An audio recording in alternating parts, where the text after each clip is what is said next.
Chapter 1. The Unexpected Admission to Azkaban. In the early morning, within a loft room, a youthful boy stared silently at the envelope before him. Just moments ago, he had pushed open the window to inhale the fresh morning air, only to be abruptly interrupted as an owl flapped wildly through the opening, clutching a letter tied to its leg now resting upon his desk. At that moment, he remained oblivious to the gravity of the situation, until he casually picked up the envelope from the owl's talon. His eyes fell upon the emblem emblazoned upon it, a shield featuring a crest encircled by the lion, eagle, badger, and serpent, with the words Hogwarts and Muggle Beware inscribed on two flowing ribbons above and below. The owl was a messenger from Hogwarts. A flood of distant memories surged forth upon seeing this letter, prompting the boy to recall the globally renowned tale of Hermione and her two blunders. So no, it was Harry Potter. Indeed, in a past life, he had been a traveler of worlds. However, after his arrival in this new realm, he found himself devoid of any extraordinary advantages or earth-shattering events. Although he had become a foreigner, it was not in the medieval era, but merely 40 years prior to his previous existence. Reflecting on his family, both parents were present, ordinary employees at a company, their numbers neither too many nor too few. He had no siblings, and even his name, Adam Smith, was as common as dirt in Britain. He was far from a protagonist. Traveling back in time was his greatest asset. In the past 11 years, he had come to understand himself as Adam. With his knowledge of future renowned companies, his aspiration was to invest in stocks and live a life of leisure, free from the burdens of work. Who could resist the allure of being a carefree slacker? Yet now, a letter had shattered his dream of idleness. This was not the world he had envisioned. The wealth he had accrued from stocks could vanish at any moment. The adversary need not wield a gun, a mere wooden stick, accompanied by a few incantations such as legilimency or even more sinister. Soul extraction could render him oblivious to his assailant's identity. And that was merely for theft. Should they seek his life, the process would be even simpler. With this troubling thought, the once complacent slacker suddenly felt an urgent need to act. Fortunately, he was not one to resign himself to fate, praying that calamity would not befall him. Having received an acceptance letter, it signified that he could indeed learn magic. He could no longer afford to be a mere slacker. At the very least, he required the means to protect himself. Yes, first he would study magic at Hogwarts, focusing primarily on protective spells, and then return to the Muggle world to live as a slacker. A foolproof plan. Adam fixed his gaze on the envelope and finally extended his hand to open it, retrieving the parchment within. Number 7, Fatty Road, Loft, Mr. Adam Smith. Hogwarts School of Witchcraft and Wizardry. Headmaster, Albus Dumbledore. President of the International Confederation of Wizards, President of the Wizarding Association, Sir Merlin's first-class mage. Dear Mr. Smith, we are pleased to inform you that you have been granted admission to Hogwarts School of Witchcraft and Wizardry. Enclosed is a list of required books and supplies. The term begins on June 1st. We eagerly await your owl before July 31st. Yours sincerely, Deputy Headmistress Minerva McGonagall. As Adam read the final line of the parchment, a golden-edged black interface suddenly materialized before his eyes. Within this interface were 4 icons: a pointed hat, a piece of parchment, a wand, and a book. This sensation was peculiar. He felt as though a new perspective had opened up, one that did not obstruct his normal vision, yet allowed him to perceive the interface vividly. Could this be a hidden advantage? Had he truly possessed such a thing all along, only to have it unlocked by Hogwarts correspondence? Adam paused briefly, then began to explore the functionalities of this newfound advantage. The pointed hat contained Adam's personal information, including his name and spells, though, as of now, he did not know a single incantation. Only an empty name adorned the space. The parchment represented tasks and achievements. Currently, he had none, yet under achievements, one was marked as complete. First encounter. This is your first encounter with the magical realm. You cannot help but marvel at this strange and wondrous world. Achievement objective. Receive the Hogwarts Acceptance Letter 11. Achievement reward. Freshman gift pack. The wand represented spell refinement, though Adam was yet to master any spells, rendering this function currently unavailable. As for the final book, Its function remained completely unclear to Adam. At least the spell refinement had provided a name and a reminder that he had yet to learn any spells, whereas this book offered no hints whatsoever. Though uncertain of how much this advantage could aid him, he felt that having it was certainly better than being without. Rubbing his hands together, Adam turned his attention to his freshman gift pack, which now lay nestled within his personal interface. Freshman gift pack contains 3 max-level spells and a magical creature. The types of spells and creatures are random. Embark on your magical journey with them. 3 spells quite impressive, and max level at that. Although he could not recall the specifics of the spells from Harry Potter, surely any max-level spell would prove useful. If fortune favored him, he might even draw a powerful incantation, perhaps the Patronus Charma spell that remained vividly etched in his memory. And what of the magical creature? Adam remembered Newt's adorably fluffy Niffler, though it seemed Hogwarts did not permit the bringing of Nifflers. With eager anticipation, Adam opened the gift pack. As the golden ribbon was gently pulled away, for beams of golden light soared into the sky, transforming into stars suspended within the interface. Wow, golden legends! Surely they must be wonderful treasures. However, in the next instant, 3 golden lights morphed into a profound darkness, and a surge of information flooded into his mind, causing Adam's expression of hope to freeze in place. In that fleeting moment, he beheld countless figures, men and women, and even non-humans. Some writhed upon the ground, wailing in agony, while others fell stiffly to the earth after a blinding flash of green light, never to utter another sound. Still others moved like puppets, lost in a daze. Crucio, Avada Kedavra, Impedio. The cacophony of voices overlapped, each incantation embedding itself deeply within Adam's consciousness, allowing him to master these 3 spells almost instinctively. At that moment, Adam felt capable of casting these spells without the aid of a wanded testament to the potency of max-level spells. Yet, all he could perceive was a veil of darkness before him, mirroring the uncertainty of his future. Though he had forgotten many spells, the infamous Unforgivable curses remained clear in his memory. These 3 spells were, as their names suggested, unforgivable. To use them meant a lifetime in Azkaban. And here he was, as a wizard, learning the unforgivable curses first indeed, all 3. Was he destined for an express ticket to Azkaban? Chapter 2. The Reply. In the wizarding world, there are 3 spells known as the unforgivable curses. The Killing Curse, the Cruciatus Curse, and the Imperius Curse. These spells lack counter curses and require profound negative emotions coupled with immense magical power to perform. Like most advanced dark magic, using them distorts the soul of the caster. Thus, these 3 curses are deemed unforgivable once discovered in use. The practitioner faces a life sentence in Azkaban.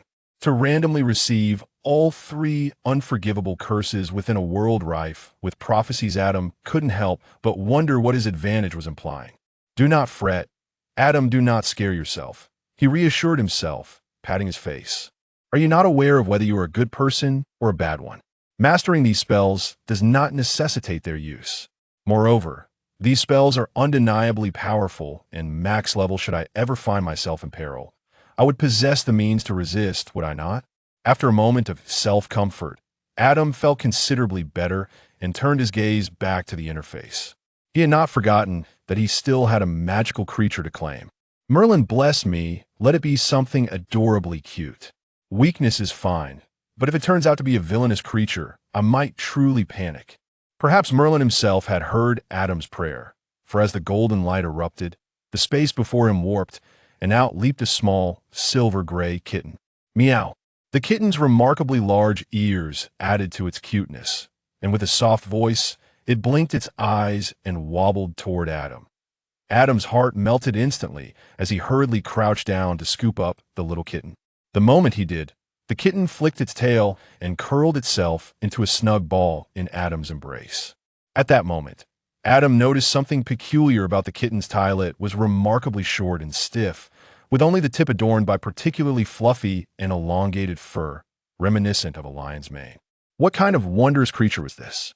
Such marvelous beings came without any accompanying information.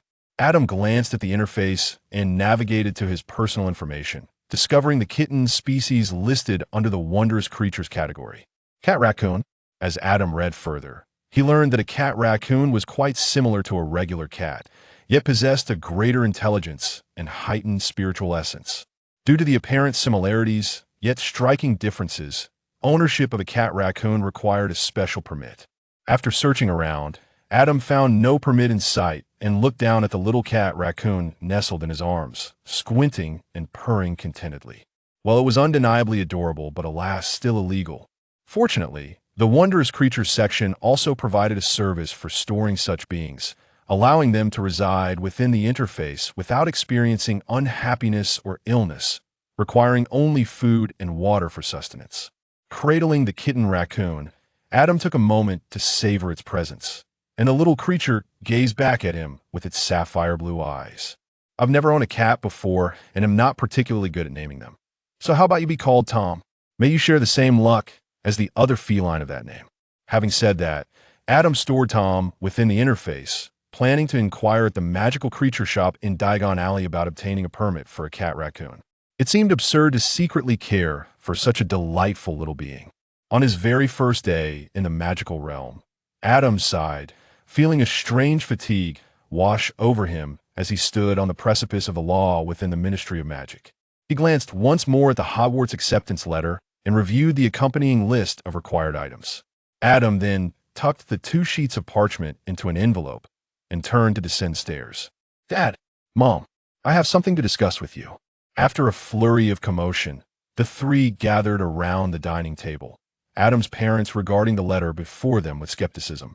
Karen, can you believe this? I mean magic?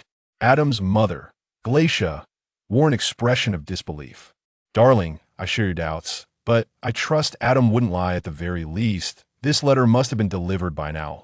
With memories from a past life, Adam had always exhibited a maturity beyond his years, even if he sought to conceal it. Karen picked up a sheet of parchment and examined it closely. Are you suggesting this is a prank or perhaps a scam? Glacia seemed somewhat convinced now. Doesn't the letter state they will await our reply? Why not give it a try? Adam blinked and suggested. As it stood, none of the 3 spells listed were usable, and he was unable to prove the existence of wizards. Yet the letter indicates they will await our owl. Karen flicked the parchment in her hand. Didn't they consider that the recipient might not have encountered magic before? How do they choose their students? With a chuckle, Karen dismissed the notion as mere tomfoolery, questioning why Adam took it so seriously. Why not give it a shot? Write a letter and see if an owl comes to collect it. Adam gazed at the letter on the table. Though he felt uncertain, he reasoned that if no reply was forthcoming, someone would eventually come to investigate. Wouldn't they? How else would young wizards from Muggle families gain admission? Karen and Glacia exchanged glances, both finding Adam's rare display of childlike wonder quite endearing, and thus refrained from halting his attempt to write a reply. They even assisted him in composing the letter, expressing their lack of experience with magic and hope for a guide to assist them. However, as the parchment sat by the window, waiting throughout the afternoon, no owl arrived to collect the letter. It's all right, Mom and Dad are merely trying it out. Seeing his parents hesitate, unsure how to console him, Adam turned to offer them comfort. He understood the existence of the wizarding world well, so feelings of disappointment were foreign to him rather. He felt a tinge of regret that his journey to Diagon Alley would now be significantly delayed. Perhaps it was the nature of events to unfold unexpectedly. Just as the family had cast aside thoughts of a letter, a sudden sound interrupted Thema gentle tapping against the window pane. At that moment, Karen was by the window, enjoying tea while reading. Upon hearing the noise, he turned to see an owl perched outside, tilting its head curiously at him. At first, he thought little of it, assuming the owl had merely collided with the window and was now intrigued by the human presence, even raising his teacup in greeting. Yet in the next moment, contrary to Karen's expectations, the owl did not take flight. Instead, it pecked at the window with its beak, producing the same sound once more, as if it were knocking. This left Karen momentarily stunned. The owl seemed almost sentient, as if enchanted. Wait a minute. Magic. An owl. A letter in the morning. Gracia. Adam, come quickly to see. The owl has arrived. Karen exclaimed as she hurriedly opened the window. The owl flapped its wings and swooped into the house, circling around before landing on the dining table, right beside the reply letter. Karen was so astonished by the scene that she was rendered speechless. Chapter 3 First encounter with the transformation spell. Relax, Mom and Dad. The person coming is my future teacher. Why are you more anxious than I am? Following the previous reply letter, Karen and Grayshaw had reluctantly accepted the reality of magic. They had also witnessed the arrival of another reply letter last night, and this morning. A professor from Hogwarts would come to guide Adam to Diagon Alley to purchase the necessary items for new students. But what if you have to go to Diagon Alley alone? What if you encounter danger? Today is a weekday, and after the teacher comes to pick up Adam, they will have to go to work, leaving Grayshaw quite worried about Adam's safety. Even if magic exists, not everyone who wields it is inherently good, right? Mom, don't worry. The professors at the school are certainly far more capable than any wrongdoer. As Adam spoke, a flicker of apprehension crossed his mind. In terms of peril, there were few in the wizarding world more dangerous than himself. Just then, the doorbell chimed, interrupting Grayshaw, who had been about to say something. The three exchanged glances before turning their attention to the entrance. Karen and Grayshaw appeared somewhat anxious, while Adam resolutely rose and approached the door, inhaling deeply. Who could this visiting professor be? With a soft click, the door swung open, revealing a figure clad in a deep green robe. Adam slowly raised his gaze, encountering the somewhat stern visage of a woman adorned with square glasses. Pleasure to meet you, Mr. Smith. I am Professor Minerva McGonagall, the Transfiguration instructor at Hogwarts, she stated, her demeanor softening slightly upon seeing Adam as she extended her hand. Delighted to meet you, Professor McGonagall. My name is Adam Smith, although you likely already know that. Adam replied. Adam felt he may have overestimated himself. Upon encountering Professor McGonagall, he realized he was quite agitated, even struggling to articulate his thoughts. Professor McGonagall, evidently accustomed to such reactions, followed Adam into the room and greeted Karen and Graciela. Professor McGonagall, we still find it rather challenging to accept magic, as you know. Karen remarked after the introductions and inviting the professor to take a seat. Of course, I understand. That is indeed one of the purposes of my visit.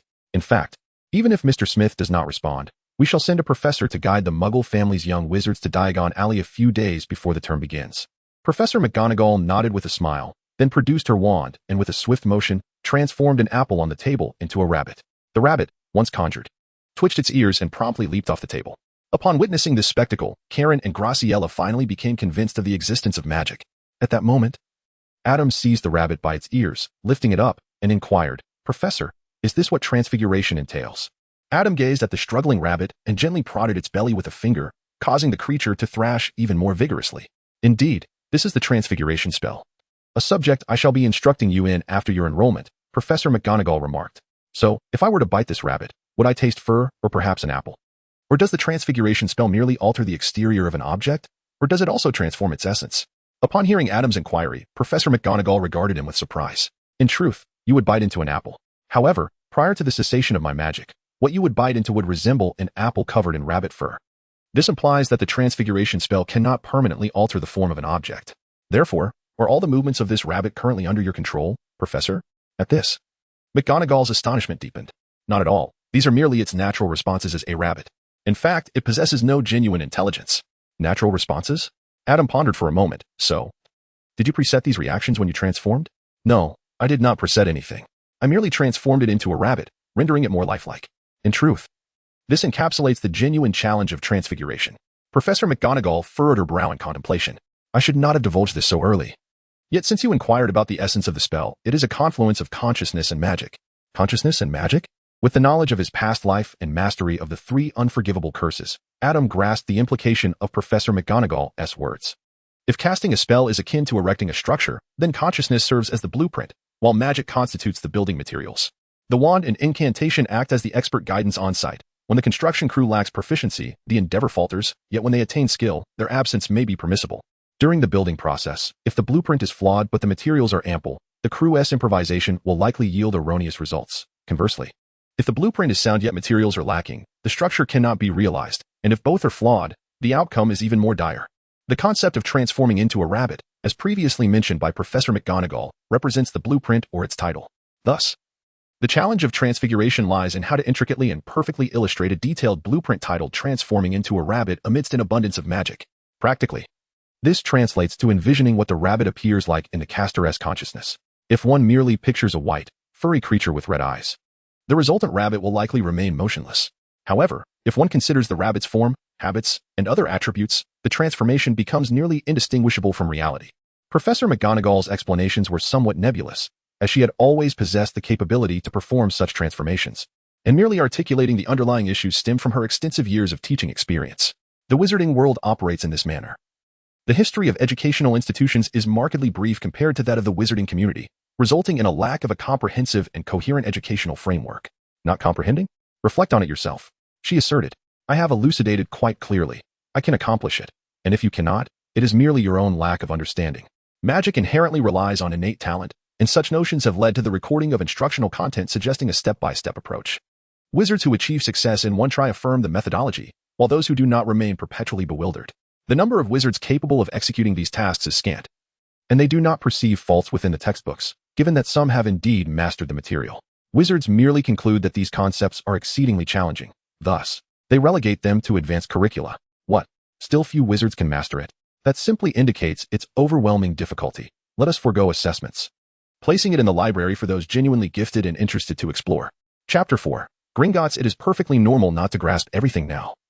You may take your time to reflect once you enter Hogwarts and commence your formal studies, Professor McGonagall reassured Adam, her tone imbued with encouragement as she noticed his contemplative demeanor. In truth, this pertains to the essence of spells. Many wizards do not contemplate these matters until graduation. You should feel proud that you can make such connections with transfiguration on your first encounter. Once you arrive at Hogwarts, should you have any inquiries regarding transfiguration spells, do not hesitate to approach me. At this moment, Professor McGonagall remained unaware of how often this decision would later cause her considerable distress. Adam lifted his head and bestowed upon Professor McGonagall a smile that conformed to societal expectations. Thank you, Professor McGonagall. He indeed harbored numerous inquiries and reflections regarding the transfiguration spell. However, these questions should not be posed by a child who had yet to immerse himself in the wizarding world. He pondered whether it would be inappropriate to continuously ask questions upon his enrollment, but now, with Professor McGonagall's proactive encouragement, it felt all the more fortuitous. Professor McGonagall regarded Adam with profound satisfaction. Which teacher would not appreciate a student who is intelligent, eager to learn, and possesses a reflective mind? Alas, students of such character are likely to find themselves sorted into Ravenclaw, though this is not an absolute, for diligence does not preclude bravery.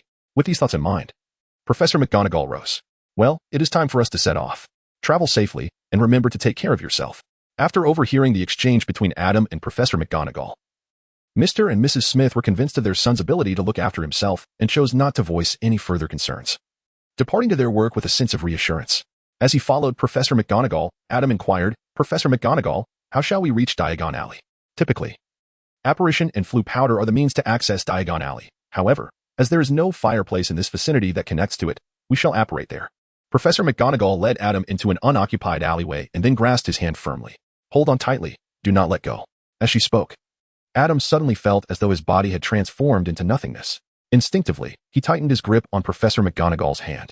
After a few moments, this sensation gradually dissipated, and the sounds of bustling voices reached his ears. We have arrived.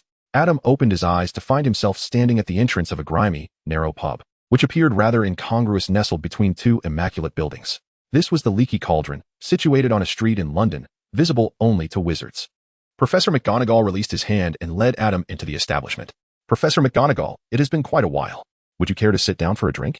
Greeted the proprietor, who was busily polishing a glass and evidently familiar with her. Not today, Tom. I have a student with me. Professor McGonagall glanced at Adam, signaling him to follow, and then circumvented the bar to enter a courtyard surrounded by walls on all sides. Professor, do wizards possess cleaning spells? Adam inquired. Certainly, she replied. But why was that pub so filthy, and why was the owner using a dirty cloth to clean the glasses? Professor McGonagall regarded Adam with a thoughtful expression. Using magic and caring about cleanliness are two different matters. Many wizards are rather indifferent to such things. However, I am quite particular about it, which is why I seldom frequent this place for a drink. Remember, no alcohol until you reach adulthood. Understood, Professor McGonagall. Adam obediently agreed. Professor McGonagall nodded and retrieved her wand once more, declaring, observe closely. Apparition can grant you direct access to Diagon Alley, but you must wait until you turn 17 to learn it. The next time you wish to enter Diagon Alley, you will need to come to the Leaky Cauldron and follow this path. As she spoke, Professor McGonagall pointed her wand, instructing, count 3 bricks up from the trash can and then 2 bricks across, and gently tap 3 times on the wall with your wand. As soon as she finished speaking and performing the action, the bricks surrounding the designated one began to tremble, receding to form an archway, which led to a bustling commercial street on the other side. Diagon Alley resembled a marketplace, albeit one frequented solely by wizards, with decorations that appeared somewhat antiquated or out of fashion. First, we must exchange currency. Muggle money is not accepted in the wizarding world and must be exchanged at Gringotts. Do you have any money with you? Professor McGonagall inquired with a hint of concern directed at Adam. Of course, Professor McGonagall, he replied. Adam patted his satchel. To ensure he had ample funds, he had brought an abundance of pounds. All right, follow me, Professor McGonagall said as she guided Adam into Diagon Alley. Adam beheld the renowned inscription upon the second door of Gringotts. Enter, stranger, but beware, greed may lead to dire consequences. To take without toil shall incur the gravest penalties. Thus, if you seek to pilfer wealth that has never belonged to you, thief, be forewarned, what you invite is not treasure, but retribution. The words, though eloquent, were little weight. Upon passing through the two doors, he entered a spacious marble hall, where approximately 100 goblins busily transcribed entries into large ledgers behind a long counter. Some weighed coins on scales, while others inspected gems through magnifying glasses. Professor McGonagall, how may I assist you? A sharply dressed goblin promptly approached. I require assistance in exchanging currency for this student, Professor McGonagall stated, glancing at Adam. Please proceed to this side for currency exchange. Upon hearing her words, the goblin's interest waned, and he directed them before departing. Never trust goblins' kindness, Professor McGonagall cautioned, wary of Adam's thoughts, unaware that he merely smiled and replied, I am aware. Professor, their attentiveness is solely for coin. Surprised, Professor McGonagall found herself increasingly impressed by Adam's insight. Indeed, you are correct. The currency exchange transpired smoothly. The goblins scarcely glancing at Adam, likely due to the fact that only wizards of Muggle descent engaged in such transactions. Although goblins had historically been bested by wizards, they held a disdain for those of Muggle heritage. Little did they know that as Adam exchanged galleons, he mused upon the limitless potential of Muggle currency conversion, contemplating how, if he were unscrupulous, he might lead Gringotts to ruin. It is noteworthy that wizarding currency possesses magical anti-counterfeiting measures, while Muggle currency is, well, less secure. However, even without deceit, the limited entertainment options within the wizarding realm and the lack of substantial economic circulation rendered money highly valuable, in stark contrast to the Muggle world. Thus, exchanging pounds for galleons was inherently profitable. As for the exchange rate of 1.5, one could deduce that either the goblins held Muggles in such disdain that they failed to investigate the pound's purchasing power, or they simply loved money, lacking any economic understanding, deriving their rates arbitrarily. Chapter 5. Ollivander. Due to the constraints of his belongings, Adam exchanged only 100 galleons. Subsequently, Professor McGonagall guided him to procure a ticket for Platform 9 at King's Cross Station. They would dash through the third pillar between Platforms 6 and 10 to reach their destination. Next on the agenda was the Wand. Founded in 382 B.C., Adam stood before the small, dilapidated storefront, reading the sign aloud. Surely, this establishment has not been renovated since its inception? He recalled the dilapidated state of the Weasley family's home, recognizing that many wizards adopted a similar approach, repairing what was broken with spells, as long as it sufficed. Rest assured, the craftsmanship of the Ollivander family is commendable. Nearly every wand at Hogwarts has been acquired from their hands. Professor McGonagall pushed open the modest door, and Adam followed her inside. Ollivander was busy organizing the wands that nearly touched the ceiling, turning at the sound. 6.5 inches, you would, dragon heartstring. A pleasure to see you, Professor McGonagall. Your visit feels as though it were merely yesterday. Ollivander's gaze seemed to first recognize McGonagall's wand before acknowledging her presence. Decades had passed in the blink of an eye.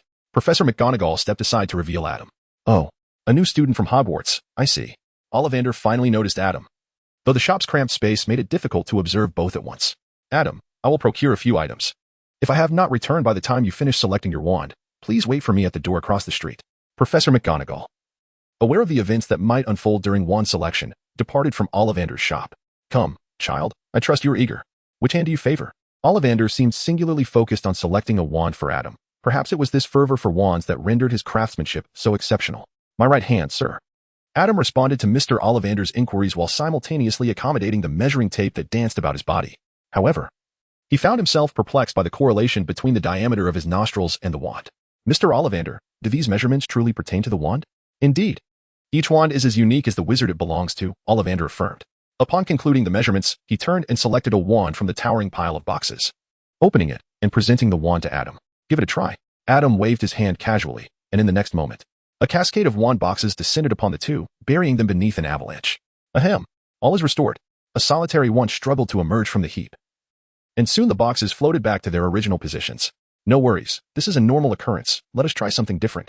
Under Adam's astonished gaze, Ollivander adjusted his hair, maintaining his composure as he produced another wand and handed it to Adam. Then, with a resounding bang, he suggested, let us try this one. Boom. How about this? Sizzle. Mr. Ollivander. Adam helplessly observed Ollivander, who was preparing to select once more. If I recall correctly, you have already assessed my data. Why the need for so many attempts? I fear that if this continues, your shop may not withstand the strain. Oh, worry not, my child. Moreover, you pose an excellent question, Ollivander replied, as he pushed a ladder toward himself and ascended slowly. In truth, I am unable to completely ascertain all of your data, am I not? A wizard's uniqueness is not solely manifested in their physical form, but also in their magical essence, character, past experiences, and more. Descending with a wand box in hand, Ollivander brushed off the dust and handed it to Adam. Thus, the previous assessment serves merely to delineate the scope of selection, preventing the necessity of testing every wand in this establishment. As he spoke, Ollivander smiled slightly. You are not the most fastidious customer I have encountered, rest assured. This is a common occurrence. From Ollivander's adept handling of the situation, it was evident that he had grown accustomed to such scenarios. Well, since even the beleaguered Ollivander seemed unfazed, Adam naturally had no objections. In fact, he found the process of trying out wands quite intriguing and hoped for the opportunity to experiment further. The destructive power unleashed by many young wizards during their magical surges and wand selections often far exceeded that of their incantations. Why was this the case? Particularly during wand selection, young wizards did not recite spells or adhere to strict gestures. They merely waved their hands casually. How could such a simple motion yield results more potent than those of a spell? With another wave of the wand, amidst a flurry of explosions, Adam carefully sensed the fluctuations of magic within him. It flowed into the wand, resulting in a momentary, subtle, chaotic transformation before the explosion ensued. On his next attempt, a markedly different change occurred, sending a multitude of wand boxes flying in the wake of the shockwave. In his subsequent effort, Adam intentionally guided his magical essence to mirror the previous transformation. Though the magic remained in a state of disarray and he did not achieve complete success, he still managed to align the fluctuations with those from earlier, culminating once again in an explosion. Adam's eyes sparkled with intrigue. What was this? Could it be the very process of spell invention? To prevent any reckless experimentation that might lead to his demise, Adam promptly inquired of Ollivander, nearly startling the old man into tumbling from his ladder. You must never attempt such a thing again, Ollivander exclaimed, unusually abandoning his wand as he hastily descended to the ground. Grasping Adam's shoulders with a grave expression, he warned, You are indeed correct. That is the process of spell invention, though it dates back to a time long before my ancestors began crafting wands. There was an era when certain wizards believed that magical power possessed a spirit of its own. They allowed this magic to flow freely, endeavoring to discern patterns within its movements, which we now recognize as spells. They believed these were the choices of their very own magic, and these spells were the most suitable for them. Upon hearing this, Adam furrowed his brow. This method seemed sound, as spells evolving from one's own magical essence resembled a personal divine power. Yet, as Ollivander mentioned, this approach had been forsaken for countless years. Could it be that it was deemed too perilous? Adam pondered. Indeed, Ollivander nodded, explaining that the mortality rate among wizards employing this method was exceedingly high. As those wizards perished, the practice faded into obscurity. Subsequent studies conducted by wizards revealed that magical energy possesses a certain sentience, albeit one inclined towards chaos, disorder, and destruction. While the spells that allow this raw magic to flow freely wield immense power, they simultaneously threaten the very lives of the wizards themselves. Chapter 6, 13¼ inches, Purple Heart, Tail Feather of a Nightmare. I understand, Mr. Ollivander. I shall refrain from further attempts. Upon hearing Ollivander's words, Adam promptly abandoned his original experimental plans.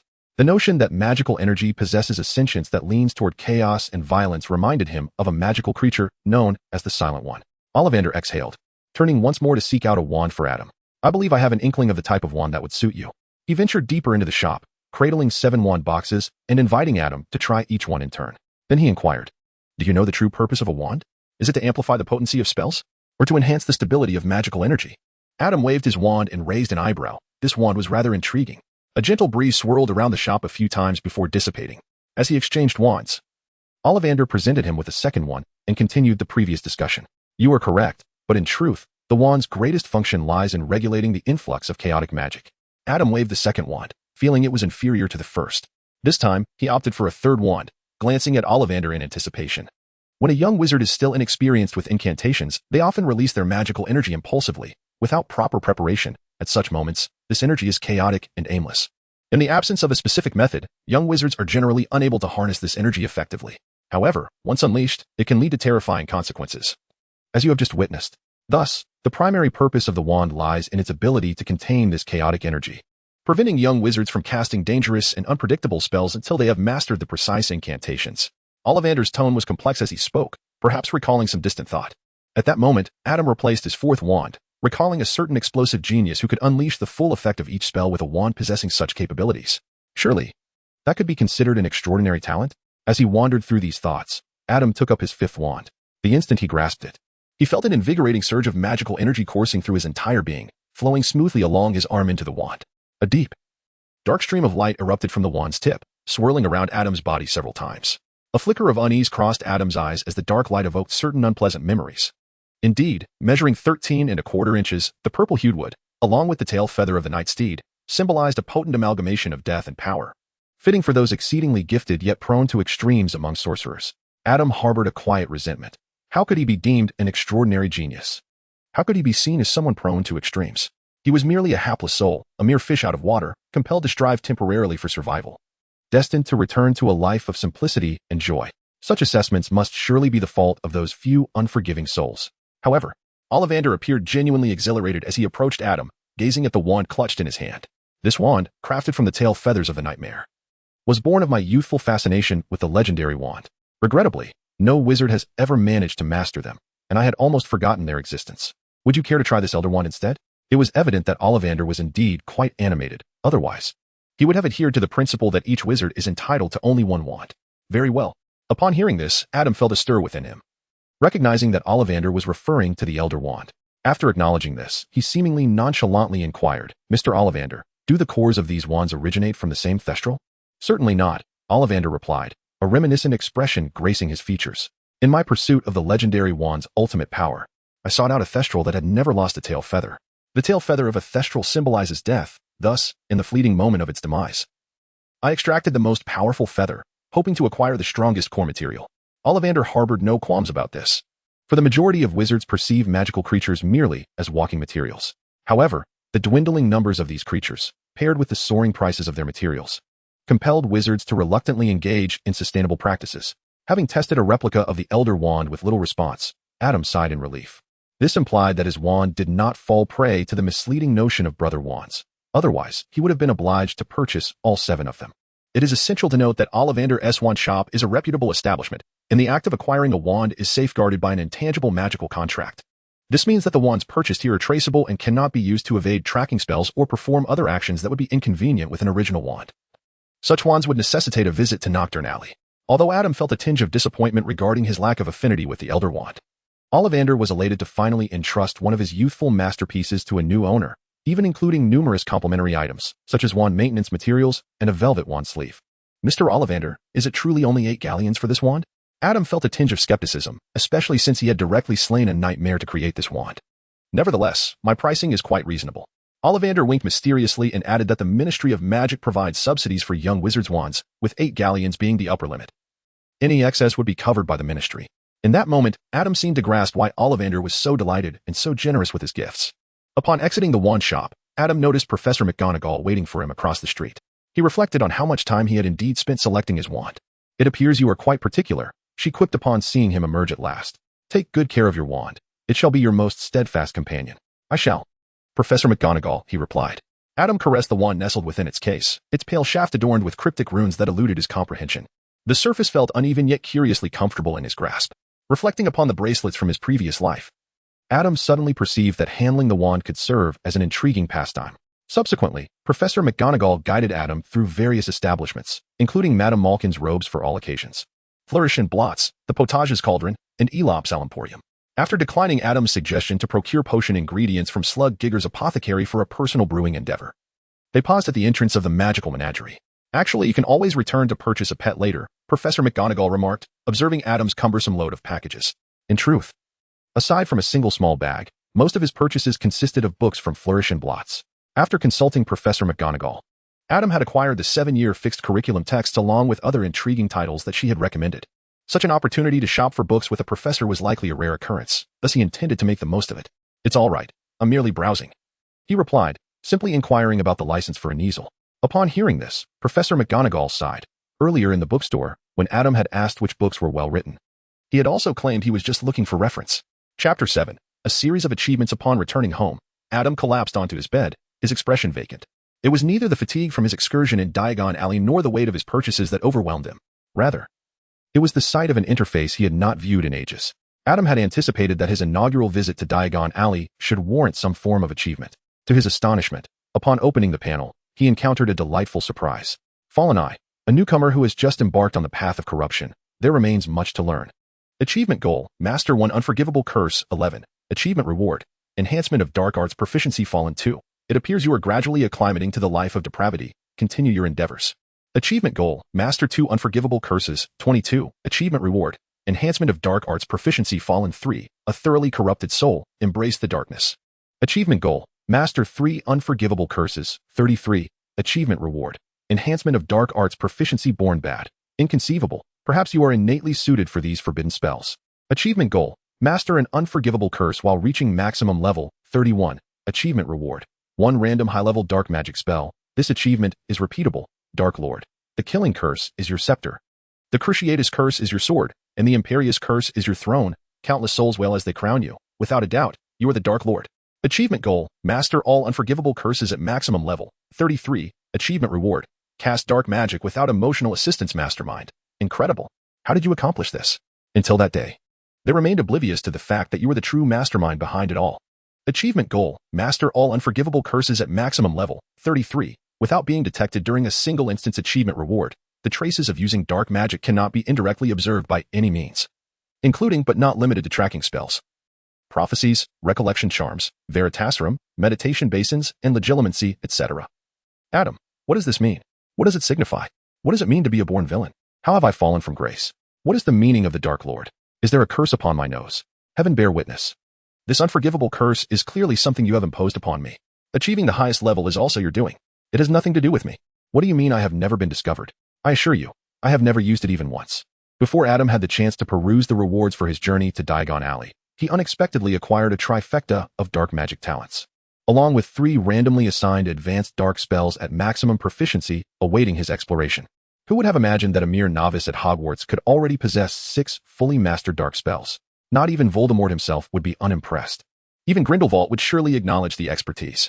What is even more significant are the final 2 achievements, intangible yet rendering Adam's practice of dark magic, particularly the Unforgivable Curses, nearly devoid of repercussions.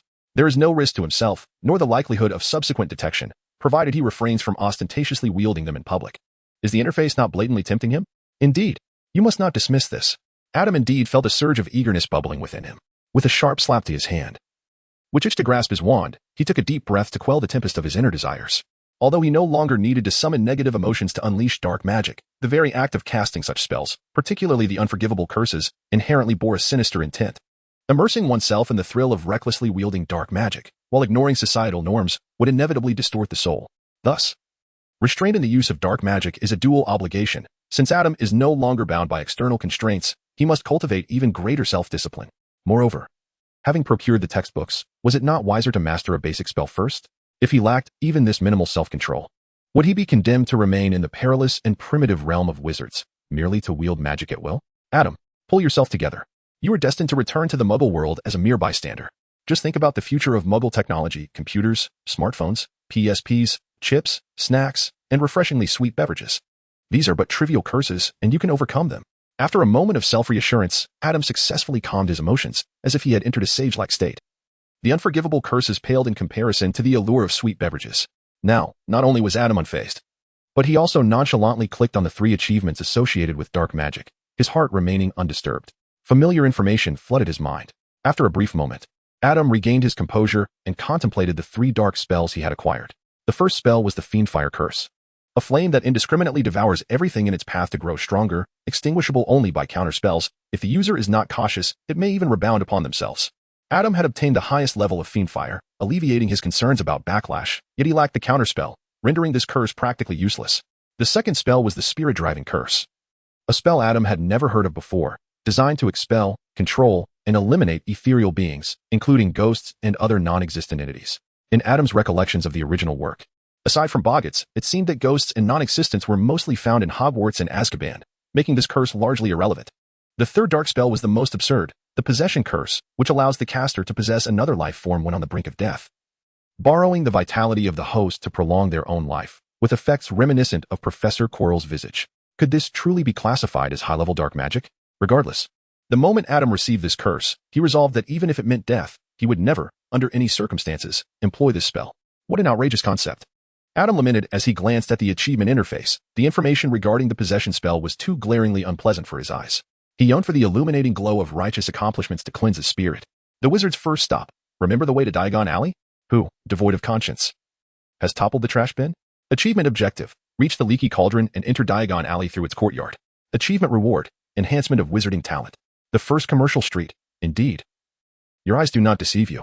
Although this place appears dirty, chaotic, and dilapidated, it is undeniably the most bustling commercial street in the wizarding world of Britain. Achievement objective. Visit Diagon Alley at least once. Achievement reward. 100 galleons. The first gold. Wow. Gleaming galleons. Achievement objective. Acquire your first galleon. Achievement reward. Unlock currency storage functionality. The first wand. Grip this little stick firmly. A significant portion of your future sense of security will stem from it. Achievement objective. Obtain a wand. Achievement reward. Unlock wand skin functionality. The first set of robes. The two defining features of school robes. Warmth and an utter lack of aesthetic appeal. Achievement objective. Purchase a set of school robes. Achievement reward. Unlock wizard skin functionality. The first textbook. Knowledge is the ladder to human progress. Come, let us procure another book. This one feels rather insufficient. Achievement objective. Purchase a textbook. Achievement reward. Enhancement of spellcasting talent. The first cauldron. The initial step in potion brewing is to ensure your cauldron is thoroughly cleaned. Achievement objective. Acquire a cauldron. Achievement reward. Enhancement of potion making talent. A 10 galleon splurge. I want all of this. Achievement objective. Spend a total of 10 galleons in one transaction. Achievement reward. Unlock seamless expansion pockets. Chapter 8. Am I in the same year as Harry? To his surprise, after a visit to Diagon Alley, Adam had amassed a substantial 2 pages of achievements. His attention was primarily drawn to the newly unlocked functionalities. The currency storage feature, as the name suggests, provides a space for the unlimited storage of currency. However, it is merely a storage solution, offering no interest or additional funds. What a remarkable utility. Accessing Gringotts vaults comes at a price. With exorbitant fees for both account opening and maintenance, not to mention the inconvenience of deposits and withdrawals, Adam promptly deposited all the remaining money he had spent today. In addition to which there was also 100 gold gallons from achievement rewards within. Adam cast his gaze upon the 2 additional systems. Upon reading the word skin, he couldn't help but draw in a sharp breath, suddenly reluctant to continue. There was no other reason. He had been deeply scarred by these terms in his previous life. After much hesitation, Adam decided to delve deeper, resolutely determining that if this feature demanded exorbitant fees, he would not part with a single copper piece.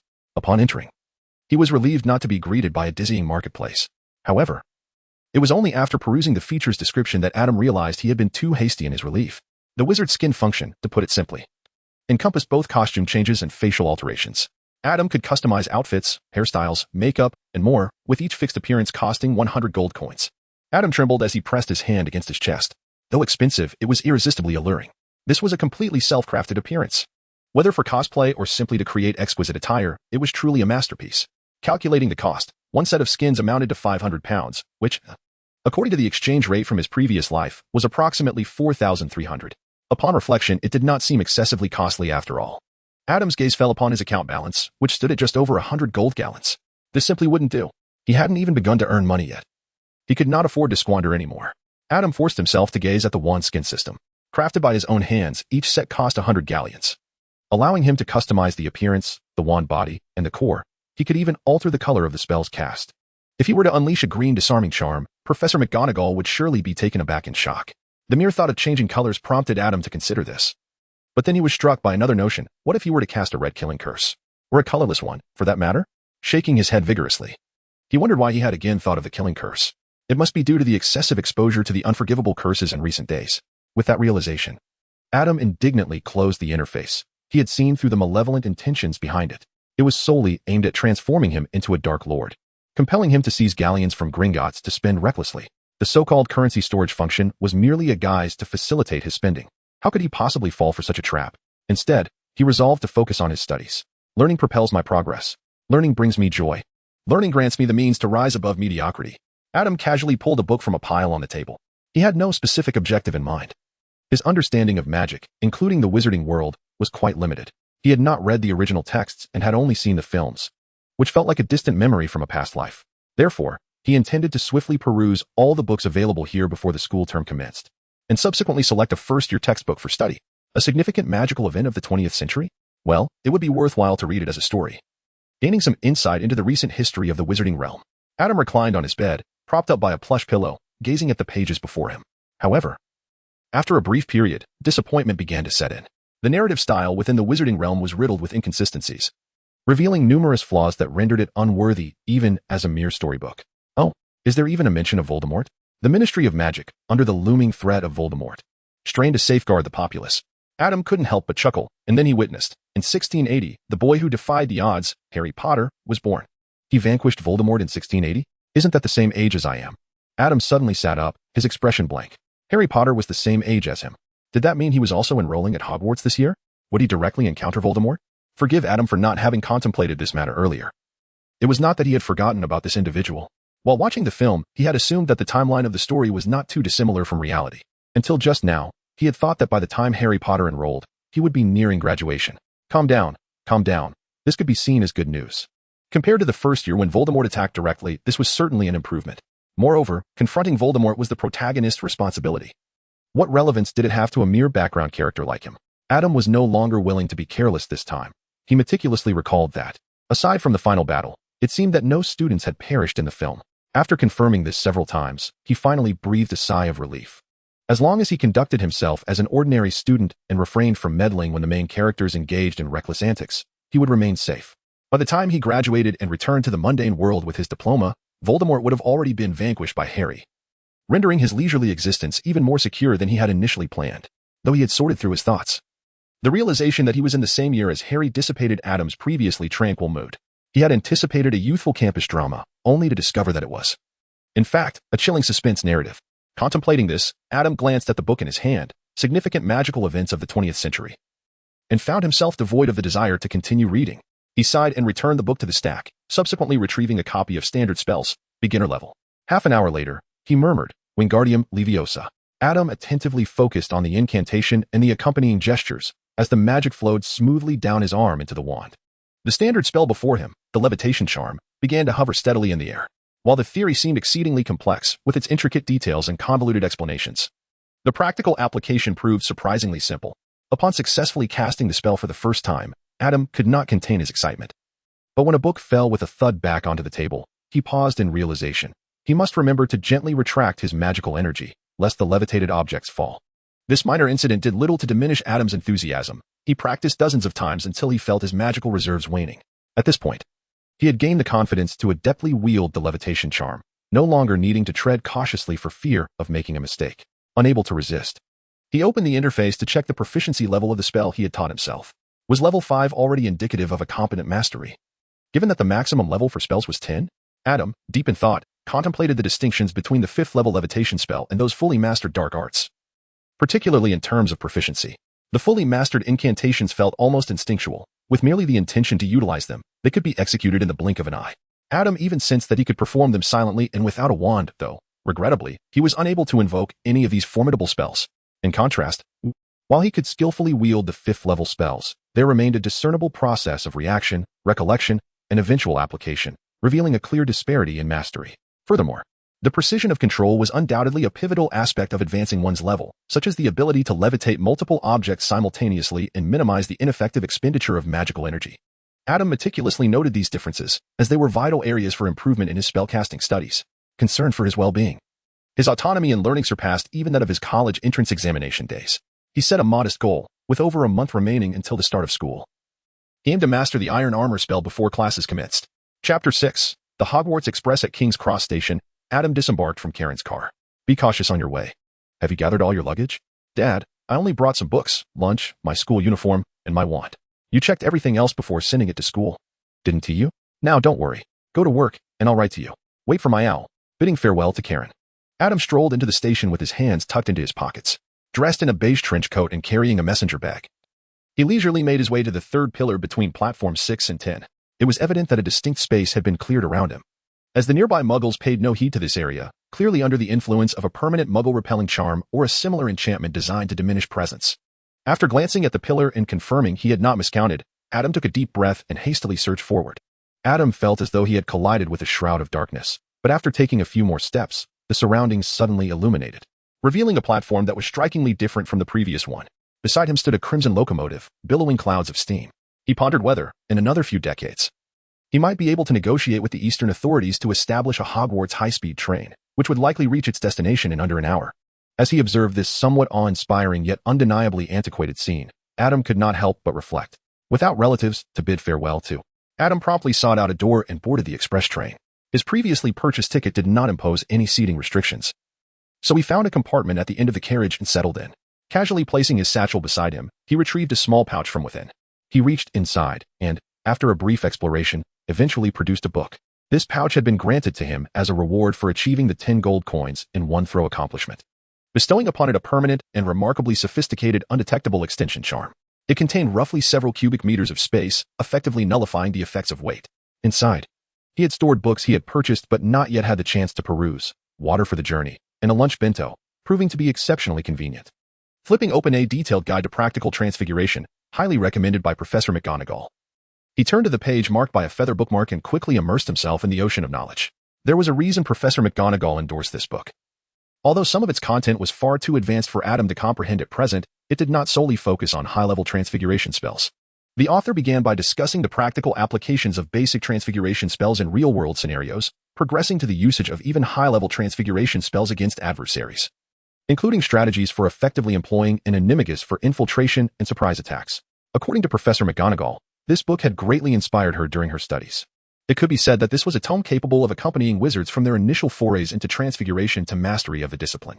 Remarkably, as a practical guide, the author's explanations were exceptionally clear. At that moment, Adam found himself perplexed as to why Professor McGonagall did not incorporate it as one of the core textbooks.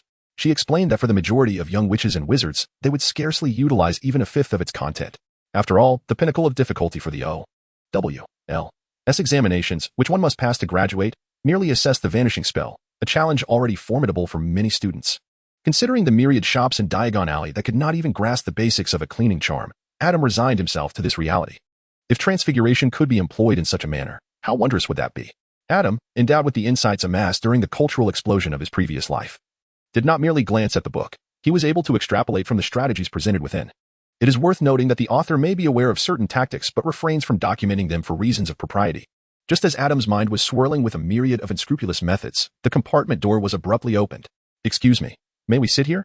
inquired a pair of exuberant red-haired twins, peering in with bright expressions, each speaking a half-sentence. "Of course, you may," he replied.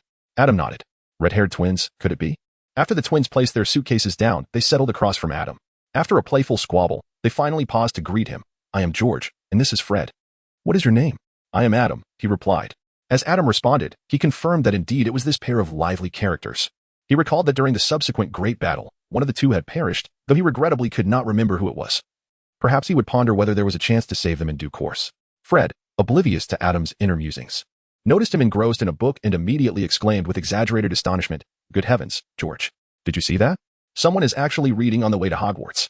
"Oh, I saw it, Fred," George exclaimed, covering his freckled face, his expression mirroring that of his brother's shout. The two then chorused in unison, "You must be destined for Ravenclaw." Children grow remarkably each year, making it quite easy to distinguish between the different grades. Adam's height clearly marked him as a first-year student. Upon hearing this, Adam felt a tinge of curiosity and turned to the twins, inquiring, "What did you typically do on your journey to Hogwarts?" In his youth, he would spend long train rides engrossed in books, and later, with the advent of mobile phones, he found himself genuinely intrigued by their experiences. The twins exchanged a glance, sensing something amiss. Ordinarily, a new student at this juncture would be preoccupied with thoughts of the Sorting Hat. Nevertheless, they replied, "Generally, we would engage in conversation or seek out friends to play with." Adam nodded in comprehension. "I see. It seems your relationship must be quite remarkable, brimming with endless topics to discuss." Indeed, the two instantly embraced each other, completely shedding the earlier tension over a mere half-inch of space. "By the way, what book are you reading? The cover seems unfamiliar to me." "It is a detailed exploration of transformation in practice," Adam explained amidst the evident astonishment of the two. "I hail from a Muggle family. Previously, when Professor McGonagall escorted me to Diagon Alley, I requested her to recommend some noteworthy books from Flourish and Blotts." Upon hearing this, the twins displayed no interest in Adam's Muggle heritage. Instead, they clutched each other in terror, gazing at him as if he were a monstrous beast emerging from the depths of hell. Could it truly be that someone would seek knowledge beyond the confines of their textbooks? They could not comprehend. At that moment, a long, resonant whistle pierced the air as the Hogwarts Express began its journey. After departing from King's Cross Station, it glided along the tracks across the plains and fields, its billowing white steam gradually merging with the clouds in the sky. Adam couldn't help but gaze out the window, the vibrant greenery before him evoking a sense of tranquility. "Isn't it beautiful? Hogwarts is even more breathtaking than this." The mischievous twins, who had been joking moments earlier, exchanged knowing glances and joined him in looking outside. Adam's reaction reminded them of the exhilaration they felt during their inaugural journey on the Hogwarts Express. "I am eagerly anticipating it." A smile graced the corners of Adam's mouth. Although he had no intention of relinquishing the comforts and security of the Muggle life, who could resist the allure of a journey into the magical realm? Chapter 10. The urgency of the memory charm. As the Hogwarts Express gradually decelerated, Adam had once again diverted his attention back to his book. For even the most breathtaking wilderness scenery could not hold one's gaze indefinitely. Meanwhile, the twins had ventured out of their compartment more than once, presumably in search of their classmates, though it remained uncertain whether they sought out Ron and his companions. Suddenly, an announcement echoed through the train, reminding the young witches and wizards that they would soon arrive at their destination, and that their luggage would remain on board, to be delivered to their dormitories by house elves. Adam, do you not have any luggage? Is everything tucked away in your pockets? The three stood to don their school uniforms, and as they spoke, the twins, retrieving their robes from the suitcase, cast curious glances at Adam, who was removing his overcoat and stowing it in his pocket, only to produce his uniform from within. Just moments earlier, Adam had also extracted his lunch from his pocket, prompting them to wonder if all of his belongings were contained within that magically enhanced, seamless pocket. How could I possibly carry all that with me? I had my luggage sent directly to Hogwarts via Owlpost beforehand. Adam shook his head. He had no desire to lug those cauldrons and garments all the way to Hogwarts. He had already packed everything, including his owl, and sent it off to Hogwarts. The twins stiffened at his words, glancing at the heavy luggage in their hands, rendered speechless. Well, we have arrived. The Hogwarts Express came to a gentle stop. Situated in the innermost compartment, they were in no rush to disembark.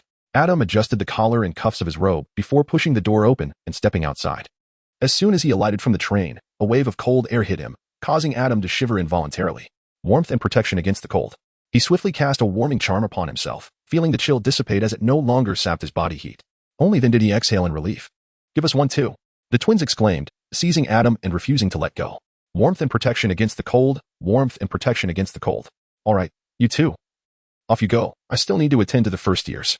After promptly casting the warming charm on both of them, Adam pointed towards the tall figure, standing out amongst the crowd and vociferously beckoning the new students to approach.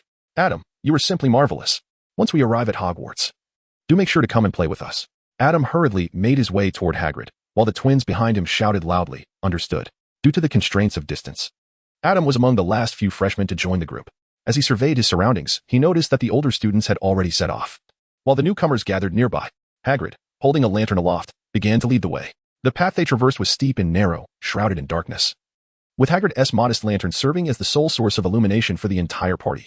Adam trailed at the rear, observing as the young wizards ahead stumbled precariously several times, and feeling his own footing falter as well. Unable to restrain himself, he raised his wand and uttered, Lumos. The soft glow that emanated instantly drew the astonished and grateful gazes of the surrounding young wizards. The group then ventured through a dense forest, pausing at the edge of a pitch-black lake. Adam glanced at the restless crowd ahead, raising his wand to gaze into the distance. Across the dark lake stood a magnificent castle, its towering spires and undulating stone walls punctuated by twinkling lights that shone brightly against the darkness, creating a breathtaking spectacle. That was Hogwarts. A voice of admiration echoed nearby. Indeed, Adam instinctively responded, only to realize moments later that he had turned his head to find a small, round face before him. Hello, I'm Navi, the boy said, appearing somewhat anxious as he gazed up at Adam. Thank you for the luminous spell earlier. You're welcome, Adam replied. My name is Adam. Adam smiled amicably. Neville? The name did not immediately resonate with him. It took a few moments for Adam to recall that it belonged to the sword of Gryffindor's hero. However, all he could remember was Neville's feat of slaying that great serpent. May I join you in your boat? Neville extended the invitation, seemingly unaccustomed to initiating conversation. His face flushed with embarrassment. Of course, the two of them followed the group forward, and soon it was their turn, with Hagrid vociferously announcing that each boat could accommodate no more than 4 individuals. Adam boarded the boat first, and, noticing that Nawi appeared somewhat apprehensive, he extended his hand to grasp Nawi's. Come aboard. With Adam's encouragement, Nawi stepped onto the vessel. As the boat began to sway, his entire body tensed. It was only when the boat steadied that he gradually relaxed. Thank you, Nawi said, his eyes glistening with the threat of tears. Adam could not help but lament the extreme timidity of the child. A group of them sailed beneath the steep cliffs, passing through a curtain of ivy, until they finally docked at a pier. As Adam disembarked, he cast a glance back at the lake. What is the matter, Adam? Navi inquired, curiously turning to look. Nothing. Just checking to see if anything was left behind. Navi was not only shy, but also somewhat timid. He refrained from revealing that they had been transported by a large squid. Initially, he had thought the boats were enchanted to follow a fixed path to the castle. But sensing no magic aboard, he had only just realized that it was a massive squid propelling the waters to bring them here. Upon hearing Adam's words, Navi's expression turned pale as he patted himself down. Oh no, my leaf. Leaf? Adam was perplexed. It's the toad I raised. I completely forgot about it. Navi was in a state of distress, while Adam remained relatively composed. When you greeted me earlier, I didn't see Lifu. Did you bring Lifu when you got off the train? Navi pondered for a moment and uncertainly shook his head. I don't think so. All right then. Adam nodded, reassured that at the very least, Leaf had been with them before they reached the lakeside. If it were on the train, the house elf would have brought it to your dormitory. Should we find it missing upon our return, it would indicate that it had gone astray along the journey. We could search for it again tomorrow. Observing Adam's composure, Neville seemed to be influenced and calmed as well. But, just for one night. Rest assured, Neville. Leaf is certainly no ordinary toad. It would be fine to spend a night in the wild. Well, I shall give it a try. Adam gazed at Neville with a face etched in concern. He understood that Neville's apparent composure was merely a facade, sustained by Adam's presence.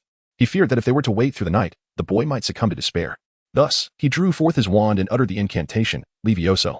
Uncertain of his success, for the distance to Leaf was considerable and his magical strength might prove insufficient, he was unexpectedly met with a shadow soaring from a nearby vessel. With a resounding clap, a plump toad landed in his arms. Leaf. Thank you, Adam. With a heartfelt sigh, Neville could no longer contain his emotions. Tears streamed down his face as he embraced Leaf, expressing his gratitude to Adam. It's a relief to have found you. A relief indeed. Adam, feeling as delicate as a wisp, slowly raised his hand to refresh his entire being. The fleeting sensation from a moment ago had added yet another fragment to the memories he wished to erase with a memory charm. He resolved to learn the memory charm next.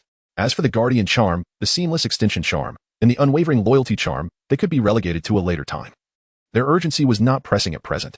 Chapter 11. The sorting ceremony. After locating Rafe, the two hurriedly joined the procession. Fortunate that few noticed them as the group traversed a cobblestone path leading to a grand entrance. Hagrid stepped forward, raising his enormous hand to knock upon the door several times. Before long, the door creaked open, revealing a familiar figure to Adam. Professor McGonagall was still clad in her deep green robes, her hair styled in an elegant bun, appearing somewhat more austere than when she had previously escorted Adam to Diagon Alley. The first-year students are all here, Professor McGonagall, Hagrid announced. Thank you for your efforts, Hagrid. I shall take it from here, Professor McGonagall replied, pulling the door wider to allow Hagrid to pass through. She then cast a glance at the new students before turning and entering the entrance hall. As Adam followed along, he keenly observed his surroundings. The stone walls appeared rather austere, adorned with reliefs of figures each holding a torch, from which flames burned as if they would never extinguish.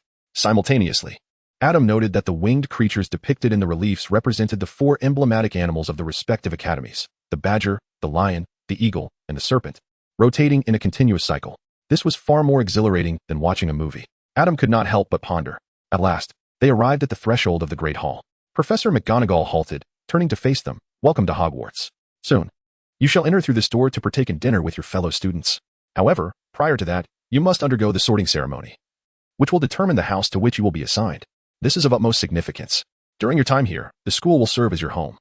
You will attend classes with your housemates, reside in your house dormitories, and spend your leisure time in your house common room. As Professor McGonagall spoke, her gaze swept across the first-year students. The school comprises 4 houses: Gryffindor, Hufflepuff, Ravenclaw, and Slytherin, each possessing its own illustrious history and having nurtured remarkable wizards.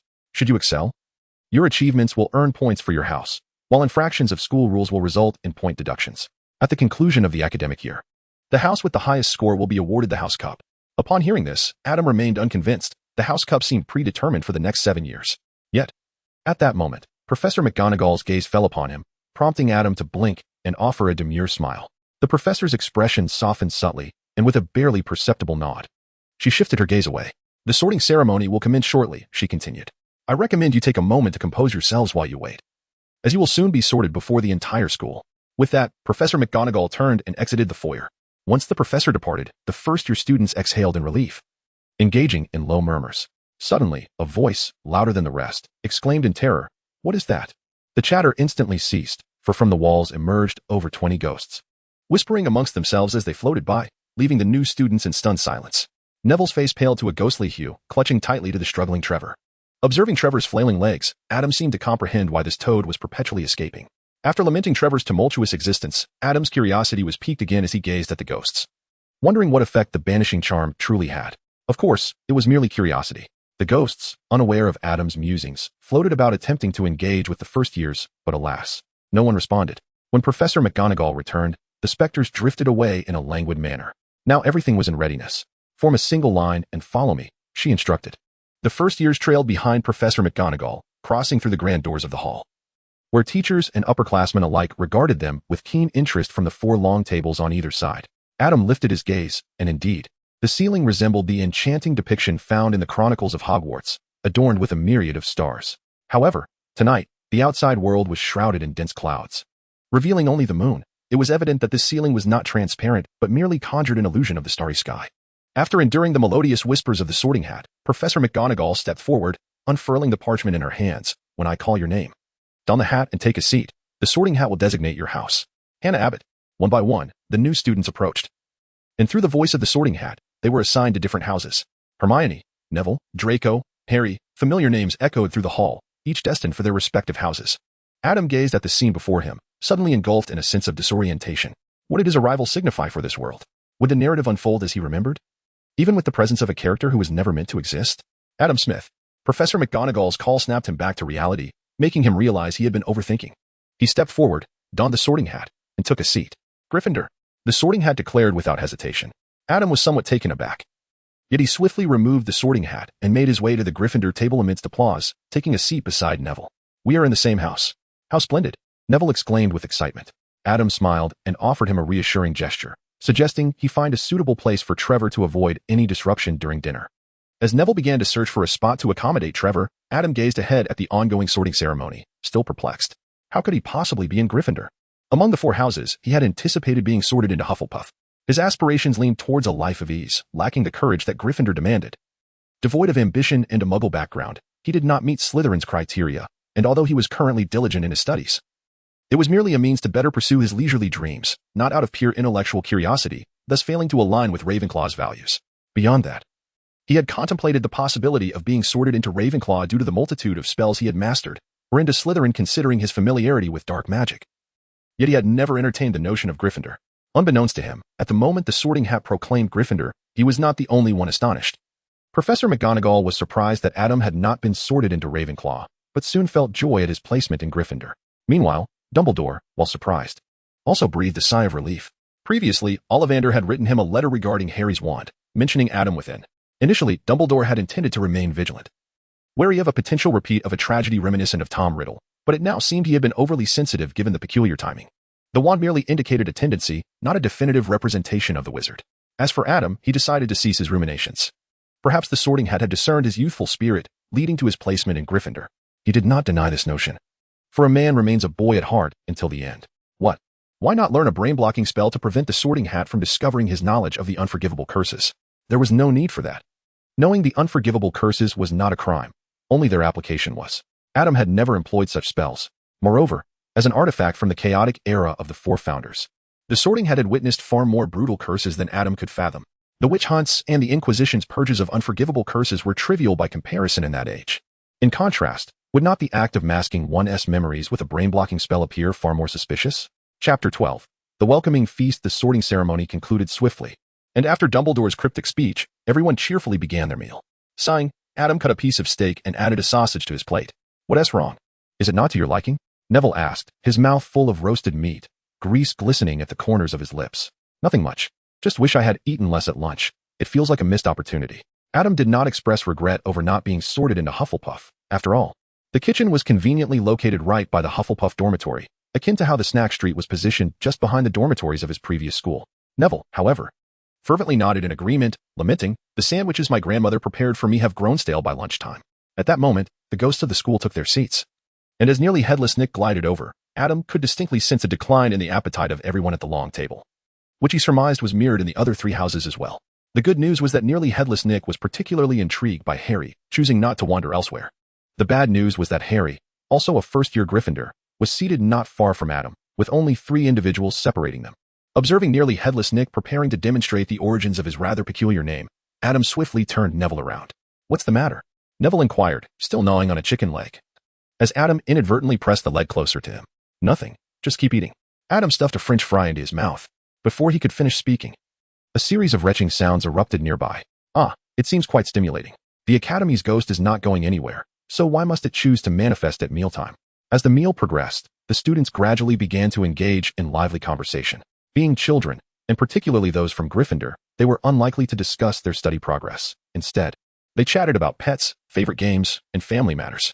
Most of the dialogue revolved around Harry, while Neville recounted the countless times his uncle had pushed him to the brink of death, ultimately revealing his magical talent. Adam sat quietly in his place, relishing his meal, occasionally chiming in. At this moment, he was nibbling on an apple pie while hesitating to indulge in the meat sandwich before him, although it appeared quite tempting. The sandwich had been passed along from the twins, and to be honest, he felt a twinge of reluctance to partake in food produced by them. When Adam glanced over, they exchanged a thumbs up. Well, that certainly made him even more hesitant to eat. Adam, are your parents wizards? Adam turned his head, and Neville, Ron, along with Harry, gazed at him with curiosity. Both of my parents are muggles. In fact, had it not been for the letter I penned that evening, which was truly collected by the school owl, my parents and I would have believed it to be a prank. What? Neville's mouth hung agape, nearly spilling his food. But you clearly employed so many spells just now.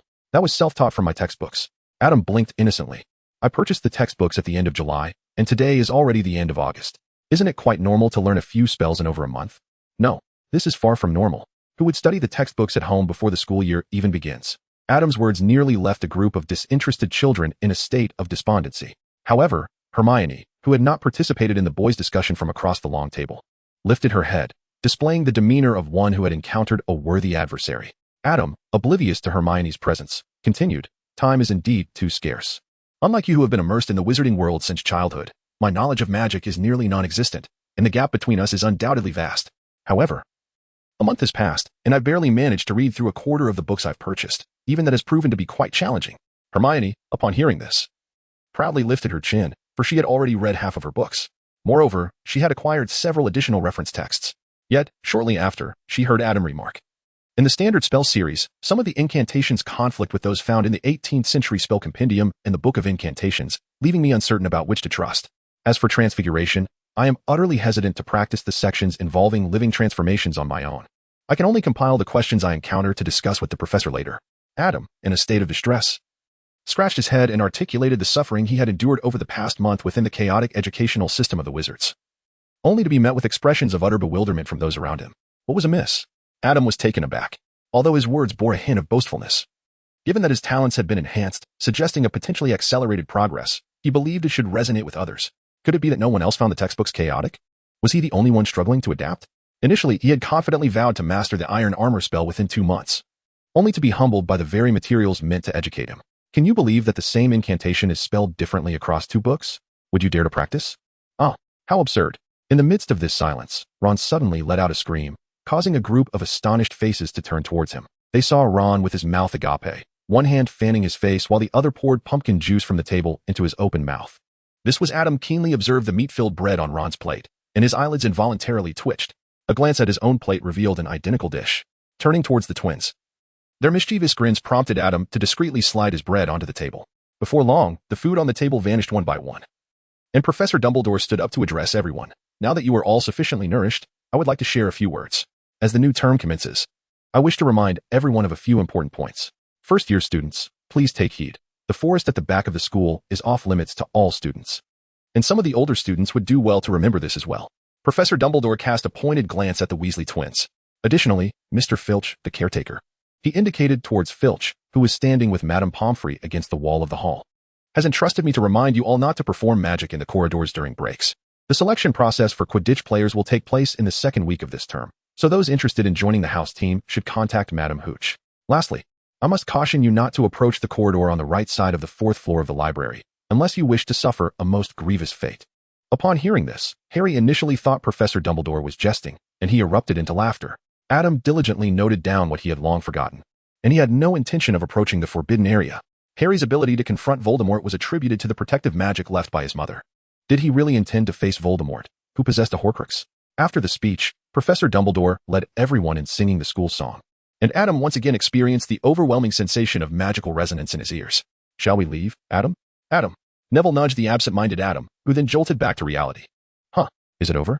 It ended a while ago. We should return to the dormitory. Chapter 13. The morning of the first day of school, the new students followed Percy back to the Gryffindor Tower, each finding their respective dormitories. Ah, Adam. We are together again. How wonderful. Sitting on his bed, Neville excitedly embraced Leaf, only to realize that Leaf was missing once more. Adam had to employ the summoning charm again, but this time he was prepared, avoiding close contact with Leaf. Ah yes. I am truly delighted to share a dormitory with you. After inspecting his belongings, Adam sat on his bed, feeling a mix of joy and resignation. He suspected the dormitory assignments were influenced by the relationships displayed by the young wizards along the way, and he was quite pleased to be sharing a room with Neville. However, his resignation stemmed from the fact that the remaining 3 beds were occupied by Harry, Ron, and Seamus. This arrangement, so close to the protagonists, made him feel susceptible to trouble. Yet, it was uncertain who he had replaced, as he could hardly recall. As long as he remained prudent and did not stray too far, he believed he could navigate the situation adequately. Interestingly, among the 3 roommates, Seamus left a more profound impression on him than Neville. After all, it was during the climactic battle that Neville had made a lasting impact, while Seamus, the explosive genius, had left his mark in nearly every installment. "Oh, I'm so tired. I want to think too much. I'll give myself, in the bed, a thorough refresh," Adam declared as he kicked off his shoes and flopped onto the bed, lazily stretching out his limbs. The perks of magic were undeniable. Today, he would forego bathing. "Good night, everyone. See you tomorrow." Upon Adam's utterance, his attire unexpectedly transformed into snug and comfortable pajamas, and he promptly rolled himself into a cocoon-like bundle within the blanket. Indeed, despite resisting the allure of dazzling skins, Adam ultimately succumbed to the drowsiness that enveloped him just before slumber, crafting for himself an utterly delightful ensemble of sleepwear. It must be said, each day when Adam effortlessly changed into his pajamas and nestled into the covers, he felt that his investment of 100 galleons was indeed worthwhile. This magic was exceptionally convenient. Observing Adam in the adjacent bed, Harry contemplated the necessity of dragging his weary body to the shower and silently resolved to master the art of magic. Thanks to his decision to retire early the previous night, Adam's biological clock functioned as intended, rousing him from slumber the following morning. Glancing at his 4 roommates, who were sleeping soundly like hibernating bears, and noting that there was still ample time before the first class, Adam decided to refrain from disturbing their rest.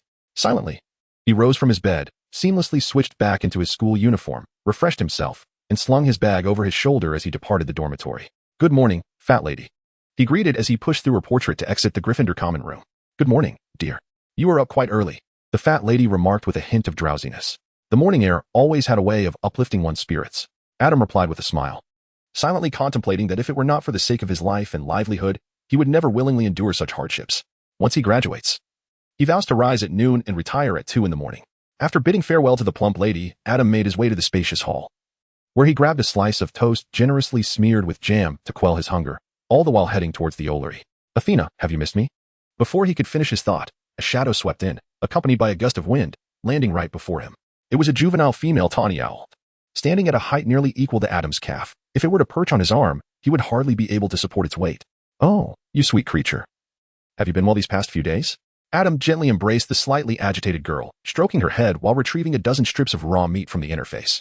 Each strip, 2 fingers wide and the length of his arm, was swiftly devoured by Athena, who consumed them one by one. This function, unlocked after Adam purchased Athena from Diagon Alley, allowed him to buy feed that would enhance the owl's strength and speed, priced at 1 galleon for 10 kilograms. Admittedly, it was somewhat expensive, yet Athena relished it, and the young creature was still growing. Moreover, it was not an everyday meal, merely an occasional treat. Thus, Adam gritted his teeth and made the purchase. Typically, Athena relied on her own hunting at home, but at Hogwarts, she was fed by house elves. After feeding Athena and enjoying some playful moments together, Adam leisurely made his way back to the Great Hall. By this time, the hall was considerably more crowded than before. He found a seat, poured himself a glass of milk, and grabbed a ham sandwich, pulling out a book to read while he ate. Once he had nearly finished his meal, Adam closed the book, stowed it away in his bag, and headed towards the classroom. Although there was still ample time before his first class, Adam deemed it prudent to arrive early, considering the mischievous nature of Hogwarts staircases. His instincts proved correct. Half an hour later, after several instances of the staircase unexpectedly shifting direction, Adam, having circled the 2nd and 3rd floors, finally suppressed his frustration and stepped into the Transfiguration classroom. The room was occupied by less than a third of the students, with most of the front seats vacant. Adam confidently took a seat in the front row, subsequently fixing his gaze on Professor McGonagall at the podium. Ahem, it must be said that Gryffindor has its merits. At least their head of house can transform into a cat. Adam's gaze was so intense that even Professor McGonagall, in her animagus form, was startled when she looked over with her hands tucked away. From the depth of Adam's eyes, Professor McGonagall discerned that this astute student seemed to have uncovered her secret identity. Had he truly seen the aspects concerning animagi? Initially, she had intended to surprise her students by showcasing the intricacies of transfiguration to ignite their enthusiasm for learning. But now she hesitated on whether to revert to her original form. Under the scrutiny of her pupils, it felt inappropriate to maintain her feline guise. Fortunately, Adam seemed to recognize the awkwardness of the situation and averted his gaze, retrieving a volume on advanced transfiguration from his satchel. After a moment's hesitation, she chose not to transform back, but lifted her head to glance at him. Seeing that Adam was genuinely engrossed in his book, with notes scrawled in the margins, Professor McGonagall's eyes narrowed in satisfaction, and her tail swayed involuntarily. Catching the sight from the corner of his eye, Adam felt a rush of exhilaration. No. He needed to quickly leverage his connection with Harry to seek out Hagrid and obtain the permit for keeping a Kneazle. Acquiring this document was not overly complex.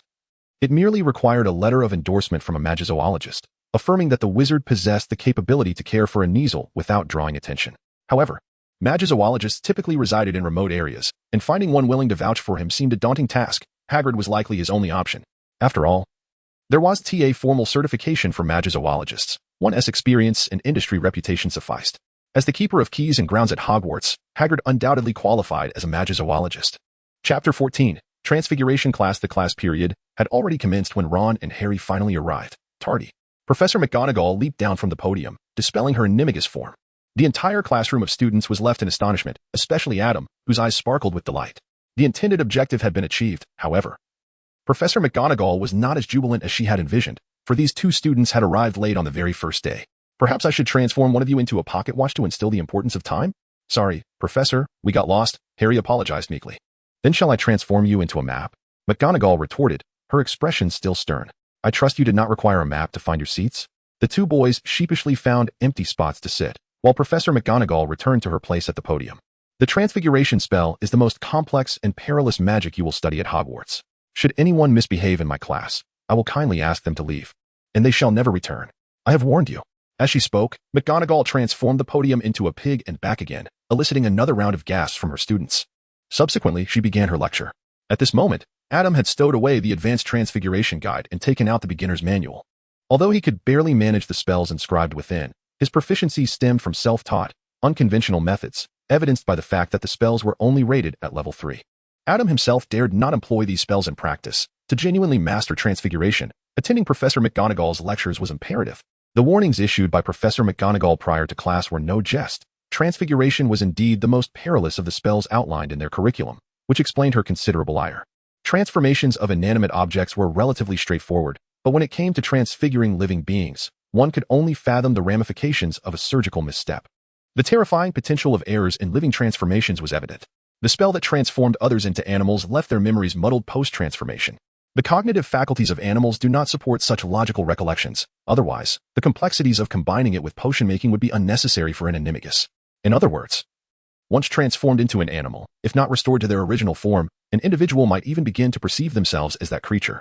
Furthermore, spells that transport a target to an unknown location, none of which had ever seen a creature or object return from such a disappearance, alongside summoning spells that invoke objects from other realms, all fall within the realm of transfiguration. Merely considering these few examples underscores the inherent dangers of the art.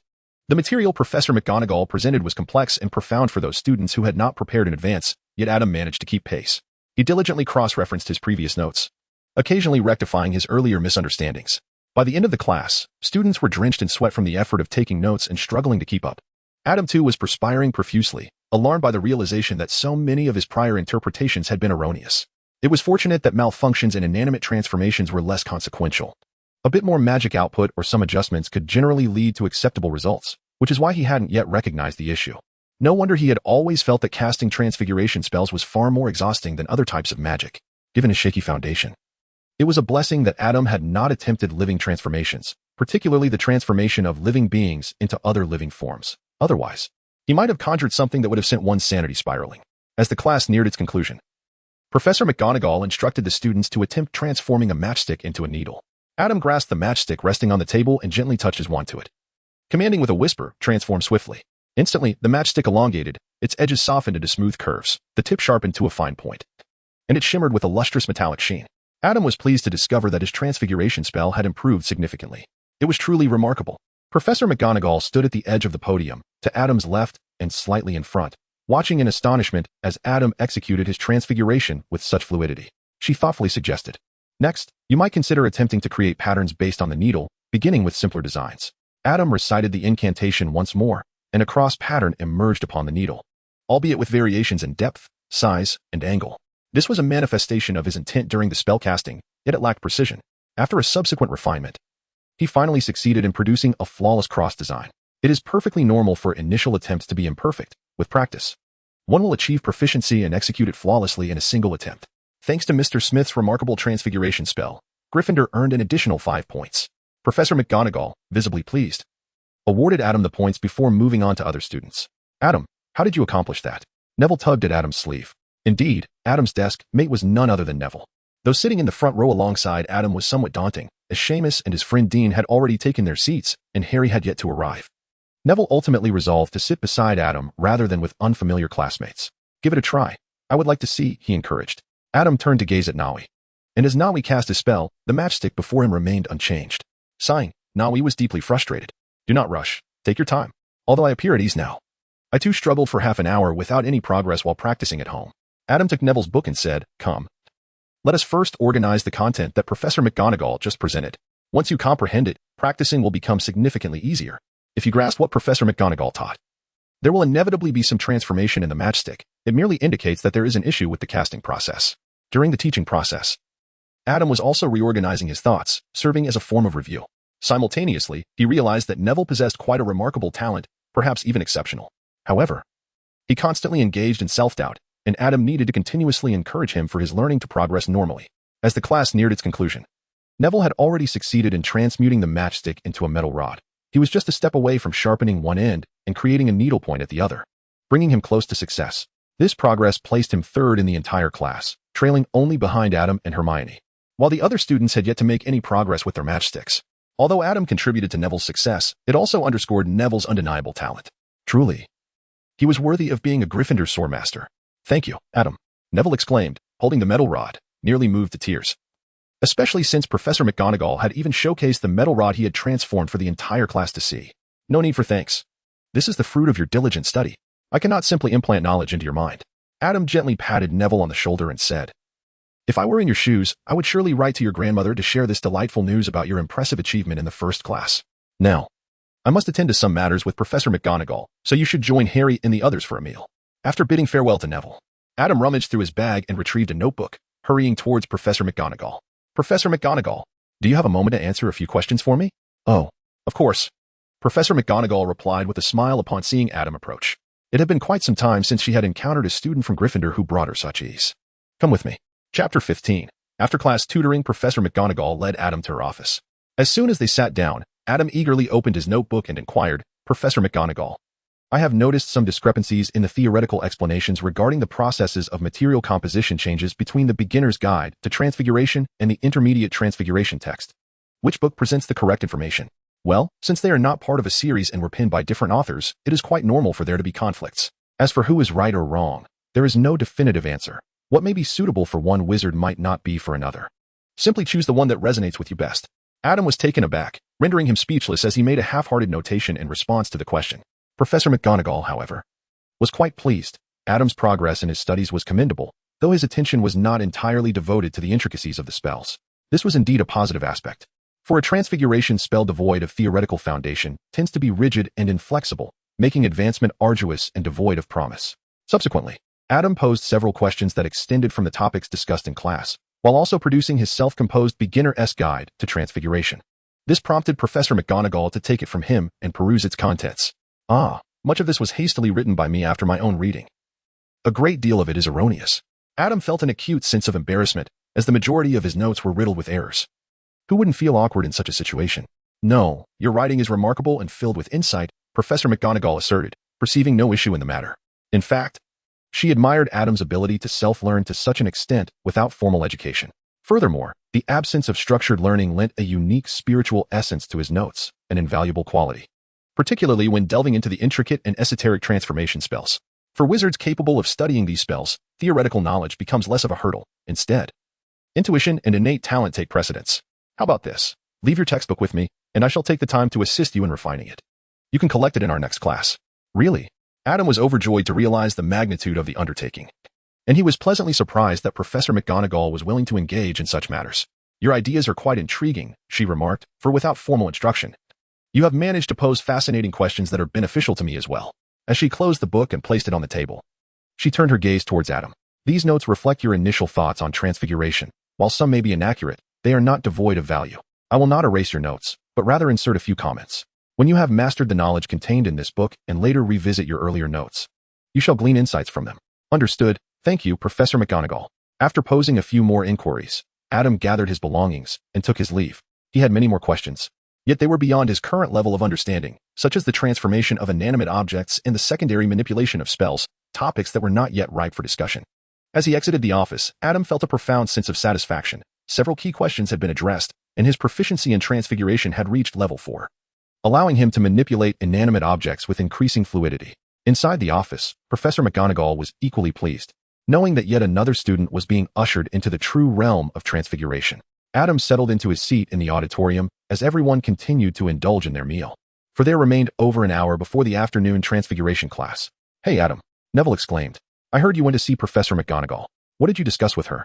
Ron inquired with curiosity. "I merely posed a few questions regarding the transfiguration spell. It was more of a post-class consultation," Adam replied. Adam, feeling quite famished, eagerly inserted a piece of bacon and stuffed it into his mouth, accompanied by a roll of roasted mushrooms. Ron, however, suddenly lost all interest. After being reprimanded by Professor McGonagall prior to class, he now found himself devoid of enthusiasm for the entire transfiguration course. Noticing the unmistakable shift in Ron's demeanor, Adam ventured. "Ron, surely you aren't upset with Professor McGonagall, are you?" "Of course not," Ron retorted, yet Harry, Neville, and Seamus exchanged glances, clearly sensing his ire. Ron, in a huff, poked at the roasted potatoes on his plate. While they were indeed tardy, it was not entirely their fault. Had the stairs not led them to the 4th floor, and had Filch not pursued them relentlessly, they would not have been late. Moreover, even though they arrived after the bell, Professor McGonagall's admonishment in front of the entire class was certainly unwarranted, especially with that insufferable Malfoy watching. Ron's wounded pride left him feeling somewhat despondent, while Harry, though slightly disheartened, took it in stride. "Ron, Harry, Professor McGonagall's anger is for your own good," someone suggested. Adam pondered for a moment and inquired, "Are you familiar with the 5-legged creature?" The mention of the 5-legged creature elicited a puzzled exchange between Harry and Ron. Harry was certain he had never heard of it, and Ron, too, appeared equally uninformed. This entity was a product of an uncontrolled transfiguration spell, a monster transformed from a wizard, classified by the Ministry of Magic as XXXXX, and documented in the Compendium of Magical Creatures. Due to the transfiguration spell, they had lost all memory of their identities, truly believing themselves to be the 5-legged creature, a man-eating beast, rather than wizards. Thus, just as one would resist being transformed into another animal, they too would vehemently oppose any attempts to revert them back to their wizardly forms, deriving pleasure from cannibalism. Observing the growing terror on their faces, Adam continued. This exemplifies the peril inherent in transfiguration. Professor McGonagall was not jesting. One must approach transfiguration with the utmost seriousness. To engage in its study and practice with a careless attitude would lead to death, a fate that would scarcely be fortunate. The two contemplated this, indeed. The prospect of being transformed into another species and losing their humanity was a far graver fate than death itself. But wait, why must they choose it all? They wish to live in peace. The two shuddered, nodding vigorously to indicate their understanding. Although Adam's words did not lead them to fall in love with the transfiguration spell, they certainly alleviated their grievances against Professor McGonagall's lesson for the day. After a while, as if emerging from the shadow of the 5-legged creature, Harry turned to Adam and asked, "Could you elaborate on how you successfully transformed a matchstick into a needle?" Upon hearing this query, the surrounding classmates leaned in closer. In their class, only 3 students had succeeded in transfiguring matchsticks, making Adam and Neville, sitting together, particularly conspicuous. Neville had already been questioned, but he stammered and struggled to articulate his thoughts, ultimately stating that Adam had learned it earlier and thus was quicker at it, claiming that Adam had guided him through the process. Therefore, they had no choice but to seek Adam's wisdom. As for Hermione, to be frank, her personality was not particularly endearing. She possessed a wealth of knowledge, yet rarely flaunted it. When she excelled in class, Hermione would proudly lift her chin, whereas Adam would humbly remark, "I simply learned this a bit earlier than you all." Although the latter statement did not prompt them to study the textbook in advance, it certainly brought them a sense of equilibrium. "Well, why don't you first share how you managed the transformation?" Adam did not refuse. Yet he was not particularly well-versed in teaching. He allowed Harry and the others to share their methods, comparing them with his own approach. Harry and his companions exchanged glances. "Well, we simply recite the incantation while envisioning the matchstick transforming into a needle," Harry explained. Upon hearing this, the other students nodded in agreement, affirming that was indeed the process. "I believe I have a general understanding now." Adam's lips twitched slightly, it seemed, in conjunction with Professor McGonagall's words, that none of you had absorbed any of it and simply stubbornly persisted. Well, Adam had initially taken the same approach, only to realize after a mere 10 minutes of fruitless effort that his method was flawed. Firstly, following the potion class, the subsequent 2 days proved to be both fulfilling and delightful for Adam. Specifically, his time outside of classes was occupied with various tasks, although he was not overly busy. As for the lessons, during the charms class, Adam exhibited the advantages of prior preparation, earning Professor Flitwick's commendation for his levitation charm. However, no additional points were awarded. Conversely, after Neville's disastrous attempt at exploding a feather, Adam promptly conjured a refreshing stream of water and healed it, thereby securing an additional 5 points for Gryffindor. After the charms lesson, Adam approached Professor Flitwick with inquiries. The professor was quite astonished by Adam's pace of study and the questions he posed. After engaging in discussion for several minutes, Professor Flitwick reluctantly scheduled another appointment with Adam. Before departing, he recommended several titles, some addressing Adam's queries and others supplementing the curriculum, all well suited to Adam's learning trajectory. In herbology, Neville exhibited an unusual fervor, diligently taking notes with remarkable detail that even surpassed Adam's revised notes, startling Adam. As for history of magic, it was a class where even Adam found himself resting his head on the desk. There was no remedy, for Professor Binns delivered the material in a monotonous manner, rendering attendance unnecessary. One could simply highlight the key points for the final examination. Before long, it was already Friday. Adam, did you not feed Athena today? Harry inquired at the breakfast table. Just then, Hedwig arrived with a letter from Hagrid, prompting Harry to recall that Adam had seemingly forgotten to tend to Athena. Athena delivered a letter for me last night. She will return after hunting today, so there is no need to feed her.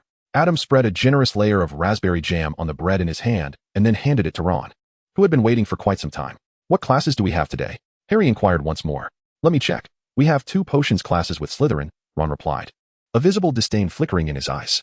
It is said that Professor Snape, being the head of Slytherin House, tends to favor his own students. I am eager to see if that holds true. It turned out to be the case. Moreover, Harry sensed that Professor Snape seemed to harbor a profound dislike for him. No, a palpable hatred. Indeed, when Professor Snape called out Harry's name, he paused and spoke in a tone that, while subtle, resonated throughout the classroom. Harry Potter, our new arrival. The renowned figure. Snape's icy, hollow gaze swept across the room, and when it met Adam's eager eyes, he frowned uncomfortably.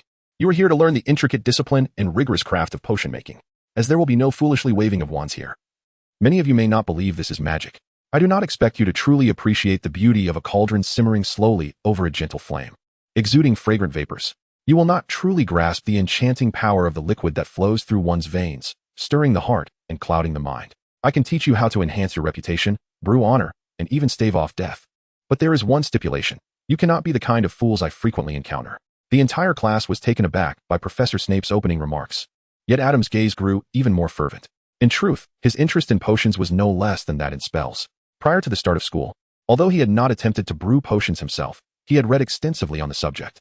Initially, he assumed that potions were akin to traditional herbal medicine, relying on the harmonious combination of ingredients to achieve effects. However, it did not take long for him to realize the discrepancies. Herbal medicine does not impose such precise requirements on the number of stirs. Furthermore, among the measures of slices, pieces, and drops, only drops could be said to have a strict control, while the other 2 allowed for excessive variability.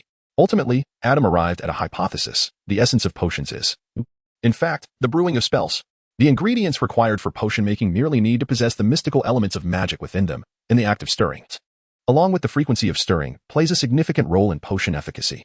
In the realm of magic, numbers wield their own power. Brewing potions is, in essence, a process of pre-casting spells and storing them. This also elucidates why, regardless of age or gender, one consumes potions 1 bottle at a time. The efficacy of the potion does not stem from the dosage of its active ingredients but rather from the entirety of the potion, which constitutes a single spell. One must drink the entire bottle to complete the incantation. Though Adam found this realization unsettling, young Potter was right before him. Ultimately, Snape decided to confront Harry first. Potter. Snape suddenly turned his gaze upon Harry. What would happen if I added powdered daffodil root to an infusion of mugwort? Harry looked bewilderedly at Ron, then glanced at Adam, who was positioned 2 spaces away. Adam opened the book and shook his head, indicating that it was too far for him to assist. I cannot see, Professor, Harry finally admitted, as the distance rendered Adam's text obscured. Snape clicked his tongue in disdain, remarking, it seems that fame does not equate to competence. Ignoring Hermione, who raised her hand eagerly, Snape pressed on. Let us attempt this once more. Potter, if I were to ask you to locate a piece of dung, where would you search? A cold sweat broke out on Harry's brow as he stammered. I do not know, Professor. The trio of Malfoy and his friends nearly collapsed with laughter at the spectacle. I presume you have not perused a single book before the term began, have you, Potter? Another round of torment ensued, and ultimately, Harry believed he had narrowly escaped Snape's scrutiny, albeit temporarily, at the cost of a point for Gryffindor. During the practical session, however, Snape zeroed in on Harry once more. The group surrounding Harry found themselves caught in the crossfire, each action scrutinized, with several on the verge of tears from the relentless criticism. Adam was, once again, an exception. Under the somewhat perplexed gaze of Professor Snape, Adam humbly accepted every drop of venom the professor dispensed, responding each time with phrases like, "Thank you, Professor. I shall be more mindful in the future." Rather than withering under Snape's scorn, Adam inexplicably flourished at an astonishing pace. Ultimately, Professor Snape scrutinized Adam for a full half-minute, failing to uncover any faults, before sweeping away in his billowing cloak to focus on other students. Impressive, Ron remarked, glancing over Neville at Adam. How did you manage that? Manage what? Adam skillfully and fluidly placed the well-prepared materials into the crucible, while casually glancing at the nearby group. Simo, the crucible needs to be moved away from the fire, or it will explode again. Upon hearing the word explode, Dean reacted even more dramatically than Simo, promptly halting Simo's action of adding porcupine quills and removing the crucible from the flames. At that moment, Ron finally found the words to express himself. Exactly. Don't you think Professor Snape is particularly targeting us? How can you remain so unfazed? Chapter 17, The True Gryffindor. Are you suggesting that Professor Snape is watching me? I don't feel that Professor Snape is targeting me at all. Adam's actions were swift. He successfully brewed a potion for boils precisely as Professor Snape had instructed, placing the completed vial on the table. Professor Snape's high expectations were indeed demanding, yet they propelled my progress at an accelerated pace. Adjusting my mindset, I realized that being under Professor Snape's scrutinizing gaze was, in fact, a fortuitous opportunity. By dedicating myself to the art of potion making and rectifying my mistakes as per his guidance, I found my skills advancing remarkably. Ron, as a silent observer of Adam's advancements in this lesson, contemplated that most of these errors stemmed from the pressure of Snape's watchful eyes. However, Ron and his companions were oblivious to Adam's perspective. The chaotic educational system of the wizarding world inadvertently offered a peculiar boon. Amidst the acute scarcity of educational resources, Hogwarts boasted an astonishingly formidable faculty. Aside from the ever-evolving professors of defense against the dark arts each semester, even Professor Trelawney was a paragon of her field. At least she possessed genuine divination skills, surpassing 66% of seers in the wizarding realm. Take Professor Snape, for instance, the youngest master of potions, whose caliber could easily be equated to that of an esteemed academician in a previous life, ranking among the top 3 in potion mastery throughout the wizarding community. It was mere pedantry for such a distinguished figure to stand by during experiments, pointing out flaws. He was correcting Adam, not berating him. Could this truly be deemed as targeting? In truth, Adam would have welcomed the opportunity for Professor Snape to challenge him daily. An hour later, Professor Snape scrutinized the potion Adam had submitted, remaining silent for several moments. Not too foolish, he mused, the corners of his mouth curling into a faintly sardonic smile. In response, Adam beamed with joy, expressing, "Thank you, Professor. Your guidance has been immensely helpful. May I inquire if I could approach you with questions after class?" The students queuing behind him regarded Adam as though he were eccentric. Professor Snape maintained his composure, locking eyes with Adam's bright gaze for a full minute. Adam remained expectant, and eventually, Snape spoke. "Should your inquiries lack any merit, I shall expel you without hesitation." "Thank you, Professor," Adam replied eagerly. Adam's smile radiated even more brightly. "My Merlin." After class, Ron dreamily wrapped his arm around Harry's shoulder and whispered, "I initially thought the Sorting Hat had made an error by placing Adam in Gryffindor. He truly belongs in Ravenclaw. But today, I realized Adam is a genuine Gryffindor, although it had only been a week since the start of the term. The fundamental traits of the 4 houses had already taken root in the hearts of many young wizards." Harry nodded in agreement. "I am back." After persistent efforts, Adam finally managed to schedule a visit to Professor Snape's office for the weekend, jogging to catch up with the group. "When shall we visit Hagrid?" Adam had mentioned during breakfast that he needed to see Hagrid and wished to accompany Harry, who readily agreed. "Let's set off this afternoon." Harry patted his rumbling stomach. Simply being under Professor Snape's watchful gaze was quite exhausting, yet Adam boldly approached him. At 5 minutes to 3, the well-fed group departed the castle towards Hagrid's hut, with Ron joining them out of boredom. Upon arrival, Hagrid warmly welcomed them, offering rock cakes. Harry and Ron struggled mightily, managing only to nibble tiny crumbs from the cake, while Adam hesitated, contemplating whether to reduce the cake to mere fragments. He even suspected the cake had been subjected to a hardening spell, though he had no evidence. Ultimately, Adam fed the cake to Fong, who seemed to adapt well to the cake's hardness. Perhaps Hagrid used it to help Fong with his teething. "Oh, there are plenty of rock cakes here. Don't be shy." Hagrid noticed Adam's cake had disappeared so quickly and encouraged him to take more. "No, Hagrid. This cake is too large. I cannot consume so much."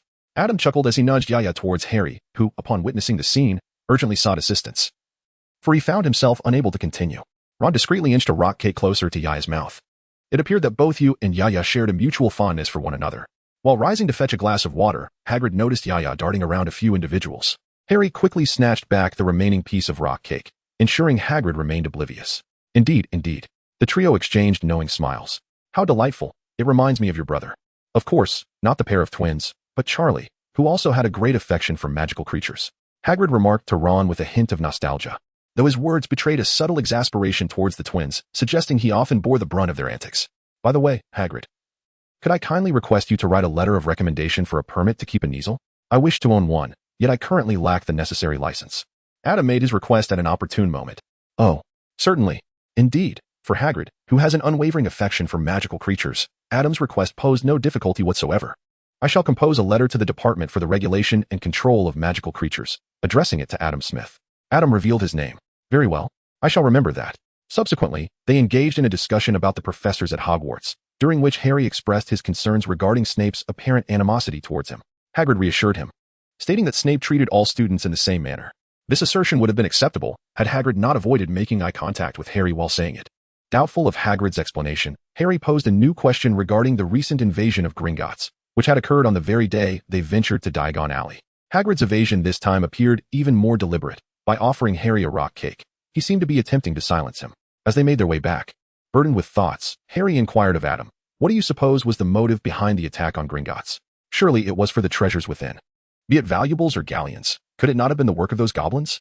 Adam recalled the sinister intentions of the interface attempting to deceive him into extravagantly spinning at Gringotts. "Do you not feel any concern?" Harry could not help but inquire. "I am not worried. After all, I have no savings at Gringotts." Adam waved his hand nonchalantly and replied, "Is this what I am referring to? Those are terrorists who attack banks. The ones who are still at large." Harry held his breath, sensing that Adam was reluctant to delve into the matter further. So he refrained from asking more questions. However, a sudden wave of worry washed over him, with the money his family had in Gringotts. Could it be at risk of being stolen one day? Chapter 18, Professor Snape's after-class tutoring on a Saturday morning. While most students at Hogwarts remained in the embrace of slumber, Adam had already finished his breakfast and fed Athena. He had a meeting scheduled with Professor Snape at 7:30, perhaps believing that an early start on the weekend would deter him. Upon arriving at Professor Snape's office and knocking to greet him, the doors swung open automatically, revealing the professor, his expression stoic as he regarded Adam from behind his desk. "Mr. Smith, perhaps you could present some genuinely thought-provoking questions that would justify my setting aside a cauldron of potions for your benefit?"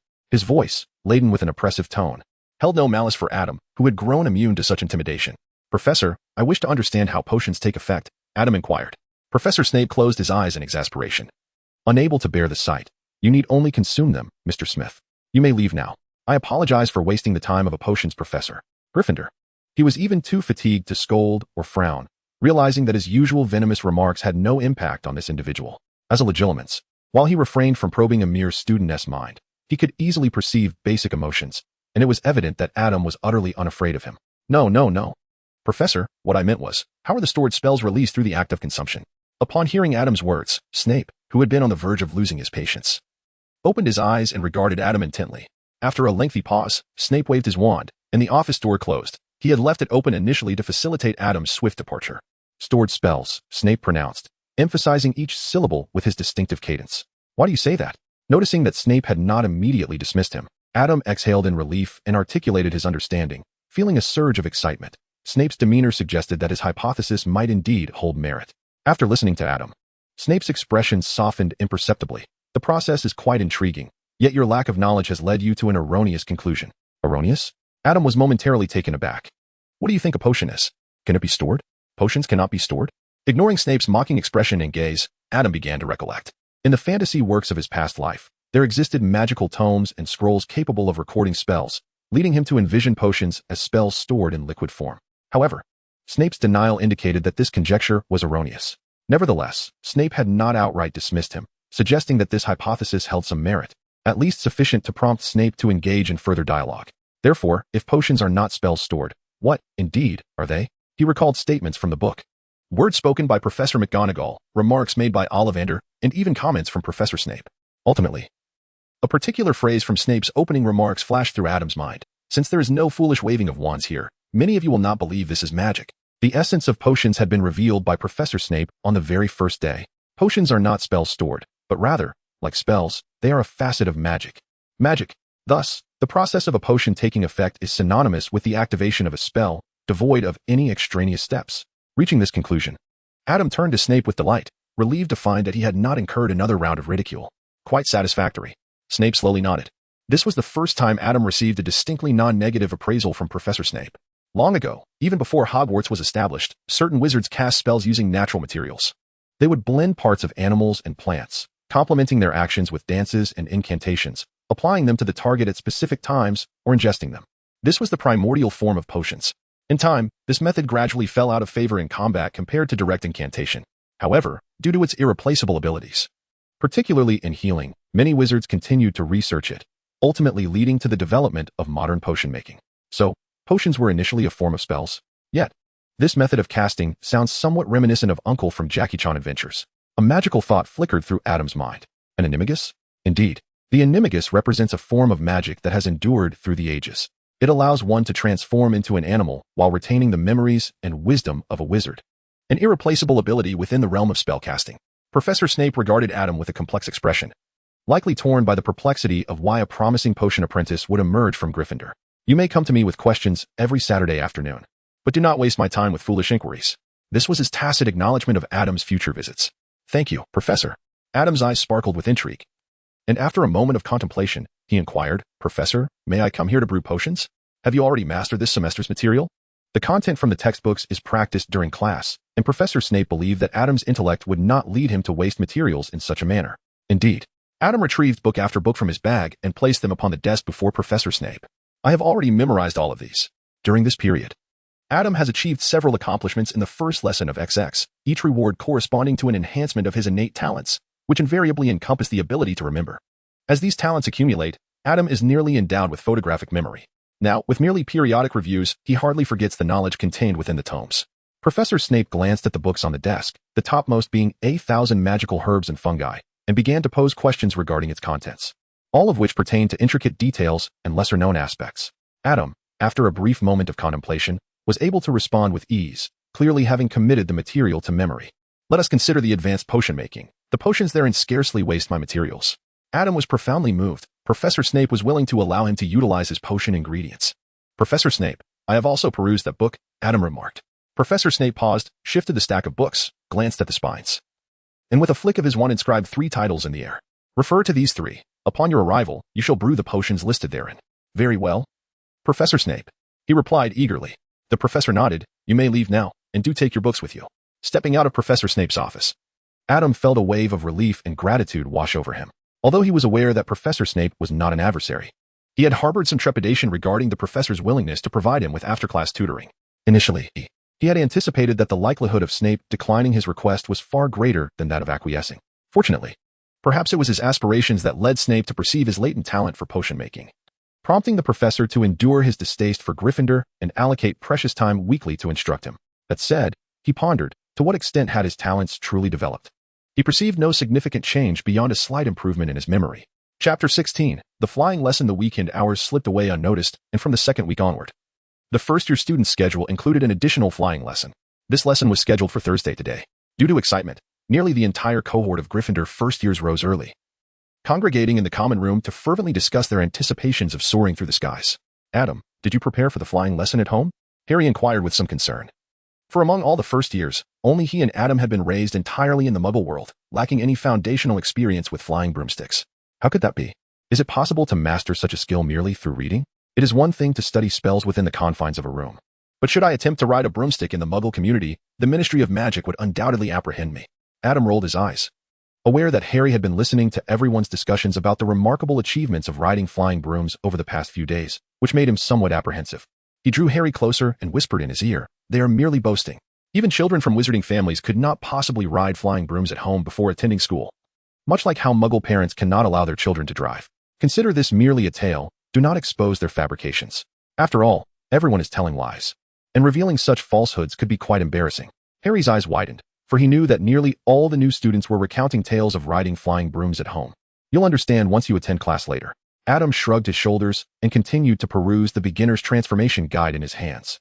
Professor McGonagall had revised the entire volume's notes in just 1 week, and the book, now brimming with annotations, was nearly twice its original thickness.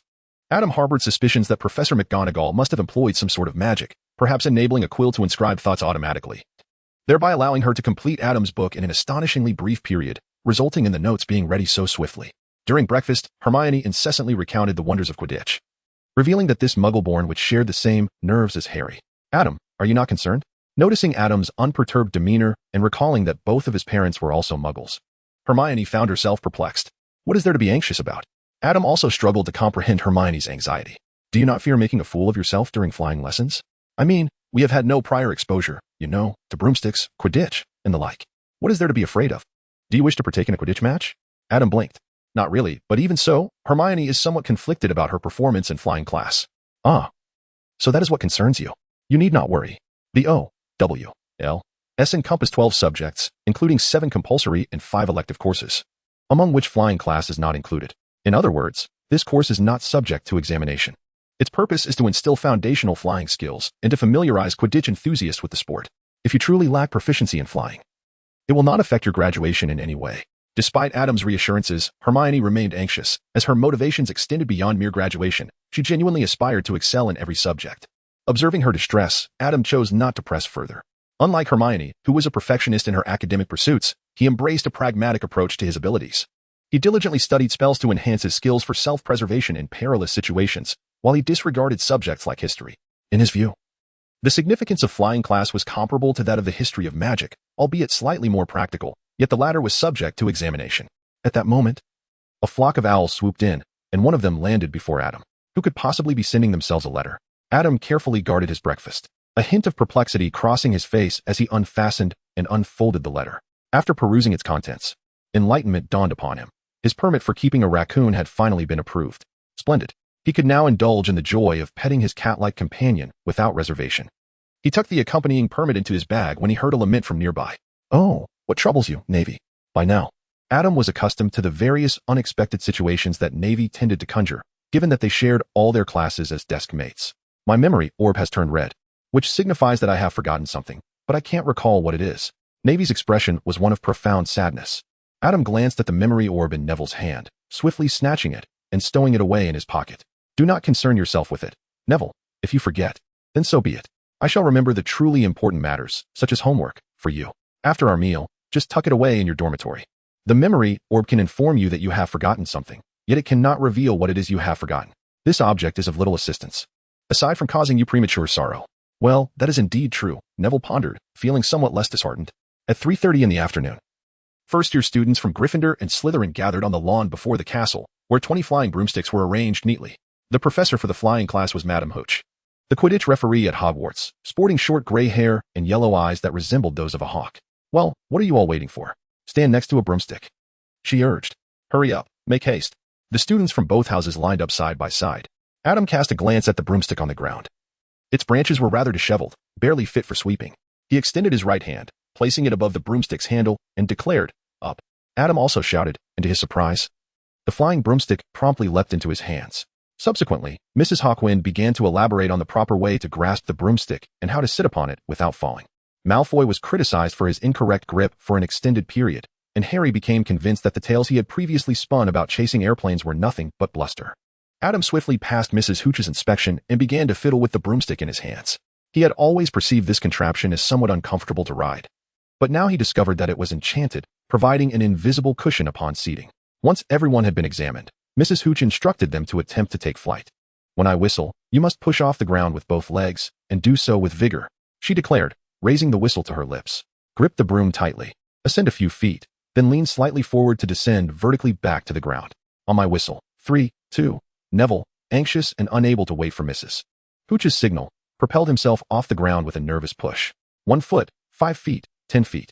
Come back down, Mrs. Hooch called out, but in his panic, Neville could not respond effectively. Stabilize and slow down.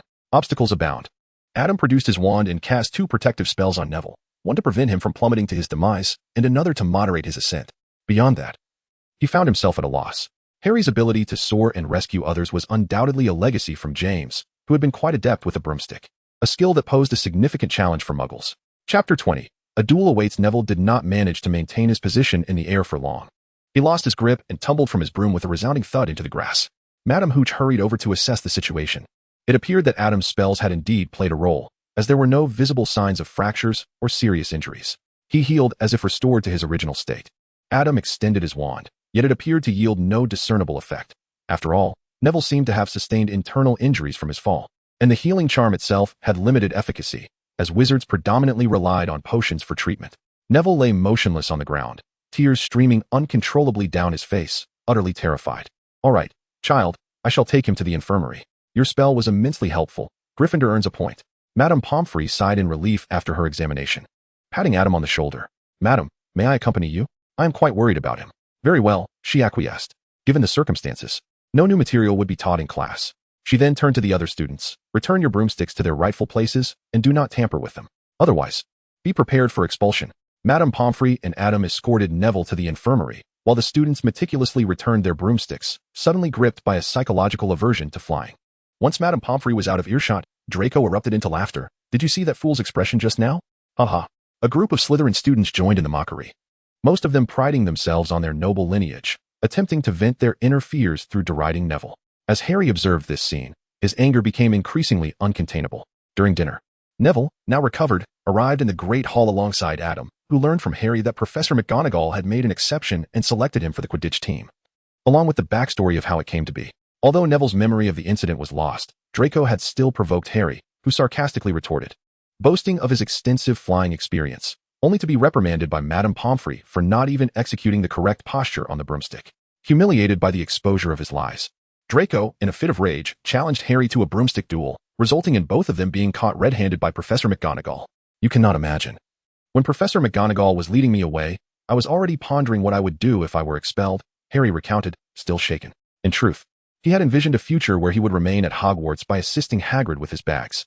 By the way, please do not share this.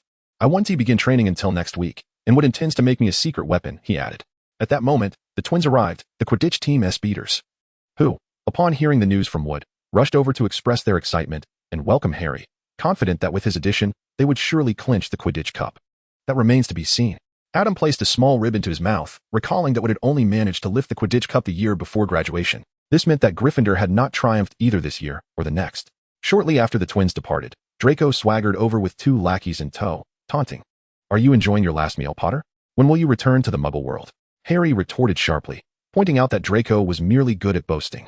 Having trembled in fear just moments ago, Draco was genuinely seething with anger, yet with the professors dining at the staff table, he knew he could not resort to violence. So he incited Harry into a wizard duel. Unfazed by the term, Harry was unaware of what a wizard duel entailed, prompting Ron to accept on his behalf. Once Draco had left, Ron enlightened them about the nature of wizard dueling. Hermione, who had been eavesdropping, could no longer contain herself. You are violating school rules. This will result in points being deducted from Gryffindor, she exclaimed. Were you eavesdropping on us? Ron, who was loudly conspiring with Harry about their nocturnal escapade, was taken aback. If you get caught, you will certainly lose a significant number of points. You are being incredibly selfish. Although Ron and Harry's voices were raised, leaving no room for concealment, Hermione did not deny her act of listening in. Instead, she frowned and chastised them. This is none of your concern, Harry replied sternly, unwilling to appear timid before that scoundrel Malfoy. You, Hermione was infuriated, turning to Adam. Aren't you going to stop them? Those are points we worked so hard to earn.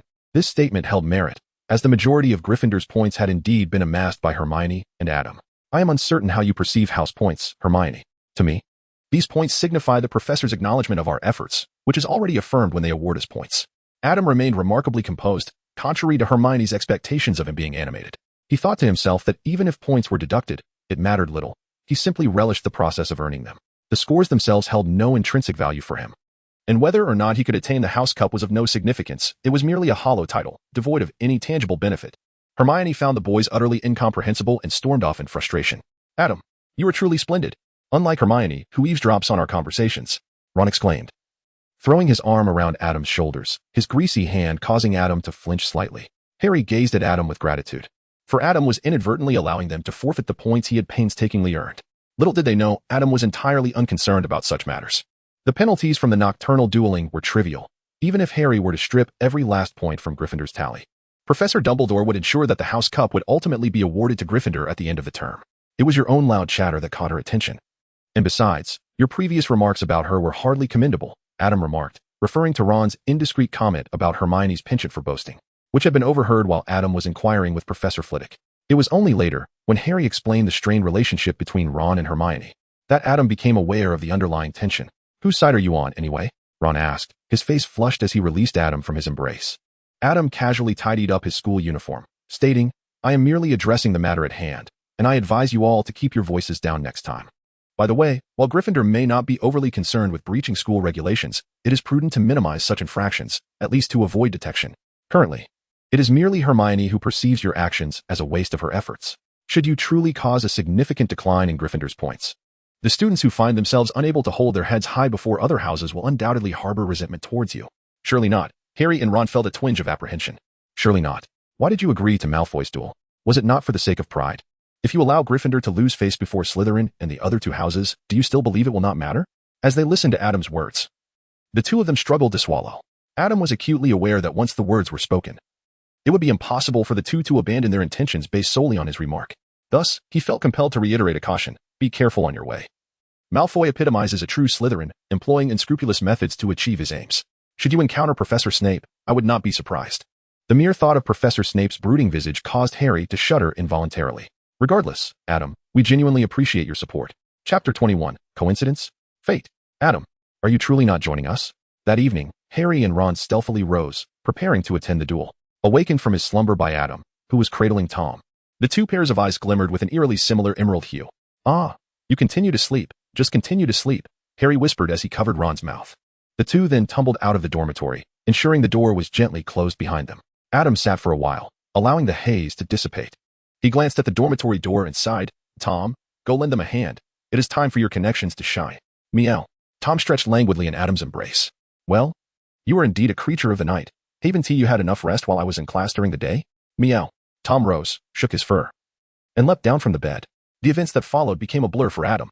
Upon waking, he found himself being drawn into a recounting of the previous night's extraordinary adventure by Harry and Ron.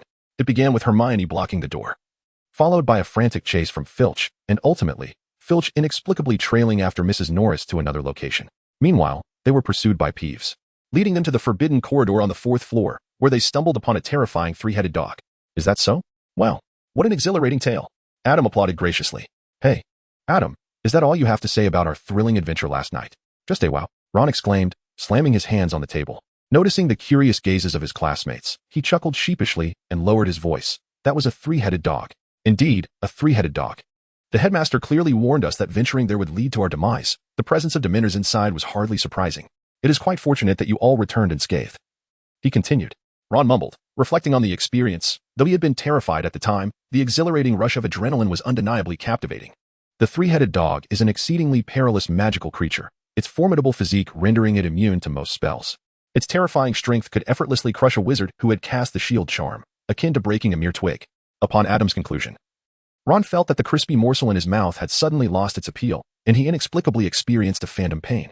Reflecting on the events of the previous night, I must admit that Hermione possesses admirable qualities. Harry discreetly expelled the crispy morsel from his mouth and awkwardly shifted the conversation. She could have abandoned us, yet she chose not to. Ultimately, it was her who enabled us to access that locked door. Clearly, she possesses far more talents than we realize. She must be feeling quite pleased with herself now. Had she not opened the door, we would never have encountered that three-headed dog. Ron, with a bewildered expression, stammered, only to receive an immediate thump on the back of his head. If it weren't for me, you would have been apprehended by the professor long ago. Hermione remarked as she tucked away the book she had just used to strike Ron's head and strode away with determination. Adam and Harry exchanged glances, directing their attention towards Ron, who was speechless and cradling the back of his head. They simultaneously shook their heads, muttering, serves him right. To be caught gossiping behind someone's back not once, but twice, must be a sign of sheer misfortune. With a sigh, Harry shifted the conversation, recounting the day Hagrid took him to Diagon Alley at the behest of Professor Dumbledore, during which he retrieved a small cloth pouch. Additionally, Harry shared his discoveries from their last visit to Hagrid's hut, revealing that on the very day Hagrid took the pouch, Gringotts had been breached. Harry speculated that the small pouch might be linked to the Forbidden Zone on the 4th floor. What could it be? He pondered. It could either be extraordinarily valuable or exceptionally perilous. Perhaps it embodies both qualities? Harry and Ron whispered among themselves, glancing at Adam for his thoughts. It must be something unique and precious, so priceless that no amount of money could procure it, possibly even one of a kind in this world. After pondering for a moment, Adam stroked his chin and inquired, why do you say that? Ron remained perplexed, but Harry, upon hearing Adam emphasize money several times, suddenly realized, of course, that individual attacked Gringotts yet didn't take a single galleon. Clearly, their objective was the unique properties of that item, which is something that money alone cannot procure. Otherwise, even if the item were lost, they could have easily taken some galleons to purchase something elsewhere. Harry appeared quite animated, and upon hearing his analysis, Ron also began to grasp the situation. The two then engaged in a discussion about what could possibly meet these criteria, but ultimately, they arrived at no conclusion and turned their attention back to Adam. Adam rolled his eyes, exclaiming, how could I possibly know about such matters? All the clues I possess are those you have imparted to me. If you wish to uncover the truth, you might as well inquire with Professor Dumbledore. He would surely not conceal anything he is willing to share. The two immediately shook their heads, their courage not yet sufficient to probe into the secrets of the headmaster in his presence. It was clear that Professor Dumbledore had hidden this matter intentionally. The group fell silent as Adam lowered his gaze to sip his mushroom soup. Did Professor Dumbledore truly wish to keep this knowledge from others? Was Harry's venture to the forbidden fourth floor merely coincidental? Last night, under Tom's influence, Mrs. Loris had led Filch astray.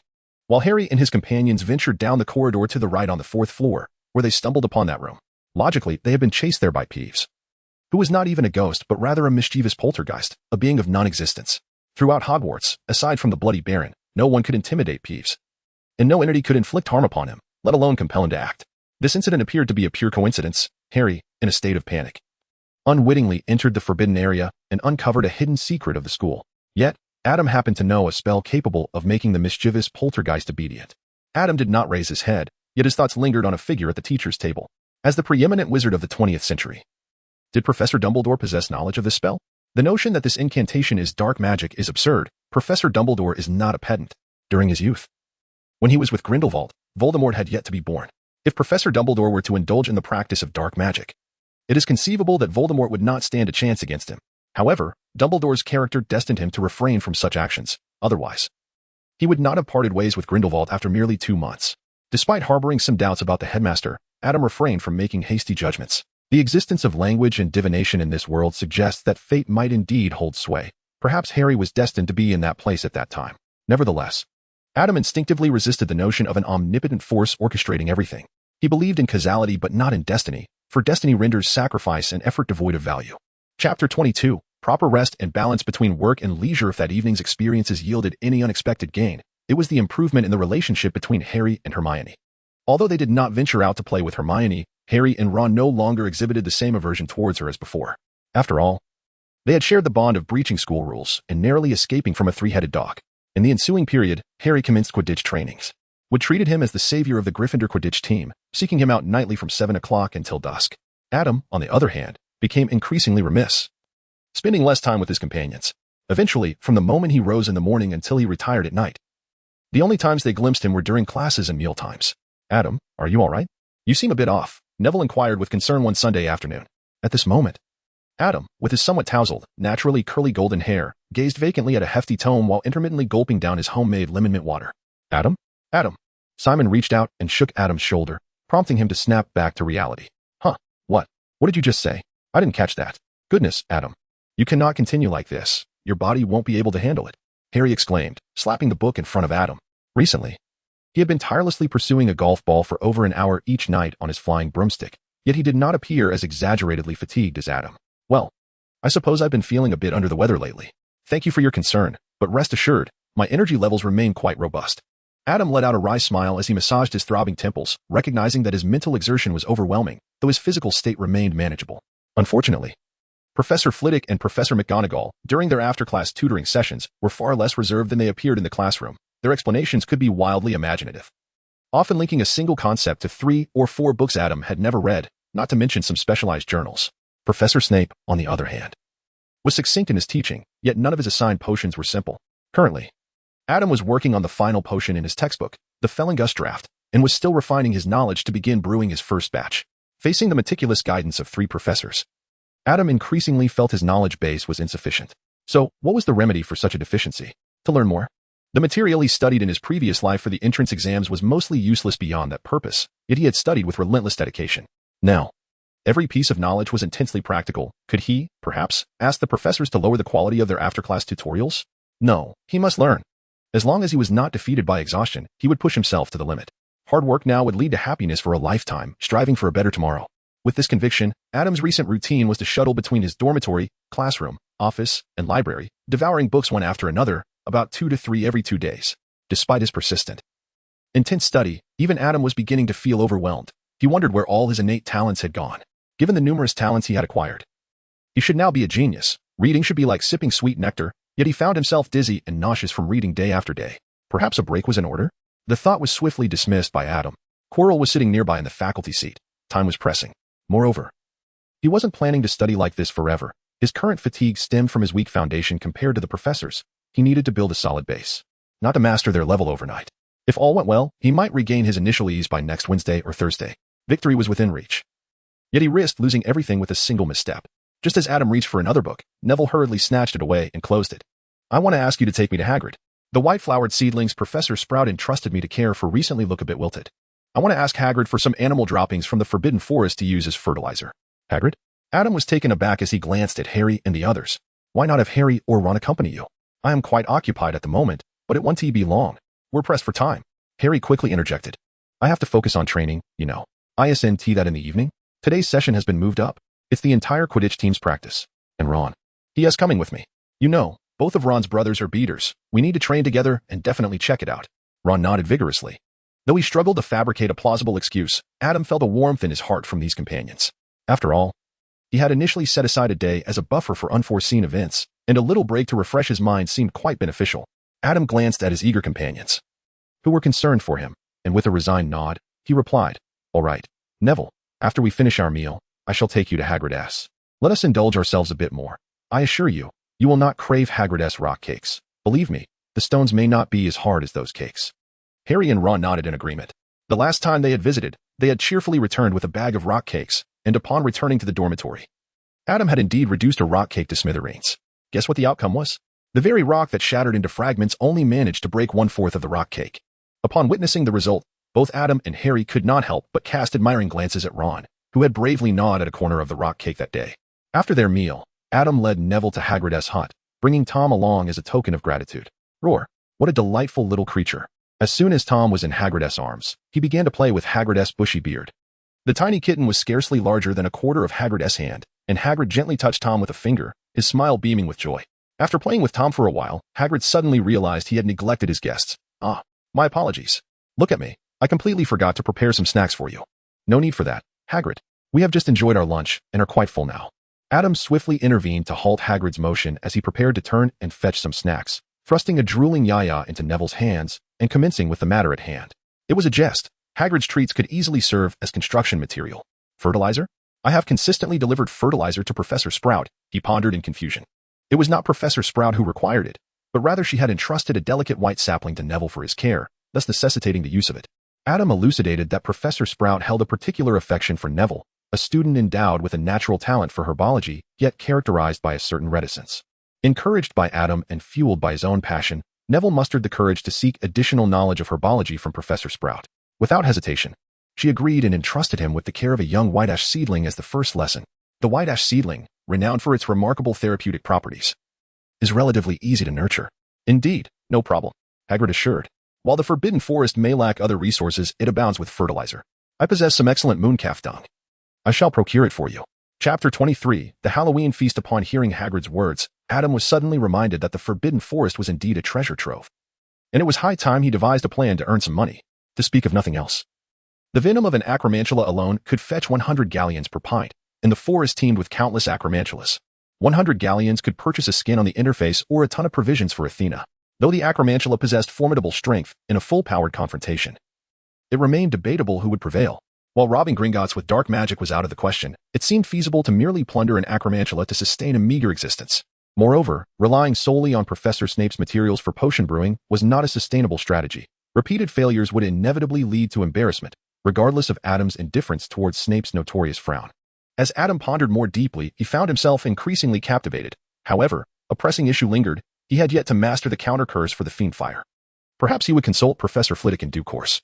Though his target was the acromantula, Adam preferred to avoid the use of the unforgivable curses if possible.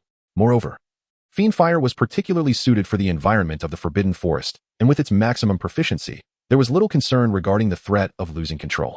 At that moment, Hagrid remained blissfully unaware of Adam's impending, reckless intentions towards Aragog, his beloved creature. He enthusiastically invited the two to sample some of his freshly baked muffins. However, knowing the terrifying nature of Hagrid's treats, both Adam and Neville politely declined after a brief conversation with him. Those muffins are truly dreadful, Neville lamented. As Hagrid retrieved the muffins from the oven, one slipped from his grasp, landing with a resounding thud on the wooden floor, yet it remained completely unscathed, showing no signs of even a minor dent. All right, you head to the greenhouse. I'll take my leave, Adam said, observing the slight worry etched on Neville's round face. He couldn't help but let out a sigh. Do not fret, since I intend to rest today, I shan't sneak off to study. Besides, after next week, I shall not be quite so diligent. I do not possess an excessive passion for academia. Adam had expressed such sentiments, And although Neville remained skeptical, he eventually acquiesced. Little did I anticipate that one day I too would be perceived as a diligent student in the eyes of others. Watching Neville's retreating figure, Adam couldn't help but sigh once more. Time, under the embrace of a structured routine, always seemed to pass swiftly. It was only one fateful morning when Adam awoke to the delightful aroma of roasted pumpkin wafting through the corridor that he realized Halloween was approaching. What was troubling Ron? After class, Adam followed the throng towards the dining hall, eager to partake in the school's special feast on the eve of Halloween. Only to discover Ron wearing an expression of distress. Earlier that day, during Charms class, he had again spoken ill of Hermione behind her back. Only to be caught in the act, which apparently left Hermione in tears. Now, she had been absent all afternoon, not even attending class. Harry felt exasperated. Ron typically refrained from disparaging Hermione, yet every time he did, he was invariably discovered. How was I to know she was so fragile? Besides, I didn't say anything untrue. Ron retorted angrily. Professor Flitwick had once again tasked them with practicing the levitation charm, and after several unsuccessful attempts, Ron felt his manly pride wounded during Hermione's admonitions. However, now that he had made a girl cry, he found it equally unmanly to refuse an apology, leaving him in an uncomfortable stalemate. Adam and Harry found themselves at a loss. They could hardly substitute for Ron in offering an apology, could they? Nevertheless, Ron's awkwardness seemed to wane midway through the banquet. I believe you should be aware that a disoriented Professor Quirrell collided with the entrance of the hall, exclaiming the alarming news of a troll in the dungeons. Before collapsing in a heap, Harry, who was in the midst of shoving a baked potato into his mouth, nearly choked at the revelation.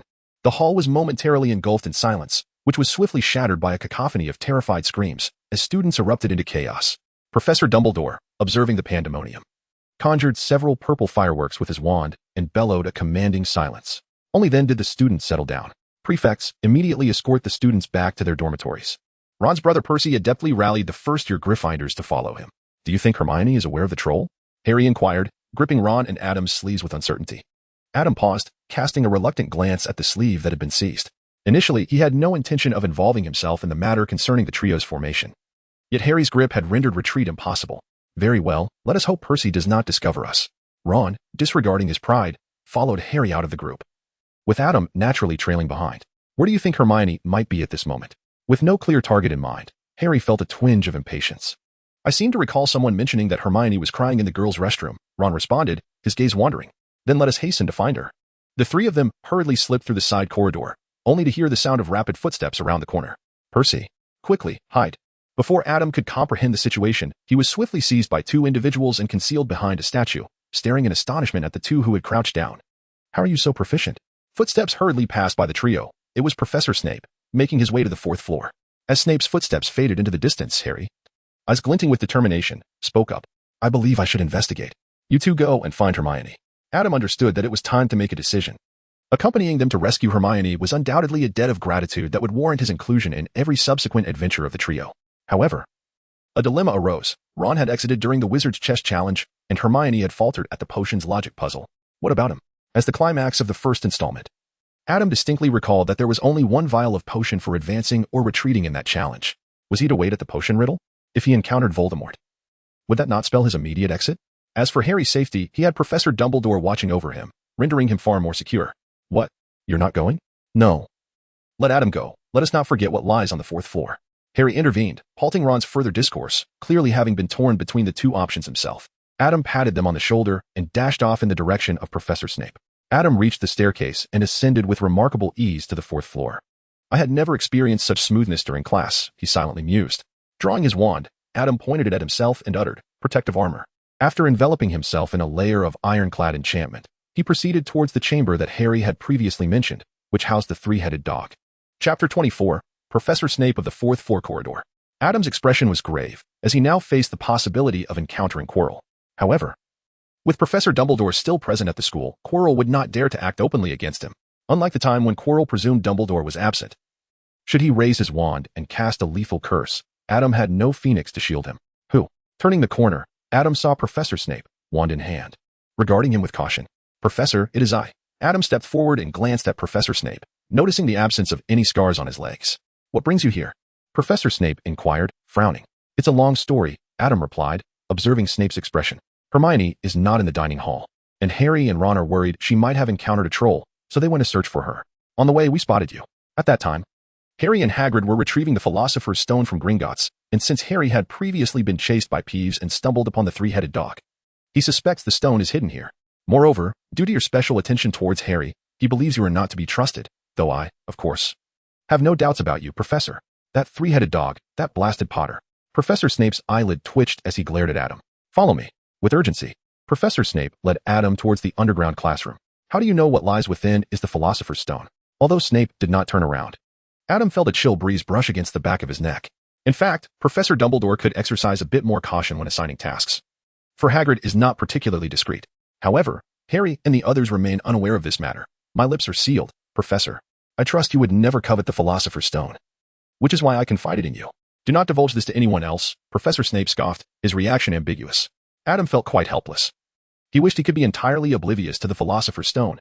However, during a prior visit to Hagrid with Neville, Hagrid had inadvertently revealed that he had been suffering from severe insomnia due to matters concerning the stone, only to remember afterward to urge them to keep it confidential. Now that Snape was inquiring, what could he do? If he wished to remain uninvolved, he had no choice but to divulge what he was meant to know. Adam was uncertain whether Professor Dumbledore would be aware of Hagrid's inadvertent revelation. Yet he speculated that Professor Snape would certainly inform Professor Dumbledore about the events of the day. It was even conceivable that Professor Dumbledore was observing them at that very moment, as evidenced by the unobstructed staircase he had ascended. In light of the current circumstances, to extricate himself from the situation, he felt compelled to continue exhibiting trust in Professor Snape, laying bare all the information he possessed. While Harry may harbor doubts regarding Professor Snape, given the latter's apparent antagonism towards him, Adam, as an ordinary student who had frequently benefited from Professor Snape's after-class guidance, found no reason to distrust him. Only someone devoid of any intentions concerning the Philosopher's Stone would remain oblivious to Professor Snape's lack of concealment regarding it. Adam intends to embody a certain persona.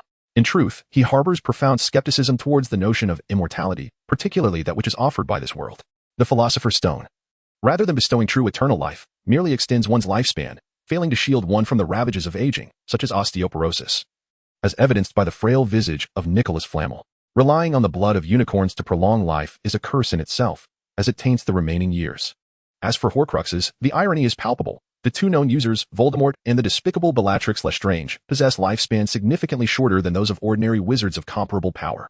It is evident that those who endeavor to defy the natural laws of life and death in this realm often pay dearly for their transgressions.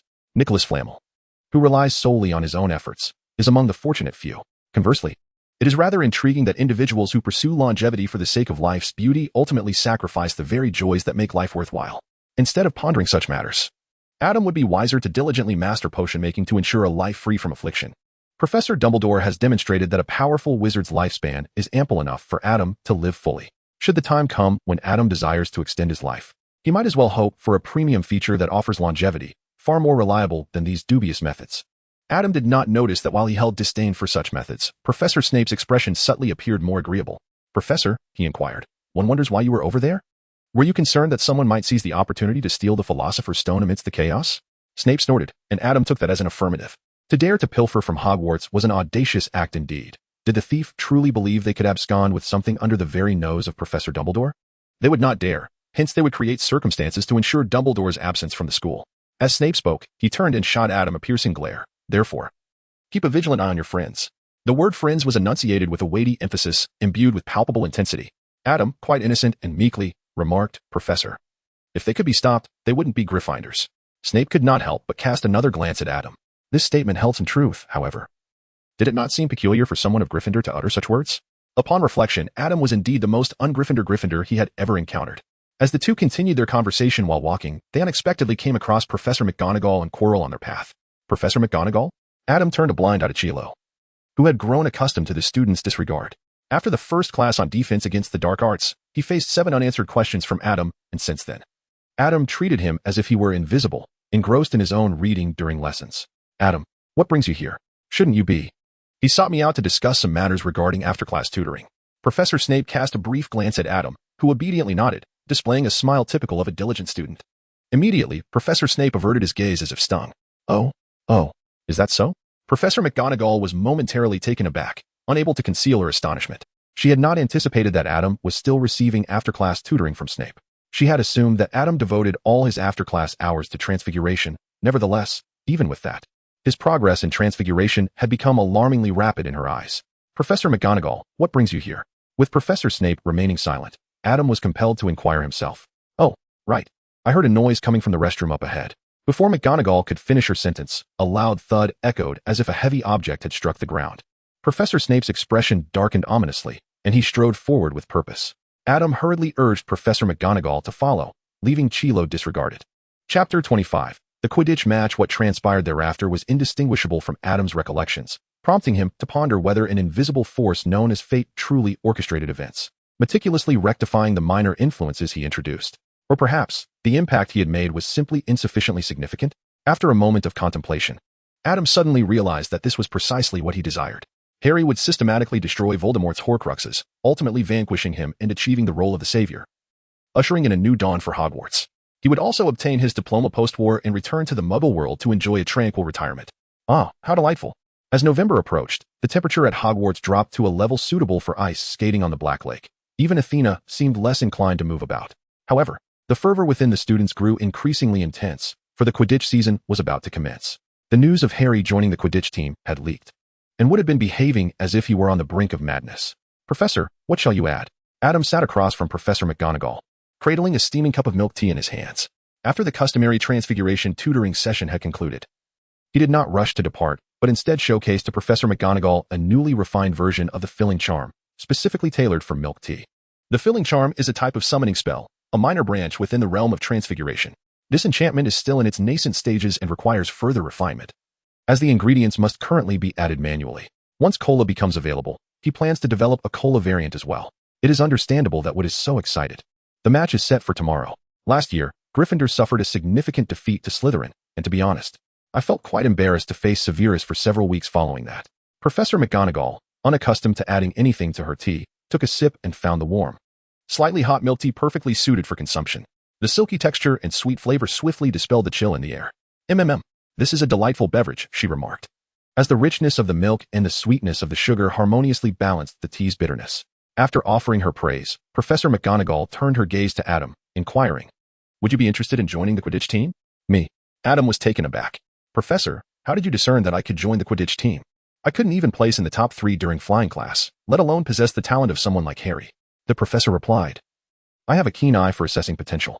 Your performance may be lacking, but your steadiness in flight, striving to master every change, mirrors your approach to learning transfiguration." Professor McGonagall, a devoted Quidditch enthusiast, could see through Adam's situation with just a glance. He could not hide anything from her. Indeed, the professor was remarkable. Adam shook his head with a wry smile, ultimately declining the offer. "However, my time is quite limited at present, and I possess little interest in Quidditch, so I shall have to pass." Professor McGonagall, accepting this with a tinge of disappointment, understood that Adam was preparing for both her and Professor Snape's post-class guidance, leaving him with scant time. Unbeknownst to her, Adam's after-class tutoring included an additional lesson in charms. The following day at 11 o'clock, the Quidditch match was on the verge of commencing, drawing nearly the entire faculty and student body to the stands, while the remaining individuals busied themselves with preparations for the event. As it was Harry's inaugural match, Seamus and his friends fashioned a banner from a soiled bedsheet, emblazoned with the words "Potter for the win." When Adam rushed over from the library, he was taken aback. "Are you all here to cheer for Harry?" With a flick of her wand, Hermione made the letters on the banner change colors incessantly. Since that day, Hermione, Harry, and Ron had become friends. "Look at the lion I've drawn," exclaimed Seamus as his good friend Dean contributed by sketching a large lion beneath the letters. "The bedsheet is mine," Neville sighed. "Well, I suppose I should contribute as well." Adam stroked his chin, realizing that there was little room left on the bedspread for any additions. Consequently, he resorted to a transformation spell, animating the lion depicted on the fabric, which began to roar incessantly downward. How thrilling. Madame Hooch, the referee, stood at the center of the pitch, her silver whistle in hand, as both teams gathered around her after entering the arena. "I trust everyone will compete fairly and honestly," she declared, casting a pointed glance at Marcus Flint, the captain of Slytherin, before instructing the players to mount their broomsticks. With a piercing whistle, 15 flying broomsticks ascended into the air. The quaffle was seized right at the outset by Angelina Johnson, the chaser for Gryffindor. "What a charming girl," exclaimed commentator Lee Jordan, a friend of the twins who often infused his commentary with personal opinions, prompting Professor McGonagall to sit beside him, keeping a watchful eye. As the match progressed with palpable tension, Adam, though lacking interest, felt his pulse quicken in response to the waves of cheers surrounding him. It was akin to the sensation of being dragged to a bar every 4 years by friends to watch the World Cup, despite having no affinity for football. "Make way. Coming through." The familiar voice of Hagrid boomed as his towering figure squeezed his way over to Adam, who and a few others shifted aside to accommodate him. "I was just watching from the hut, but it's much more atmospheric to be here with everyone. The golden snitch has tea been found yet, has it? Right. So Harry is currently without a task." Ron, who shared a fondness for Quidditch, conversed with Hagrid. The game appeared surreal to Adam, with both teams intensely battling for goals, only to suddenly begin hurling the bludgers at each other. Suddenly, a commotion erupted as the golden snitch was spotted. Harry and Slytherin's seeker raced toward it. Just as Harry gained an advantage, Slytherin's captain charged, nearly knocking him off his broom. From the opposite stand, Professor McGonagall could be seen animatedly expressing her discontent. In response to such blatant fouling, Madame Hooch soared into the air, delivering a stern reprimand before awarding Gryffindor a penalty shot. Though the elusive golden snitch had undoubtedly vanished from sight, he should be shown a red card, Dean exclaimed angrily, banging on the railing. This is Quidditch, not football. Ron had previously argued with Dean over football and Quidditch. By the way, what is a red card? As Gryffindor fumed in indignation, Adam focused on Harry's broom. And after a considerable wait, he finally sensed a surge of magical energy. It was coming. Adam swiftly discerned the nature of the magical force at play. It was merely a common curse capable of disrupting the flow of magic, causing a magical object like the flying broomstick to spiral out of control. Was it a test? Professor Dumbledore had not appeared in the stands today, leaving Quirrell to probe whether he was indeed present at Hogwarts. Chapter 26, Hagrid, the most tight-lipped man at Hogwarts. The curse quickly took effect as students began to notice Harry's distress. His broomstick trembled violently in the air, tossing him about and ascending higher with every spasm. When Hagrid remarked that only dark magic could influence a flying broomstick, Hermione seemed to recall something vital. She seized the telescope from around Hagrid's neck and peered across the way. It was Snape. What? Ron was taken aback, but Hermione thrust the telescope into his hands. He directed his gaze across the expanse, where Professor Snape was fixated on Harry, muttering incantations under his breath. Look, Snape is casting a curse on Harry. I must devise a way to thwart him. Wait, Hermione. Adam grasped Hermione's arm. Are you certain that only Professor Snape is casting the spell? What? Hermione replied, her expression one of perplexity. The counter curse requires one to maintain focus on the target while casting. Given Harry's current predicament, his broomstick's erratic behavior indicates that while a curse is being cast, a counter curse is simultaneously in effect. Otherwise, Harry would have already fallen. Wait, Hermione. Ron interjected. Quirrell is also casting spells. What? Hermione was taken aback, snatching the telescope back to look. What are you waiting for? It must be Professor Quirrell attempting to save Harry. He surely isn't Snape's match. Be quiet. Ron tried to protest, but Hermione silenced him with a fierce glare. Have you lost your senses? Quirrell stutters even when reading from a textbook. How could he possibly cast a spell? Adam sighed, placing a hand on his forehead. Upon witnessing Quirrell casting a spell, Hermione also reflected on this matter. Quirrell's incompetence had become widely acknowledged, based on his performance since the beginning of the term. He should not possess the ability to cast dark curses, nor should he be capable of performing counter curses. The fact that Quirrell was now uttering incantations, whether they be malevolent or reparative, indicated that something was amiss. What should be done now? Hermione felt a surge of anxiety. Let's do this. You go over there. Adam whispered a few words to Hermione, causing her eyes to sparkle with excitement as she hastily donned her cloak and hurried around to the opposite side of the stands. What did you say? Ron inquired, puzzled. In any case, if one of them is always casting a curse, then we should simply prevent both of them from doing so. Shouldn't we? Adam innocently shrugged his shoulders. Slytherin has blatantly breached the rules. Hermione, filled with indignation, sought out Professor McGonagall. And it was rather commonplace to inadvertently collide with two professors along the way, given their proximity. Across the stands, Hermione maneuvered her way to the faculty section, unexpectedly emerging from the aisle and knocking Quirrell off his seat, nearly toppling Professor Snape in the process, which naturally interrupted their incantations. Professor McGonagall, this is a disgraceful act of cheating. Hermione, with her face ablaze with fury, approached Professor McGonagall, casting a sidelong glance at the two toppled professors while deliberately raising her voice. Have you seen Harry's broom? Is Harry's broom unharmed? Professor Snape, having regained his balance, immediately turned his attention to the pitch. Upon hearing her words, he cast a contemplative look at Quirrell behind him, momentarily forgetting to deduct points from Gryffindor. Quirrell, on the other hand, exhibited no reaction, seemingly oblivious, and timidly apologized to the other teachers he had inadvertently bumped into. A single glance was all it took for Hermione to ascertain who was at fault. It's Quirrell. He was casting a jinx on you. Snape was casting a counter curse. I am absolutely certain of their reactions. After the match concluded, Hermione, who had been enthusiastically ushered by Professor McGonagall to watch the remainder of the game, returned to find herself invited by Hagrid for tea in his hut. Snape saved me?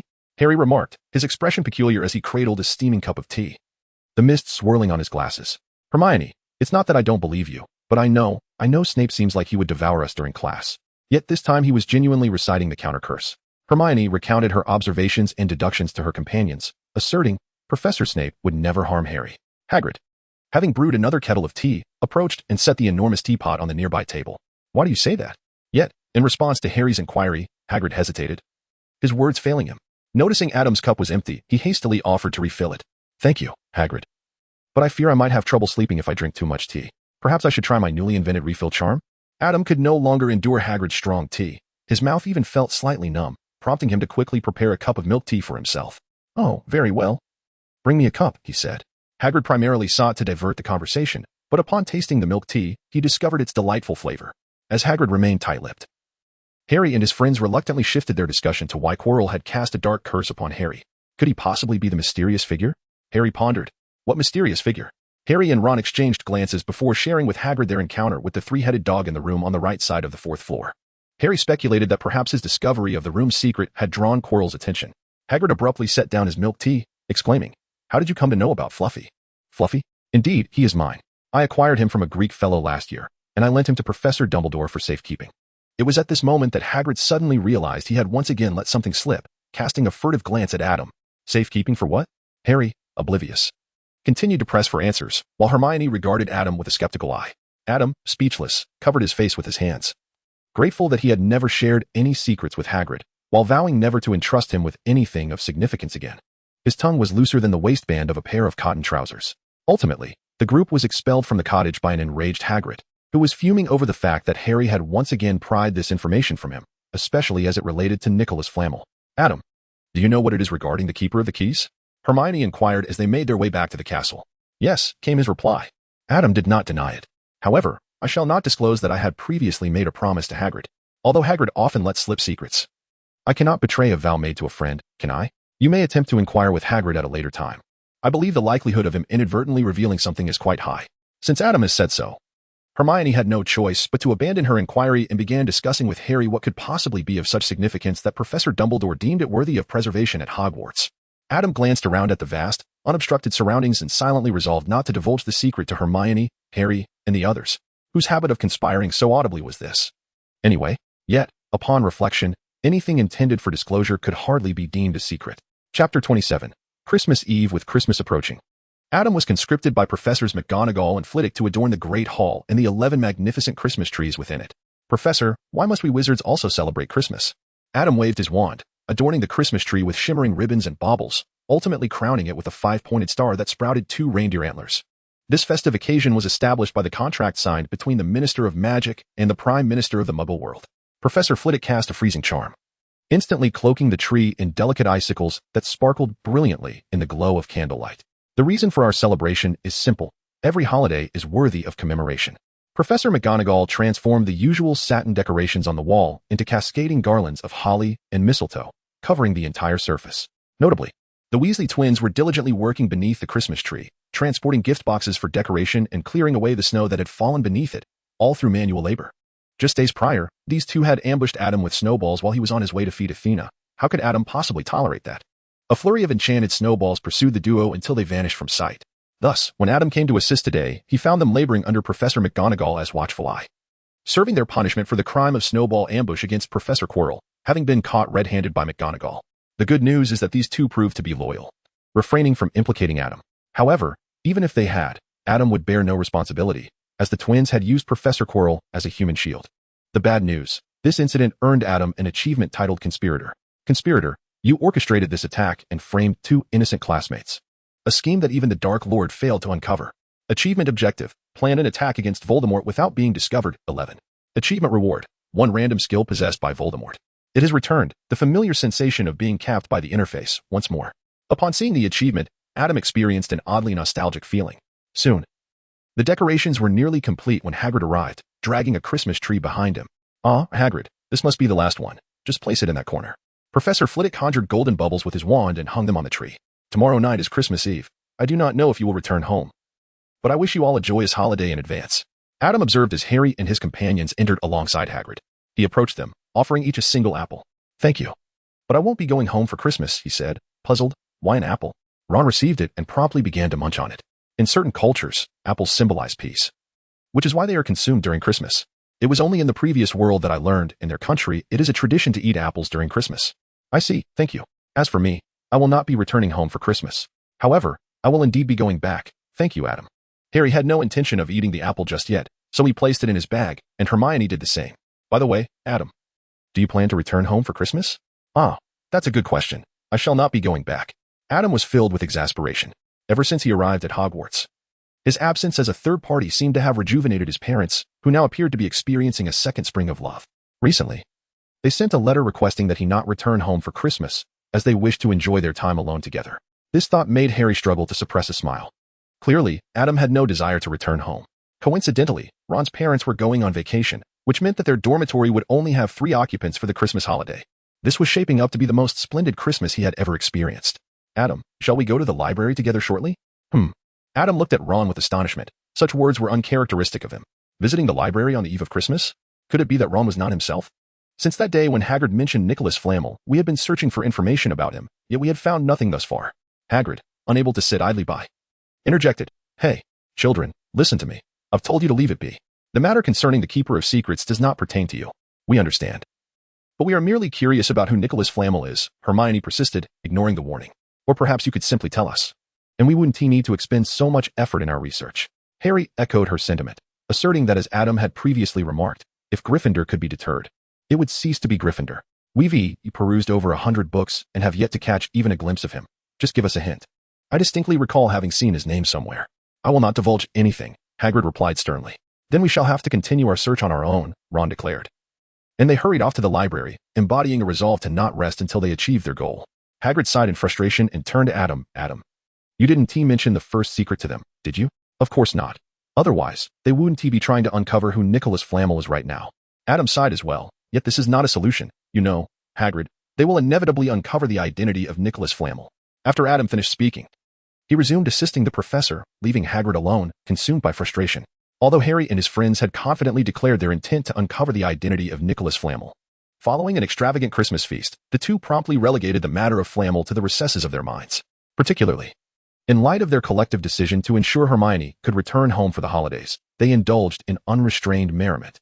While Harry and Ron were engrossed in a game of wizard's chess by the cozy hearth of the common room, savoring roasted mushrooms, Adam made his way to Professor Flitwick's office, where the professors, of course, were not present.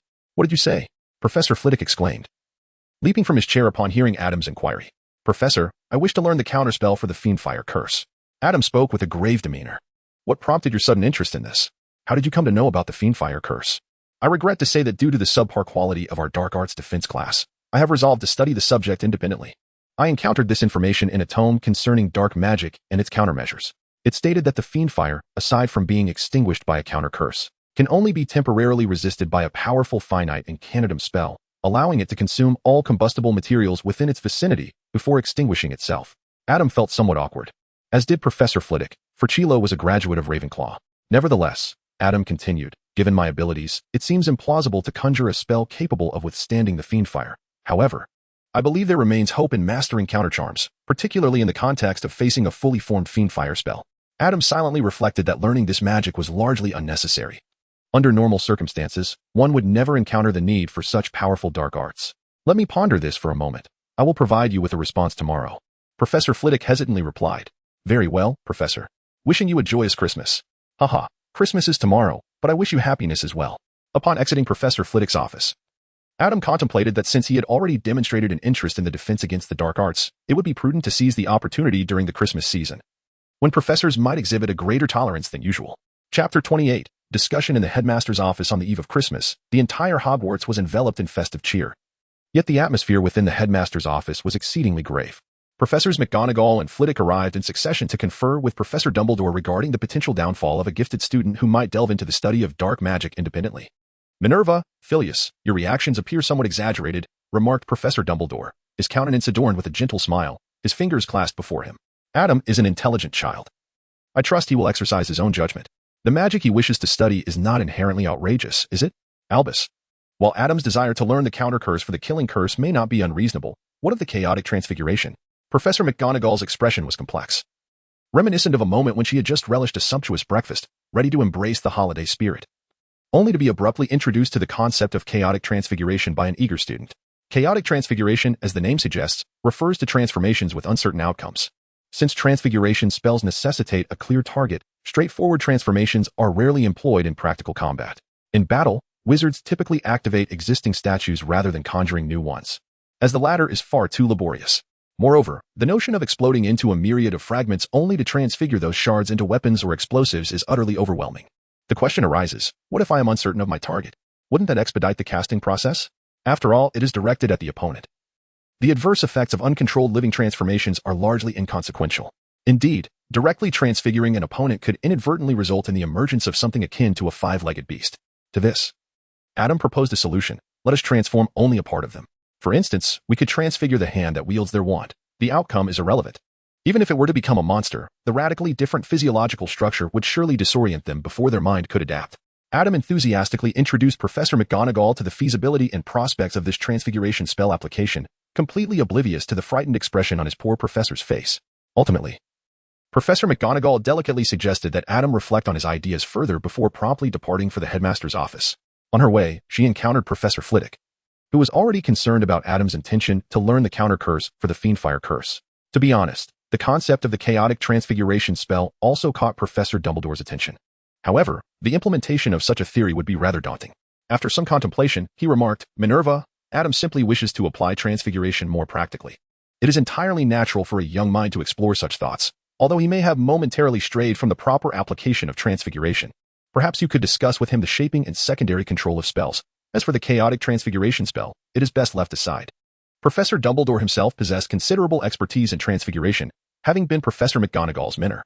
With a simple water-making spell, he could devise a water prison spell. Upgrading the Fiendfire curse into the conflagration charm required not only profound magical power, but also exceptional skill in transfiguration. After speaking, Professor Dumbledore turned to Professor Flitwick, saying, "Phileas, Adam merely wishes to learn the counter curse for the Fiendfire. While this exceeds the standard curriculum for defense against the dark arts, it is nonetheless a form of accumulation. As long as you believe he possesses the capability to learn, it would not hurt to teach him." The two professors did not linger long, and soon took their leave. Professor Dumbledore gazed at the headmaster's office door for a moment before suddenly inquiring, "Severus, what is your perspective? If the professor you sought for defense against the dark arts possessed even a modicum of competence, we would not be in this predicament today," replied Professor Snape. Emerging from the shadows with a disdainful glance at the items on Dumbledore's desk, caught off guard by the jab, Dumbledore nearly choked on the pile of cockroaches he had just placed in his mouth. He had not anticipated that Quirrell's fa of weakness would lead Adam to self-study the dark arts. However, upon hearing Snape's words, Dumbledore felt a hint of surprise. "You seem quite assured about this child." "On the contrary, he stands perilously close to danger," Snape retorted. "Oh." Dumbledore hastily swallowed the cockroaches. "Yet he is not engaged with those truly perilous elements." Both men understood what constituted true danger. Those dark spells that required exceedingly malevolent emotions to wield. Spells that could only be executed by twisted minds. That is only because he has yet to discover a safe method. With a cold smirk, Snape continued, "He visited me today, inquiring about the properties of the love potion." "The love potion?" Dumbledore paused, perplexed by the relevance to the matter at hand. Could it be that Adam was experiencing the stirrings of affection? Even if he sought to use the potion, while excessive, it was not inherently linked to dark magic. Initially, I thought he was being foolish, but he articulated that he understood the potion brings forth a false love, one that dissipates entirely once the potion's effects wear off. However, he subsequently asked if there existed potions capable of inducing other emotions, and whether such emotions could be employed in spellcasting. After a moment of contemplation, Dumbledore regarded Snape with a measure of anticipation. "Is that feasible?" "Of course not." Snape's countenance darkened further. "Oh, I see." Dumbledore coughed awkwardly, feeling somewhat embarrassed. Compared to potions, he was far more adept at alchemy. Thus, was Adam considering researching potions that could temporarily invoke negative or even malevolent emotions to cast dark magic he could not otherwise perform? Dumbledore had investigated Adam's background. Given his family circumstances, it would be challenging for him to employ dark magic. Nonetheless, he was once again astonished by Adam's ingenious ideas. However, upon reflection, even if it were possible to cast dark magic through potions, the inherent malevolence of those spells could not be altered. Murder, torture, control, and destruction, immersing oneself in the conveniences offered by such violence would inevitably lead to a distortion of the soul.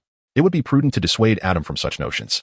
After informing him of its impossibility, I directly inquired about his intentions and his perspective on dark magic, including the unforgivable curses. Under Dumbledore's watchful gaze, Snape maintained his composure and continued, "He answered me candidly. He wished to explore this in an effort to utilize dark magic. Dark magic is specifically designed for harm and can serve as a means of self-protection in times of crisis. Regarding the unforgivable curses, he believes understanding them is essential for self-defense, but they should not be employed. He has not lied at any point." Dumbledore nodded, undoubtedly placing his trust in Snape. As for Adam, he too retained a significant measure of trust in the boy. Adam, after all, is a Gryffindor, and while these questions may seem unconventional, it is evident that he lacks certain fundamental knowledge about the wizarding world. Moreover, his inquiries are directed towards the professors rather than indulging in clandestine research, which indicates that he has not strayed from the right path. He merely requires proper guidance. However, should we not validate this in the end?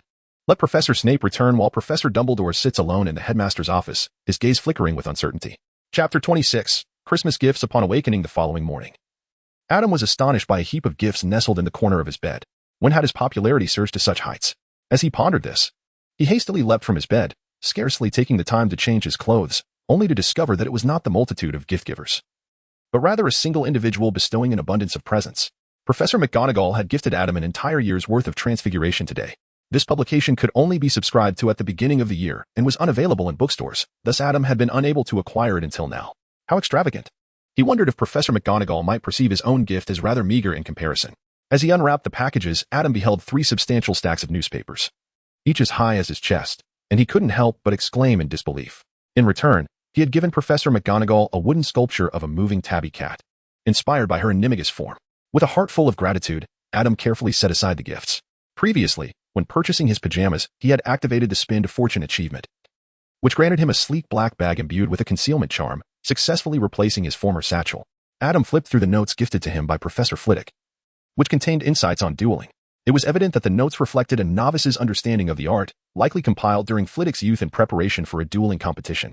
This compilation, crafted by a champion of dueling in his formative years, though presumably reproduced through a charm, held immense value. In stark contrast, Adam's own gift, a folding chair that could be extended once unfolded, seemed rather inadequate. Professor Snape had presented him with a vial of Felix Felicis. Gazing at the elegantly small bottle within its box, resembling liquid gold, Adam found it difficult to fathom the expression on Snape's face as he meticulously packaged the potion. Perhaps he had underestimated his significance in the professor's eyes. Could it be that he was no longer merely an annoying lion, intruding on Snape's personal time as a student, but rather an esteemed and genuine disciple? Yet, he had only gifted Snape a vial of his experimental potion. After unwrapping the 3 gifts, Adam felt little joy. Instead, a pang of guilt gnawed at him. The disparity in value between the 3 gifts and his return gift was disheartening.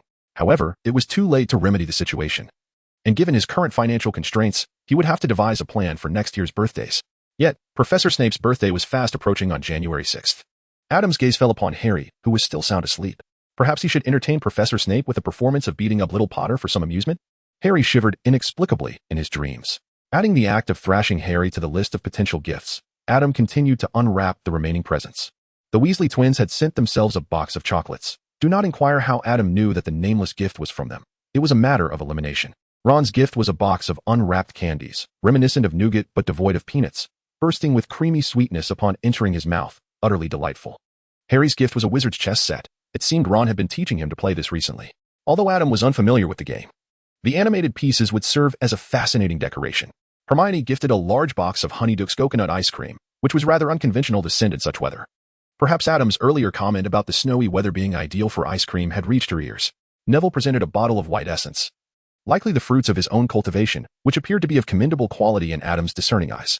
Seamus and Dean jointly gifted a football that would presumably emit smoke if kicked. An accompanying note claimed it to be the sole survivor of 7 footballs that Seamus had enchanted, a lucky ball indeed. After gathering all the gifts and changing his clothes, Adam cast a glance at the still dreaming group, hoping they would appreciate his offerings. Exiting the dormitory, he had a light breakfast in the dining hall, fed Athena, and then returned to the hearth in the common room, selecting a small sofa to settle into. With a box of snacks and a cup of milk tea at hand, he took out a copy of today's Transfiguration lesson, savoring the Christmas morning. It was unclear how much time passed. "Hey Adam, good morning." 2 vibrant voices echoed from afar. "Dampen your eager smiles. I did not consume that box of chocolates." Upon witnessing the smiles adorning the faces of the 2 individuals, Adam realized that abstaining from the box of chocolates was indeed the right choice. "Oh, Adam, how could you do this? You have let down our efforts," the pair lamented, each voicing their heartbreak. "Very well, if you wish to honor our endeavors, you should consume this candy now." Adam rolled his eyes and retrieved the twin chocolate that was sent to him from his bag. To his surprise, George actually accepted the confection and tossed it into his mouth, shortly thereafter extending a tongue that was remarkably long and thick, measuring over 2 feet. "What do you think?" George proudly displayed his elongated tongue. "This is the rich liqueur chocolate, meticulously crafted exclusively for Adam by Fred and George." Fred added with equal pride, "You must understand. We typically produce these within toffee to cut costs. Your liqueur chocolate version has truly cost us a fortune. We can hardly bear to indulge in it ourselves." Adam took a deep breath, unsure whether to feel touched by the effort the twins had invested in his gift or to simply scoff at it. Adam retrieved the chocolate, reluctantly tossed it into his mouth, and soon felt a surge of magical energy radiating through him. His tongue uncontrollably began to swell and elongate. "Are you satisfied now, Adam?" with his tongue lolling, found himself in a state of helplessness yet could not refrain from pondering the formula behind the effects of this gluttonous tongue. It was, after all, a potion, merely infused within a confection. The twins, witnessing the usually composed and mature Adam's sudden loss of dignity, could not contain their laughter as they embraced each other. Fred, too, rummaged through his pocket, retrieving a candy to pop into his mouth, subsequently producing a continuous stream of bubbles of various hues for over a minute before he ceased. This is our latest invention. The effects are still unrefined, but I believe it will prove to be quite a sensation in the future.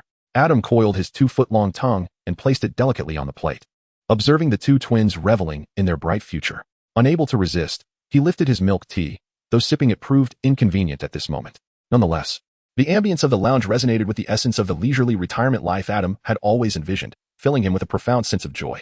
Suddenly, Fred's boisterous laughter began to blur before his eyes. Adam witnessed a violent explosion scattering bricks and stones. Percy, his face stained with blood, appeared sorrowful, while Fred bore a hollow gaze yet wore a faint, unsettling smile. Adam's serene smile abruptly froze upon his face. Chapter 30. The task suddenly activated. The twins disrupted Harry and Ron in the dormitory while Adam remained in the common room, reflecting on the scene he had just witnessed. Was that a glimpse of the future? The twins who perished in the Battle of Hogwarts? Was it Fred? Adam had long been aware that one of the twins would perish in the great conflict, yet upon witnessing Fred's lifeless form, he was struck by an unexpected wave of turmoil, far removed from the tranquility he had felt when the matter first crossed his mind on the Hogwarts Express. The sight of the once jovial companion, now motionless and devoid of vitality, left only a chilling silence in its wake, causing Adam's heart to tighten involuntarily. This simply would not do. War was not without its casualties. It was not merely Fred. Even Professor Dumbledore and Professor Snape were not exempt. Did he truly believe he could save them all? With his limited abilities, he might only endanger himself. Were these lives truly more valuable than his own? After all, he had no intention of remaining in the wizarding world indefinitely. Why not evade the battle, secure his diploma, and indulge in a leisurely existence instead? Adam forced his attention to shift towards the suddenly emerging interface, only to find he had inadvertently triggered a task, the sudden catastrophe. Through an awakening vision, he glimpsed a future several years hence, witnessing his dear friend Fred Weasley perishing in an unknown calamity, while the figure of George Weasley was conspicuously absent from this future. Now, it was time for him to make a choice. Branch 1. Task Objective. Alter the future so that both Fred Weasley and George Weasley survive the disaster. Task Reward. Character Card. Weasley Twins, Laughter and Joy. Branch 2. Task Objective. Remain a passive observer, believing that all is dictated by fate, and watch as Fred Weasley meets his demise in the catastrophe. Task Reward. Character Card. Weasley Twins, Faint Whispers of Crows. From the mere description, the bias of this task is overwhelmingly apparent, particularly with the objective of Branch 2. Adam felt a pang of conscience for the second time this Christmas.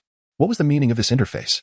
Was the achievement system nudging him towards the path of the Dark Lord, while the task system beckoned him towards that of the Savior?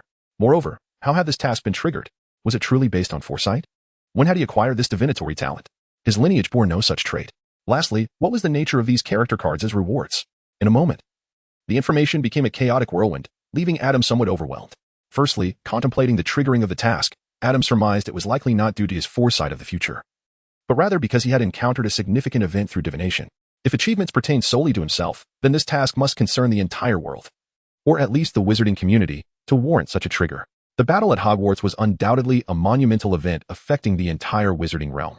Although Adam was already aware of this so-called major event, the vague hints provided by the interface, coupled with its usual indifference to his emotions while announcing achievements, suggested that the knowledge gleaned from his previous life was not acknowledged by the interface. As for why Professor Quirrell's encounter with Voldemort had not triggered a task, the truth was that only Harry and a few others were privy to the turmoil caused by Professor Quirrell. If Adam were to maintain his distance, he might only learn of a significant event during the end-of-year House Cup, when Professor Dumbledore awarded Gryffindor a substantial number of points. In addition, there was Adam's unexpected display of divinatory talent, for which he was truly unprepared. The ability to foresee was innate, often referred to as the heavenly eye, and this talent did not enhance with repeated use.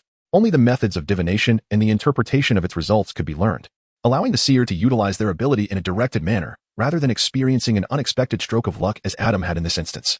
Adam had never perceived himself as possessing the gift of divination, hence he had never even glanced at that book which promised to unveil the future. In retrospect, perhaps it was time to delve into its wisdom. As for the character card, Adam could only say that its true nature would reveal itself once it was in his possession. This interface always had a way of surprising him. It seemed that Harry and Ron had indulged in their slumber for far too long, only emerging from their dormitory alongside the twins once Adam's tongue had returned to its usual state. "Adam, thank you for your gift," Harry exclaimed, his expression radiating joy, suggesting that the presents he had received were indeed delightful. Adam bestowed upon him a golden snitch ornament that gracefully flies within the confines of a shelf, serving as a token of celebration for his recent capture of the golden snitch during the match against Slytherin. I also hold great affection for your gift. Adam turned to Ron and said, "Thank you for the toffees. They are delightful." Ron, feeling a bit shy, replied, "Those were made by my mother." He had no money to buy any gifts, so he simply packaged the toffees his mother had given him to present to Adam. Adam's gift to him was a floating broomstick ornament. Indeed, Mrs. Weasley possesses remarkable skill. Adam let out a sigh, then glanced at the sweaters worn by Harry and Ron, which were unmistakably of the same style as those donned by the twins, albeit in different colors with varying letters emblazoned on the chest. "What is this?" he inquired. "Oh." This too was a gift from Ron's mother. All of Ron's brothers have one. Ron had previously expressed concern that I might not receive any gifts for Christmas. So he wrote to his mother, and to his surprise, I received numerous presents today. As the group engaged in conversation, the twins successfully apprehended Percy, who also happened to be wearing the same style of sweater. They continued to hold Percy back all the way to the dining hall. Typically, Percy would sit with the other prefects, but today was Christmas, and it was essential for the family to dine together. The Christmas lunch was a splendid feast, featuring turkey, roasted meats, roasted potatoes, and sausages, all beautifully arranged on the table, complemented by exquisite decorations and colorful party poppers. Harry sat nearby, eagerly unwrapping the party poppers, which, when pulled apart, released a loud bang accompanied by colorful smoke and small toys. Adam also took out a rather rudimentary wizard chess set, which, in comparison to the exquisite gift from Harry, appeared somewhat hastily crafted. However, it was more fitting as a decorative piece in the dormitory, as it could withstand the wear and tear without causing distress. At the staff table, a group of teachers seemed to have indulged a bit too much, their faces flushed with merriment. Professor Dumbledore, adorned with a flamboyant floral hat, engaged in conversation with Professor Flitwick, while Professor McGonagall, beaming with joy, sported a slightly askew top hat. After lunch, Harry and a few of the Weasley siblings ventured outside for a snowball fight, while Adam intended to return a book he had previously borrowed to the library. Unexpectedly, he encountered Professor Snape in the corridor. "Professor Snape? Merry Christmas," he exclaimed. To his surprise, Professor Snape regarded him with a stern expression and coldly remarked, while dining with several other professors earlier, "Professor McGonagall and Professor Flitwick boasted about the Christmas gifts you meticulously prepared." The remainder of Snape's statement remained unspoken. Yet Adam felt a cold sweat break out upon realizing the implications. Chapter 31. The Mirror of Erised to him. "Professor, let me explain," he stammered, panic coursing through him. Snape's unfinished sentence painted a vivid picture in Adam's mind. Professor McGonagall had mentioned receiving a delightful ornament, while Professor Flitwick proudly spoke of his foldable chair that spared him the inconvenience of standing on his books during class. Meanwhile, the unfortunate Professor Snape remained silent, for he had only received a bottle of potion that was of little use, a calming draught meant to alleviate feelings of agitation and anxiety. Although Adam believed that Snape could indeed benefit from it, it was evident that Snape himself would not share that sentiment. Who could possibly advise him on how to confront a seemingly envious Professor Snape? Adam pondered deeply over his choice of words. "Given your habitual seriousness and the apparent lack of leisure in your life, I find myself at a loss regarding your preferences. The potion ingredients seem rather mundane, and the exquisite ones are beyond my means. Thus, I present to you a vial of potion I have personally brewed as a testament to the progress I have made under your guidance." Professor Snape crossed his arms, emitting a nonchalant hum, exuding an air of, "Continue your defense, I am all ears." In that moment, Adam faintly recalled his mother from a previous life.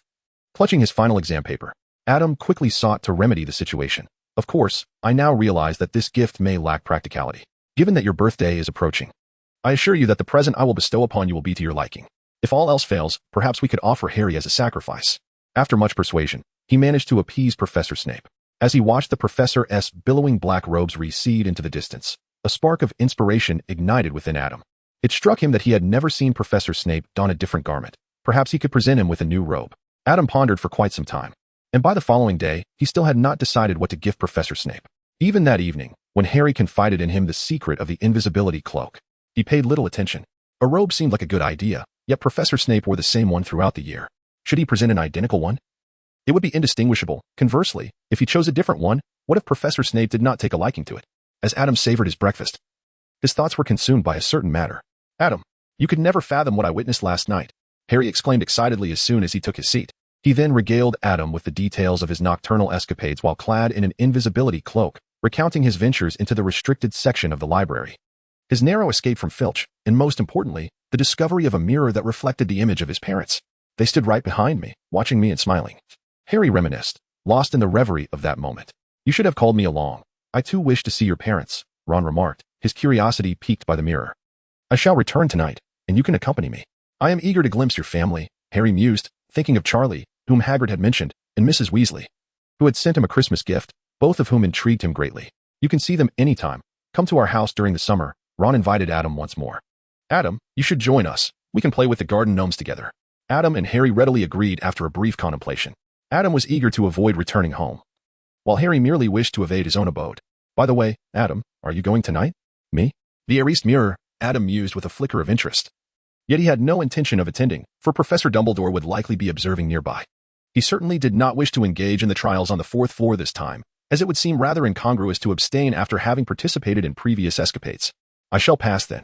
Tomorrow morning, I must consult with Professor Flitwick, and in the afternoon, I have an appointment with Professor McGonagall. An evening excursion would adversely affect my performance the following day. Very well. Initially, Adam believed the matter would conclude there, but to his surprise, the following day, as he exited Professor McGonagall's office on his way back to the dormitory, he stumbled upon the classroom Harry had mentioned.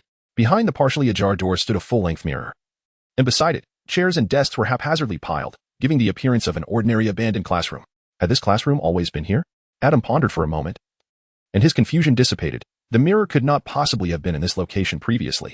It must have been relocated here only after Professor Dumbledore returned the invisibility cloak to Harry in recent days. Seizing the opportunity, Adam promptly pushed open the door and stepped inside, approaching the mirror directly. Aries stra eru oit ube kafru oidon woes. Adam's fingers traced the inscription at the top of the mirror, moving forward and then retracing their path. What I reflect is not your image, but the desires of your innermost self.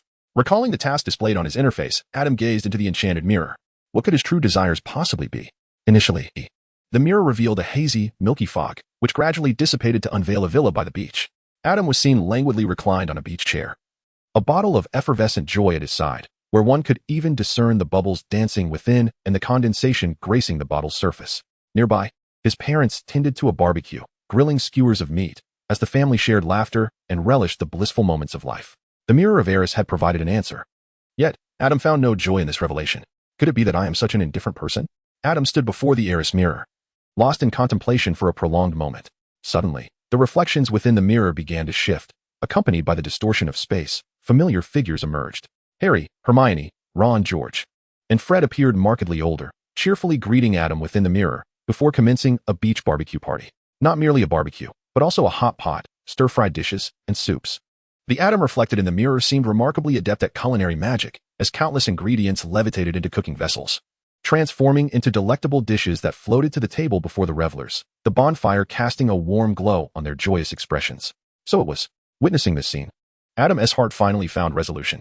At that moment, a rumble echoed from his stomach. It was inevitable. The array of food showcased in the mirror comprised almost everything he had relished in his previous life, which he had not indulged in during this one. The unexpected sight truly whetted his appetite. The development of various culinary spells had to be prioritized. Having recognized himself and released the turmoil within, Adam felt a newfound lightness. As he envisioned which culinary spell to develop first, he made his way to the dining hall. The task of developing spells was indeed a formidable journey. Yet satisfying his hunger was an immediate necessity. Chapter 32. The Power of Love. After Adam departed from the classroom, two figures materialized within. What a beautiful aspiration, Severus. Professor Dumbledore removed his glasses, wiping away a tear that had formed at the corner of his eye. The moment Adam beheld the inscription, he grasped its true significance. He had never even gazed into a mirror, truly a prodigy. The two figures, employing an unknown magic, not only concealed their forms and obscured the reflection of the Mirror of Erised, but also discerned the desires Adam harbored. Professor Snape remained silent, perhaps revolted by the smile his reflection had revealed moments earlier. Let us depart, Severus, Dumbledore remarked as he donned his glasses once more. Do not worry about Adam. He shall not stray from the righteous path. Only by virtue of a mirror? Snape cast a skeptical glance at the Mirror of Erised. To my knowledge, this mirror merely reflects one's deepest desire at present, and desires can change. The Mirror of Erised reveals not only desire, but a more authentic self, Dumbledore spoke enigmatically. Gazing at the mirror, even after countless viewings, the vision within still captivated him momentarily. Severus, perhaps you cannot comprehend, yet I now place my faith in Adam. He is enveloped by love, and the power of love is tremendous, capable of transcending even death. Snape's understanding of the Mirror of Erised was limited to its existence and function, a stark contrast to Dumbledore's extensive experience. Indeed, people can change. Yet the transformations perceived by others often reflect only superficial appearances. A person's true essence is profoundly challenging to alter, a notion captured in the Eastern saying that character is hard to change. In wizards, this trait is amplified almost infinitely. Magic is intrinsically linked to the soul. Only with a clear understanding of one's goals and sufficient self-confidence can one successfully cast spells. The more potent the spell, the more unwavering belief and emotion it requires. Thus, the most powerful wizards exhibit greater composure and confidence while casting spells, yet they are also more resistant to change, for they hold steadfast belief in themselves. Reflecting upon his own experiences, the image that first appeared to Dumbledore in the Mirror of Erised remained unchanged despite the tumultuous evolution of their relationship. Consequently, after witnessing Adam's vision within the mirror, Dumbledore concluded that Adam was trustworthy. Even if Adam were to join Voldemort's ranks in the future, Dumbledore remained convinced that he would ultimately be on their side. For anyone who harbors love in their heart cannot truly align with Voldemort. With these thoughts, Dumbledore withdrew his gaze from the Mirror of Erised and exited the abandoned classroom alongside Professor Snape. Upon reaching the entrance of the headmaster's office, Dumbledore abruptly halted. Turning to Snape, Severus sees an opportunity to teach Adam the art of occlumency and legilimency. Why? Snape's expression momentarily reflected emptiness. After all, they had glimpsed his secret. Although he remained unaware, it was only right for a headmaster and a professor to compensate for encroaching upon a student's privacy, was it not? Dumbledore, with a playful twinkle in his eye, entered the headmaster's office alone. Snape lingered at the door for a considerable time, gazing deeply at the entrance before turning away. Meanwhile, after finishing his dinner, Adam hurried back to his dormitory. At that moment, Seamus was occupied in the dean's dormitory, only returning when it was time to sleep. Neville was busy in the greenhouse, as Professor Sprout had assigned him several plants, including those he had yet to study, and he had begun to immerse himself in his tasks. As for Harry and Ron, they were preoccupied with Quidditch practice, the season still ongoing, diligently training and observing others. Thus, Adam found the perfect opportunity to practice the counter curse for Fiendfire. Why not venture to the Room of Requirement? Because, at present, it was unnecessary. He had obtained the counter curse through legitimate means. Only when the time came that he was compelled to practice truly clandestine magic would he consider the Room of Requirement. Perhaps next semester. Adam recalled that the professor for the upcoming semester's defense against the dark arts class was the flamboyant master of the forgetfulness charm, whose name eluded him. Yet, he distinctly remembered this individual's penchant for signing autographs. This was indeed a delightful opportunity. He planned to bring a stack of papers for the professor to sign, and afterward, he would leisurely explore the restricted section, perusing all the tomes contained within. Thus, one should not dismiss trash as useless. It is merely a resource misplaced. After spending a few moments clearing his mind, Adam prepared to cast his first dark spell, the exceedingly perilous Fiendfire. Although a hint of nervousness lingered, he was not overly anxious. His extensive experience with advanced spells instilled him with considerable confidence, though he felt a certain thrill akin to embarking on mischief. Fiendfire. Under Adam's watchful gaze, a cluster of black flames ignited in the fire pit he had prepared, instantly consuming the wood within and rapidly expanding, leaving not even a trace of ash behind. Adam wielded his wand with a deft flick, and the fierce flames soared into the air, transforming into an owl. Reminiscent of Athena, which circled momentarily within the dormitory, deftly avoiding any obstacles. Initially, Adam exercised utmost caution in his control. But upon gaining confidence in his command over the flames, he skillfully morphed them into a serpent, a lion, and a rabbit. Despite the absence of additional fuel, the flames persisted longer than Adam had anticipated, demonstrating the remarkable ability to utilize magical energy as sustenance. This indicated that even in the face of a united spell like the All Curses End, extinguishing the flames would prove arduous in the presence of the conjurer.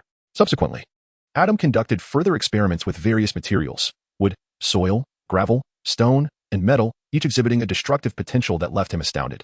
For the flames, the ability to consume fuel and amplify their essence was one matter, while being extinguished was quite another. The climax of his endeavors involved the counterspell. As he commanded the flames to contract, he recited the incantation against them. The dark blaze flickered as if it possessed a will of its own, resisting momentarily before extinguishing silently. With a breath of relief, Adam realized he had succeeded on his first attempt. It appeared that the effectiveness of the counterspell was indeed influenced by the inherent level of the dark magic. Had he failed 10 times, he would have had to maintain control over the flames with his remaining magic and seek out Professor Flitwick, raising the question of why he found himself harboring thoughts of incinerating everything within the dormitory. Having successfully quelled the flames, Adam practiced several more times, striving for greater proficiency in extinguishing the flames, even those that had grown unchecked. Meanwhile, he pondered the optimal time to venture into the Forbidden Forest, where his painstakingly learned Disillusionment Charm and Silencing Charm would finally come into play. Chapter 33, Self-Discovery. That evening, Harry took Ron to view the Mirror of Erised, where Ron purportedly beheld himself as a prefect.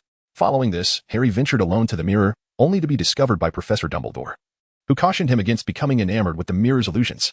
Adam did not prevent Harry from gazing into the Mirror of Erised, as Ron had. Harry's yearning to see his parents was so profound that he would not heed any counsel, especially since Adam could not empathize with him. Unless someone like Professor Dumbledore were to directly remove the mirror, it would be futile. Moreover, Adam found himself preoccupied with preparations for entering the Forbidden Forest, which included planning the timing, locating the acromantula, and strategizing how to handle the venom he might collect. In addition to these matters, Adam found himself involved in another incident. By the edge of the Black Lake, George and Fred looked at Adam with a sense of helplessness. Adam, listen, it was merely an illusion. Perhaps you were simply sleep-deprived and daydreaming? Today, Adam had unexpectedly summoned them, leading them to believe something significant was afoot. To their astonishment, he claimed to have witnessed Fred's tragic demise in the future, and that it would occur within the very walls of Hogwarts. What nonsense is this? Who could possibly breach Hogwarts? No, I assure you, I was completely lucid at that moment. Adam was acutely aware of the difficulty in persuading the twins to believe him, and he did not intend for them to accept his words immediately. He merely sought to alert them, sharing the visions he had witnessed with George and Fred, so that they might remain vigilant when the time came. Beyond this, he could not compel the twins to diligently study magic, nor could he confine them until the battle was concluded. Could he trust that the other members of the Weasley family would be safe while they fought outside? Such an arrangement would only serve to place the blame on Adam. Even the Savior could not forcibly intervene in the lives of others. If preserving Fred's life meant sacrificing the lives of other family members, Fred might very well choose his own demise over that of his kin. As for joining the fray to personally protect himself and the twins, their relationship could only be classified as friendship. It had not reached the level where he would risk his own life, or that of his parents, for them. He recalled how Hermione had cast a memory charm on her parents, erasing even her image from their photographs. He had found himself moved to tears at that moment. Yet, upon contemplation, he recognized the futility of such an act. How many imprints does a person leave throughout their life? How many are aware of the bond between you and your parents? If one truly wished to conceal such connections, invoking the power of the Ministry of Magic to cast a memory charm would be more effective, but by then, the ministry would be in disarray. Thus, he could only proceed as he was, for no reward or task held more significance than his own safety. After gazing into the Mirror of Erised, Adam had come to understand the true nature of his heart. He was, indeed, a selfish individual. It was only after this revelation that he let go of certain burdens, those confusions and constraints that had long lingered within him, unnoticed. The life reflected in the mirror was one of leisure and ease, indicating that Adam's aspirations remained unchanged. Initially, the mirror revealed Adam himself, followed by Karen and Gracia. And finally, the familiar faces from Hogwarts appeared one by one. This sequence was not as heartwarming as it seemed, resembling a gathering of friends after a day's toil. Rather, it reflected the hierarchy of importance in Adam's mind. Foremost was himself, then his parents, and lastly, his schoolmates, while those absent were of little consequence. As for the seemingly warm and harmonious atmosphere that required a touch of memory charm, Adam would wager that Professor Dumbledore sat right behind him at that moment. To his surprise, Professor Snape was also present. Within the Mirror of Erised, everyone appeared, leading Adam to realize that he still wished to save others. Yet he was unwilling to sacrifice himself in the process. Should he gain the ability in the future, he would strive to provide some protection for his friends, Fred and the others, but he would certainly not engage in the direct conflict. If any of them were to fall in battle, Adam could only offer his silent tribute. Harry was the true savior, bearing a deep-seated grudge against Voldemort, while Adam had no personal vendetta against him.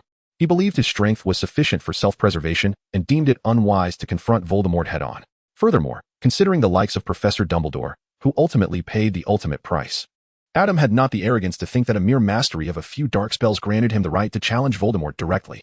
After bidding farewell to the twins, Adam walked alone along the path by the Black Lake, his attention drawn to the interface before him, specifically a particular function, spell refinement. This feature had been unlocked long ago, yet he had never utilized it. As the name suggests, refinement involves enhancing one's skills beyond the foundational level. A spell unlocks a refinement project at level 8, with an additional project unlocked at each subsequent level, culminating in 3 at max level.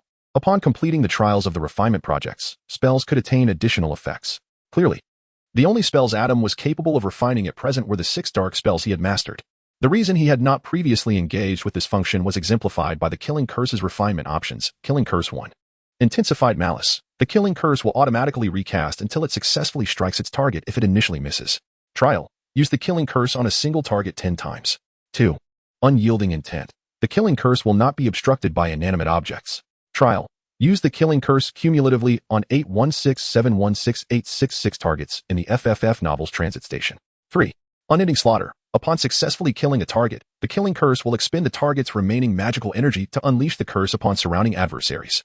Trial. Consecutively kill 20 targets with the Killing Curse. How could he possibly employ this? Previously, Adam had no clear plans for the future. He merely wished to learn some magic and then escape during his final year, keeping a respectful distance from dark magic. Hence he had never considered this function. However, having now come to clarity about himself, he felt a loosening of some unnecessary restraints. This venture into the Forbidden Forest might present an opportunity, especially if the target indicated on the interface was not solely aimed at wizards. Adam's gaze fell upon the 3 curses that had accompanied him for the longest time, gradually solidifying in determination. In his past life, a wise adage resonated. Power may be unnecessary, yet it must not be absent. The distinction between right and wrong. When the Ministry of Magic ultimately bows to Voldemort, will depend on the balance within one's own heart. The latter 2 curses are manageable if the target includes other creatures. He could simply deal with mosquitoes, rats, and spiders. However, what kind of target could withstand 10 iterations of the Unforgivable curse? Or rather, is there anything that could survive a killing curse? Harry? No. What was he thinking?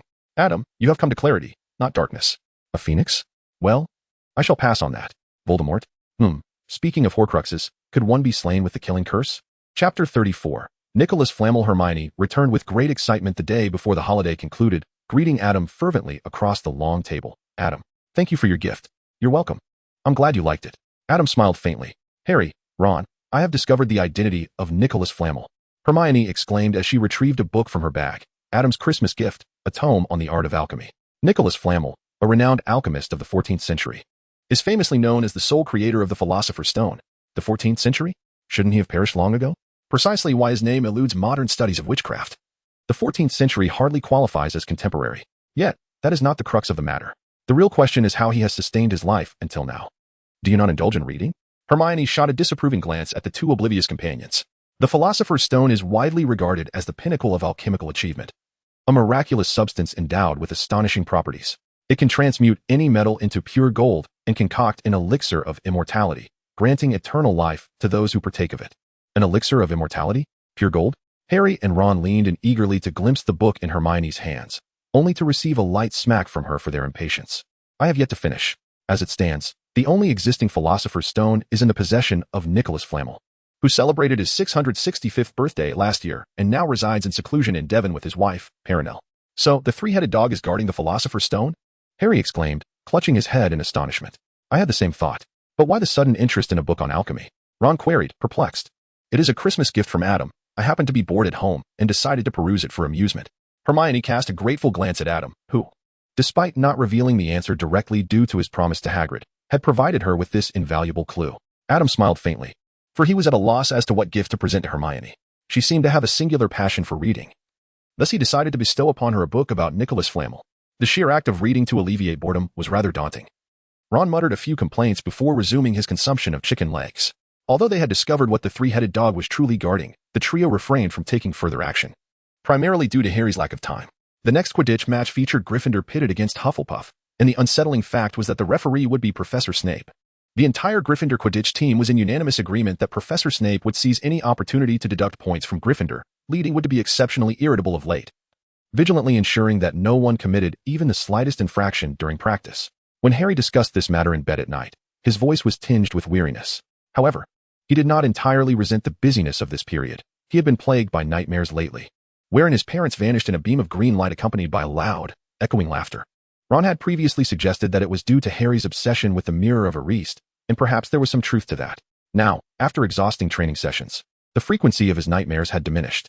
I don't understand why, despite Snape's evident disdain for you, he still chose to cast a counter curse to protect you that day, Ron mused, gazing at the ceiling. Dislike is merely dislike. After all, Harry is his student.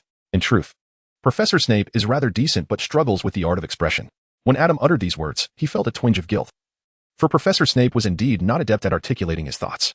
Tom's lion-like tail swished across his face with a sharp slap, as even it could no longer endure the conversation. Throughout Gryffindor, perhaps you are the only one he has shown any kindness towards. Ron rolled his eyes dramatically and added, and when he berated me for having a brain stuffed with rushes, he was certainly quite eloquent. Adam fell silent.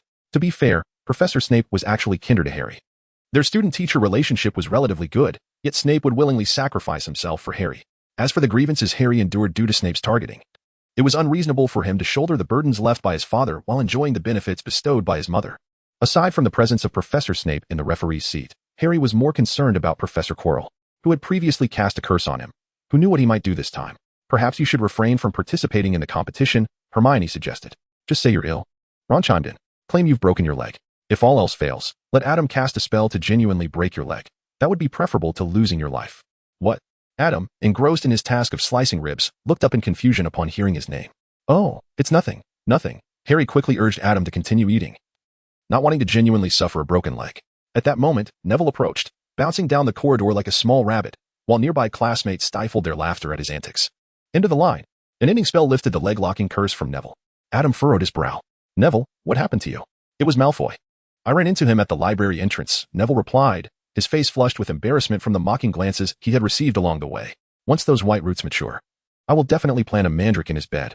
Professor Sprout has permitted me to care for them.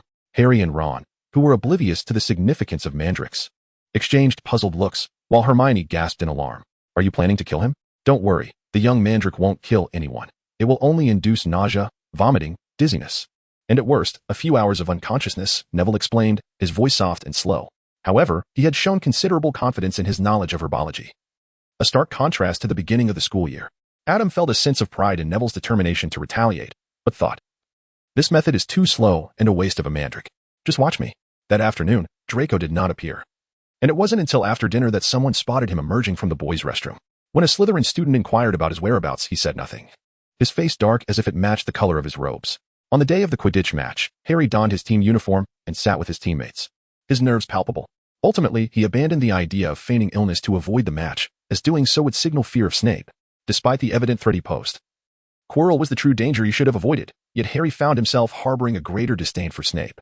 Don't worry, Harry, Professor Dumbledore is here at the match today. Ron ran up to Harry with good news. Really? Harry exclaimed, glancing at the stands where the figure of the white-bearded professor stood tall and imposing. That's wonderful. Now I don't have to worry about Quirrell, only Snape. Harry's spirits dipped slightly. Even Dumbledore couldn't prevent Snape from deducting points, and Snape always found opportunities to do so. Just as in potions class, he needed to catch the golden snitch quickly to secure victory. You can do it. I believe in you. Chapter 35, Deep Implications. No one anticipated that a Quidditch match could unfold with such dramatic flair. Harry set a record for the fastest end to a Quidditch match in Hogwarts history, as no seeker had ever captured the golden snitch so swiftly. In that brief span, 3 Slytherins tumbled from the Gryffindor stands, having hurled insults at nearby Gryffindors before their fall. Professor, you have to believe me, while it brings me satisfaction. They were simply too riled up to maintain their balance. I even cast a cushioning charm on them. Adam stood bravely before the brooding Professor Snape, offering his wand. As for the other 2, I doubt I could have thrown Crabbe down myself. They could only have fallen due to a spell. You may use a rebounding charm to check the spells I cast. Professor Snape cast a cold glance at the cowering Gryffindor behind Adam, furrowing his brow at Adam's boldness, and ultimately glared towards the infirmary in exasperation. No need. His legitimacy revealed no deceit in Adam's words. The other boys were merely frightened and angry, casting suspicious looks at one another, indicating that Draco had indeed fallen of his own accord. As the head of Slytherin House, Snape felt his head spin at the foolishness of these 3. Watching the corner of the robe rolling on the ground, Adam resolved to give Professor Snape a new robe, preferably in black, adorned with some embellishments. Adam, don't be disheartened. He is just taking his frustrations out on us. Harry won so quickly that his plan to deduct points has failed. Ron mistakenly assumed Adam was upset over Snape's suspicions, for despite their strained relationship with the professor, they recognized Adam's respect for him. It's all right. Honestly, if I weren't here, I might suspect it was Gryffindor's doing. Adam sighed. Upon hearing this, Ron, Hermione, and Neville could not help but nod in agreement. In truth, they too harbored doubts about whether the others were responsible, but ultimately their suspicions fell upon Adam. If anyone could have caused Malfoy and his companions to tumble silently away, it must have been him.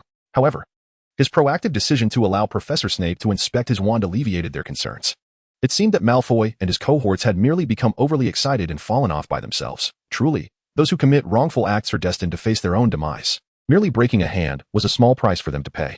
Now, Harry had truly emerged as the great hero. Let us go and celebrate him.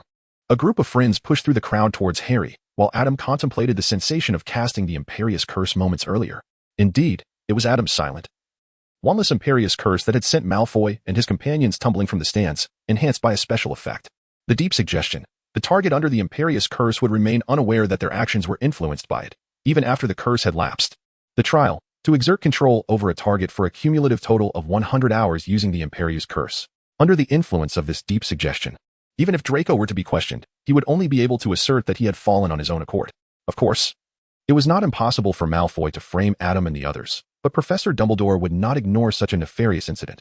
He would undoubtedly seek the truth, rendering Malfoy's lies futile. As for how this special effect trial was accomplished, one could only say that the combination of the Imperious Curse and the Cruciatus Curse proved remarkably effective. After that day, Adam lifted his self-imposed seal on the Unforgivable curses. When it came to certain unforgivable individuals or actions, he no longer hesitated to employ the unforgivable curses, conveniently progressing in his mastery of spellcasting. For instance, regarding Draco, who had just insulted his parents, Adam made him break a hand as retribution. A single vial of potion would suffice for a day of recovery. Yet the fear and pain from the fall would be very real. As for Ron's rat, Scabbers, alias Peter Pettigrew, he too fell within this category. And his transgressions allowed Adam to act more freely. During this period, every night, he controlled the Imperious Curse over Pettigrew, subjecting him intermittently to the Cruciatus Curse. All without Pettigrew ever suspecting a thing. The Imperious Curse could be maintained until his magical energy was nearly depleted before being lifted, thus swiftly completing the trial of 100 hours of control. As for the Cruciatus Curse, since it tormented the soul, even if the victim remained unaware, excessive exposure could lead to death. Over the course of a night, Pettigrew could endure no more than 20 seconds in total. Although the trial required a cumulative application of the Cruciatus Curse for just 1 hour on a single target, he had only managed a little over half an hour and would need to continue his efforts, pondering the progress of his spell mastery. Adam finally managed to push his way through to Harry alongside Ron and the others.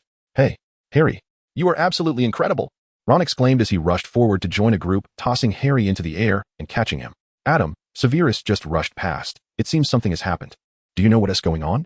As Adam observed the lively celebration around him, the voice of Professor Dumbledore suddenly resonated from behind. "Ah, indeed. I was fully aware that it was Professor Snape who came in search of us." Adam was initially taken aback by the sudden appearance of Professor Dumbledore, but soon managed to display a hint of an expression that conveyed both his sense of being wronged and his understanding of the situation. Recounting the events that had just transpired, "Do not be disheartened. You have performed admirably, my child. It is unacceptable for them to insult a fellow student's family. 10 points will be deducted from Slytherin, yet you chose to aid them despite the circumstances. For your kindness, Gryffindor shall receive 5 points. As for Severus," Professor Dumbledore cheerfully winked, "I must say, it is not a commendable habit to unjustly accuse a student." Adam spoke without hesitation, occasionally meeting Professor Dumbledore's gaze. Coupled with his prior judgment of Adam, he harbored no suspicions. At least, he discerned no dubious signs. It is also unfair to blame Professor Snape. To be frank, had I not been present, I might have believed they had been cast aside by the Gryffindors. Adam sighed. "It is wonderful that you can understand him," he said. Professor Dumbledore kindly patted Adam's head. "Go on, celebrate with your classmates. Gryffindor has already won 2 matches, hasn't it? After all, I hail from Gryffindor as well." "Indeed." Adam gazed at Harry, still surrounded by admirers, and chuckled. "If we win one more match against Ravenclaw, the Quidditch championship will undoubtedly belong to Gryffindor." Yet, it was not Gryffindor that triumphed in the final year, raising the question, did Harry's ventures into challenges occur prior to this last match? Or was there another reason for his absence? Perhaps unforeseen circumstances during the game led to their defeat? It was not that he underestimated Ravenclaw, rather. They were undeniably at the bottom of the Quidditch standings, coupled with Harry's remarkable talent in the sport. Should Harry have participated as expected, Gryffindor would surely not have succumbed to Ravenclaw. Chapter 36, Hagrid and the Dragon. Following that day's match, it appeared that Harry and his friends began to prepare to confront Professor Quirrell in guarding the Philosopher's Stone. According to Harry, he had inadvertently witnessed a confrontation between Professor Snape and Professor Quirrell on his way back from the changing room. However, it seemed they had forgotten their roles as students. And students, mind you, are required to take end-of-year examinations. Hogwarts conducts only 1 examination per year, and there is no formal winter break. The week of Christmas essentially serves as the holiday. Although Harry and Ron declined Hermione's invitation to study, the assignments set by their professors, aimed at compelling students to revise, were not something they could dismiss. "Goodness, have the professors gone mad?" Ron lamented softly, cradling his head in the library. Harry barely had time to agree, as he was already burdened with a parchment in hand, alongside 4 more sheets awaiting his completion. To make matters worse, the following day would be Monday. Indeed, many assignments were due on Monday, yet new tasks would also be assigned, and aside from weekends, Harry, who had to train for Quidditch, scarcely had time to tackle his homework. At that moment, the advantage of having 2 academically gifted friends became evident. "Hermione, please, may I borrow your work to copy?" Hermione, who had long been studying for the end-of-year examinations 2 months away, rolled her eyes. "I told you both to start your assignments sooner." Nevertheless, she still handed her work over to Harry. Receiving the assignments, Harry turned to Adam. "Adam, subjects like history of magic are manageable, but I cannot assist with transfiguration and charms.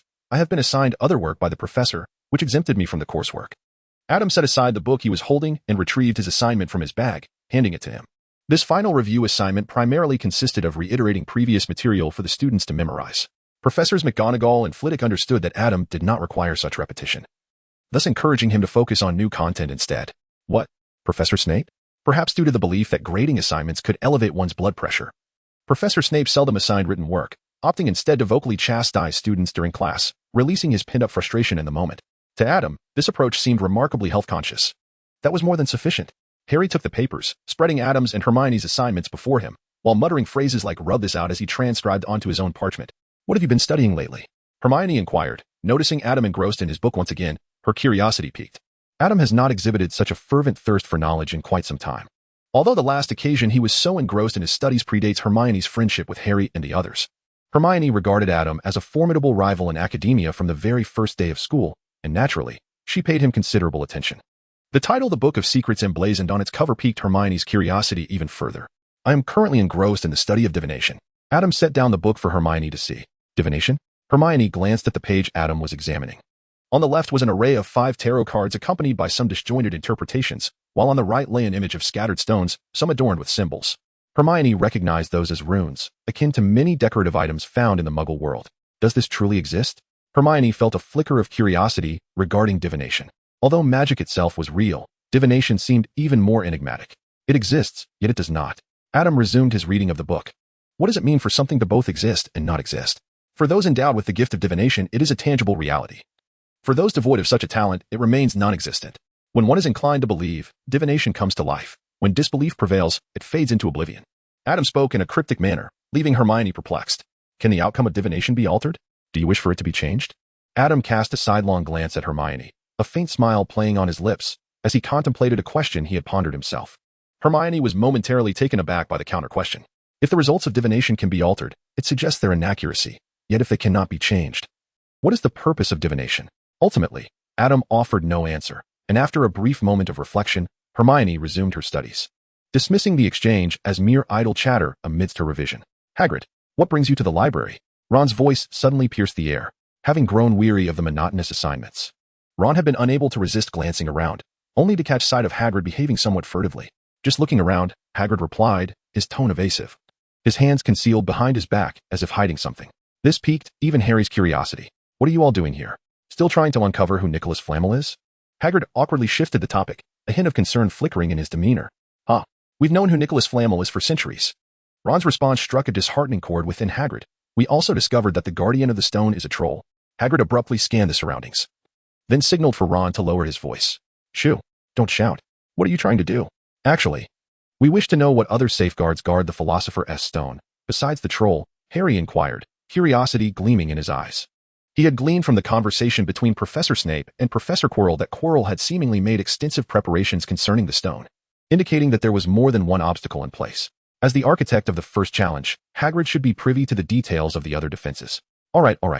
Hagrid murmured in resignation. "Listen, come to my hut later. Remember, I never agreed to reveal anything to you. Don't speak of this here. They'll think I told you." With that, Hagrid practically fled the scene. Harry wore a triumphant smile, knowing that he could always elicit information from Hagrid. What is Hagrid concealing? Hermione mused, her chin resting thoughtfully on her hand. "Let us find out," Ron exclaimed, unable to contain his excitement, and leapt from his chair to dash toward the bookshelf where Hagrid had been. Before long, Ron returned, arms laden with a stack of books. "Dragons." "Yes, looking for books on dragons." "Look." His voice trembled with barely suppressed enthusiasm. "Types of dragons in Britain and Ireland, from dragon eggs to the Inferno. A guide to raising dragons." "I remember Hagrid always wanted a dragon. He mentioned it the first time we met," Harry remarked, lifting the guide to dragon husbandry. "But that is illegal," Ron interjected, educating Harry on the laws forbidding wizards from privately owning dragons. Citing their brother as an example, the burns on Charlie are from when he was in Romania dealing with wild dragons. Chapter 37. The Norwegian Ridgeback. Driven by curiosity about these magnificent creatures, Adam accompanied the others to Hagrid's hut. The curtains were drawn tight, and upon entering, a wave of heat enveloped them. The hut was stifling, with a roaring fire in the hearth, resembling a furnace. Adam mused that staying here for long would risk either heat stroke or carbon monoxide poisoning. "Come in," Hagrid beckoned, inviting them to sit. After once again declining snacks, he turned to Harry with a sigh. "If you have questions, just ask. Can you tell me about the other challenges guarding the philosopher's stone?" "Absolutely not." Hagrid frowned. "I don't even know what the other challenges are. Even if I did, I wouldn't tell you. You already know too much. Don't even think about that stone. It's kept here for a reason. It was nearly stolen from Gringotts. And I trust you're aware of that incident as well?" "Oh, Hagrid, you must know something. You just don't want to share it with us." "These matters can't escape your keen observation," Hermione said sweetly, with a tone of flattery. Hagrid appeared unmoved, yet his beard quivered, revealing his amusement. Seeing Hagrid's reaction, Hermione surmised that he likely didn't have any information. With a clever shift in strategy, she continued, "We're not interested in the stone itself. We merely wish to know who else set up these defenses besides you. Who else could Professor Dumbledore trust? Upon hearing Hermione's last statement, Hagrid straightened with pride. Ahem, well? Since you ask, let me think. Besides borrowing the troll from me, Professor Dumbledore enlisted several other teachers to cast spells. Professor Sprout, Professor Flitwick, Professor McGonagall, Professor Quirrell, and Professor Snape. Oh, and Professor Dumbledore himself also cast a spell. When Harry learned that Professor Quirrell was also one of the architects of the challenges, he realized that discovering the nature of the other defenses would not be difficult. Yet, he wondered why Quirrell had not taken action. A name sprang to Harry's mind, Professor Dumbledore. Hagrid, what kind of dragon egg is this? Adam squatted beside the fire, gazing with keen interest at the obsidian egg. He had never been particularly fascinated by magical stones, fully trusting Professor Dumbledore, while Harry and the others had grown accustomed to it. That, however, was no ordinary egg. It was that of a Norwegian Ridgeback. This breed, classified as a quadrupedal dragon with wings, possesses formidable aggression, its sharp fangs imbued with venom.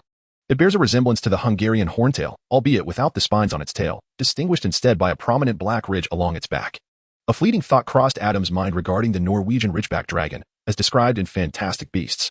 Any dragon of such magnitude is classified as an XXXXX level creature, surpassing the three-headed dog in both strength and constitution, adorned with scales and skin that exhibit remarkable resistance to magic.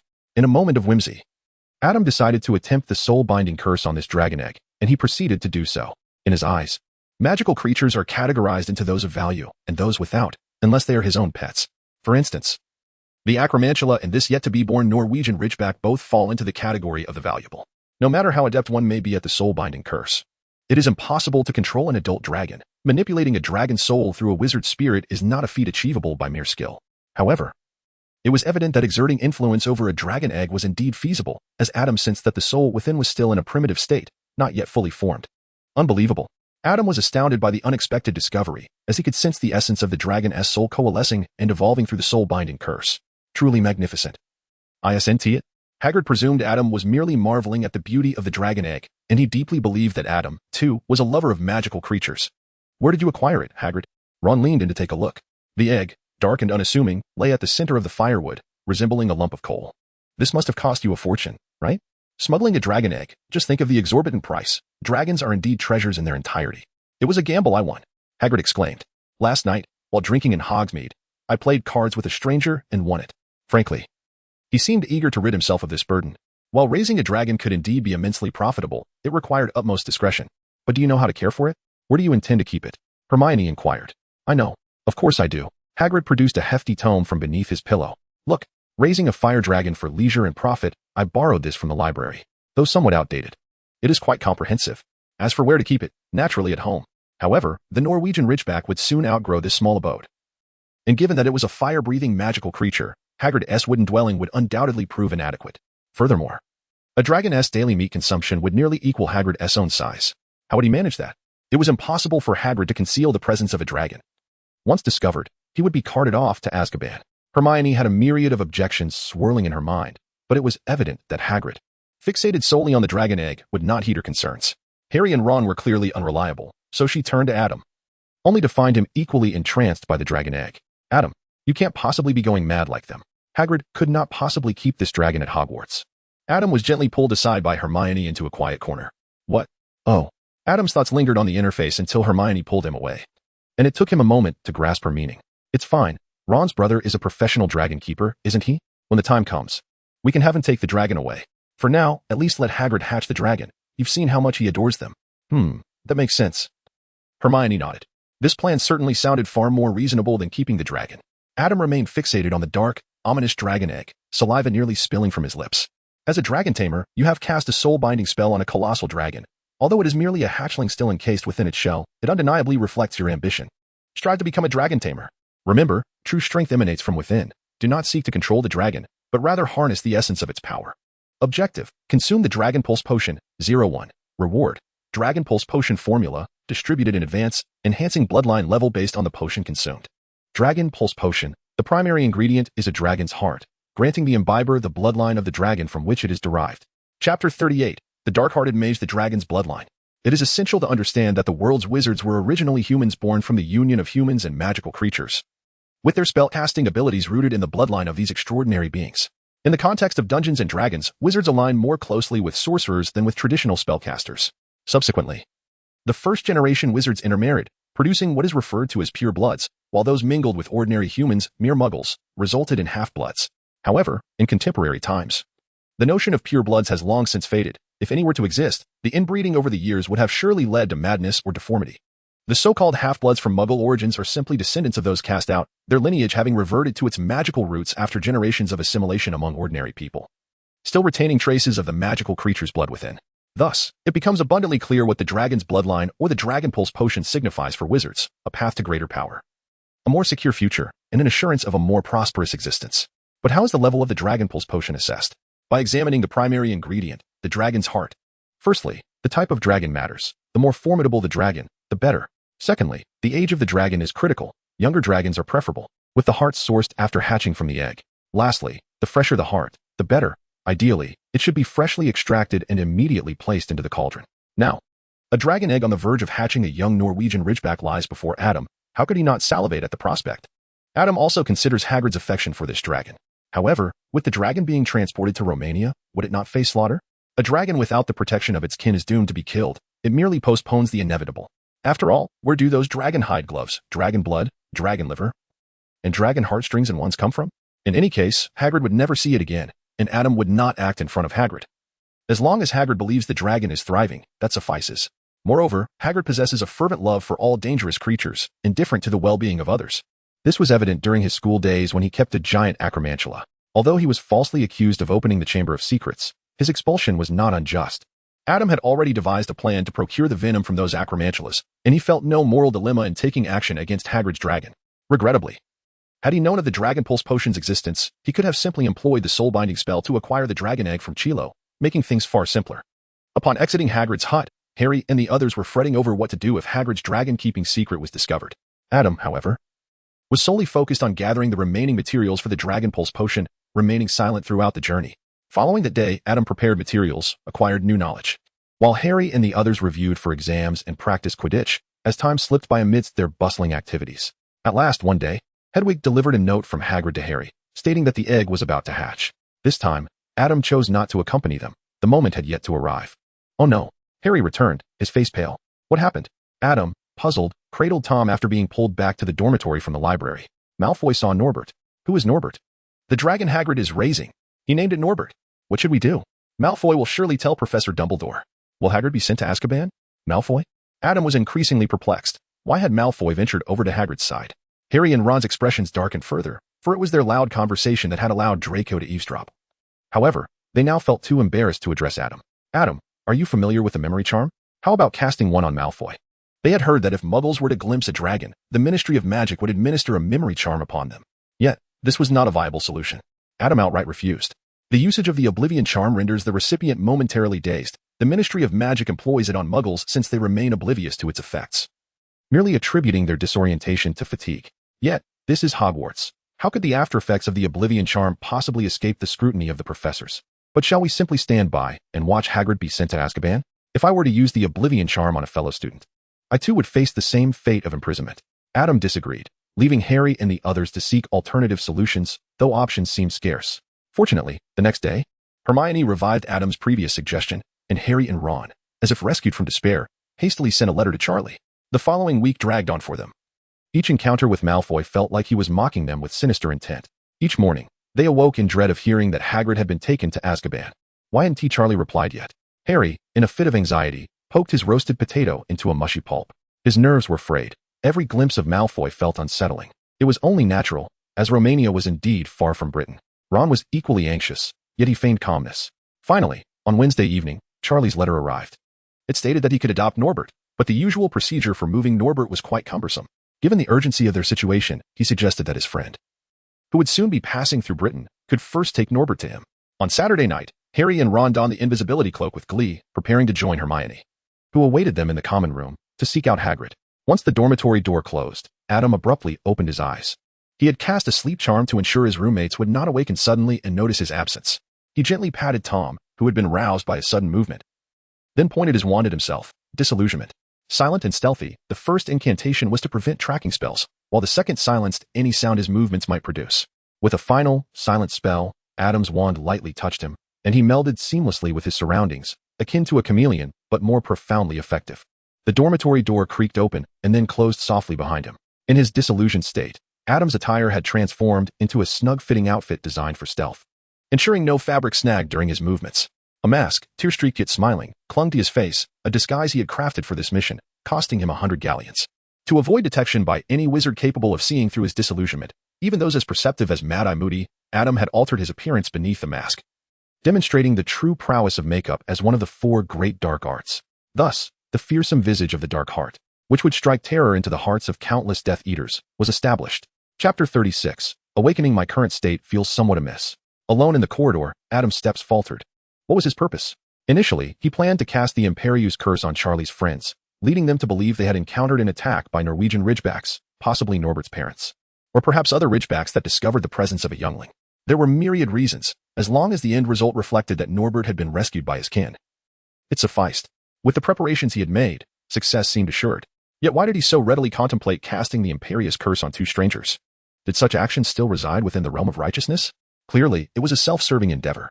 According to the alignment grid, Adam considered himself to be of chaotic good, acting solely upon his convictions of what was right. Yet now, it seemed he was slipping towards chaotic evil. Was it the recent overuse of the unforgivable curses that had impacted his psyche? He convinced himself that he had not developed a warped mentality from using the unforgivable curses. Rather, the ease they provided had ensnared him. At that moment, Adam rounded a corner and encountered 2 figures ahead, one of whom was carrying a lamp. Professor McGonagall? Adam first discerned the tall, slender figure before him. Professor McGonagall, clad in a checkered shirt and donning a hairnet, was firmly grasping Draco's ear. Detention, she exclaimed furiously. Slytherin loses 20 points. How dare you wander about at this hour, especially with a light? Adam silently added, You do not comprehend, Professor. Harry Potter is coming. He will arrive with a dragon. Nonsense. Where would a dragon come from in the school? I shall see how Professor Snape deals with you, Malfoy. Should you continue to fabricate such lies? Professor McGonagall tugged Draco by the ear and led him away, while Adam pressed onward.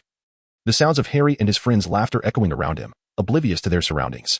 Ultimately, Adam watched helplessly as Norbert was handed over to Charlie's friend. Witnessing them soar away on their enchanted broomsticks, the dragon he had longed for fading into the horizon, forever out of reach. Before Harry returned, Adam lay in his dormitory. Still reflecting on the emotions he had just experienced, regret mingled with a sense of liberation. What he had nearly done was not, in fact, the right thing, but merely what was advantageous for himself. However, having released Norbert, acquiring a dragon egg would now require traversing Nocturne Alley, with no guarantee of success, and even if successful, it would demand a substantial sum of money. Was it truly worth it? Adam pondered introspectively, contemplating the worthiness of maintaining one's principles and boundaries. Adam recalled his encounter with Professor McGonagall on the road, her furious demeanor as she tugged at Draco's ear. If Professor McGonagall were to discover that he had cast the Cruciatus curse on others for his own selfish motives, she would undoubtedly be infuriated, perhaps even more so. The reason he had begun to employ unforgivable curses was to ensure his survival in the future, with the hope of having the strength to protect others, rather than merely safeguarding himself. However, the distinction between resorting to any means necessary to survive and living without scruples for the sake of existence is significant. At the very least, Adam felt a profound sense of peace now. During the past week, he had scarcely crossed paths with Harry and the others, perhaps subconsciously feeling guilty and reluctant to face them. Alas, this is a world of magic. Had it been a realm of fantasy, he would have experienced a breakthrough in his mindset, resulting in a significant enhancement of his abilities. Lost in such thoughts, Adam drifted into a deep slumber, feeling remarkably at ease. Adam, what's happening? Has Voldemort attacked? Suddenly awakened by anguished cries, Adam swiftly turned over, donned his school uniform, and conjured his wand into hand. Instinctively, he cast an ironclad charm upon himself, gradually regaining his awareness. Oh, Neville, what has happened? Adam glanced at Nolly standing by his bedside and then at the window. To his astonishment, he had overslept today, fortunately. There were no supplementary classes scheduled after Sunday morning lectures. You should go check it out, Nolly urged, his expression a mixture of urgency and distress that Adam had not seen in quite some time. Frowning, Adam climbed out of bed and exited the room alongside Nolly. Upon reaching the common room, he learned from his classmates about the unfolding events without needing to consult the college scoreboard. Harry and his friends had been caught by Professor McGonagall during their nocturnal escapade, resulting in a deduction of 50 points each for Gryffindor, a staggering total of 150 points. Gryffindor, which had previously secured victories in 2 Quidditch matches this year, now found itself at the bottom of the standings, a position from which recovery seemed unattainable. So, that was the situation at hand. Adam let out a sigh and took a seat in the dining hall alongside Neville. It was merely a matter of house points. There was no need to dwell on it. With Professor Dumbledore present, the headmaster himself would ensure fairness. How could they possibly lose? What do you mean by that? Harry has caused us to lose so many points, and yet you still defend him? Adam had just sliced a piece of rib and placed it on his plate, not having taken a single bite, when an indignant voice pierced the air beside him. Turning his head, he found a first year from Gryffindor, though he could not recall the boy's name. Hearing you so upset, I almost thought those points were awarded to Gryffindor by you. Had the professor bestowed any points upon the boy, Adam would certainly have had some impression of his name. You. The boy blushed furiously, ready to retort. But Adam had already lowered his gaze and resumed cutting the rib, choosing to ignore him. Harry, once one of Gryffindor's most celebrated figures for being the savior and winning 2 Quidditch cups for the house, had suddenly become the target of scorn, while not universally reviled. Every Gryffindor who crossed his path pointed fingers and whispered, their voices betraying their disdain. Students from other houses, including Hufflepuff and Ravenclaw, also looked down upon him, while Slytherin, basking in years of triumph in the House Cup, relished the opportunity to mock him. In a surprising turn of events, Slytherin students applauded and cheered for Harry, thanking him for his contributions to their own success. Harry suddenly recalled Adam's earlier admonition to refrain from breaking school rules, especially not to get caught, or else face the wrath of the entire Gryffindor house should he cause a significant drop in points. And now, it appeared, that warning had proven prophetic. One evening, in the dormitory, Harry resolutely swore to himself that he would no longer meddle in affairs that did not concern him, nor would he sneak around aimlessly. His declaration rang with conviction, and Adam almost found himself believing it. Chapter 40. The essence of divination. Time progressed gradually, and soon it was January 6th. As Adam partook of his breakfast that day, he deliberately observed Professor Snape, who strode purposefully to the staff table, commencing his meal as usual. Hardly anyone noticed the subtle change in him. He had donned a new robe. Only Professor Dumbledore cast a contemplative glance in his direction. It is little wonder that others failed to observe, for this new robe was entirely black, bearing only slight nuances that rendered it nearly indistinguishable from the previous one. Compared to its predecessor, this robe boasted more buttons, an added layer of pure cotton lining, and a shortened cloak to prevent it from trailing on the ground while walking. Furthermore, Adam had cast several enchantments upon it, learned from the refined art of advanced domestic spells, which rendered the robe resistant to stains, less prone to creasing, and immune to the odors of potion-making. Professor Snape, throughout his breakfast, did not cast a single glance towards Adam, who exhaled in relief. It appeared that Professor Snape rather favored this new robe, thus rendering the alternative plans for Harry unnecessary.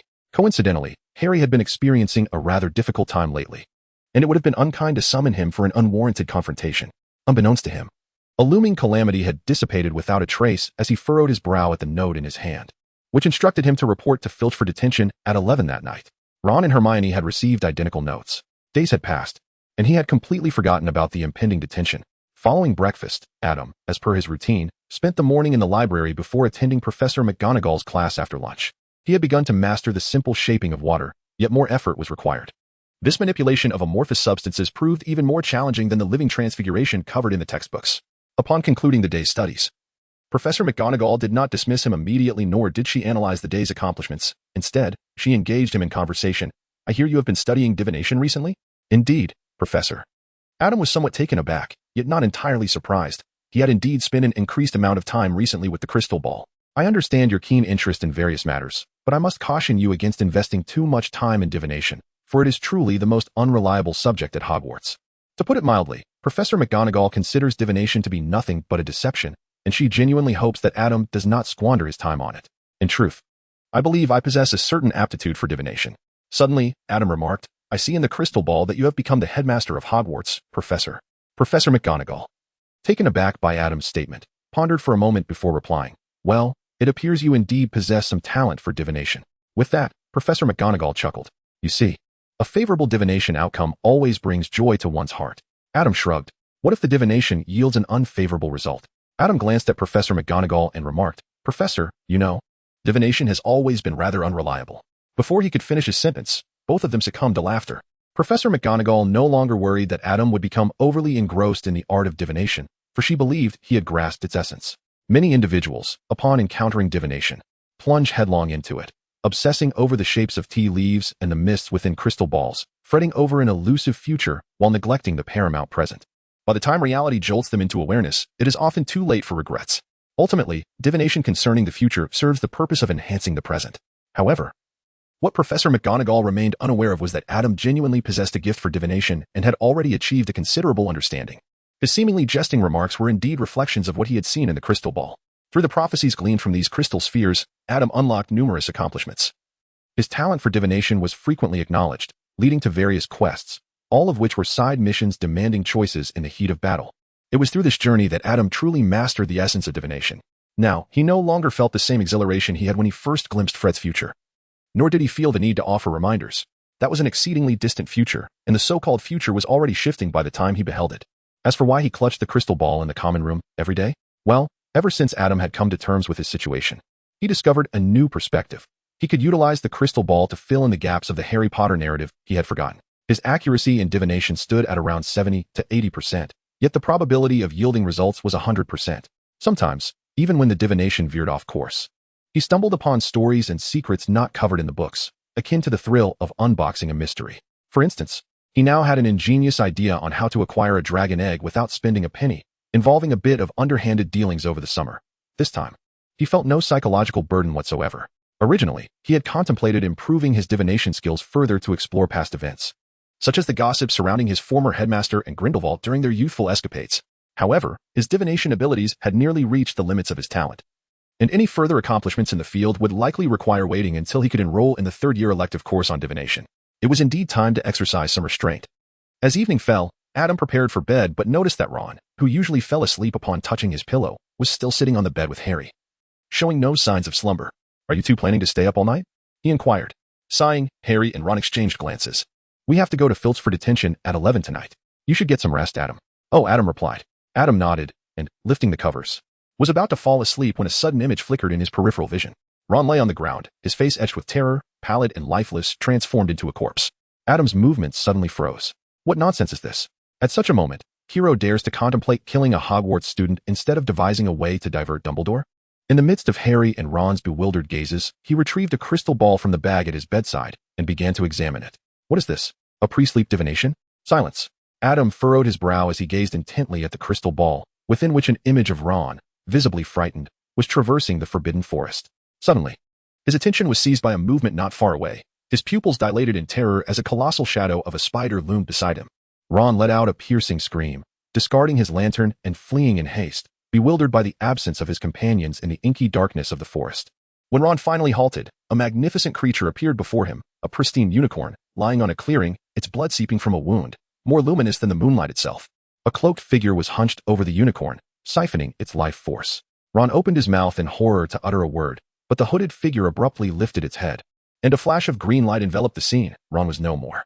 Adam's expression was grave as he wiped his fingers across the crystal ball, now shrouded in a veil of white mist. Chapter 41, The Revelation. Ron has perished, yet the matter is not of great concern. Adam reflected on the scene he had just witnessed within the crystal ball. In the vision, Ron was initially startled by the eight-eyed giant spider, and in his panic, he collided with Quirrell, who was in the act of siphoning blood from a unicorn. In that moment, whether through a sudden flash of insight or sheer misfortune, Ron inadvertently revealed Quirrell's true identity, leading to Quirrell silencing him permanently. Much of this unfortunate series of events hinged upon a series of coincidences. Dismantling just one link in the chain could have altered the outcome. Adam closed his eyes in contemplation and then gazed once more at the crystal ball. This time, everyone returned unscathed. Adam exhaled softly. Such coincidences that abruptly manifest in the future are relatively easy to resolve. However, it is the future shaped by the causes of the past that presents a true challenge. Under the inertia of fate, attempting to alter it becomes an arduous endeavor. Adam lifted his gaze towards the two curious faces before him. "Ron, I have just glimpsed your future." "My future? Ron's future?" Harry turned to Ron, who wore a similarly inquisitive expression. "Do tell, have I become a prefect?" "Not in the distant future, but indeed, I have seen you attaining the position of prefect." Adam did not lie. He truly witnessed it. "Really?" Before Ron could continue basking in his joy, Adam gazed at him and added, "In fact, I saw you fleeing from the Forbidden Forest." "The Forbidden Forest? Why would we venture into the Forbidden Forest?" In contrast to Harry's bewilderment, Ron's reaction was immense. "Impossible. How could I possibly run away?" "Yet, I truly saw it. You encountered a large spider, screamed in terror, and fled, abandoning your lantern." Adam gazed at the crystal ball with a furrowed brow. Ron's expression froze momentarily, but he soon managed to muster a response, declaring, "Impossible. How could a mere spider frighten me into fleeing? I am a Gryffindor. It's merely a large spider." Adam corrected him, asserting that no matter how formidable he may be, he could never be intimidated. Ron thumped his chest with a resounding clap, declaring, "Your assessment is utterly misguided." "Is that so? Let us await the outcome." Adam's face was a mask of disbelief. Indeed, this was Adam's approach, to provoke Ron, hoping that as long as Ron did not flee at the sight of the eight-eyed giant spider, the plan would succeed. The method was straightforward, yet the crystal ball indicated remarkable efficacy. "As for the cost, you never mentioned that the spider stood a staggering 15 feet tall." Ron grasped Adam's shoulders, tears and mucus streaming down his face in a state of despair. Voldemort is waiting for me in the Forbidden Forest, anticipating Quirrell to hand over the Philosopher's Stone. Before he comes to kill me. Firenze saved me before. He should not have done that. Bane was infuriated, declaring that this was a disruption of the fated stars, a portent of my demise. Harry paced the common room, agitated, repeatedly murmuring about Voldemort, death, the stars, and destiny. Have they both lost their minds? Adam stared blankly at Hermione. He had seen everyone return safely in the crystal ball and had not continued to look further. What was the current situation? Hermione, too, was shaken today. She glanced at the two who were acting erratically, unsure of what to say.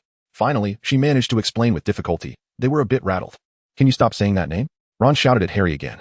For him, Voldemort's name was equally terrifying. Everyone referred to him as the Dark Lord. Here I am waiting for Quirrell to steal the Philosopher's Stone, and then Voldemort comes to finish me off splendidly. Bane must be thrilled. Harry was frightened, his demeanor appearing somewhat manic, completely oblivious to Ron's words. Harry, get a grip. Professor Dumbledore is here. He will protect you. The Dark Lord cannot reach us here. Hermione tried her best to soothe Harry. And who says what the centaur said is necessarily true? His predictions are as unreliable as divination, as Professor McGonagall has stated. Divination. Yes, divination. Harry suddenly lunged forward, grasping Adam's hand. Adam, did you see how I died? Was it at the hands of Voldemort? When you foretold that Ron would be scared away by a spider, was that thing truly a spider? And I did not run away. Calm down. Harry, please calm down. Adam tightly embraced the trembling Harry, compelling his body to settle. I can surmise the essence of your discussions. Harry, in truth, I did not witness your demise. Rather, I beheld the death of Ron. What? Ron, sprawled on the sofa and gasping for breath, looked over in confusion, bewildered by the sudden implication of his own mortality. I saw Ron, terrified by a spider, fleeing in panic, only to encounter that individual. You know who, and he was slain. Enveloped in a green light, it must have been the killing curse. The green light, Harry recalled the nightmares of yore, in which his parents vanished in a similar glow. Was that the killing curse? Therefore, I advised Ron to withstand his fear of the spider, urging him not to succumb to shame before you, thereby averting his death. After conveying that false prophecy to Ron, I discovered that within the crystal ball, you all returned safely. Adam grasped Harry's shoulders, gazing intently into his eyes. The so-called prophecy is merely a possibility of the future. Once it is observed, it has already been altered. There exists no notion of disrupting fate. In my prophecy, you do not perish in the Forbidden Forest, regardless of who Firenze is.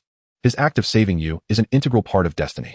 As for the stars of fate, you must understand that they are indeed the least precise in the details of divination. At this moment, Harry had ceased trembling, though his gaze remained somewhat vacant. Is that so? Indeed. You must trust me. I am a professional. Adam retrieved the crystal ball from his satchel. Observing Adam, Harry slowly nodded in acknowledgement. As fear gradually dissipated, exhaustion washed over Harry, leaving his throat parched and sore. Reclining upon the bed, Adam glanced at his interface. Dispelling shadows, destiny foretold the specter of death, and you have vanquished it. Achievement unlocked, altering the future of one destined for demise. Achievement reward, divination talent, revelation, pinning claim. Is it not merely the successful divination that merits an achievement, but also the alteration of fate? No, it cannot be that simple. Previously, he had altered the future foretold by divination without triggering any accolades. Must one truly transform the fate of death to earn such recognition? Adam pondered for a moment and then noticed that this time the achievement reward required manual extraction. Divine revelation? A sign from above? What sort of divinatory gift could this be? As his consciousness stirred, a shimmering, silvery fluid enveloped him in a dimension imperceptible to the material world, gradually permeating his body, as if merging with his very essence. During this process, Adam experienced an unprecedented sense of relaxation, which naturally led him into slumber. Chapter 42, The Art of Cerebral Closure and the Capture of Thought. Adam, are you really all right? Navi inquired with concern during breakfast, as they were astonished to discover that Adam's eye color had suddenly transformed to a silvery gray. Harry and Ron also gazed at him anxiously, yet hesitated to speak, fearing that Adam's transformation might be linked to the divination he performed for Ron the previous day, although Adam insisted that he had not disturbed fate. What if he were merely comforting them? I assure you, I am perfectly fine. In fact, I feel absolutely splendid. Adam's gaze was peculiar, as if he were staring at the Yorkshire pudding on his plate, yet seemingly gazing into something far more distant. The transformation of his eye color was a manifestation of the revelation, which not only heightened his divinatory abilities, but, more significantly, allowed him to perceive the outcomes of his divinations directly through his own eyes without the aid of any tools, an enhancement of the utmost magnitude for him. Different diviners possess distinct talents, and their varied methods of divination result in a divergence of outcomes. For instance, Professor Trelawney's gift manifests as fragments of text, while the centaurs, with their focus on astrological phenomena, tend to emphasize shifts in the broader context rather than delving into the intricacies of individual destinies. Adam's divinatory gift lies in his ability to directly perceive the scenes he seeks to foretell, which renders his preferred method of divination the crystal ball. However, the crystal ball, limited in size, can only reveal a scant few images, and the mist that permeates it inevitably obscures clarity. The ability to foresee the future with one's own eyes is akin to the divine eye of the Buddha, allowing for a more intricate observation of the foreseen future. Harry, it seems that Adam is truly in trouble, Ron whispered to Harry, his head bowed. What should we do? How can we assist him? Harry pondered, biting his fork. Both of you should cease your unfounded worries and concentrate on your studies for the upcoming exams. Especially you, Ron. Mrs. Weasley is quite displeased with your pass. Adam suddenly turned to the two and said. Ron was taken aback, but soon became exhilarated. Adam, can you foresee the content of the exam? Don't be foolish, Adam replied. What can be divined is the outcome, not the process, and aiding you in cheating would only be to your detriment. Adam resolutely declined, pondering the potential consequences of his assistance. What if, as a result of his help, Harry and Ron were rendered incapable and subsequently fell victim to the Death Eaters? This thought left both Harry and Ron disheartened. However, Harry was quite intrigued by his own performance. So, Adam, what do you think of my results? Upon noticing Adam's direct glance at him, Harry was momentarily taken aback. Aren't we using the crystal ball anymore? He inquired, recalling its prior use. Adam pointed at his eyes, then furrowed his brow. What's wrong? Did I fail? Harry's heart suddenly raced. It's not that you failed, but rather that a transformation is occurring. Adam ceased his divination. I have previously stated that the outcome of divination alters upon being observed. Ultimately, your final grade will depend on the diligence with which you approach your studies, even if I were to assure you of your success. Neglecting your revision during this period will render you incapable of passing the examination. The practice of divination, in itself, will not aid your academic performance. With that, Adam cast a serious glance at Harry. Do not place excessive reliance on the power of divination. Although Adam had always used divination to glimpse the future, it was merely a form of storytelling for amusement, at most to predict the occurrence of unexpected events. He had never resorted to repeated divination to determine how to accomplish a specific task. Instead of wasting time on such pursuits, he preferred to devote himself to diligent effort, thereby equipping himself with the means to navigate the uncertainties that may arise. Time passed steadily as he engaged in his studies, with Harry and Ron adhering closely to Hermione's revision schedule, spending nearly all their free hours in the library. Meanwhile, Adam continued his extracurricular learning. On one particular day, after concocting a potion, Adam was preparing to gather his belongings and depart when Professor Snape called out to him. Dedicate some time to self-study. We shall commence practical exercises next week. Professor Snape handed Adam a small booklet. Very well, Professor. The potion to be brewed next week would delve into the intricate depths of advanced potion making. Not only was the preparation of materials time-consuming, but the actual brewing process would span a full fortnight. During this period, Adam would need to visit Professor Snape's office daily to adjust the brewing steps and rhythm according to the potion's transformations. At that moment, when Snape presented him with the booklet, Adam had anticipated it to contain tips related to potion making. To his astonishment, upon opening it, he discovered it was about the mind-cloaking charm and the memory retrieval spell. Adam gazed in astonishment at Professor Snape, perplexed as to why the latter would impart such teachings. Be cautious of your emotions and feelings, control them, lest they control you. Professor Snape articulated a lengthy admonition, a rare moment of earnestness before dismissing Adam. Thus, it became evident, remnants of their last encounter lingered. Following the fright experienced by several professors after the previous Christmas, it seemed they had grown wary of Adam's potential misguided experimentation. Consequently, the curriculum provided to him gradually encompassed topics beyond the school's conventional teachings, with only Professor Snape continuing to impart the intricate and advanced art of potion making. Adam found no fault in this arrangement. Although Snape was the potion's master, it was implausible for him to supplement Adam's education in defense against the dark arts. He had not anticipated such an opportunity awaiting him.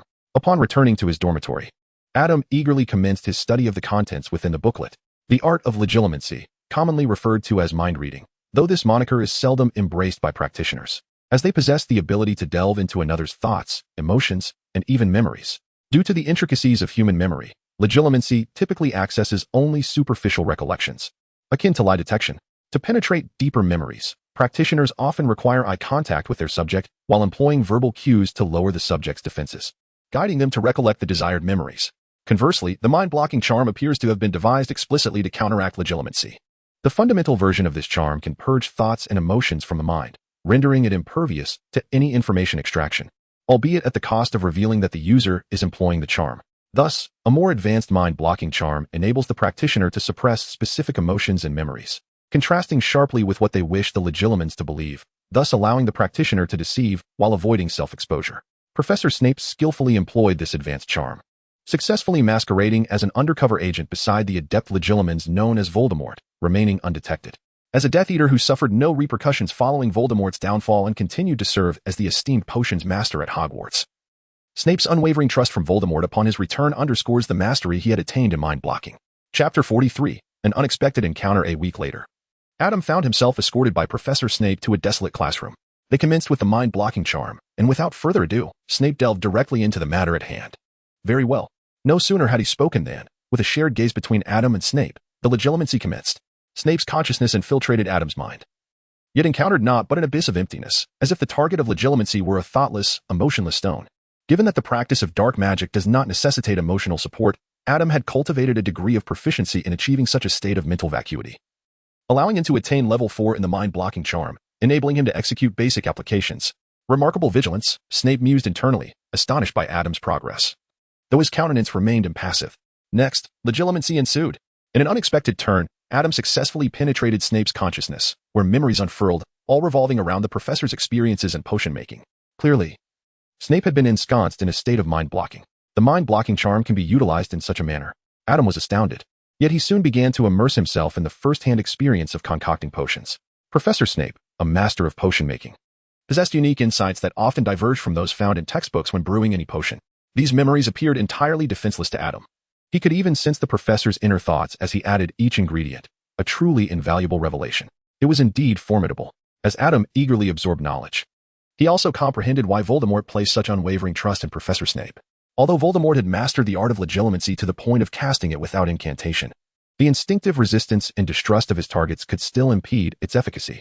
Imagining Voldemort silently employing legilimency on Snape, only to encounter memories that were utterly defenseless and filled with complete trust, how could he ever doubt Snape's loyalty? Suddenly, a memory of brewing the elixir of life entered Adam's field of vision, coinciding with a moment of vulnerability in Professor Snape's mental barriers. In a moment of inadvertent breakthrough, Adam, who had been fully focused on utilizing legilimency to learn potion-making, inadvertently penetrated Snape's defenses and plunged into the associations conjured by the elixir of life. Lily Evans, with her flowing crimson hair and emerald-like eyes, led to James Potter, Sirius Black, and ultimately to Harry. Despite having studied for merely a week, Adam's proficiency in legilimency had already reached a commendable level of 8. This was partly due to the nature of legilimency, which required an invasive intent to probe into others' privacy, a form of dark magic for which Adam possessed an innate talent, as he had come to understand after donning the various hats of the interface. Furthermore, the influence of the fully mastered soul manipulation spell, which directly invaded and controlled another's soul, bore a striking resemblance to legilimency, even surpassing it in terms of conscious intrusion.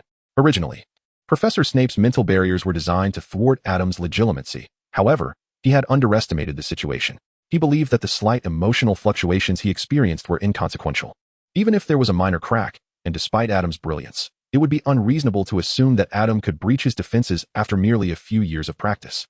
Initially, Adam's attempts were indeed thwarted, confirming that Snape's mental barriers were superior to Adam's legilimency. Yet, unbeknownst to Snape, the gap between them was not as vast as he presumed. Thus, in the face of a vulnerability, when the disparity in levels became less pronounced, Snape's mental barriers were surprisingly breached by Adam. Adam, in a moment of carelessness, inadvertently delved into the most distressing memories of Professor Snape's past. Even though he promptly retracted his consciousness, he could not escape the repercussions of having witnessed Snape's profound affection for Lily Evans. To his astonishment, Adam's mental intrusion proved to be remarkably potent, overwhelming Snape, who had momentarily let his guard down. The pale-faced professor stumbled backward, tripping over an abandoned desk, and collapsed onto its surface, his head bowed, concealing his expression. Similarly, Adam's complexion mirrored Snape's pallor as he stood frozen, at a loss for words. The silver lining, he was not Harry Potter. Having glimpsed Snape's memories did not lead to the professor's utter humiliation. The downside, he was not Harry Potter.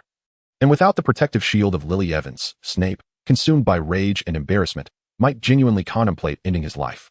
Professor Snape, if I claim I saw nothing, would you believe me? Adam swallowed hard, his throat tightening. Get out. Professor Snape nearly roared the command, prompting Adam to flee immediately. As he sprinted back to the dormitory, he felt as though he had awakened from a dream, incredulously surveying his own body, scarcely believing he had returned unscathed. He had almost imagined a confrontation with Professor Snape, without harming the professor and relying solely on the scant combat skills he had acquired from Professor Flitwick and the meager magical prowess of an 11-year-old wizard. He would scarcely manage to withstand Snape's might. In the ensuing days, Adam diligently avoided Professor Snape, neglecting even the potions in the professor's office. He had never felt such trepidation since receiving the Felix Felicis last Christmas. Nevertheless, no matter how anxious he felt, he had no choice but to attend potions class on Friday. What has been troubling you two lately? You both seem rather out of sorts. Is it the revision that has exhausted you? Hermione's gaze flitted between Adam and Harry during breakfast. I'm fine, just finding the new material a bit challenging, Adam replied, dreading the impending potions class. He turned to Harry. What about you? I've been plagued by nightmares lately. Perhaps it's the fatigue from studying, Harry responded. Weariness etched across his face as he touched the scar on his forehead. Since returning from the Forbidden Forest, the scar had been throbbing painfully and the nightmares had returned, now featuring a hooded figure with a bloodied mouth. In potions class, Adam felt as though he could shrink into himself. Normally, Neville prepared the ingredients while he concocted the potions. Today, however, the roles were reversed. Yet, as class concluded, Neville returned with some disheartening news. Professor Snape asked me to remind you to attend the after-class tutoring tomorrow. Adam felt a sudden jolt in his heart. Everything is fine. Chapter 44. The True Master of Dark Magic, Professor Snape? Come in. The voice revealed no discernible clues.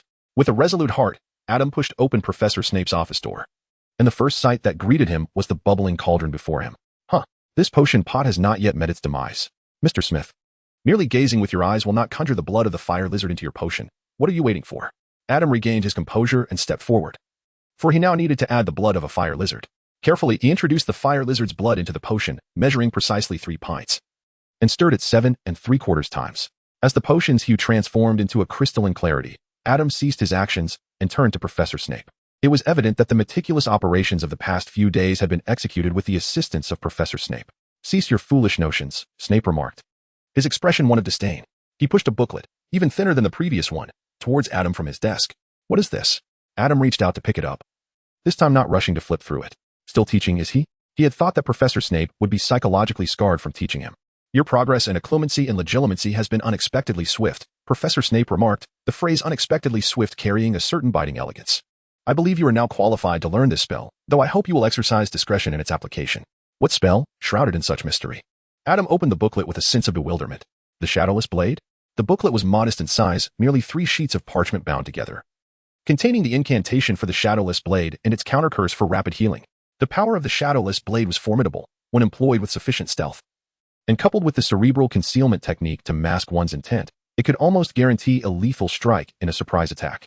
Furthermore, the incantation could be cast simply by harboring the intention to harm, and once it struck, it could not be healed except by a specific counter-curse. Most importantly, the Shadowless Blade was learned through legitimate means, allowing its use without any sense of guilt. Among the dark arts Adam had studied, the practicality of the Shadowless Blade was unparalleled. In truth, were it not for the fact that Adam could cast dark magic without emotional assistance, he would find himself unable to utilize any of the other spells he had learned. Adam slowly closed the booklet and exhaled a sigh of relief. As a form of dark magic that, while possessing immense practical value, is not particularly difficult to learn, Adam had managed to elevate the level of the spell Shadowless Blade to level 7 merely through observation. With a bit of practice, he estimated he could stabilize it between levels 6 and 8. With dedication, achieving level 10 was not out of the question. The false dark magic master, possessing exceptional dark magic talent, having maxed out the 3 unforgivable curses before even starting school. The true dark magic master, a student who creates highly potent and easily executable dark magic, with only counterspells capable of providing a remedy for its destructive force. After subconsciously comparing himself to Professor Snape, Adam's admiration surged like an unstoppable torrent, yearning for an outlet. What a brilliant spell. I wonder who invented it. Initially, it seemed inconsequential, but upon hearing Adam's words, Professor Snape realized that Adam had discovered it was his own creation. After a moment of restraint, Snape could no longer hold back. He took a deep breath and closed his eyes. Leave. Adam was on the verge of fleeing immediately. Do not let me discover that you are misusing this spell. Before Adam departed, Professor Snape abruptly spoke. Do not forget to come by tomorrow. I lack the time to show you potions daily. Remember what you said. The 3 pieces of advice left Adam momentarily stunned as he processed Professor Snape's words. All right, Professor. I shall remember. As the examinations approached, the weather grew increasingly oppressive, with the large classroom on the day of the exam suffocatingly stifling. In addition to the written tests, practical assessments were conducted in herbology, astronomy, charms, transfiguration, and potions. However, the practical examinations for herbology and astronomy were completed in the greenhouse and the astronomy tower, respectively, leaving only the latter 3 subjects to be assessed during the examination period. The charms exam required a pineapple to perform a tap dance across a desk, to which Adam casually provided musical accompaniment using a nearby teacup. The transfiguration exam involved transforming a mouse into a snuff box, and Adam transformed his into an exquisite enamel snuff box shaped like a cat pouncing on a butterfly, much to Professor McGonagall's evident delight. The potions exam entailed brewing a potion of forgetfulness, and after some deliberation between the textbook method and the technique stored in Professor Snape's memory, Adam ultimately chose the latter. Upon exiting the final History of Magic exam, Adam treated himself to a refreshing glass of iced milk tea, for the heat had become unbearable. Students from all 4 houses sat for the exams together, and only Professor Binns, being a ghost, remained oblivious to the stifling atmosphere of the classroom. Harry, Neville, and the others gathered, each taking a large sip to cool off. "Ah, I feel revived," Ron groaned, leaning against a corridor pillar and basking in the bright sunlight, feeling as though life had regained its vibrancy. Since that day when Adam declared he would achieve a passing grade, he had diligently adhered to Hermione's rigorous study plan for an entire month. Adam noted that Ron had passed every subject, even earning several E grades, much to Mrs. Weasley's delight. The only concern might be that, in comparison, the twins' summer might not be as enjoyable. "Goodness, I can hardly believe I have finished my exams. I cannot even recall what I just wrote. Adam, could I have another sip?" Perhaps it was the torment of recent nightmares combined with the dual pressures of examinations. But Harry appeared more dazed than Ron, ultimately resting against the wall. Due to her being a girl, Adam prepared a special cup of iced milk tea just for Hermione. Though she too was affected by the weather, and upon hearing the conversation, she couldn't help but reminisce about the exam. The exam was even easier than I anticipated.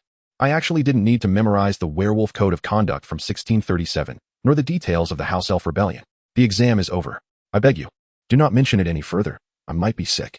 Observing Ron's pale complexion, Hermione realized that her words might be causing him distress and resignedly closed her mouth. "Harry, are you feeling nauseous too?" Neville inquired, concern etched on his face as he watched Harry, who had been pressing his forehead. "I do not know what is happening. My scar has been aching persistently. I initially thought it was merely the stress of the exams, but now that they are over, it still hurts. And the pain has become more frequent." Harry expressed with agitation, sensing this might foreshadow impending danger. With such thoughts, he deemed it necessary to consult a professional. "Adam, could you take a look at this? I believe it may be a warning of some sort." Adam set down the small container and cast a glance at Harry. "How is it?" Harry inquired eagerly. "If the divination is revealed in advance, it may not hold true, Harry." Adam shook his head and said, "Go ahead and follow your own thoughts." Adam had previously foreseen this, a statement that bore no influence on the future. The present future was quite splendid. The introduction of variables could alter that. Thus, Harry, deep in thought, nodded knowingly. Chapter 45. Into the Forbidden Forest. On the afternoon following the conclusion of the examinations, Harry was besieged by a succession of disheartening news. First, he finally comprehended that his scar was a harbinger of impending danger. Concurrently, Hagrid had acquired a dragon egg from Norbert, while divulging the method to bypass Fluffy to a mysterious individual. Harry had ample reason to suspect that this person was Professor Quirrell. Such coincidences were too improbable. Hagrid had long desired a dragon egg, and suddenly there materialized an individual bearing one, who then bestowed the egg upon him. Subsequently, as they endeavored to inform the headmaster of this troubling development, Professor McGonagall informed them that Professor Dumbledore had been summoned to London by a letter from the Ministry of Magic and would not return until the following day. Harry believed this too was a scheme orchestrated by Professor Quirrell. He could not possibly steal the Philosopher's Stone while Professor Dumbledore was present, and thus sought to divert him. Finally, when they attempted to alert Professor McGonagall about Professor Quirrell, she utterly dismissed their concerns, forbidding them from approaching the 4th floor and threatening to deduct 50 points from Gryffindor. Harry initially intended to enlist Adam's aid in persuading Professor McGonagall, believing she would place greater trust in Adam's words. However, they then discovered that Adam was nowhere to be found. He was absent from the library, dormitory, common room, and restroom. Inquiries among their classmates yielded no sightings of him. It seemed as though Adam had vanished after midday. "Hermione, Adam once read your fortune. If he cannot be found anywhere, it can only imply that he does not wish to be discovered," Harry mused. Returning from the library, Hermione suddenly recalled, "Do you remember what Adam mentioned after the divination? Something about following my own instincts?" Harry connected the dots. "So, Adam did not see himself in the divination and thus was unaware of my actions during the process. Yet the outcome was favorable. So he encouraged me to act according to my own judgment? That must be it," Hermione exclaimed. "So, Harry, what do you intend to do now?" "What shall I do?" Harry's eyes sparkled with determination. "Naturally, I must thwart Quirrell and safeguard the Philosopher's Stone, despite Professor McGonagall's threats to deduct points and Professor Snape's warnings of expulsion." Harry was resolute in his decision. He believed in Adam's divination and, more importantly, for his own sake, Quirrell's theft of the Philosopher's Stone was undoubtedly for Voldemort. Did he intend to wait for Voldemort to acquire the stone and then come to eliminate him? Meanwhile, Adam had commenced his venture deeper into the Forbidden Forest. Today was the opportune moment for his expedition. After all, Professor Quirrell was not foolish. Professor Dumbledore had indeed traveled to New York. Yet Quirrell and Voldemort were oblivious to the fact that Dumbledore could return to the school at any moment via the Phoenix's apparition. It seemed that no one had truly acknowledged the distinction between the apparition of magical creatures and that of wizards. For instance, the Phoenix and house elves were unaffected by Hogwarts' anti-apparition enchantments. Armed with foresight from his divination, Adam was aware that he had not been detected by Professor Dumbledore. As for whether Dumbledore would know of his intrusion into the Forbidden Forest thereafter, it was of no consequence. Adam merely needed to ensure that Dumbledore did not appear while he was practicing dark magic. Hagrid's imposing stature and his habitual patrols through the Forbidden Forest had left a trail of paths. However, the route leading to the Acromantula's lair appeared seldom traversed by Hagrid, leaving the signs rather faint. Fortunately, Adam possessed a divination tool. Leaf divination provided a pathway to the Acromantula's nest, although he rarely employed this method. His considerable talent ensured a commendable accuracy rate. A few divinations would ascertain the correct general direction. All he needed was to locate an Acromantula. With a soul-splitting incantation, an Acromantula poised to ambush found itself suspended in midair. Adam turned his head and, as his gaze met that of the eight-eyed giant spider, began to delve into its memories to ascertain the location of its lair. As a formidable magical creature, the eight-eyed giant spider, though rarely capable of speech, possessed a level of intelligence that surpassed that of most ordinary animals. The adult specimen before Adam exhibited a cognitive capacity akin to that of a 7- or 8-year-old human. Upon retrieving the desired memories, Adam produced a vial to collect the spider's venom, subsequently casting the Cruciatus curse upon the creature once more.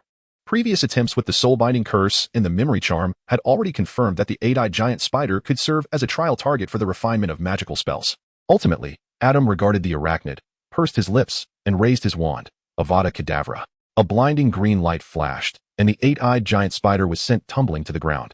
Devoid of any struggle or visible wounds, its 8 eyes now veiled in a shroud of mist. It was dead.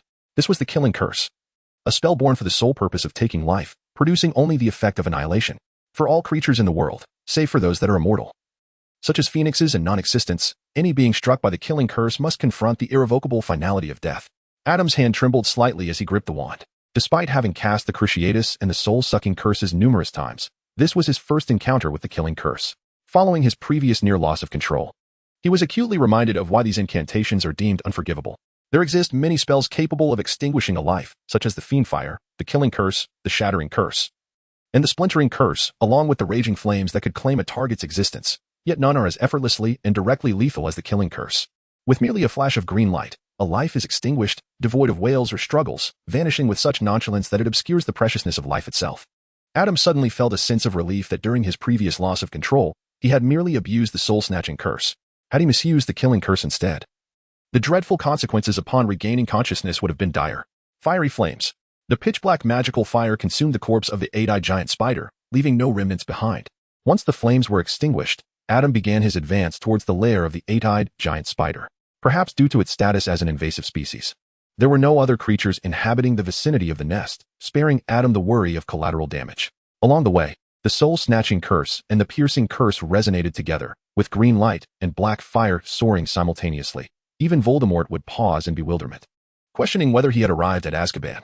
The venom of an adult eight-eyed giant spider amounts to roughly 3 pints, and this yield is only achievable by extracting all the venom directly from a living specimen. Once the spider perishes, its venom rapidly desiccates.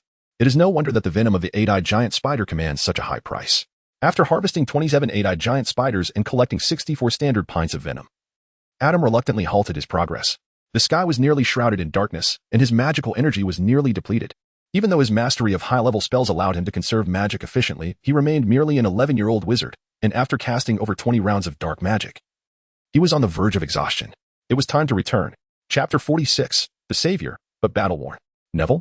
Upon returning to the dormitory, Adam was astonished to find Neville completely immobilized. He only caught sight of the fact that the house cup belonged to Gryffindor, with everyone displaying expressions of joy and no hint of sorrow. Realizing there were no casualties, he refrained from watching further, missing this particular scene. The ordeal had come to an end. A rigid Neville suddenly collapsed in exhaustion, yet his lips continued to move. Adam, hurry and stop Harry. They are going to deduct points from Gryffindor again.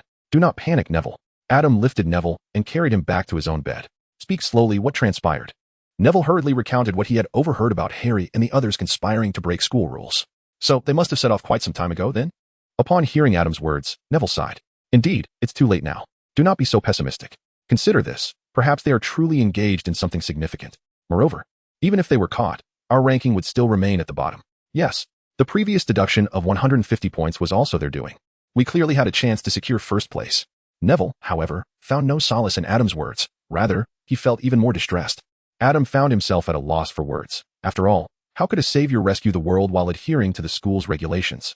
The following morning, in the common room, Adam encountered Professor McGonagall, who was awaiting his arrival. Professor McGonagall, you're awake? Come with me. Let us check on Harry and the others in the infirmary. Professor McGonagall felt a twinge of guilt. For the previous day, Harry and his companions had indeed alerted her to the impending danger surrounding the Philosopher's Stone. Yet how could she have possibly believed the findings of mere children? Adam followed Professor McGonagall up to the second floor, at which point she ceased to accompany him. Before proceeding further, Adam turned to her and said, "Professor, do not blame yourself.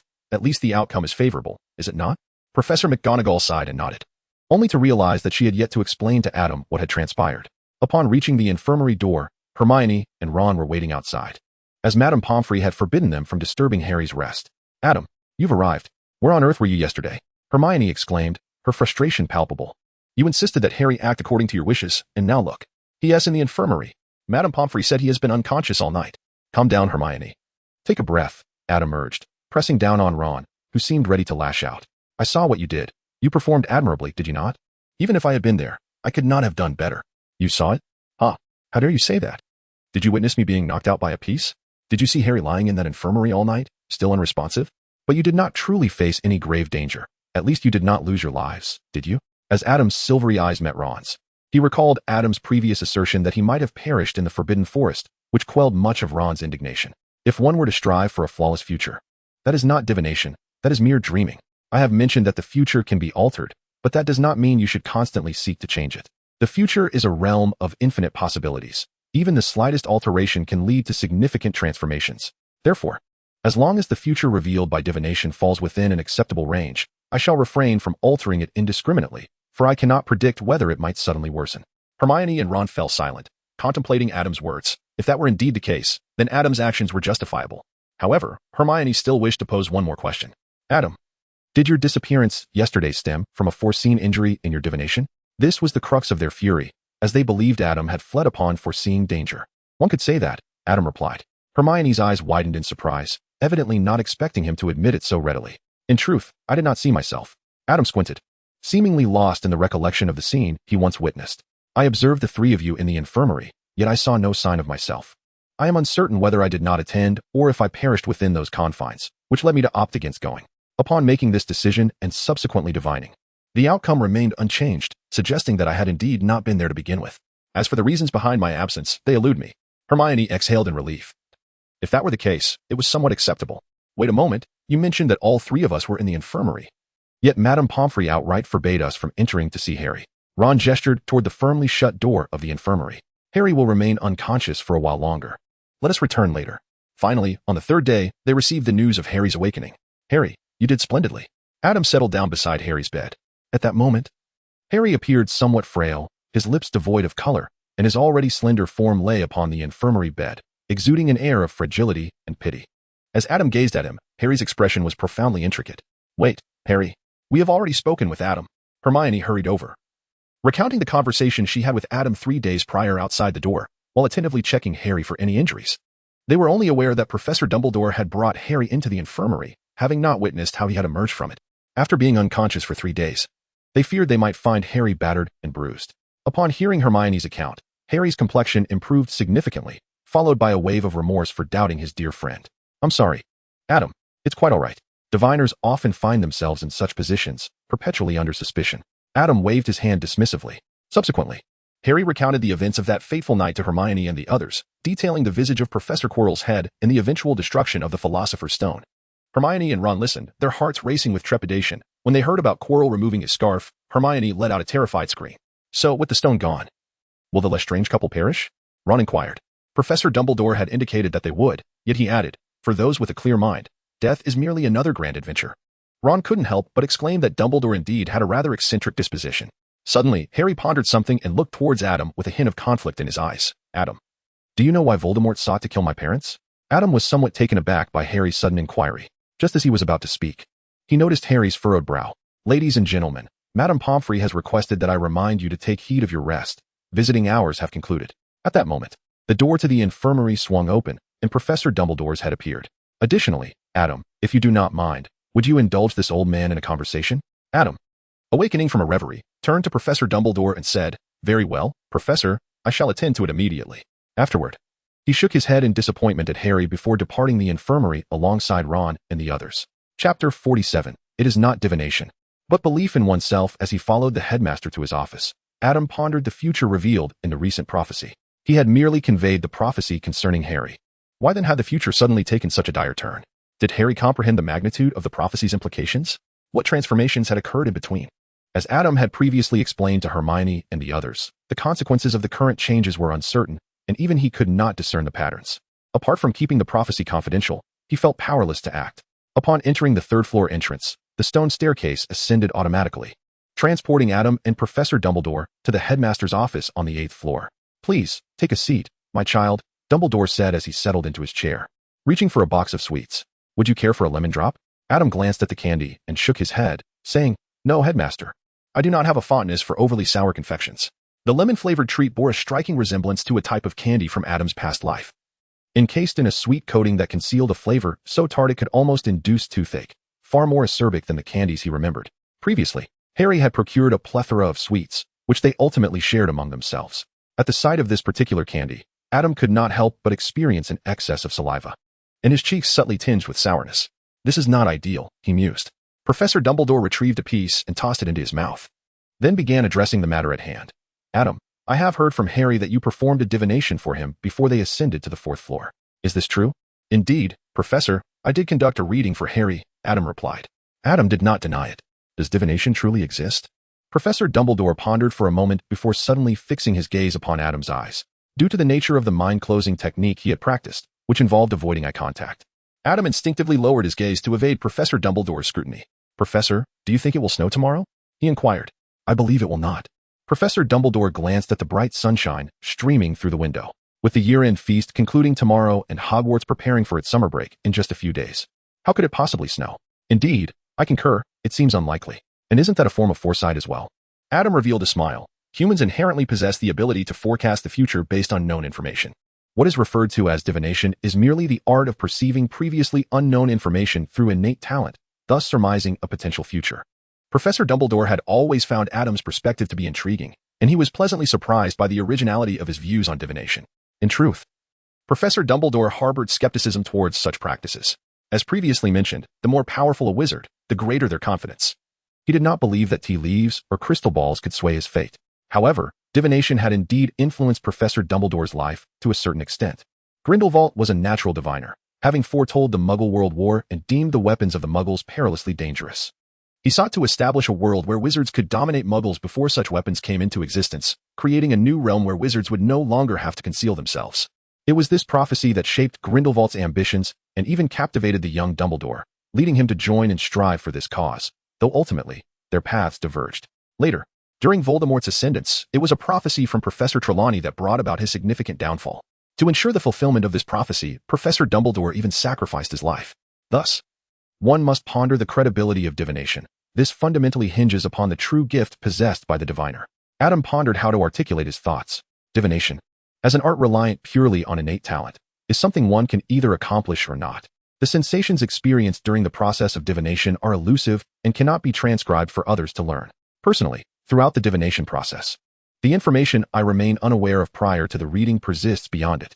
My gift, referred to as the heavenly eye in divination, merely provides me with a vision, an image of a potential future based on the current trajectory. Should I choose to alter that trajectory, the envisioned future may likewise transform. Observing Professor Dumbledore nodding in understanding, Adam continued, "However, there are certain diviners whose gifts yield immutable outcomes, known as inevitable prophecies. These results encompass the changes that occur after the diviner receives the revelation, often triggered precisely by the events foretold, leading to the prophecy's fulfillment." Professor Dumbledore immediately recalled that it was Voldemort's belief in that half-formed prophecy that condemned him to exist as a mere wraith. Had Voldemort refrained from attempting to kill Harry, would the prophecy still have come to pass? Certainly, it is also plausible that the prophecy pertained to events destined to occur, such as the inevitable mortality of a particular individual. As the atmosphere grew somewhat stagnant, Adam suddenly shifted the tone, jesting, aside from the diviner themselves. No one can definitively discern the truth of a prophecy. Ultimately, prophecies are but ephemeral notions. Disregarding them renders them innocuous. Thus, concerning divination, one ought not to place excessive importance on it. At least, I hold no faith in the prophecies of any diviner besides myself. In truth, not only did Professor Dumbledore harbor skepticism towards prophecies, but Adam, too, maintained a similar stance regarding the predictions of others. He did not place faith in the outcomes of divination. Rather, he believed in himself, mirroring Professor Dumbledore's essence.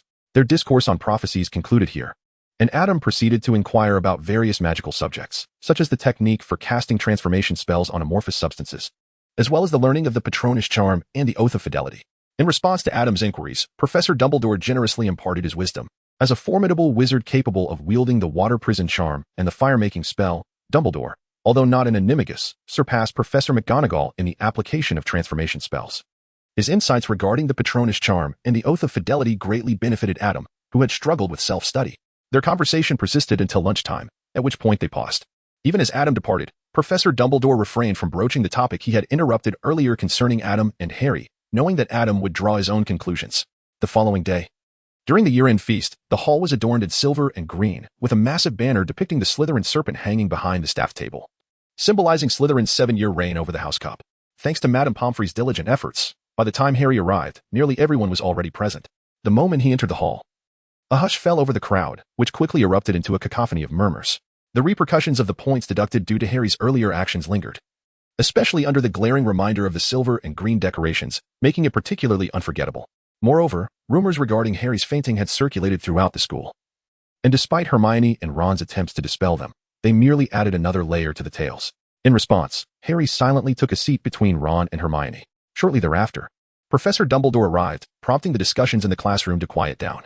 Adam gazed eagerly at Professor Dumbledore, who stood behind the podium, aware that the professor's performance was about to commence.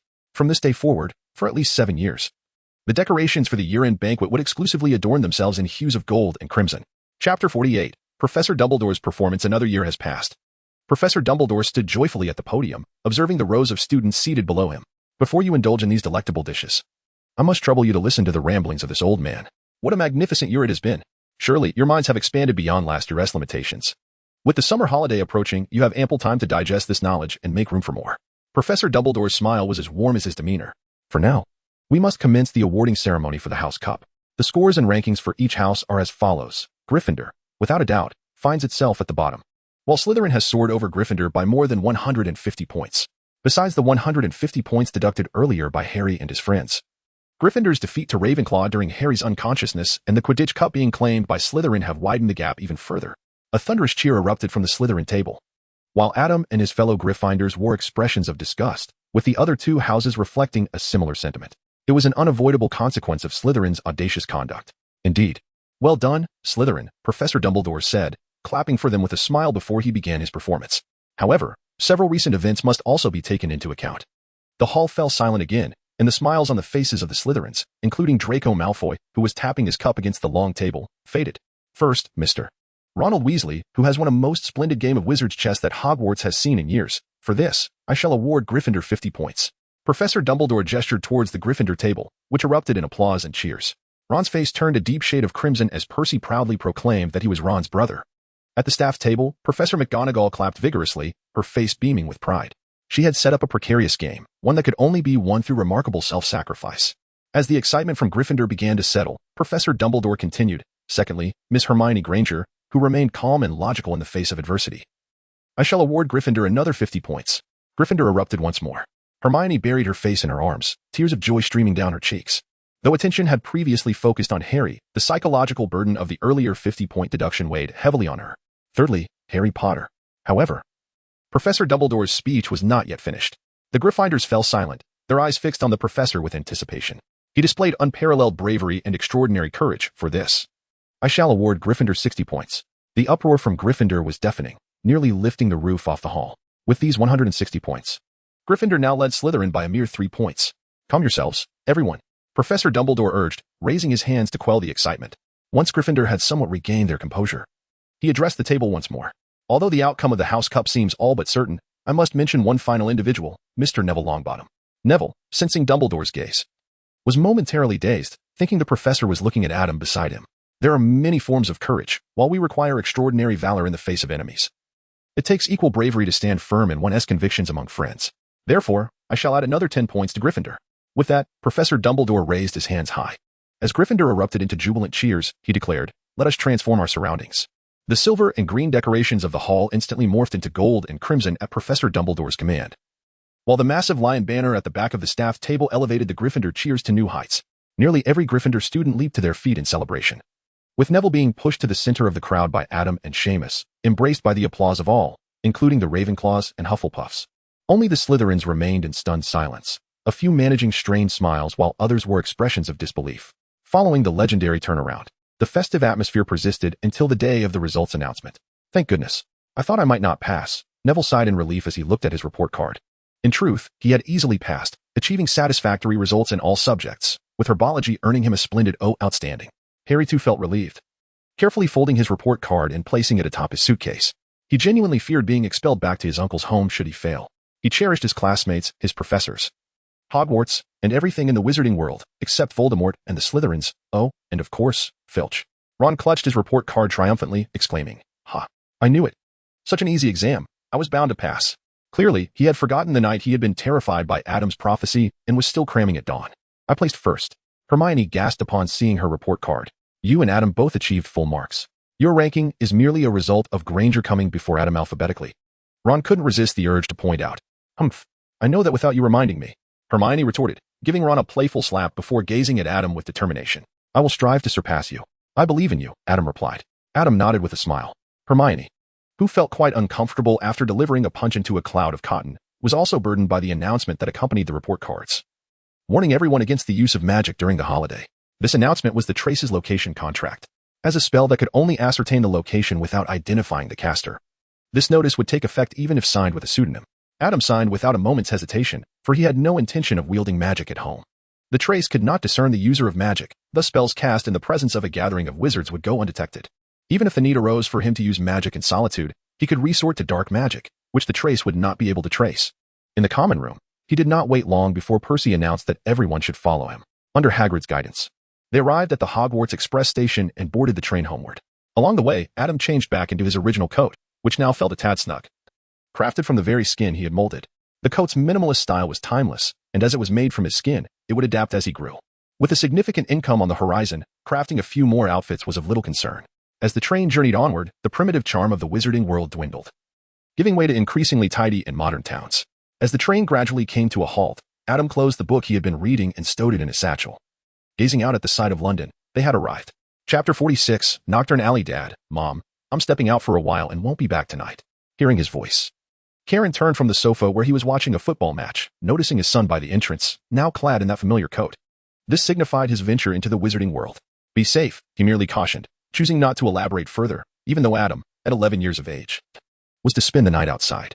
Unlike his colleagues who often lamented their rebellious children, Adam had always been remarkably sensible. He and Gracia had long since adapted to a lifestyle that simply required them to offer support, especially now that Adam had become a wizard capable of magic. However, since their son would not be home, perhaps he and Gracia could enjoy a candlelit dinner after watching a movie that afternoon? After bidding farewell to his parents, Adam took a carriage to the Leaky Cauldron, entering the rear courtyard and surveying his surroundings. No one followed him inside, after all. Only those coming from the Muggle world would enter Diagon Alley this way, and very few wizards who chose to remain in the Muggle realm would visit Diagon Alley. The cobblestones receded to reveal Adam, now cloaked in black, his face concealed by a mask, with a wand hidden in his sleeve resembling a broken branch. Emerging from the archway, Adam made his way directly to Nocturne Alley. Unlike the few steps that separated it from Diagon Alley, which retained some semblance of a commercial street, Nocturne Alley resembled a slum. The shops appeared grimy and dilapidated, while ragged, hobbled wizards lurked in the shadows, casting malevolent glances at every passerby. The wares displayed along the street, internal organs, corpses, and cursed objects, reflected a dismal reality, rendering Nocturne Alley a place most wizards would avoid. Yet, it was a sanctuary for dark wizards, a fitting stage for the emergence of the Dark Heart. Indeed, the Dark Heart, as Adam had dubbed his alter ego, was a quintessential name for a dark wizard to adopt. It was not unusual for dark wizards to assume a pseudonym, was it? As if to atone for the prior failed debut, Adam's youthful spirit surged with enthusiasm, fully immersing himself in the character he had crafted. He strolled along the filthy street, surveying his surroundings with a disdainful gaze, embodying the persona of an affluent individual traversing a downtrodden district. This demeanor undoubtedly attracted attention, a mixture of resentment and greed. Generally, those who presented themselves in such a manner were quite wealthy. Typically, dark wizards, whose minds had been warped by dark magic, struggled to suppress their malevolent thoughts. Crucio, a deep, resonant voice broke the silence, casting a spell that sent a shiver through those who were observing. What a jest! Casting an unforgivable curse in the open. Did he believe himself to be the Dark Lord? Even among dark wizards, not everyone dared to wield such curses, let alone brazenly. Did he believe the Ministry's orders were mere playthings? In truth, The majority of dark wizards today represented a deviation from the norm, lacking strength, talent, or the ability to walk the righteous path. They had descended to such vile tactics. They twisted their souls for power, oblivious to the fact that such methods were considered subpar even among their ranks. Yet the next moment, the very individual who had attempted a sneak attack, now convulsing on the ground, emitted inhuman shrieks, affirming that this cloaked figure was not jesting. Adam grasped the wand with 3 fingers, directing it towards the wizard writhing on the ground, while the other 2 fingers supported the base of the wand. This technique of wielding the wand allowed for a more agile and effortless control of its movements, showcasing a mastery of the craft. As time passed, the man's lamentations persisted, though his cries grew fainter and his struggles became increasingly feeble, from the eyes that seemed on the verge of bulging from their sockets. Everyone was convinced that the wizard now yearned for the embrace of death. Yet, contrary to expectations, the heart-rending curse continued to take effect. As if he had been forsaken by the specter of death, the clarity of his torment. During the onslaught of the curse, the victim would not succumb to madness, unconsciousness, or death by spasms. The trial, the application of the heart-rending curse upon a target must endure for a full hour. Observers could not help but glance at the gnarled branch-like wand, while the figure clad in black tilted his head, gazing at the unfortunate soul enduring relentless agony. His eyes, obscured beneath a mask, nevertheless conveyed a palpable madness and delight, sustained through the prolonged torment of the curse. Those who had initially contemplated a surprise attack tightened their tattered blankets and coats, attempting to shrink into themselves. The proprietors of the overturned stalls on either side of the alley muttered curses under their breath while hastily concealing their illicit wares. The use of the unforgivable curse would soon attract the attention of Horus. A fleeting image flashed before his eyes. Time was drawing near. Adam lowered his wand and ambled past the tortured figure, pushing open the door of Borgin and Burke's. "Welcome, esteemed guest. What may I assist you with today?" "Mr." Borgin greeted with an exaggerated bow, his voice dripping with obsequiousness. Regardless of whether Adam would soon find himself incarcerated in Azkaban or face some other fate, in that moment, he was a being beyond Mr. Borgin's reckoning. "Do you purchase the venom of Acromantulus?" To Mr. Borgin's astonishment and disappointment, Adam was not there to buy, but to sell. Without a moment's hesitation, Mr. Borgin replied, "Of course. Acromantula venom has always been a scarce commodity in the market. May I inquire how much you possess?" Adam removed a small pouch from his waist and tossed it onto the counter. Mr. Borgin unfastened the pouch and was astonished to discover that it contained an enchantment for seamless expansion. 1 bottle, 2 bottles, 3 bottles, and ultimately, a total of 64 pint-sized vials of the venom from the 8-eyed giant spider were laid upon the counter. Typically, slaying 3 8-eyed giant spiders would yield only 4 pints of venom, and its purity would be considerably low. Yet, these vials appeared remarkably pure, and the quantity was astonishing. How had such an abundance been collected? Mr. Borgin instinctively inquired, only to realize his folly moments later, cold sweat cascading down his face. Never before had he loathed his own tongue so intensely. "I spoke out of turn. I did not intend to pry into your secrets." Adam cast a fleeting glance at Mr. Borgin. Although the eyes beneath the mask were obscured, Mr. Borgin could distinctly feel the weight of that gaze sweeping over him.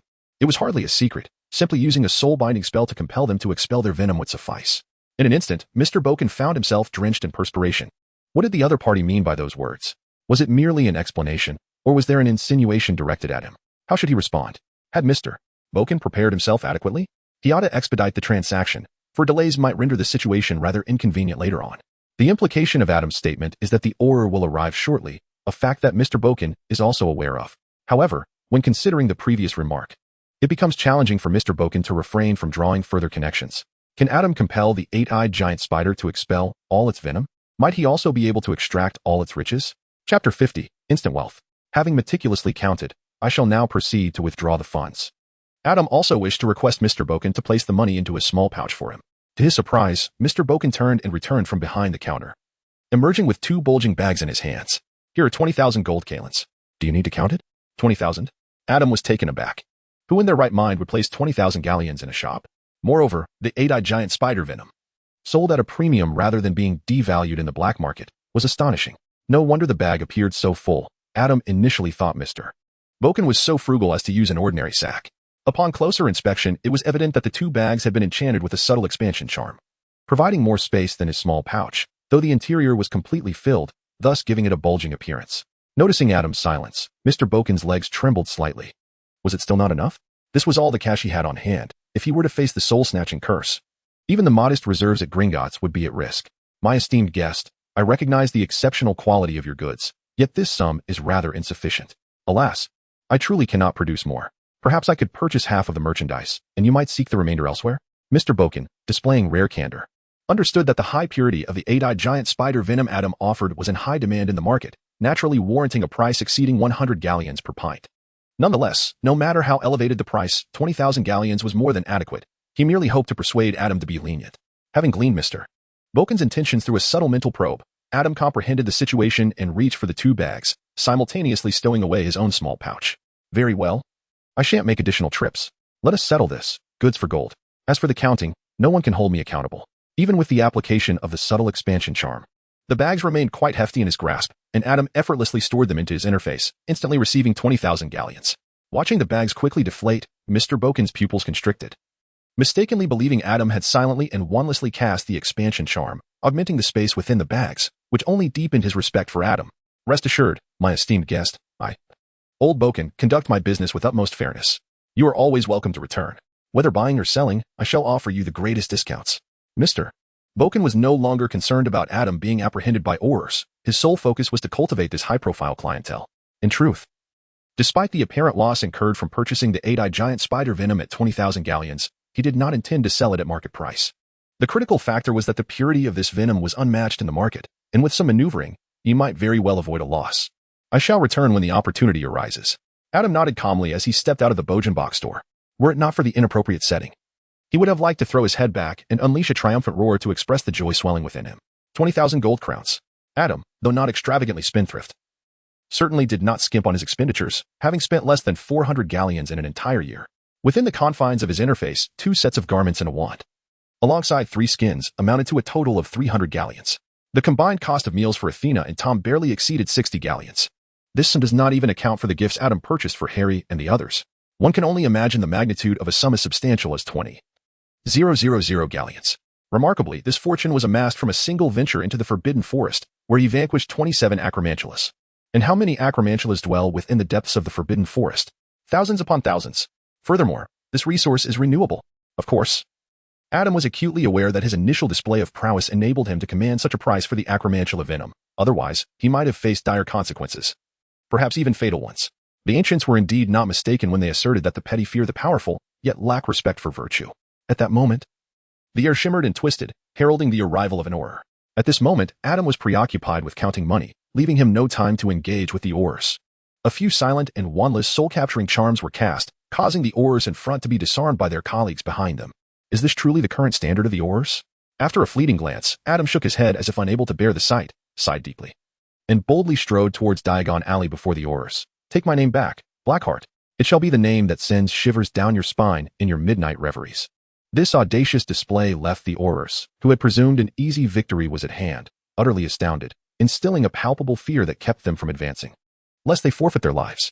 Disarmed and backed by their colleagues' wands, they could only watch helplessly as Adam vanished into the throng.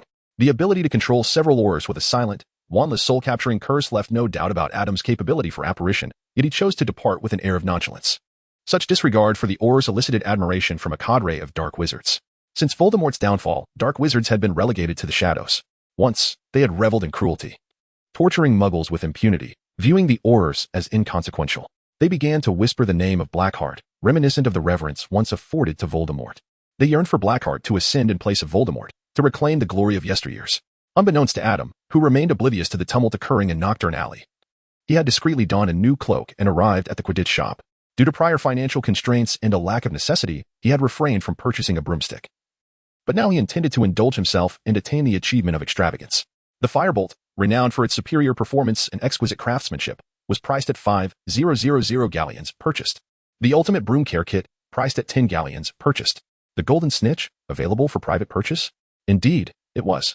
As a consumable item to avoid disputes, the Golden Snitch could identify the first person to touch it, necessitating that manufacturers wear gloves to maintain its pristine appearance, though it held considerable significance in matches. Its cost was surprisingly modest. After several enhancements, a Golden Snitch could now be acquired for merely 15 galleons. What more could be said? A genuine Golden Snitch adorning one's home as a decorative piece was far more intriguing than a mere replica, with a simple charm to confine its range. One could possess a Golden Snitch that flitted about within a designated area, purchased. Adam swiftly placed his order, leaving the delivery address provided by the owl, and then prepared to explore the rewards of extravagant spending. The achievements in this series granted containers imbued with a permanent undetectable extension charm. Adam's aspiration was to acquire a vessel akin to Newt's magical beast case, which even contained variations of weather and the cycle of day and night, resembling a pocket dimension. Adam surmised that such a feat was likely beyond the capabilities of a mere undetectable extinction charm, possibly necessitating the assistance of other spells or being the result of a remarkably advanced level of the charm itself. However, upon accessing the interface, Adam was taken aback. Why were there so many notifications? Chapter 51. The shame of advanced dark magic. Although the interface did not obstruct Adam's view, its presence inevitably distracted him. Adam was accustomed to focusing intently during lessons and fully unwinding during breaks. And since the interface lacked a notification feature, only activating upon task triggers, he had inevitably fallen behind in receiving messages, particularly now, during the summer vacation. Adam had closed the interface prior to the year-end banquet and had only just reopened it, settling down at a cold beverage shop. Adam began to peruse the multitude of messages within the interface. The first achievement concerned obtaining a broomstick. One who wields a broom may not necessarily be a cleaner, but could very well be a wizard. Achievement goal: acquire the first flying broom. 11. Achievement reward: enhanced flying talent. Extravagant spending: I shall claim all of these.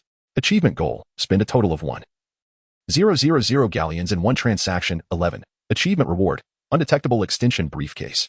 These two achievements were anticipated by Adam. The enhancement of flying talent was obvious, and the briefcase pleasantly surprised him.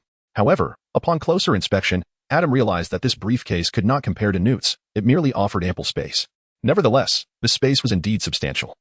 He could only speculate on how it measured against Newt's case.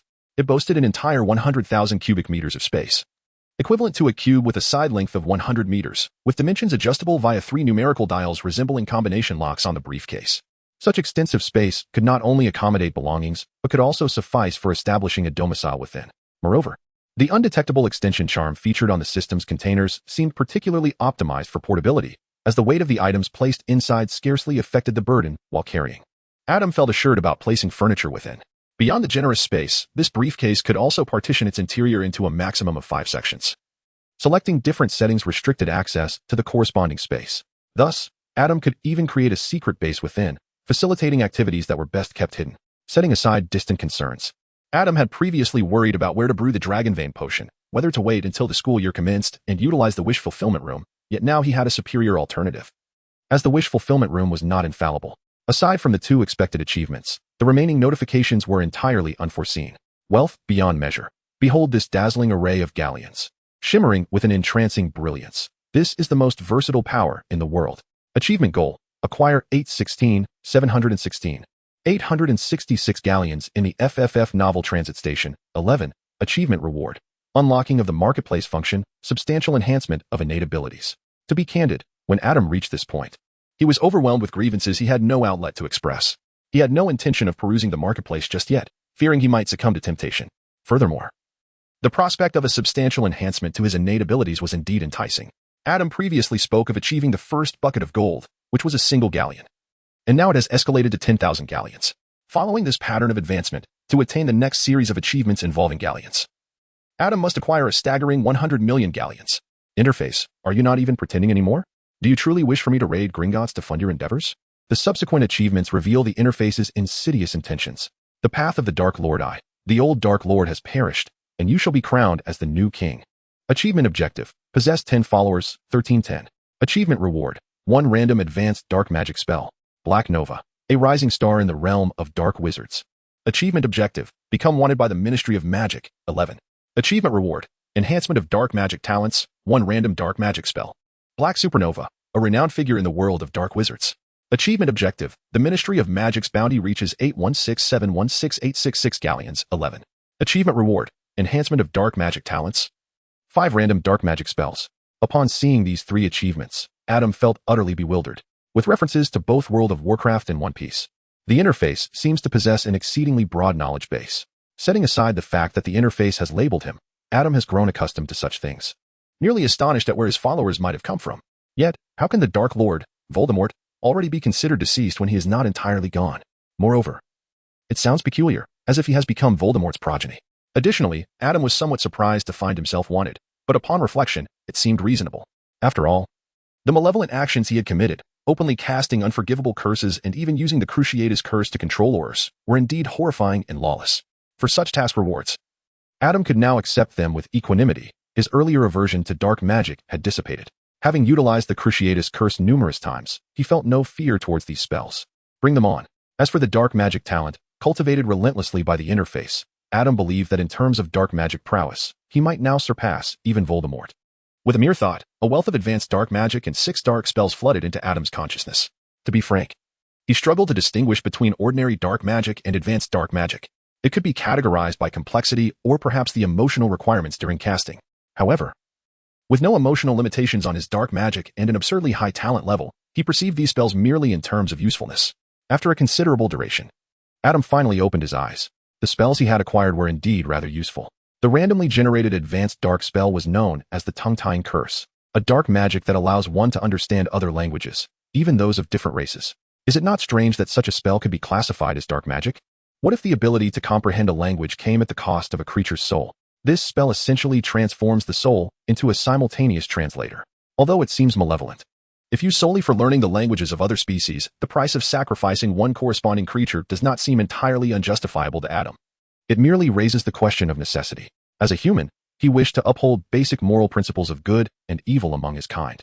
But his moral flexibility expanded significantly when dealing with non-human entities. The 6 randomly generated dark spells also appeared quite beneficial. At the very least far superior to the insipid possession spell. It seems that the random dark magic also includes advanced dark spells. In terms of practicality, several of these dark spells did not pale in comparison to the previous exorcism spell and the possession spell. Here, Adam reiterates his disdain for the possession spell, which, despite its revolting nature, still dares to be called an advanced dark magic spell. He deems it a disgrace to the category of advanced dark magic. Chapter 52. Dark Magic and Year-End Summary. To return to the point. The 6 dark spells Adam randomly acquired are as follows. The first dark spell is called the Budding Curse, which sounds innocuous until the incantation is uttered. Its effect is to cause a portion of the target's Adam speculated that these curses were crafted by ancient sorcerers to combat formidable magical creatures. The first curse, directly affecting the decay of life force, can bypass the magical resistance afforded by the powerful physiques of these creatures. The third dark spell, known as the Rotting Curse, is technically a form of curse designed for application on certain objects, possessing a remarkable degree of concealment. When the target comes into contact with the object, no immediate harm is inflicted. However, in the ensuing days, the individual's body begins to decompose like that of a corpse, emitting a foul odor, and may even fester and attract maggots. The most terrifying aspect of the Rotting Curse lies in its limited lethality, yet its intensity is exceedingly high. Even an ordinary person, once cursed, may endure for a period, and with appropriate treatment, could potentially sustain life for many years. However, the curse is nearly impossible to eradicate by any means. Not even by the tears of a phoenix. The term nearly is used to indicate that methods like those employed by Voldemort, who obliterated his corporeal form only to create a new one, could indeed escape the grasp of the Rotting Curse. The fourth dark magic is referred to as the Drain Curse, developed with the Boggart as its prototype. This curse can siphon away all positive emotions and even life force from the target, converting them into magical energy for the user. Adam conjectured that the creator's intent might have been to extend their own lifespan through the extraction of life force, but something went amiss, resulting in its sole capacity to transform energy into magic. Additionally, the Drain Curse has a significant drawback. It is ill-suited for use in intense combat, as its activation necessitates proximity to the target, requiring the user to draw near. Nonetheless, this spell remains exceedingly practical, as its targets can encompass any living entity, including plants. With this at his disposal, Adam need not fret over insufficient magical energy, whether practicing spells or traversing the Forbidden Forest. Moreover, the swift replenishment of energy post-battle holds considerable strategic significance. The fifth dark spell, known as the Soul-Severing Curse, can sever the connection between the body and soul of the target, rendering them incapable of feeling or controlling their physical form, while their consciousness remains alert. This bears some similarity to the soul-snatching curse, albeit with lesser efficacy. It cannot manipulate the actions of the victim, who remains aware of the events transpiring during this period. However, it may prove unexpectedly useful in certain situations. Adam believed this spell could be particularly effective for Lupin during his transformation into a werewolf, and it could also serve as an alternative to anesthesia during surgical procedures, though one might wish to employ it judiciously. The final dark spell is the Corpse Animation Curse, which creates what are known as shadows. This is the only one of the 6 dark spells that Adam had previously heard of. One might ponder whether the repertoire of dark magic available is excessively abundant. To return to the subject at hand, the effect of the Corpse Animation Curse is not to directly transform a corpse into a shadow, but rather to produce a liquid that, when a corpse is immersed in it, will convert into a shadow. To be frank, shadows possess rather limited combat prowess. However, their numbers can become quite formidable, particularly when combined with substantial quantities of this liquid. The cave that Harry and Professor Dumbledore infiltrated contained water comprised entirely of this liquid. So once an individual is submerged and slain, their body would become part of the Shadow Army. These dark magics, in light of Adam's identity, are not conducive to open and honest application. However, the Dark Heart Mage presents a different scenario. Merely utilizing the unforgivable curses, coupled with a lawless disposition, inevitably draws parallels to Voldemort in the perception of the Dark Archmage. Adam could effectively employ these spells to craft a more intricate and compelling character profile for the Dark Archmage, sculpting a more well-rounded and distinctive persona. It is important to acknowledge that character development is a task Adam takes with utmost seriousness. Adam's gaze fell upon the main interface. Where a piece of parchment awaited, this was indeed the centerpiece. First, your summary in the inaugural year. Your academic performance is as follows: astronomy. O. Herbology. O. Transfiguration. O. Charms. O. Potions. O. History of magic. O. Defense against the dark arts. O. Course evaluation, as course reward. Enhancement of cognitive abilities throughout the first year. You contributed a total of 64 points to your house, with Gryffindor ultimately securing the first position. House points evaluation. S. House points reward. Amplification of magical prowess special event contribution. 50 Voldemort, having possessed Quirrell, infiltrated Hogwarts in an attempt to seize the Philosopher's Stone. Under your clandestine orchestration, his plot was thwarted, and he remained oblivious to your existence from beginning to end. Special event evaluation. S. Special event reward. 1 designated skill possessed by Voldemort final year evaluation. SSS yearly reward. 3 skill points, 3 random character cards, and an honors card for the first year. First year summary. SSS Adam was surprised to discover the existence of such a phenomenon, and the rewards were undeniably substantial. The enhancement of cognitive abilities and magical prowess are attributes of paramount significance. It has been previously stated that spells are the result of the interplay between consciousness and magic. The achievements attained are indicative of one's learning aptitude, yet these two factors are directly correlated to the potency of one's spellcasting abilities. Selecting a single skill possessed by Voldemort holds immense value. It is essential to recognize that although Voldemort failed to secure a school and his attempts to dominate England were fraught with challenges, he remains far from weak. Indeed, the entirety of the resistance against him is concentrated within Hogwarts. Voldemort is currently the most formidable and perilous dark wizard in existence. Dumbledore has assessed that Voldemort's knowledge of magic surpasses that of any living wizard. Despite Adam's apparent proficiency in various dark magics, he still falls considerably short when compared to Voldemort, who has spent years traversing the globe in pursuit of dark arts. The savior, Harry, is not only a Horcrux of Voldemort, but also the target for his resurrection, wielding a wand that is a twin to Voldemort's in the early stages. Ultimately, he becomes the true master of Voldemort's Elder Wand, winning a grueling battle against Voldemort only under circumstances of nearly overwhelming buffs. Chapter 53, Completing the Shortcomings. Upon selecting his options, Adam was astounded by the magnificent repertoire of skills possessed by Voldemort. If Voldemort's skill set were to be compiled into a tome, it could aptly be titled The Comprehensive Compendium of Dark Magic Through the Ages. For he has delved into nearly every known form of dark sorcery that has persisted through time, each at a remarkably high level. In contrast, his enthusiasm for other forms of magic appears markedly diminished. However, during his selection process, Adam could afford to disregard a substantial portion of these spells. For instance, those incantations that could be acquired at school were easily passed over, as were spells that replicated effects of those he already possessed, particularly in the realm of dark magic. The effects tended to be rather uniform: destruction, control, torment, and curses, all of which Adam already had similar incantations for. Furthermore, he excluded those spells that were grotesque, cruel, or sanguinary in nature, or those that demanded a price he deemed unacceptable. It must be noted that the magic Voldemort acquired, apart from the rudimentary teachings of the school, was largely of a singular nature. After meticulous filtering, the once vast array of spells was reduced to a mere handful. This included the dark mark he had randomly obtained as a reward, courtesy of the Weasley twins, prior to Christmas, which proved to be of little utility. Thus, amidst the remaining spells, what should he choose?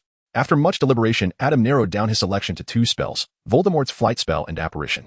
Currently, mobility is an area where Adam feels he is lacking. The Flight Spell, created by Voldemort himself, allows the caster to transform into a black mist and fly without the aid of a broomstick. While its long-range speed does not compare to Apparition, it excels in providing maneuverability during combat. On the other hand, utilizing Apparition in the heat of battle may lead to distractions and undesirable side effects, such as flinching.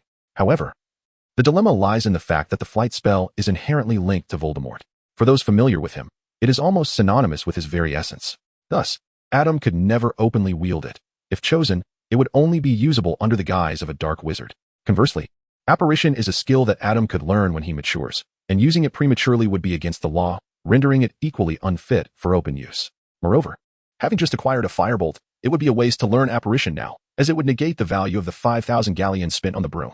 After careful consideration, Adam ultimately opted for Voldemort's Flight Spell, henceforth referred to as the Flight Spell. With this decision made, Adam turned his attention to the final rewards of the academic year: 3 skill points, an honor card, and 3 character cards. The function of a skill point is straightforward.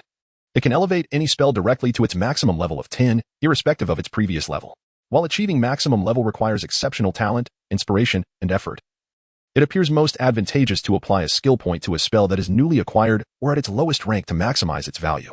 In reality, most spells do not necessitate leveling up to their maximum, and Adam had no intention of mastering them all.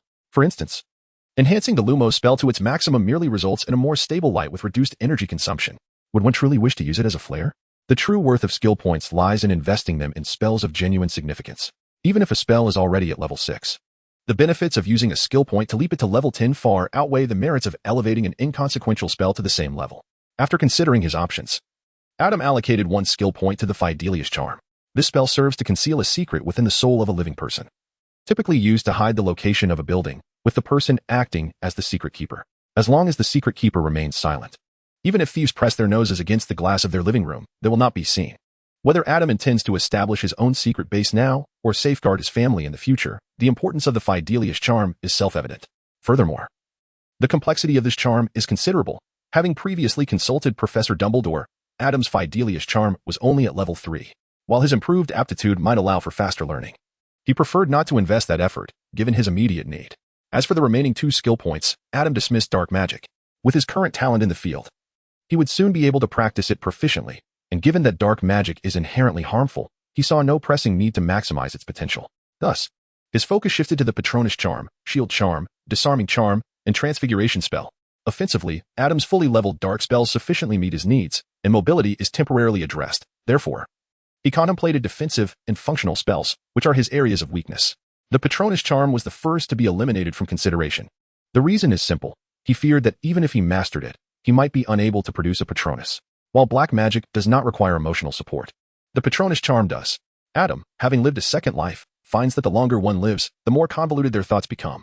The pure, joyful memories necessary to conjure a Patronus are, to be frank, elusive to him, belonging to the distant past. Even when he first discovered magic in this world, thoughts of the future, safety, and loss left little room for joy. The disarming charm was the second to be discarded. Its effect is singular and temporary, interrupting an opponent's spell.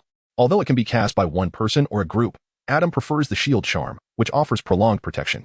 His primary motivation for wanting to fully develop a protective spell is to safeguard others, particularly his family. When he faces danger, he has ample room for maneuver. For instance, a well-aimed killing curse would be far superior to any protective spell. More importantly, the shield charm boasts numerous variants, such as fortification, banishment, comprehensive shielding, and safeguarding. The shield charm must be selected. However, Adam found himself in a quandary regarding the transfiguration spell. Should he max it out or save a skill point in case a more crucial spell arises? After all, skill points are exceedingly precious, with the sole means of acquisition being the year's end summary. This implies that before the conclusion of the next academic year, the likelihood of obtaining additional skill points is slim. Moreover, regarding the special events of the first year, Adam is still perplexed as to how he managed to attain over 50 participation when he did not attend. Whether he can secure such a bounty of skill points again remains uncertain. Yet, the significance of the transfiguration spell is undeniable. As a foundational spell, it has given rise to an array of spells that have been categorized into a new discipline, transfiguration, at Hogwarts, underscoring its importance and uniqueness. Mastering the transfiguration spell at its highest level would greatly enhance Adam's capabilities across all spells encompassed by transfiguration. Furthermore, after months of diligent study, he has begun to grasp the art of secondary transformation manipulation using the transfiguration spell, proving beneficial in offense, defense, and control. It is indeed a spell whose utility escalates with proficiency, and reaching its maximum level would significantly bolster Adam's combat prowess. In an instant, the level 6 transfiguration spell transformed into level 10, a torrent of casting experience flooding Adam's mind. Ultimately, Adam chose to allocate a skill point to the transfiguration spell. The rationale is simple, its importance cannot be overstated. With his decision to enhance the transfiguration spell firm, he recognized that early allocation of skill points would allow him to commence trial tasks sooner. Additionally, his interface boasted a spell refinement feature. Speaking of which, Adam gazed at the fourth icon on the main interface, the book, which he had never quite understood its purpose. Previously, when he embarked on a branching quest and glimpsed character cards among the rewards, he had speculated whether this icon pertained to those cards. Now, having acquired an honor card and 3 character cards, Adam clicked on the book icon and, upon viewing the card, realized his suspicions were correct. He also discovered the function of the book icon. It served as a collection hub for cards. Each card possessed distinct attributes. The honor card could exert its effects without the need for equipment, while the character cards required 3 equipment slots to activate their abilities. Adam currently possesses the following cards. First, your SSS type, Honor Card Attribute, Learning Efficiency 15 Professor Dumbledore Transfiguration Professor Type, Character Card Attribute. Reduction of Transfiguration Spell Maintenance Cost by 50 Professor McGonagall Head of Gryffindor House Type, Character Card Attribute. Enhancement of Spell Power by 20 Madam Hooch Silver Arrow Type, Character Card Attribute. Significant improvement in Quidditch talent among these 4 cards. The effects are quite remarkable, except for Madam Hooch Silver Arrow, which seems somewhat less useful. Each card features a distinct image. The first year SSS card showcases a parchment scroll, while the character cards display images related to the respective figures. Notably, the image of Professor Dumbledore on the Transfiguration Professor card depicts him in his youth. For both Professor Dumbledore and Professor McGonagall, Adam has received branch tasks. And the 2 cards among the rewards share only the prefix with those he has just acquired. This leads Adam to surmise that different periods and circumstances of the same individual correspond to distinct cards. And the cards in the branch tasks reflect the state of that character under varying endings of the mission. Having speculated on the newly unlocked functionality, Adam had little choice. With 3 character cards and 3 equipment slots, he equipped them all. Thus, the interface notifications he had accumulated were thoroughly cleared. Glancing at the sky, he noted that it was still afternoon. He had important matters to attend to that evening, and there was still time to make his way there. Before stepping out today, Adam had informed his parents that he would not be returning home tonight. However, it was evident that this statement was not solely motivated by the sale of the venom from the 8-eyed giant spider. As the saying goes, since I have come this far, it would be too troublesome not to make the most of my outing. Adam had certainly planned his departure with the intention of seizing the opportunity to acquire a dragon egg through cunning means. Moreover, the immense effort required to process such a plethora of information had compelled Adam to remind himself internally, even if he rested, it would be prudent to glance at the interface each night before slumber. As night fell upon a beach in northern Scotland, Adam donned attire reminiscent of the black-hearted sorcerer, gazing at the ebb and flow of the tides while he awaited an event. Meanwhile, he absent-mindedly toyed with a wand resembling a gnarled branch, a creation inspired by the wand of Grindelwald from his youth, as seen in his divinations. Although the materials of the wand's body and core remained a mystery, its design was an exact replica. He pondered whether his likeness might appear on the Ministry of Magic's wanted posters. And if Professor Dumbledore were to spot this wand in the newspapers, he would likely rush straight to New Mongard. Previously, due to the constraints of school, Adam had refrained from observing the 2-month period involving the headmaster and Grindelwald. Once this task was concluded, he planned to establish a secret haven within his suitcase. As he brewed the Dragonvein potion, he envisioned surrounding himself with a mountain of cushions to create a comfortable lounge chair by the cauldron, indulging in fries, potato wedges, grilled sausages, and milk tea, while reminiscing about the headmaster's youthful romances. Now that, he mused, would be the essence of life. Just as Adam reveled in these future fantasies, he abruptly raised his wand, unleashing a blinding green light from its tip. In the next moment, a figure materialized through the door key, taken completely by surprise and collapsing to the ground in astonishment before he could even comprehend his surroundings. It became abundantly clear that utilizing door keys and disapparition during a confrontation, particularly in the presence of a seer, rendered one a veritable target. Slowly retracting his wand, Adam shook his head at the corpse on the ground, then crouched down to don his dragonhide gloves, retrieving the suitcase from the fallen individual. Upon opening the case, he discovered a jet-black egg, its small end glimmering with a touch of bronze, nestled among dry grass and linen cloth. This was the egg of a Hungarian horntail. The Hungarian horntail was adorned with black scales, possessing a lizard-like appearance, yellow eyes, and bronze-hued horns, with its long tail tipped by spikes of a similar bronze shade. It was renowned as one of the fire-breathing dragons with the farthest range, capable of igniting flames up to 50 feet away. Additionally, the Hungarian horntail was regarded as the most vicious and aggressive of all dragons. Adam held a profound admiration for the Hungarian horntail. In comparison to the Norwegian ridgeback, the Hungarian horntail exhibited superior prowess. Indeed, among the surviving dragons in the world, it ranked among the elite. The elixirs crafted from its essence boasted quality and efficacy that far surpassed those made by Norbert. In retrospect, the sudden clarity he experienced was indeed a fortuitous occurrence. Taking out his inconspicuous expandable suitcase, Adam carefully placed the dragon egg inside, then closed the suitcase containing the lifeless body, setting it back at his side. With a flourish, he drew his wand and pointed it at the case, uttering the incantation, Rot and Decay. An invisible curse enveloped the suitcase, a preparation for the individual who would soon rendezvous with the corpse. Before undertaking such an act, Adam had ensured to divine the identities of both parties involved in the transaction. The outcome was unmistakable. Those who could be cursed without hesitation by Adam were the very scum of society, deserving of a swift execution. As for the unfortunate soul who fell victim to the killing curse, while not entirely virtuous, he had ensnared only those of ill repute, making a decisive killing curse more than sufficient in Adam's eyes. Once the curse was cast and the grim fate of his target confirmed through divination, Adam transformed into a wisp of black mist and departed with the suitcase in hand. With the ability to foresee outcomes, orchestrating fate became a simple endeavor. The two miscreants would remain oblivious to the hand that had dealt their demise until their last breaths. Several miles away, on a verdant meadow, Adam reconstituted his form. Kneeling upon the ground, he inhaled deeply, and in a radius of several dozen meters around him, the grass withered instantly. The demands of long-distance flight spells were too taxing, compelling Adam to alternate between flying and replenishing his energy with a restorative charm. Fortunately, the flying talent he had acquired previously appeared to enhance not only his broomstick, but also the flight incantation itself. As he utilized the spell, its proficiency escalated rapidly. Initially, when he had first learned the flight spell, both he and Voldemort wielded it at level 6. However, after hastening to the seaside, Adam's proficiency had risen to level 7, surpassing even the creator of the spell, Voldemort. With continued practice, it was conceivable that Adam's mastery of the flight spell would reach a level that even Voldemort would fail to recognize as his own creation. Chapter 55, Dragon Essence Potion. In the blink of an eye, the brewing of the Dragon Essence Potion had persisted for half a month. Once the potion in the cauldron stabilized, it exhibited a deep crimson hue, wafting delicate tendrils of steam in the gentle heat. The further Adam delved into the world of potions, the more he comprehended Professor Snape's words before their first lesson. Compared to the more abstract charms, potions were intricate and far more tangible. One could witness the potion taking shape beneath their hands, acutely feeling the intoxicating power coming to fruition, a sense of accomplishment distinct from that of spellcasting. Even the potion's aroma, reminiscent of traditional herbal remedies, became a source of delight.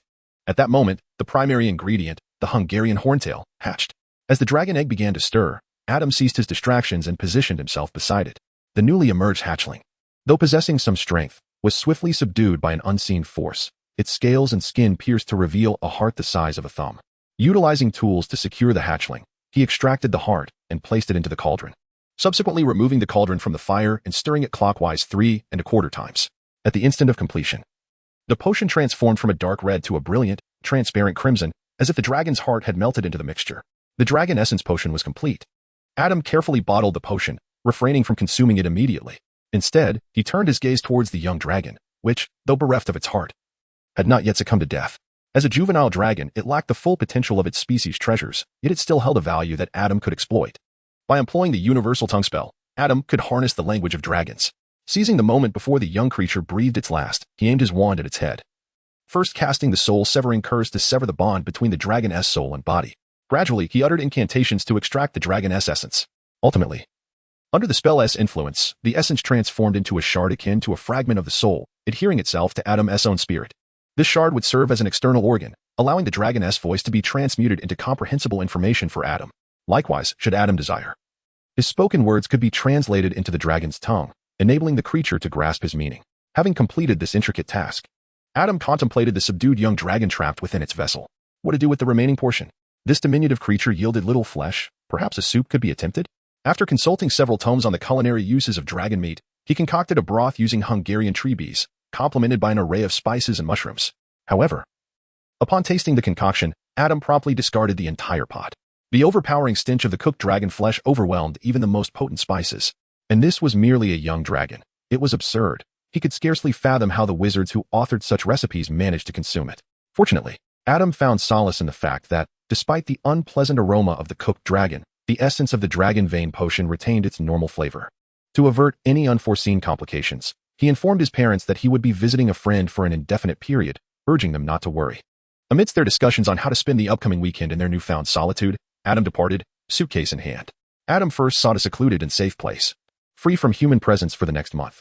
After casting the heartfelt loyalty spell on his suitcase, he opened it and adjusted it to the first setting, slipping inside. His suitcase boasted 5 distinct settings, each configured for various purposes. The first setting mirrored the suitcase's exterior dimensions, containing clothes and similar items, serving to disguise it as an ordinary suitcase, much like Newt's, for security checks. After all, a suitcase necessitates inspection in this era, unlike a mere handbag. The second setting transformed into Adam's laboratory, a space dedicated to potion brewing, equipped with all necessary tools and ingredients neatly organized. This setting also doubled as Adam's lounge, featuring a pile of cushions for watching shows and a small table for snacks, alongside a proper bed. The space was roughly equivalent to that of a classroom. The third setting functioned as Adam's storage area, containing everyday items, easily storable food, water, drinks, and a flying broom. The space within this setting expanded according to need, as an overly spacious area made locating items rather cumbersome. The fourth setting served as Adam's refuge, boasting an impressive 20,000 cubic meters of space. The very existence of this setting had been imbued with the heartfelt loyalty spell, its sole guardian being Adam himself. In times of peril, he would accommodate his parents within, Beyond complete furnishings, Adam had stocked non-perishable food and water, sufficient for 2 adults for an entire year. Wizards find it remarkably easy to procure food and water. A few growth spells and purification incantations suffice, rendering unprocessed food and water quite inexpensive within the wizarding community. The 5th setting currently lacked a specific purpose, serving as a repository for Adam's surplus space. It was into this 5th setting that Adam now ventured. Standing in the empty expanse, having completed all necessary preparations, he retrieved the dragon vein potion, uncorked the vial, and gulped it down in one swift motion. The scarlet potion flowed down his throat like a viscous liquid, leaving no residue in the bottle. Once inside his body, the dragon vein potion appeared to transform, and Adam distinctly felt a cooling sensation not entering his stomach, but rather surging into his heart, nestled in his left chest. This was soon followed by a searing sensation, as the blood pumping from his heart felt akin to boiling water. No, like magma. The burning sensation swiftly spread through his bloodstream, compelling Adam to hurl the potion bottle away and collapse to the ground in agony. This outcome had been foreseen in his divinations, so Adam remained composed, enduring the pain as he awaited its cessation. The fiery sensation permeated every inch of his body. He felt the very air he exhaled distorting in the heat, to the point where he even questioned whether he would be able to breathe fire in the future. As the burning sensation receded like a receding tide, Adam found himself drenched in sweat. He opened his mouth, his throat parched and feeling as if it were aflame, yet contrary to his expectations. He did not breathe fire, not even a spark. This was, of course, to be expected, as the dragon vein potion merely bestowed the bloodline of a dragon without granting the growth of new organs. Adam stretched his body and rose from the ground. Despite being drenched in sweat, enough to leave an ordinary person severely dehydrated, his condition was surprisingly good. Chapter 56, Bloodline Enhancement. Adam could distinctly sense that his body was now markedly different, showcasing a more robust physique, a more formidable spirit, heightened perceptions, and a more formidable magical prowess. In terms of magical ability alone, Adam felt he had surpassed the majority of adult wizards. However, despite the exhilaration of his newfound strength, he found himself preoccupied with another matter. Exiting the suitcase, Adam shifted gears and stepped back in. Removing his clothing, he gazed into the full-length mirror, relieved to find little difference between himself and his former self. He was slightly taller, and his physique had certainly improved from the previous state of a sedentary boiled chicken. Yet when clothed, the differences were negligible. It was only natural for a child to undergo some changes over a holiday. Thus, Adam turned his attention to the rewards of the Dragon Rider task.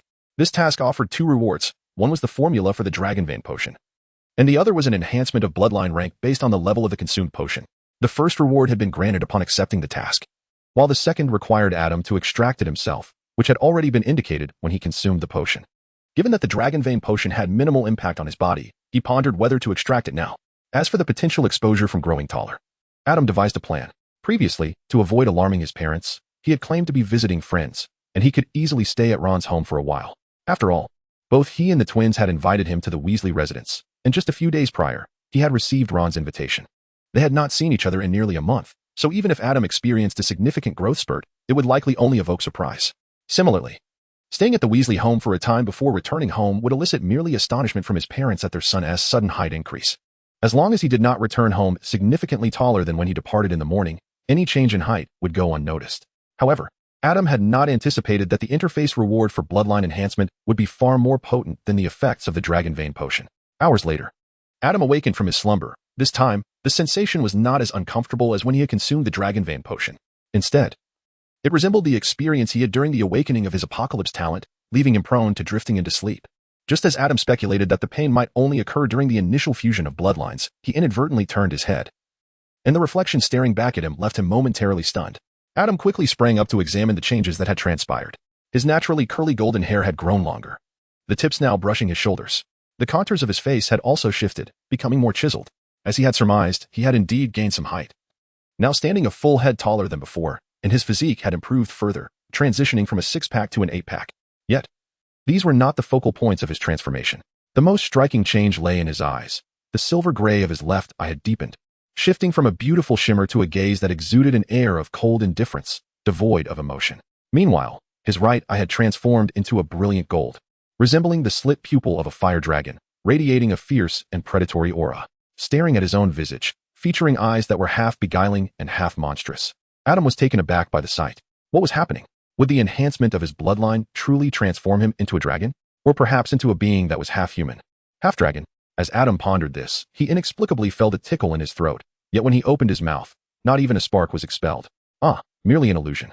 At that moment, the after-sales service interface finally arrived, providing an explanation regarding the changes in Adam's physique. It turned out that the reward for this task was not an enhancement of the dragon bloodline level, but rather an elevation of the bloodline itself. What did this entail? It meant that the bloodline originally present within Adam would also be upgraded under this reward. Did Adam possess a bloodline? Certainly. The ability of a wizard to cast spells stems from the lineage of magical creatures. Through generations of hybridization, Adam harbored a plethora of bloodlines. Albeit most were diluted to the extreme, rendering any upgrades virtually futile. However, not all of the bloodlines within Adam were insipid. His divinatory talent was not a gift bestowed upon every wizard. In a world where extraordinary powers are derived from magical creatures, this inherently indicated that Adam had reverted to a lineage of a magical creature with considerable potency.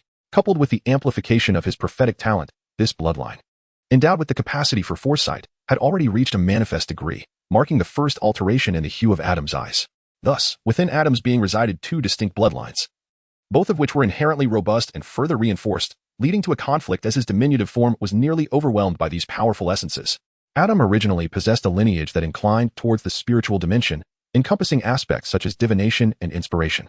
Conversely, the bloodline of the fire dragon was rooted in the tangible realm, embodying physical prowess and magical potency, forces that were undeniably real. When these two powers coexisted harmoniously, they bestowed upon Adam a comprehensive enhancement. However, should a conflict arise between them, it would undoubtedly result in a profound diminishment of his abilities. Had Adam sought to elevate his bloodline independently, he might have indeed faced a weakening due to such discord. Yet, the elevation of his lineage was orchestrated by the interface. Under the influence of the interface's power, the two bloodlines, which were initially poised for conflict, were distinctly separated. Nevertheless, in the same breath of the interface's might, both bloodlines were compelled to continue their ascension. Given that the quantity could not be augmented, the inevitable outcome of this continued evolution was an increase in concentration. Thus, Adam's eyes ultimately transformed into two distinct orbs, a vivid manifestation of the separated bloodlines. Overall, this was a fortuitous development, albeit one that appeared somewhat daunting. After assimilating the information from the interface, Adam exhaled in relief. With such a significant alteration in his physique, it would be unrealistic for him not to feel a twinge of anxiety. However, knowing that it was a positive change brought him solace. As for his appearance, Adam contemplated that his hairstyle and height were inconsequential, but it would be prudent to conceal his eyes. The initial change in his eye color had already attracted the attention of the professors, and this latest transformation, particularly the luminous golden dragon eye, was exceedingly conspicuous. Once he arrived at a gathering of wizards, he would cast a transformation spell on himself. A fully mastered transformation spell would effortlessly alter his eye color.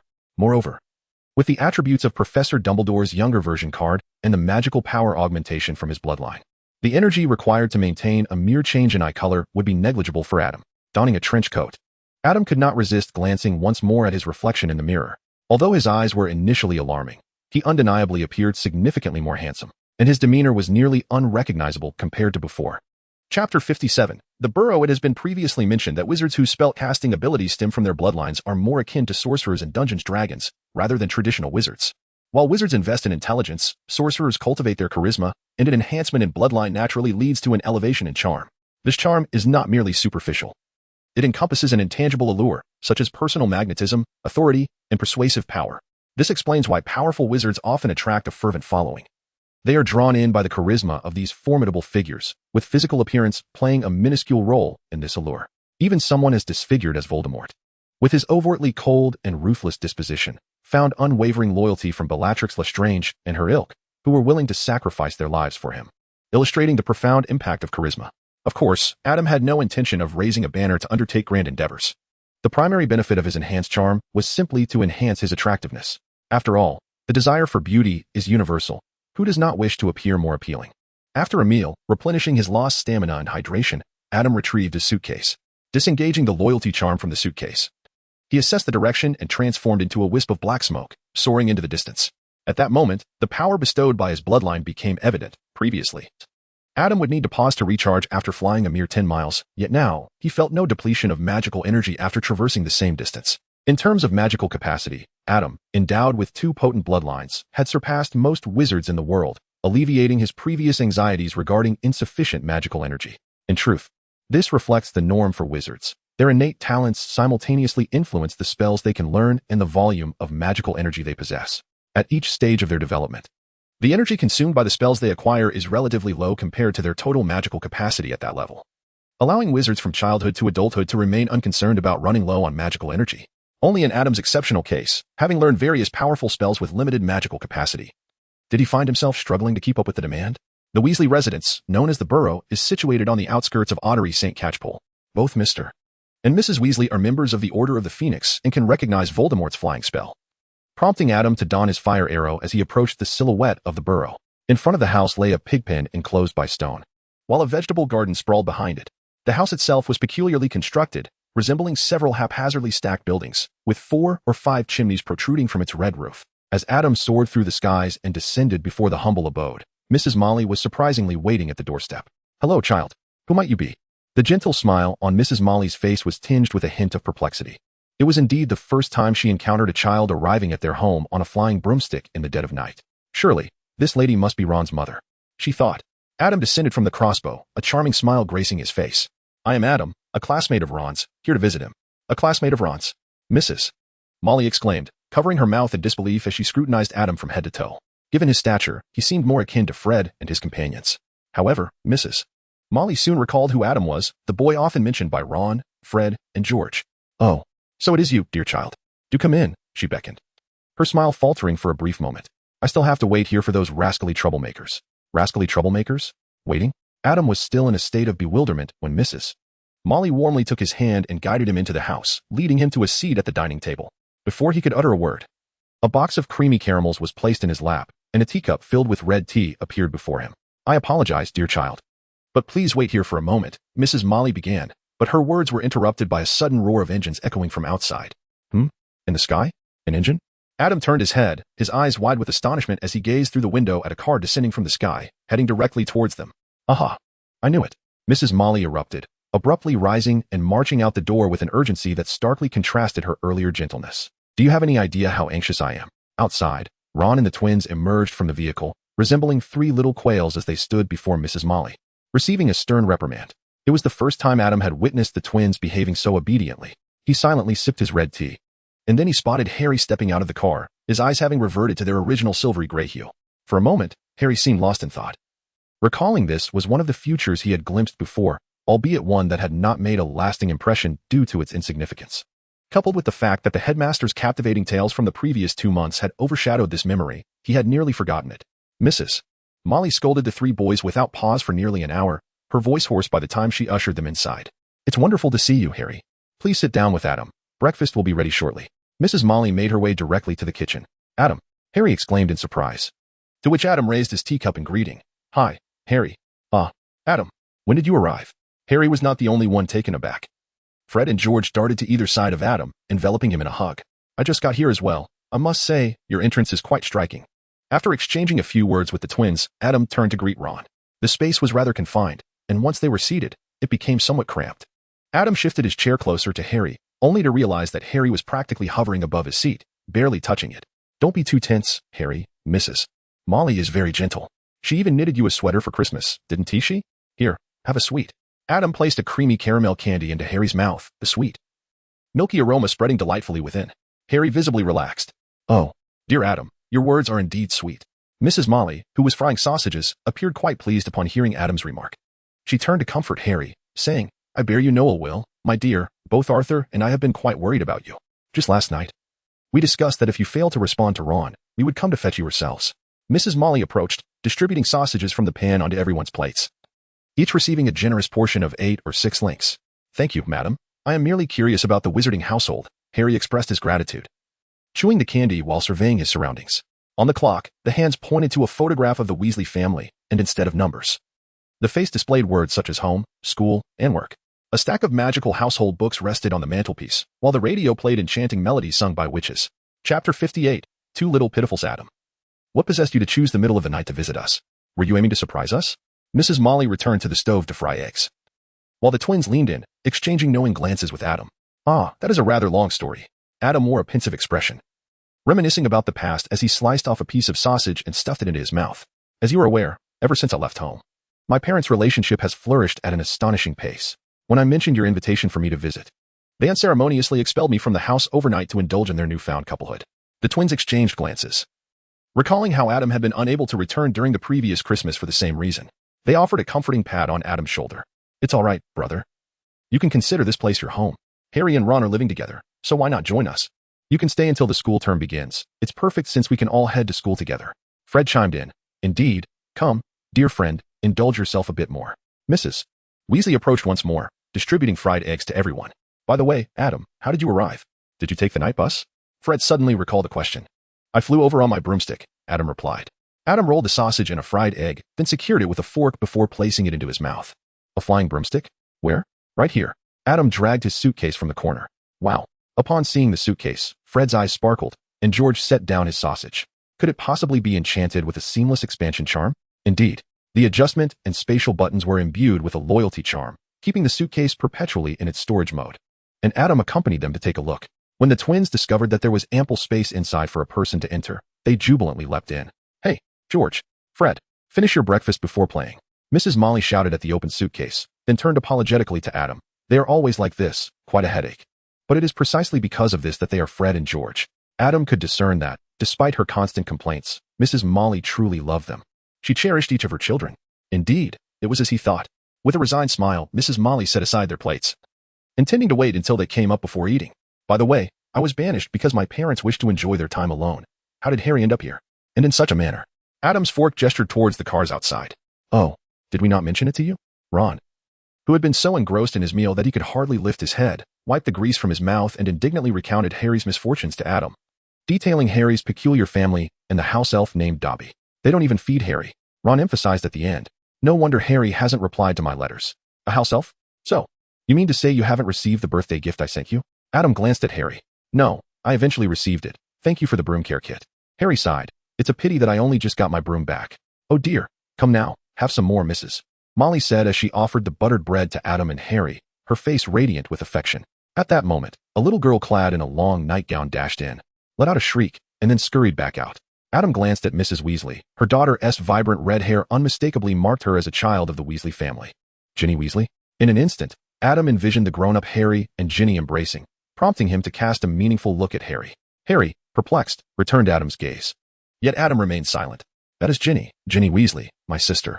She has been speaking of you incessantly throughout the summer and even wishes for your autograph. Ron was consuming his meal rapidly, nearly finished.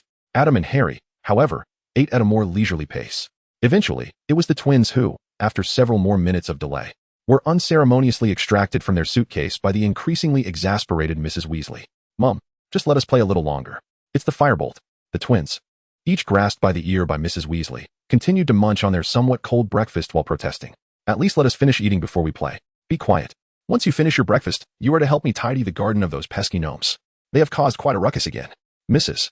Weasley then turned her gaze to Ron, whose eyes were also beginning to sparkle with mischief. And you? Oh, of course, Harry, Adam, you may rest for a while. You must be utterly exhausted after a sleepless night, right? Mum, I was also awake all night. I want to sleep too. Your sleeplessness is of your own making. Ron's complaints were swiftly quelled by Mrs. Weasley. Naturally, Harry and Adam would not abandon their friends to rest alone. After breakfast, the twins led Ron, Harry, and Adam into the backyard. Hey, mate, when did you get the firebolt? Once out of Mrs. Weasley's sight, Fred immediately threw his arm around Adam's shoulder, exclaiming, Wait a moment, have you grown taller? It wasn't until Adam stood that Fred realized they were nearly eye to eye. Perhaps the past month's nourishing meals had contributed to his growth, healthier than the school's fare. Adam wore a natural smile upon his face. This statement holds some truth. Although the food at school is plentiful, the options for light fare are scarce, with even the soup being laden with cream. As for the firebolt, it was a recent purchase of mine from Diagon Alley. Although I do not play Quidditch, I deemed it prudent to acquire a broom for transportation. Yet, to use the firebolt merely for commuting seems rather extravagant. George gazed dreamily, remarking, that cost a staggering 5,000 galleons. I would only dare to touch it in my dreams. Well then, once we finish tidying up the goblins, you may indulge in pursuits that even your dreams would hesitate to entertain. Adam shrugged. Harry was still somewhat unclear about what a firebolt was. He had only gathered from a few individuals that it was a flying broomstick, and a rather expensive one at that. However, Ron was already brimming with excitement. Can I have one too? Of course. With the allure of the firebolt, the group suddenly found their motivation. Fred and George dove headfirst into the overgrown garden. And before long, they emerged with a goblin in each hand. Let me go. The goblins shrieked, writhing in their grasp. They were quite hideous, resembling the roots of a mandrake, though their large, round heads were even more grotesque than those of the mandrake. You see, just like this. The twins said as they held the goblins by their ankles, swinging them around like hammers before finally flinging them far away, beyond the trees used for the fence. But won't they just come back? Aren't they akin to pests? Why not simply eradicate them? Adam crouched down and seized a goblin. Initially, the creature struggled. But upon hearing Adam's words, it shivered and cowered in fear. Chapter 56. Life in the Shabby Dwelling. Fred was about to throw a goblin when he couldn't help but glance over at Adam. The moment their eyes met, the goblin slipped from his grasp and soared upward, only to crash headfirst into the ground beside Fred's feet. Adam, for a fleeting moment, you appeared truly frightening indeed. However, you were right. They will return. Father is too lenient with them. He finds them amusing, George explained. Amusing? Adam contemplated for a moment and came to a realization. It had been previously mentioned that wizards possessed a spell for rapid growth, thus he was not overly concerned about the vegetables being partially consumed by the goblins. Unlike in his previous life, where farmers depended on their harvests for survival and harbored a deep-seated disdain for pests. Well then, Adam lowered his head, gazing at the goblin in his hand, displaying a smile that appeared gentle yet was utterly terrifying in the eyes of the goblin. I do not wish to exert myself by throwing you away. Would you kindly exit on your own? The goblin nodded frantically. Adam released his grip, and the goblin, upon hitting the ground, sprinted frantically in the direction away from Adam, instinctively vaulting over the fence and vanishing from sight. Just moments ago, it seemed as if it had encountered a fire dragon baring its teeth at him. Observing Adam's effortless subjugation of the creature, Harry, not wishing to exert himself in tossing the goblin, decided to give it a try. However, as he attempted to laugh at the goblin, he was bitten. And no matter how hard he tried, he could not shake it off. Ultimately, with a vigorous swing of his arm, he launched the goblin like a projectile, sending it flying at least 50 feet. Why can't I do it? Harry exclaimed, irritated as he shook his finger, marked with the goblin's bite. Because I had threatened it beforehand. Adam captured another goblin, which seemed to have heard his previous words. In his grasp, it was exceedingly docile. All creatures are inclined to submit to the weak and fear the strong. If you merely smile at them, they will assume you are easy to manipulate. Adam casually tossed the goblin aside, and upon hitting the ground, the goblin scurried away without a word from Adam. With the collective efforts of a few, the garden was swiftly cleared of goblins. The three Weasley siblings eagerly urged Adam to try out the fire arrows. Don't you need to take a moment to rest? Adam inquired. I still intend to take a nap first. Adam handed them the crossbow arrow. No need. We are not the least bit tired right now. Fred seized the crossbow arrow and dashed away, while George pulled Adam to the edge of the stairs.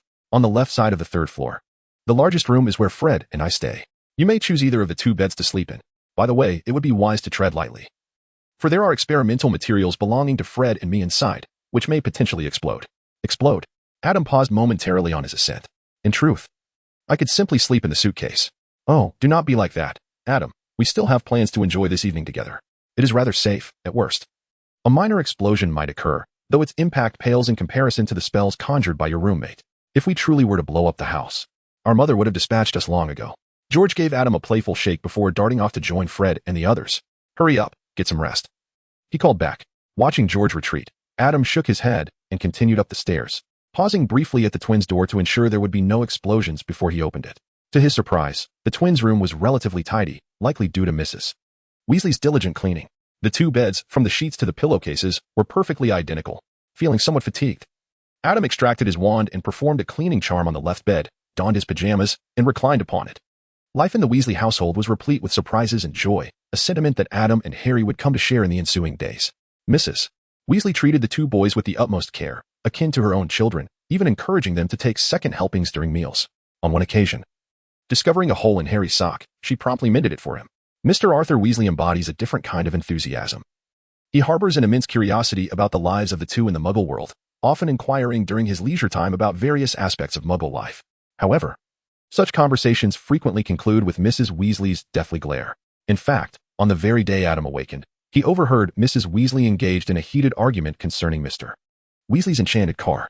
The reason for the discord was that Mr. Weasley, as the head of the Department of Magical Law Enforcement's Muggle Liaison Office, had egregiously violated the Muggle Protection Act that he had a hand in formulating, leaving loopholes for his own fascination with Muggle artifacts. In addition to the two fervent parents, Adam and Harry's roommates also serve as significant sources of their joy. Particularly for Adam, the presence of the ever-joyful Fred and George provides him with daily surprises. Bang! With a sudden explosion, Adam opened his eyes and glanced out the window. The dim light suggested it was somewhere between 3 and 4 o'clock. He then turned his gaze back towards Fred and George, saying, "You two better have a good reason for this." They had distinctly agreed upon a time for sleep without conducting experiments. Otherwise, Adam would never have consented to share a room with them. Cough, cough. Adam, calm down. Seeing Adam draw his wand, Fred and George quickly rushed over to embrace him, their soot-stained faces alight with excitement. We were struck by inspiration in our dreams. You know how fleeting inspiration can be. If not seized immediately, it slips away. Previously, when Adam had been awakened by the ghoul in the attic, he had snatched up his wand and stormed upstairs. Whatever actions Adam undertook remain a mystery, but that ghoul has not dared to make a ruckus since. They were certainly not eager to experience firsthand the manifestations of Adam's morning irritability. Not at all. It was only after that day, under Adam's explanation, that they comprehended the limitations of tracking spells. As long as magic is employed in a fixed location inhabited by wizards, one need not fear the ministry's tracking.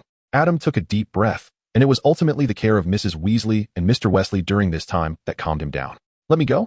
The two released their hold, only to see Adam raise his wand, a look of terror instantly freezing on their faces. Silent and still, their mouths agape.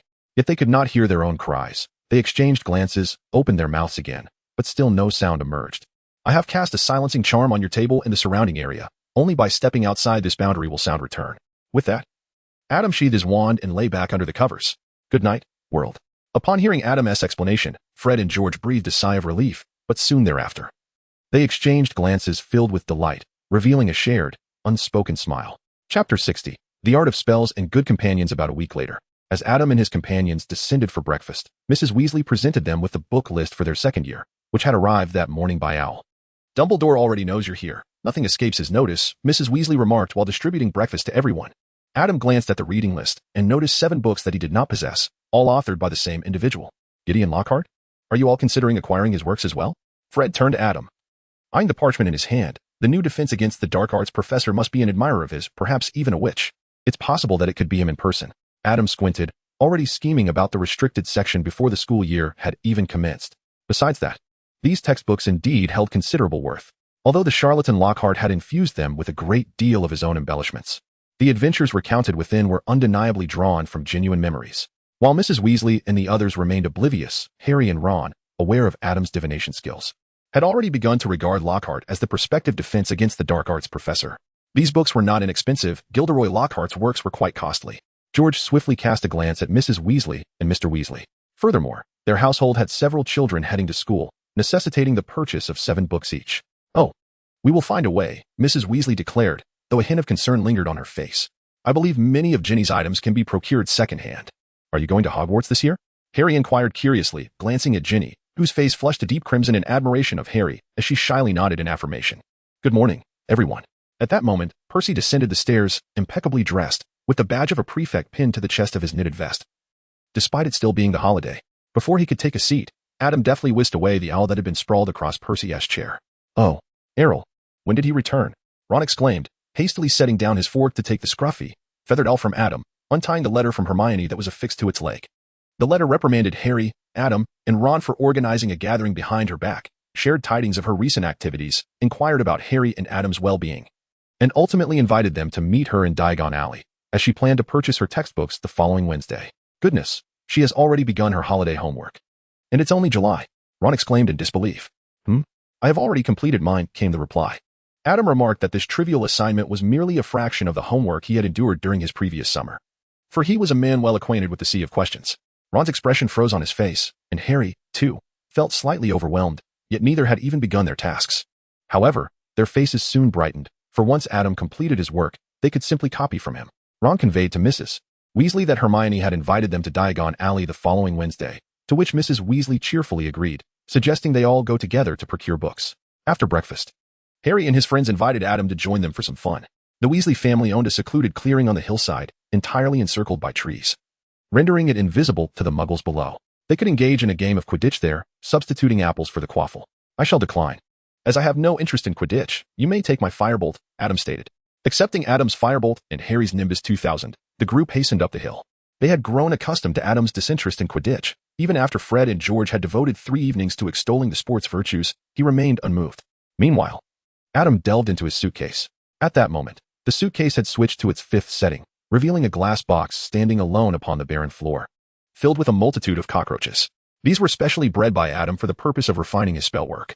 After all, using acromantulas for practice would likely lead to their extinction in the Forbidden Forest, not to mention the difficulty of locating them. Cockroaches, on the other hand, proved to be ideal companions for spell refinement. They reproduce rapidly, are easy to care for, and with mere scraps of vegetable leaves, they thrive.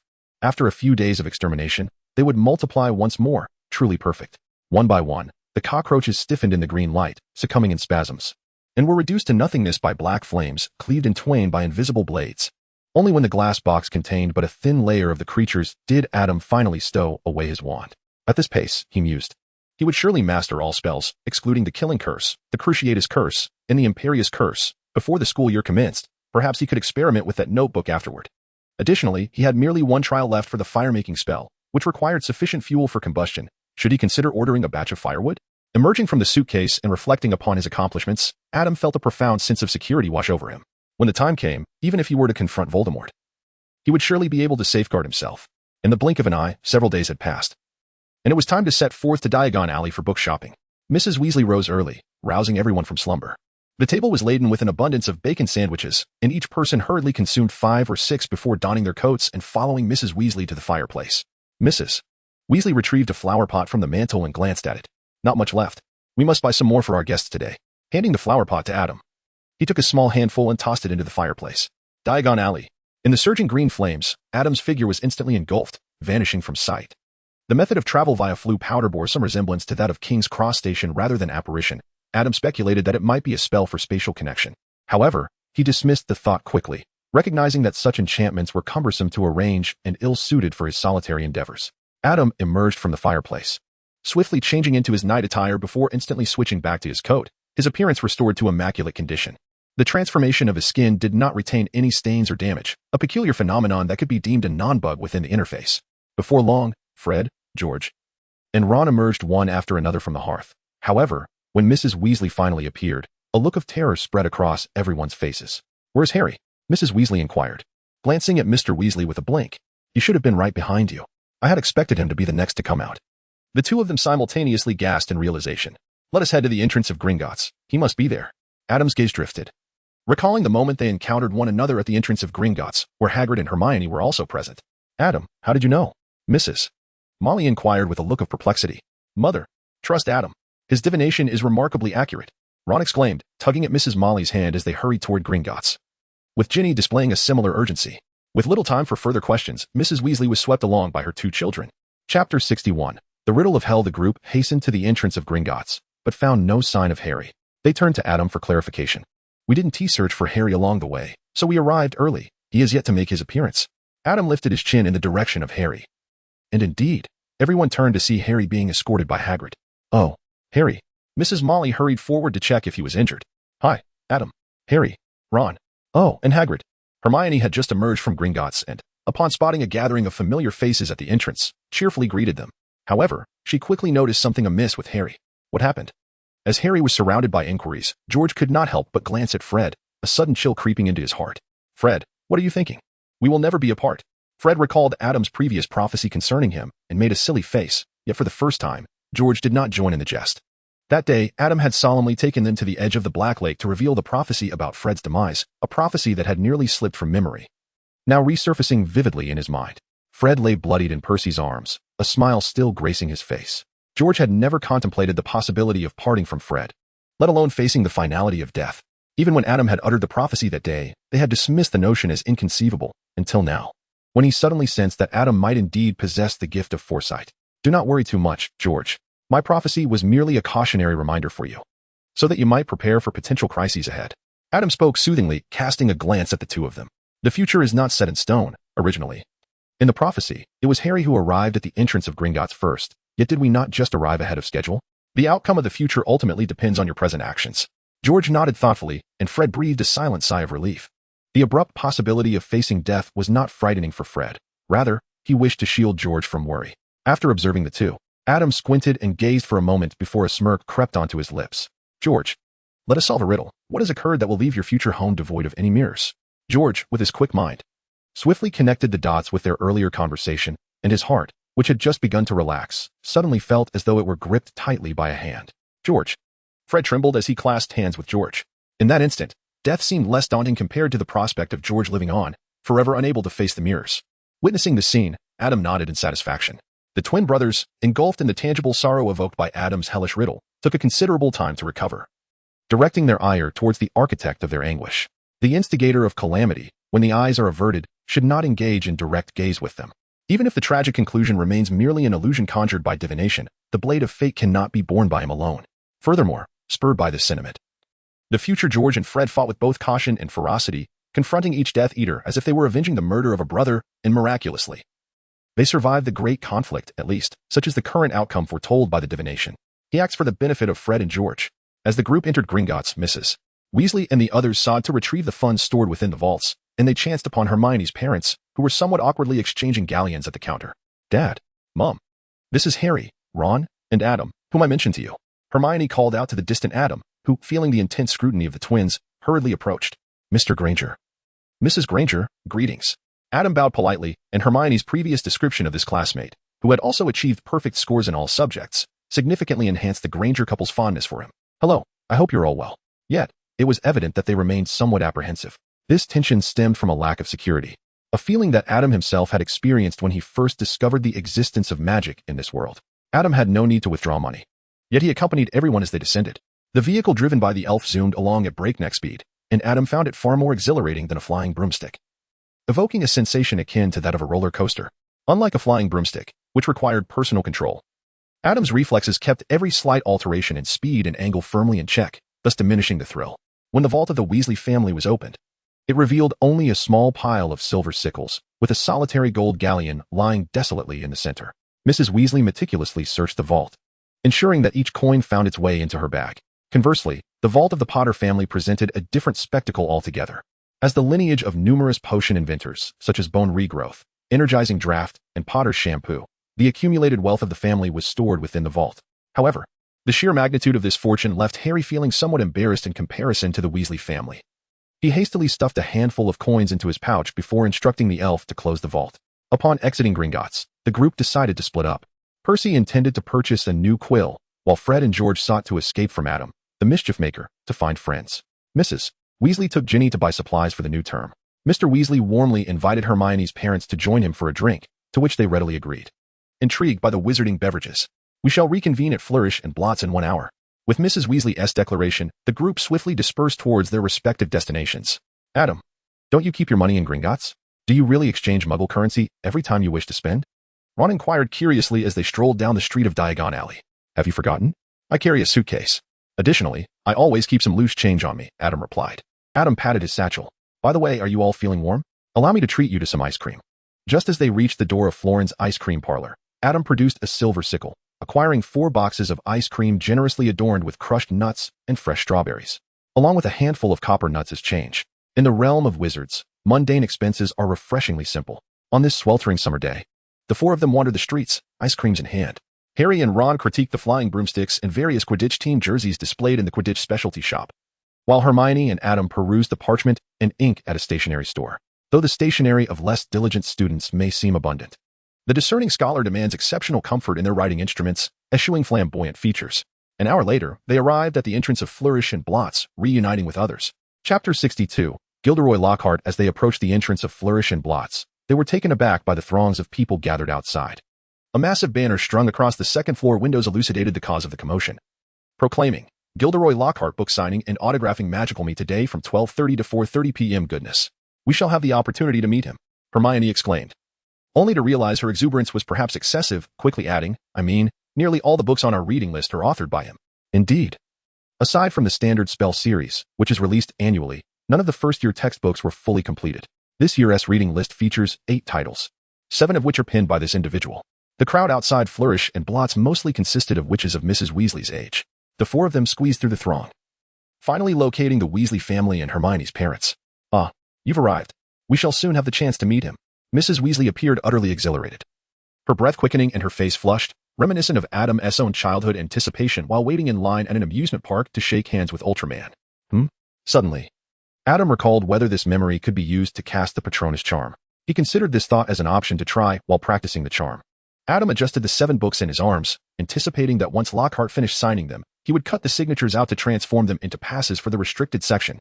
The group advanced gradually, and they could soon see Lockhart. Numerous large photographs of him adorned the area, showcasing his beaming smile as he winked at the crowd. Notably, his teeth gleamed with an almost blinding whiteness. Mr. Granger couldn't help but exclaim at Lockhart's impeccable dental health. But that was not the focal point. Father, his writing is splendid.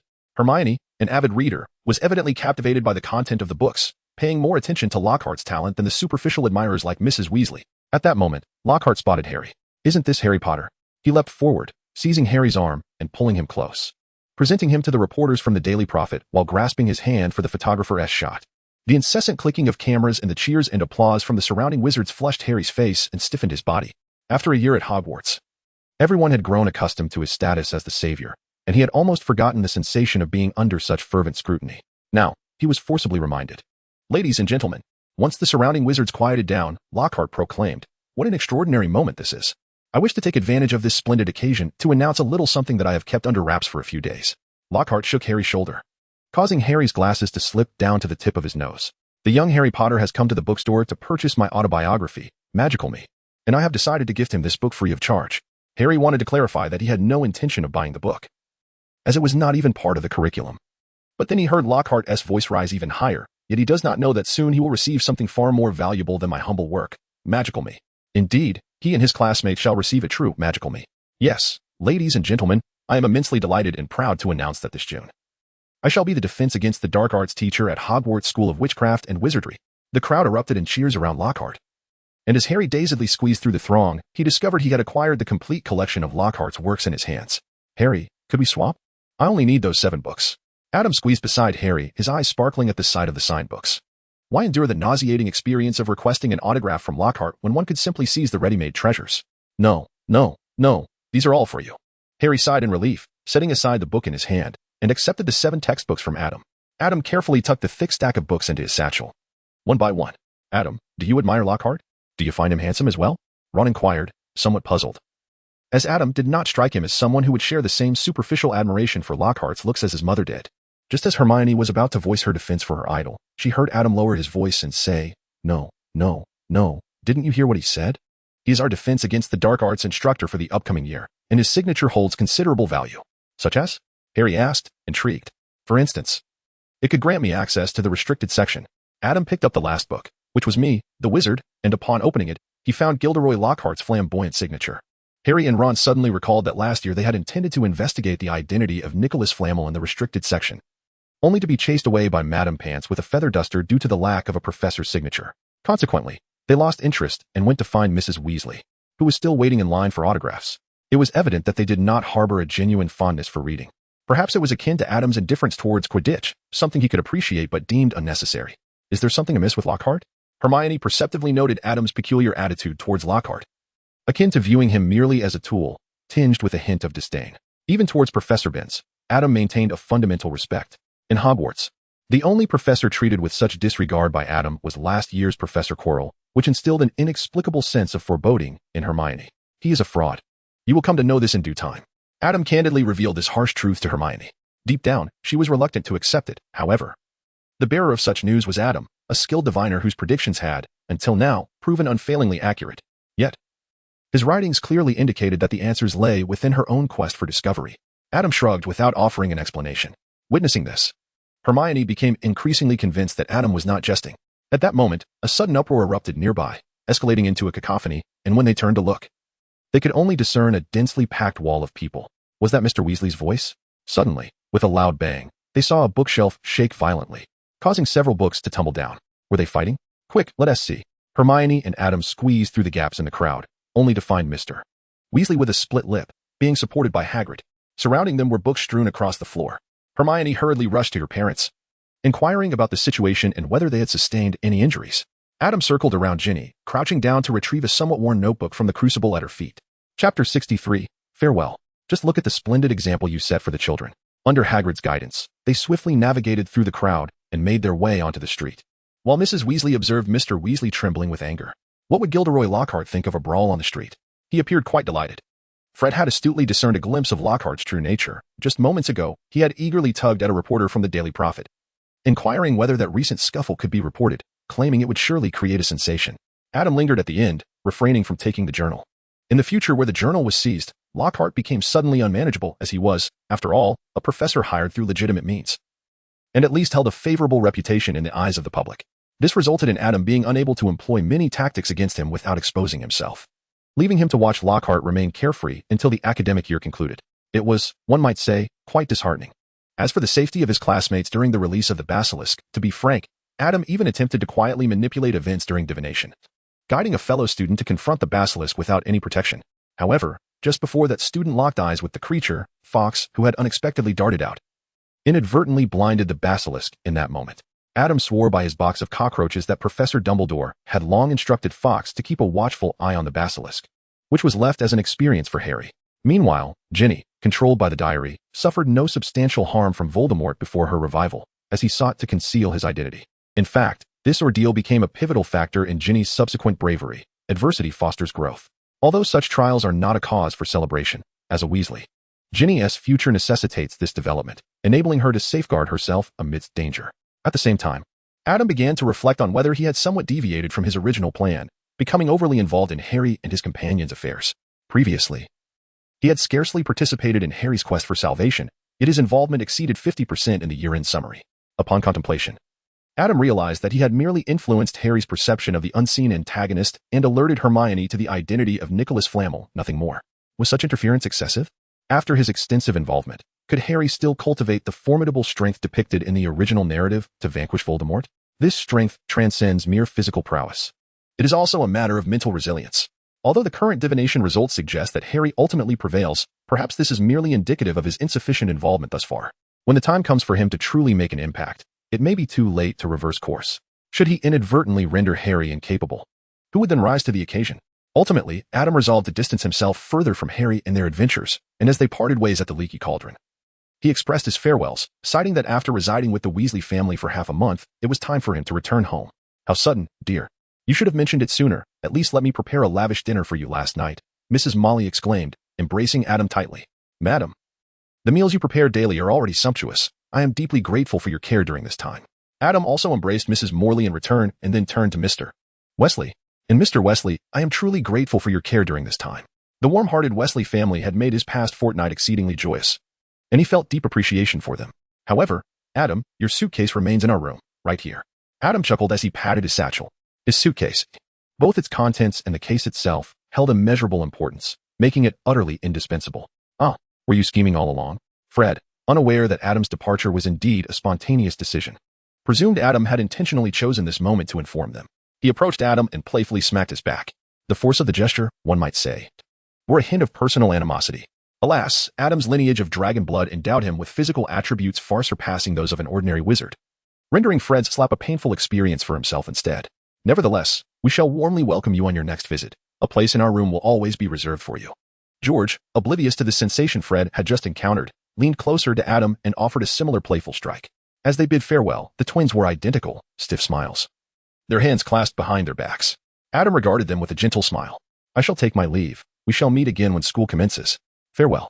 At that moment, Harry remained unaware of the state he would find himself in upon their next meeting, having forgotten that with Adam's departure, he would have no one to copy homework from. His heart filled solely with the sorrow of parting from his friends. Upon returning home, Adam opened the door to witness the evolving expressions of his parents, transitioning from surprise to joy and ultimately to disappointment. Feel free to make any arrangements. I will be residing in my suitcase for a while, remaining oblivious to the outside world, only emerging during mealtimes. Adam sighed in exasperation, wishing his parents would exercise caution during their moments of passion and refrain from introducing any siblings into the world during this tumultuous period. The prospect of Voldemort's return loomed ominously, and the thought of caring for an infant amid such chaos was rather daunting. Grace's cheeks flushed crimson upon hearing Adam's words, leaving her speechless, while Karen felt a twinge of embarrassment and subtly nudged the pizza on the table towards Adam. Ahem, would you care for a slice of pizza? Adam recognized at a glance that it was his mother's homemade pizza, adorned with slices of sausage arranged in the shape of a heart. A sudden pang of longing struck him, and he felt inexplicably satiated. No, I've already eaten. Upon returning to his room in the attic, Adam opened his suitcase and stepped inside, preparing to practice dark magic with the now fully replenished box of cockroaches. With no one else around and the environment more stable, he had ample time to hone his skills.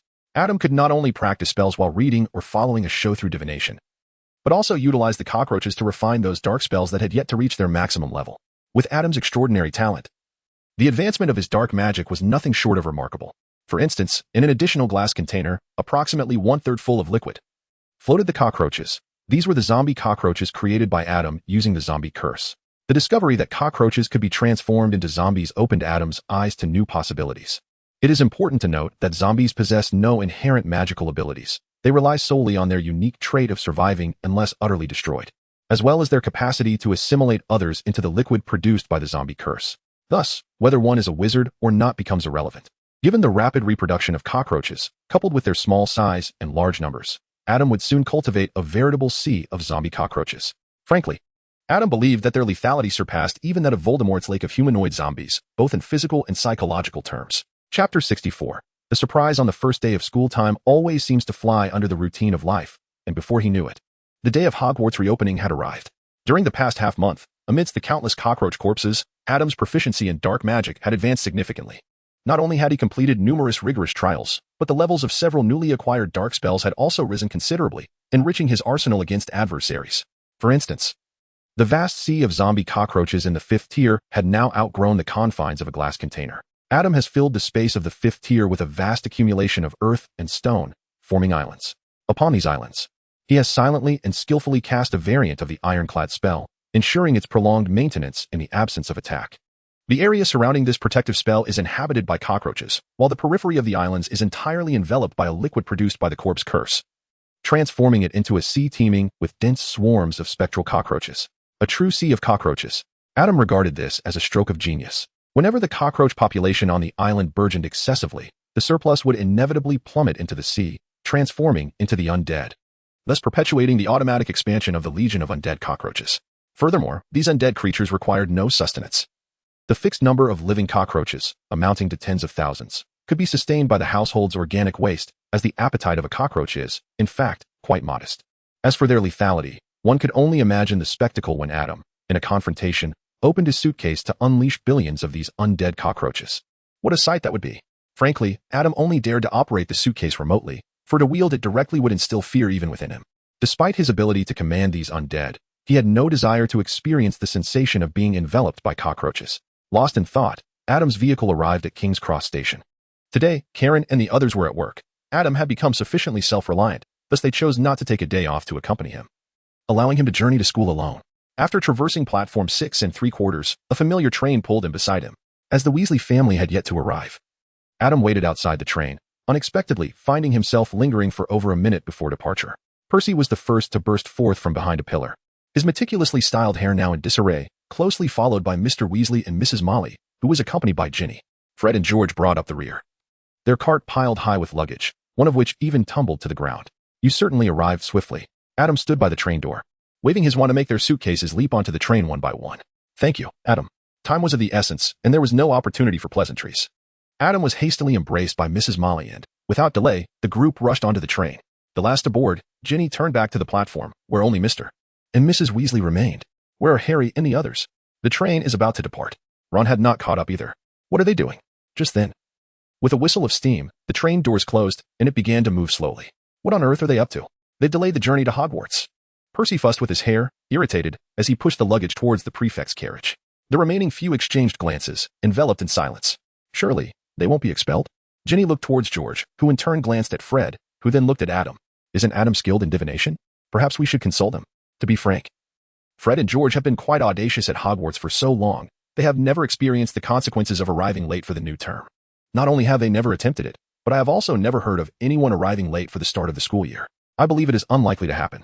Adam's expression was complex. We shall soon meet him. The group found a vacant compartment in a corner of the train.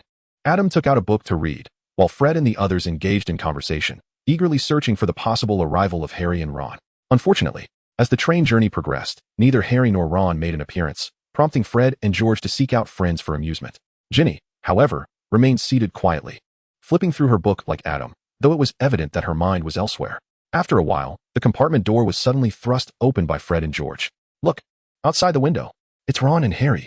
Their voices brimmed with excitement and exhilaration, and Adam sensed that they wished they could trade places with the duo. Ahem. Ginny was startled and nearly choked, but upon hearing the news about Harry, she hurriedly glanced out the window. A familiar Ford car was wobbling through the air, occasionally adjusting its direction, yet persistently keeping pace with the train. Ginny stared in awe, then turned to Adam, asking, "That driver, it can't be my father, can it?" Adam nodded. "Are my parents not up there?" Despite her prior suspicions, Ginny felt a wave of darkness wash over her as she saw Adam nod once more. How perilous this situation was. The mere thought of the two individuals in that car, one being her idol, Harry, and the other her brother, made Ginny's heart clench with anxiety. This was undeniably thrilling. In stark contrast to Ginny's apprehension, Fred and George gazed eagerly out the window at the Ford car. Although they had previously driven to fetch Harry under the cover of darkness, this time Harry and the others were boldly making their entrance in front of the entire student body. What? Potential dangers? Did Adam, the diviner, not utter a word? That car soared above the snow-capped mountains, ascending into the clouds, after which it vanished from sight. Yet, the commotion inside it did not simply dissipate. The spectacle of a flying automobile generated considerable excitement. Once disembarked from the train, everyone congregated to fervently discuss the event. This fervor persisted until they entered the grand hall, where, seated at the dining tables, the conversation continued to revolve around the extraordinary occurrence. It was only when the professors began to arrive, one by one, that the discussions gradually subsided. Adam, have you spotted Harry and the others? The sorting ceremony is about to commence, yet Ron and Harry are still absent. Hermione glanced at the 2 vacant seats, unable to resist casting a look towards Adam from a few positions away. This is a rather lengthy tale to recount. Adam wore an expression of profound perplexity. Surely, they wouldn't deduct points from the house again, would they? Neville felt a twinge of apprehension. The sorting ceremony was already halfway through when, for reasons unbeknownst to anyone, Professor Snape, who had not taken his seat at the commencement, hurriedly approached Professor McGonagall and whispered something in her ear. The smile vanished from McGonagall's face, and after the conclusion of the sorting ceremony, she departed in haste alongside Professor Snape. Moments later, after introducing the newly arrived Professor Lockhart, Professor Dumbledore also vacated the staff table. An ominous premonition washed over me. Witnessing Professor Snape escorting Professor McGonagall away, and shortly thereafter, the departure of Professor Dumbledore left Hermione with a throbbing headache. This was particularly concerning given Adam's vague remarks regarding the missing Harry and his friends. For heaven's sake, and for Merlin's sake, how many points would Gryffindor lose on this very first day of school? Chapter 65, The Howling Letter. Fortunately, Hermione's fears did not materialize.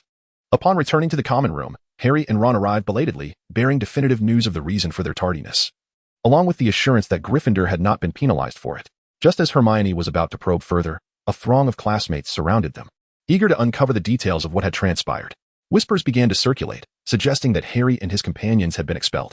Even Percy squeezed through the crowd, his expression as stern as a fuming Professor McGonagall. In response to the commotion, Harry and Ron hastily retreated, finally exhaling in relief upon reaching their dormitory. Oh, goodness, Adam. What are you doing here? The two turned to find Adam seated on the bed, initially taken aback before realizing, of course, he must have witnessed it all. And he had always been indifferent to such matters. In truth, I had not observed the precise events. I had merely seen you traversing the Hogwarts Express in a vision while you were absent from the train. Adam held Tom in his arms and turned a page of the newspaper. It was the latest issue of today's Transfiguration, which had been sent to the school and only arrived at the dormitory for him. Although Adam's transfiguration spell had reached its maximum level, he had yet to master the other incantations in the field. This cutting-edge academic publication offered him a wealth of inspiration. Indeed, it was precisely because Adam's transfiguration spell had attained its pinnacle that he was better equipped to absorb the knowledge contained within. Adam and their remaining 2 roommates soon returned, eagerly inquiring about the events that had transpired between Harry and the other. Since no points had been deducted from Gryffindor, their experience was purely one of adventure. As for Harry and the potential detention they faced, it was of no concern to them. After all, people tend to care only about what matters to them, do they not? Adam lifted a warm glass of milk from the bedside table and took a sip, solidifying his inner resolve. For the sake of his post-graduation existence, for the relief of his parents from the precariousness of living out of a suitcase, Harry, it is time for you to face the trials and growth prepared for you by Professor Dumbledore, which are destined for the Savior. In response to the excitement of their roommates, Harry and Ron joyfully elaborated on the events, with Ron enthusiastically recounting how he maneuvered that vehicle to soar through the clouds. However, by the following morning, their joy had dissipated. Ron's elderly owl, Errol, plunged headfirst into Hermione's milk jug, sending milk and feathers flying in all directions, as if foreshadowing the misfortunes to come. Oh no. Ron's face contorted as he beheld the red envelope clutched in Errol's beak. It's all right, he is still alive. Hermione bestowed considerable patience upon the owl that had risked its life to deliver her letters during the summer, even refraining from anger when her book became drenched. I'm referring to that letter. It's a howler, Ron said weakly. Adam swiftly cleared the area of those inadvertently harmed, and then turned his attention to the unfolding drama involving Ron. You had best open it. The consequences of not doing so would be far more dreadful, Neville cautioned Ron. Very well, Ron replied, taking a deep breath, steeling himself as he accepted the envelope. With 2 fingers, he pinched it and delicately broke the wax seal atop. In an instant, the envelope sprang from his grasp, flaring open like a gaping maw, revealing the ribbon from the wax seal within, reminiscent of a tongue. Adam, Neville, and the other minor wizards who were aware of the impending chaos covered their ears. The next moment, the voice of Mrs. Weasley resonated through the dining hall. Magnified 100-fold, the sound waves collided with the stone walls, reverberating back and causing the utensils on the table to rattle. Instantly, the gaze of everyone in the hall was drawn towards her. Ron nearly wished to flee, burying his face deep into the plate before him, yet Mrs. Weasley's howling letter could not have been merely for the purpose of calling out his name. How dare you take that car without permission? I am thoroughly ashamed of you. If they expel you, I would not be the least surprised. Just wait and see how I will deal with you. You probably have no idea of the distress your father and I felt when we discovered the car was missing. The furious letter flared up in front of Ron, almost touching his face, perfectly encapsulating Mrs. Weasley's emotions. Last night, after receiving Dumbledore's letter, your father was nearly mortified to death. We have worked so hard to raise you, only for you to act in such a manner. Both you and Harry nearly lost your lives. At this point, yet another head was buried in shame. This is infuriating. Your father is currently undergoing an investigation at his workplace, and it is all your fault. If you dare to make another mistake, we will immediately come to bring you home. As Ron was left utterly humiliated, the howling letter suddenly turned its attention to Ginny, causing her to feel an ominous premonition. Sure enough, the next moment came. Oh, dear Ginny, congratulations on your acceptance into Gryffindor. Your father and I are immensely proud of you. Despite the gentle tone of the letter, following the previous sonic onslaught, Ginny became the next focal point of attention. Thus, she too buried her head, her ears peeking out from her hair, flushed with embarrassment. Returning to the howling letter, it tenderly finished its message to Ginny before turning back to Ron. Ron, who had briefly allowed a smile to escape at Ginny's acceptance into Gryffindor, found himself frozen once more, bowing his head in preparation for the next tempest. Perhaps the chastisements had run their course, or perhaps due to limited space. The howling letter ceased to speak further. Instead, it spat at him in frustration, subsequently tearing itself to shreds, the confetti of paper cascading onto the table. The dining hall fell into a profound silence, with onlookers either pitying or reveling in the misery of the trio, experiencing an embarrassment of school-wide proportions. Between Adam and Ron stood Neville, creating an atmosphere of discomfort for all, especially the unfortunate individual himself. Among the trio, Ginny bore the brunt of this unexpected notoriety, having recently arrived at Hogwarts and thrust into the limelight. After approximately half a minute, the murmuring subsided, only to be interrupted by Professor McGonagall, who commenced distributing the class schedules. The impending reality of lessons soon diluted the students' penchant for gossip. The first class was herbology. Adam glanced at the class schedule before rolling it up and placing it in his satchel. By the way, how was your holiday, Neville? Quite good. Neville took a deep breath and slowly revealed a smile. In fact, I feel splendid, utilizing the knowledge imparted by Professor Sprout. I have taken excellent care of the plants at home, and my grandmother's temper has improved significantly. How about you? The two conversed about their summer experiences as they made their way to the greenhouse, only to encounter Professor Sprout, her expression one of displeasure, striding towards them from the direction of the lawn, followed closely by a grinning Lockhart. Their previously cheerful moods dampened instantly. Chapter 66. The first class of the new term today, we are headed to the third greenhouse. It was the first time Professor Sprout appeared anything but amiable, and Neville couldn't help but feel puzzled. She seldom displayed anger throughout the year. What could have provoked such ire? However, he would soon discover the reason. Oh, hello there. Lockhart greeted the students with a brilliant smile. He was adorned in a flowing turquoise robe, a gleaming gold hat with turquoise and golden trim perched atop his shining hair. I just demonstrated to Professor Sprout how to treat a venomous tentacula, but I wouldn't want you to think that I am more knowledgeable about herbology than she is. I merely happened to encounter several of these peculiar plants during my travels. Was he boasting? Neville furrowed his brow in confusion. It was best to disregard him. For someone as insufferable as Lockhart, having already obtained his autograph, Adam wished to minimize further interaction. Having resolved to ignore him, he decided to let Harry face him alone. Let us hurry along. As Adam averted his gaze from Lockhart leading Harry away, he gently nudged Neville into the greenhouse. The plants in the third greenhouse were far more perilous than those encountered in the first greenhouse during the previous academic year, and today, Professor Sprout intended to teach them how to repot mandrakes. Yes, the very ones that Neville had considered tossing into Draco's bed last year. Can anyone tell me the properties of mandrakes? Unsurprisingly, Hermione was the first to raise her hand. Mandrakes, also known as mandrake roots, are a potent restorative used to return those who have been transfigured or cursed to their original state. Excellent, 10 points for Gryffindor. Professor Sprout clapped her hands and continued. Mandrakes are a crucial component of many antidotes, but they are also quite dangerous. Who can tell me why? Because the cry of a mandrake can be fatal. To everyone's surprise, it was Neville who answered this time. Very good. Another 10 points for Gryffindor. Professor Sprout smiled warmly. Moving to a bench in the center of the greenhouse, where an array of ear protection earmuffs of various colors lay, distributing the earmuffs, she led the students to the mandrakes. These are juvenile mandrakes, and even if a student were to make a mistake, it would not be lethal. When I instruct you to don the earmuffs, ensure that your ears are thoroughly covered. I will signal you to safely remove them by raising both thumbs. Now, put on your earmuffs. The earmuffs must have been enchanted, as the moment Adam donned them, all external sounds were completely muted.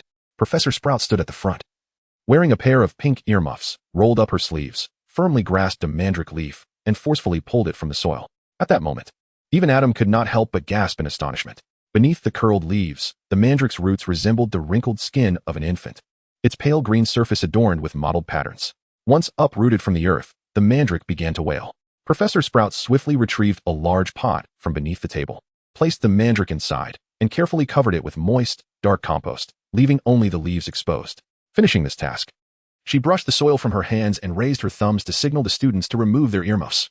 Now, you will operate independently for students per pot of mandrake. There are plenty of pots and compost in those bags over there, so be sure to wear your earmuffs. Although our mandrakes are still mere seedlings, their cries won't be deadly, but they can induce a fainting spell lasting several hours, and I am certain none of you wish to miss the first day of school. As she spoke, Professor Sprout swiftly swatted away a deep red plant that had stealthily reached for her shoulder. Be cautious of those venomous tentacles. They are quite sharp. Despite Professor Sprout's graceful handling of the task, one could truly appreciate how irritating these little creatures could be when attempting it oneself. Adam, Neville, Dean, and Seamus formed a group, and with Neville's assistance, they were among the most fortunate teams. However, by the end of the lesson, they were all covered in soil. Remnants of the mandrake struggle. Neville, how did you manage to repot the mandrakes by yourself before? Adam inquired sincerely as they showered. When I repot them alone, I usually don't rush so much.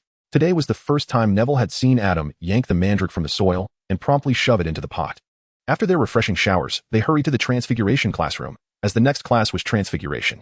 Following a brief theoretical introduction, Professor McGonagall instructed the class to transform a beetle into a button. With a flick of Adam's wand, the beetle transformed into a ruby button. The Transfiguration spell proved to be remarkably versatile. As long as one did not seek a permanent alteration, one could conjure anything from gold and silver to antique treasures, provided the wizard's proficiency in Transfiguration was adequate. Suddenly, an explosion reverberated through the classroom. Adam instinctively cast a cleansing charm towards Simon, only to realize that the sound did not originate from that direction. He offered a sheepish smile to the wide-eyed Simon and turned to investigate, discovering that the commotion was caused by Ron. His broken wand, awkwardly bound with tape, crackled ominously as he uttered spells, emitting sparks and a plume of gray smoke. In his flustered state, Ron had inadvertently squashed the beetle, necessitating a visit to Professor McGonagall for a replacement. Lunchtime arrived, and upon noticing a young admirer nearby with a camera, Adam discreetly moved further away with Neville. The afternoon brought the defense against the dark arts class. Neville rummaged through his bag to retrieve the schedule, double-checking it once more. It was a necessity, as he often misremembered. Indeed, Adam set down his fork and, with a slight headache, rubbed his temples. He truly did not wish to attend Lockhart's insipid class unless Lockhart intended to teach them the Oblivion charm. After chatting with Neville and the others about their holiday experiences in the courtyard, they all entered the castle through the side door and proceeded to the classroom. Adam, for once, chose a seat in the last few rows. Neville sat down beside him, inexplicably filled with a sense of foreboding.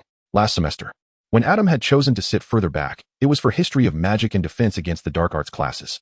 Professor Quirrell's lessons were still vividly etched in their memories. Could it be that this year's Professor Lockhart would be similarly lackluster? Just then, the class bell rang, and Lockhart sauntered into the room with Harry, whispering something to him before releasing him. Harry, looking as though he had encountered something foul, made his way directly to the back row and sat down. Chapter 67. The Disappointing Defense Against the Dark Arts Class, 1 M. Gilderoy Lockhart. Once all the students were seated, Lockhart casually picked up a book from the desk of a student in the front row, the cover displaying his winking smile. Recipient of the Order of Merlin, 3rd class, honorary member of the Dark Arts Defense League, and 5-time winner of the Witch Weekly's Most Charming Smile Award. But I do not flaunt that. I do not rely on my smile to banish the Banshee of Varnum. If Lockhart's self-introduction had confirmed half of Neville's ominous premonition, the exam he then distributed shattered any remaining hope. 1. What is Gilderoy Lockhart's favorite color? 2. What are Gilderoy Lockhart's secret ambitions? 3. When is Gilderoy Lockhart's birthday? What would be his ideal birthday gift? 54 questions filled 3 entire sheets of paper. It was hard to fathom just how narcissistic one must be to concoct such a test.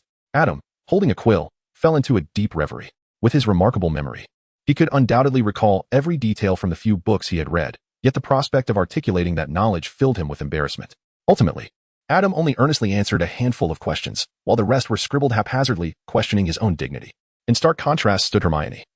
Although she had already surmised that Lockhart was most likely a charlatan, she diligently completed the entire examination and achieved a perfect score. Lockhart, elated, bestowed upon her high praise and awarded 10 points to Gryffindor. Just as Hermione's hope began to rekindle, Lockhart bent down and retrieved a large, covered cage from behind the podium, placing it upon the table. Now, let us return to the matter at hand. My task is to instruct you on how to defend against the most malevolent entities known to the magical realm. Within this classroom, you shall confront the most terrifying of creatures. However, remember, as long as I am here, you shall not come to harm. All I ask is that you remain calm. His ominous and enigmatic proclamation compelled everyone to glance at the cage until Lockhart revealed its covering. Behold, the freshly captured Cornish pixie. A profound silence enveloped the classroom. only to be broken by Seamus, who could not suppress a snicker. This reaction was evidently not what Lockhart had anticipated. "What is it?" Lockhart inquired with a smile directed at Seamus. "Well, they are not particularly dangerous, are they?" Seamus gasped for breath from laughter. "Ghoulies are far more perilous than Cornish pixies. Their greatest threat lies in their penchant for mischief and mayhem. Do not be so quick to judge. They could also be little marauders akin to demons," Lockhart retorted, a hint of irritation in his voice, shaking his head at Seamus. "All right, let me see how you will handle them." With that, Lockhart flung open the cage. The Cornish pixies, already shrieking shrilly, leapt up and down the bars, eager to escape. Freed from their confinement, pandemonium ensued as they wreaked havoc in the classroom, splattering ink everywhere, tearing books and parchment to shreds, ripping paintings from the walls, and even hoisting students from their seats. Several darted straight through the shattered windows, escaping into the open air. Moments later, nearly half of the students had sought refuge beneath their desks. "Come, gather them, gather them." Adam sat quietly in his seat, observing Lockhart's embarrassment while occasionally dealing with the mischief caused by the Cornish pixies that scampered about. However, after 7 pixies had been transformed into unfortunate teacups and cluttered the table, none dared to approach Adam for trouble anymore. For a moment, it felt as if a sanctum had formed around him. When the bell rang, students rushed out of the classroom, and Adam was no exception. Before leaving, he restored the 7 teacups back to their original forms. As news of this lesson spread among the students, Lockhart's reputation plummeted instantaneously. Yet, many of his devoted fans insisted that he had orchestrated the entire spectacle intentionally, merely to provide the students with a practical opportunity. It was hard to believe that after so many days, they had not realized the truth. Lockhart was even less competent than Quirrell. During Friday dinner, Dean could not restrain his complaints, recounting how he and a roommate had engaged in a heated argument over whether Lockhart was merely a decorative facade. At least Quirrell adhered to the textbook, while Lockhart only seemed interested in proclaiming his favorite color and the accolades he had received. "I never speak of those awards," Dean mimicked with startling accuracy, causing laughter to ripple through the surrounding students. "But how does one account for the fantastical experiences he described in his books?" One of Lockhart's fans interjected, only to be met with an eye roll from Dean. "Oh, come on. You believe what's written in those books? I could write a book about my adventures with Merlin too. Over there, we have all sorts of fanciful tales, don't we, Adam?" Adam modestly set down a bone that had been completely gnawed, nodding slightly, perhaps due to their upbringing in the Muggle world. Their acceptance of the possibility that works of science fiction could be fabricated was inherently higher than that of the young wizards raised in the wizarding realm.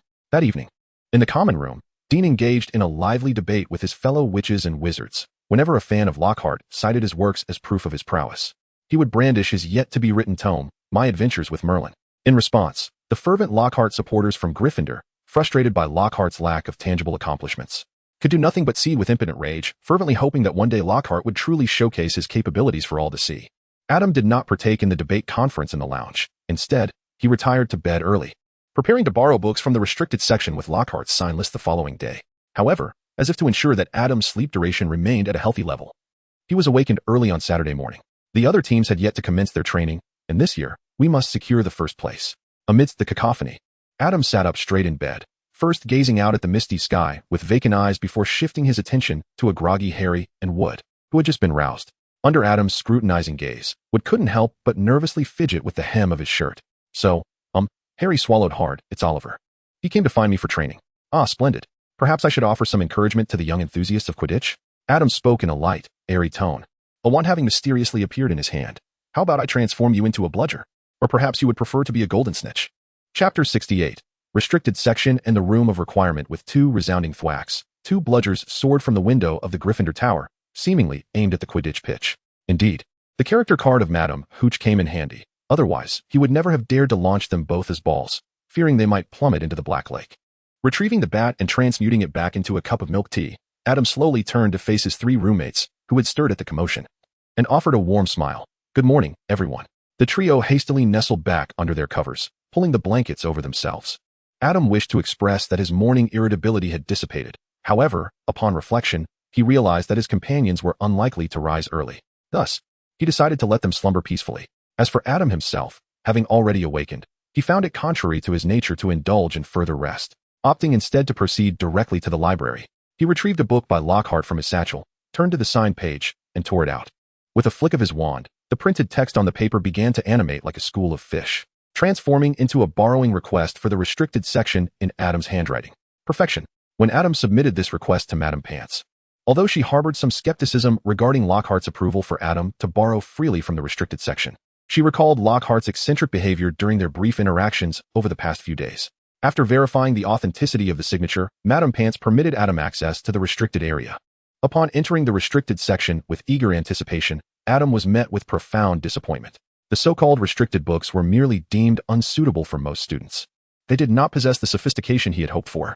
The ancient, cruel dark magic rituals contained within these tomes were only valuable in the context of studying the history of ancient magic. Furthermore, the advanced potions were inferior to what Professor Snape had already taught him. After perusing the restricted section, Adam ended up with only 4 books: Deadly Magic, Detailed Explanations of Ancient Spells, Secrets of Ancient Runes, and the Book of Souls. Deadly Magic encompassed a wealth of dark magic and related studies, including curses, hexes, and jinxes. Adam was particularly intrigued by the section on curses, seeking to broaden his understanding as a precautionary measure. After all, in a world imbued with magic, he did not wish for a day to come when his parents unwittingly brought home a cursed object that he could not identify. Given his knowledge of the rotting curse, Adam recognized that curses posed a far greater danger than direct confrontations with dark magic. The book's detailed explanations of ancient spells and secrets of ancient runes were complementary. The former elucidated the spells utilized by wizards from an era predating even the English language, featuring even the Patronus charm, which Adam deemed highly valuable for reference. The latter explored various ancient magical symbols, which wielded mysterious powers and were extensively employed in ancient spells. The final volume, the Book of Souls, as its title suggests, delved into the mysteries of the soul, even imprisoning numerous souls within its pages. It remained uncertain whether these souls had been sealed within the book by its owner through magic or if they were, in fact, former owners of the book themselves. Adam selected this tome primarily out of curiosity. What distinguished souls, ghosts, and non-existence from one another? Why could certain wizards manifest as ghosts? Adam had previously understood that ghosts were transformations of souls, yet it appeared the relationship was not so straightforward. The latter two belonged to a spiritual realm, influenced by the spirit-driving charm, yet unaffected by curses targeting souls. As for the unforgivable curses, it was evident they could not be applied to ghosts. Adam had yet to take any action against the ghosts at school.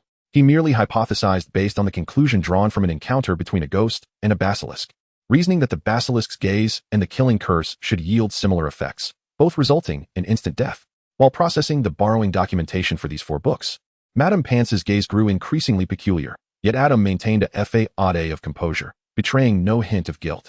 Exiting the library, he was abruptly halted on his way to the dining hall. "Hello, have you seen Harry Potter?" Adam immediately recognized Colin, Harry's little admirer, who was clutching the photograph he had chased after Harry that day. Without hesitation, he divulged Harry's whereabouts, stating he should be at the Quidditch pitch. Quidditch? How thrilling. Thank you. With a hurried expression of gratitude, Colin dashed off towards the Quidditch field. Whether as a supporter or a detractor, these are experiences one must gradually learn to embrace. I assure you, it is all for your benefit. With a momentary depth in his gaze, Adam couldn't help but smile. After breakfast in the Great Hall, Adam ascended the staircase once more, making his way to the entrance of the Gryffindor common room, yet he did not enter. Clutching the book on the deadly curses, he hesitated before proceeding down the corridor.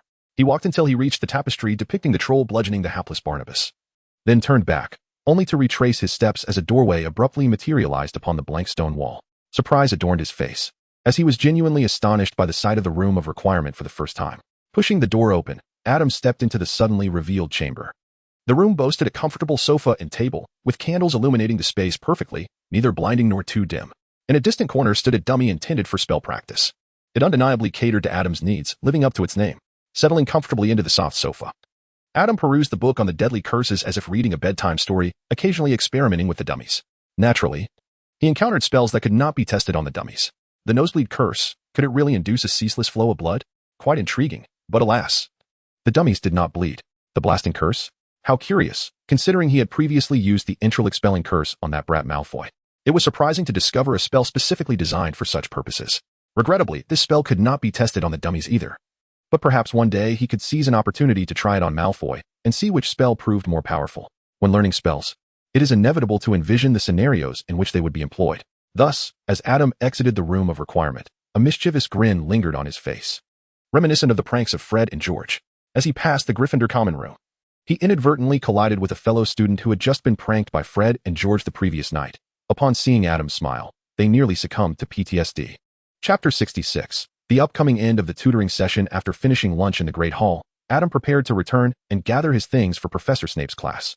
Unexpectedly, Harry emerged from a corner, pulling him through a side door out of the castle. "What has happened?" "It's Ron. You must come and see him." Adam followed Harry's finger and looked over to see Ron leaning against the corner of the castle wall, his face ashen, cradling a large bucket in his arms. Hermione stood beside him, her expression a mixture of concern and disdain.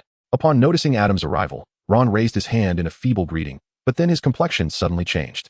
In a moment of shock for Adam, Ron opened his mouth, and a large, slimy slug slid into the bucket in front of him. Adam glanced inside and noted that there were already several slugs writhing within. Look, his wand has rebounded the spell back onto himself, Hagrid remarked. We can only wait for him to expel it. Adam, do you have any solutions? Why didn't you come to me earlier? I just finished my meal. Witnessing this scene, Adam felt the remnants of his pasta, ribs, and stew churning in his stomach. We thought that if you saw this before your meal, you might lose your appetite. Hermione said, shrinking her neck as Ron expelled another slug. That makes sense. Let me think. The spell backfired. Due to various reasons, the release spell struck the caster instead. The original counter curse is ineffective. Perhaps we should try the termination spell? Adam's lips twitched as he brandished his wand at Ron, declaring, it is finished. A flash of white light erupted, yet seemingly yielded no effect, for Ron's expression remained grim. The spell that had summoned the snails had been lifted, yet the snails themselves lingered, having merely been expelled. Adam examined the situation and realized that the sinister magic he had just perused was indeed not in vain. As he swiftly identified the root of the problem, Ankeshio. Ugh. Adam cast a spell and immediately turned away, while Ron behind him clutched the wooden barrel and began to retch violently, accompanied by a cacophony of sounds, continuing for a full 30 seconds before he ceased. It is truly absurd, Ron. Your wand has been malfunctioning for quite some time, yet you still dare to unleash dark curses indiscriminately?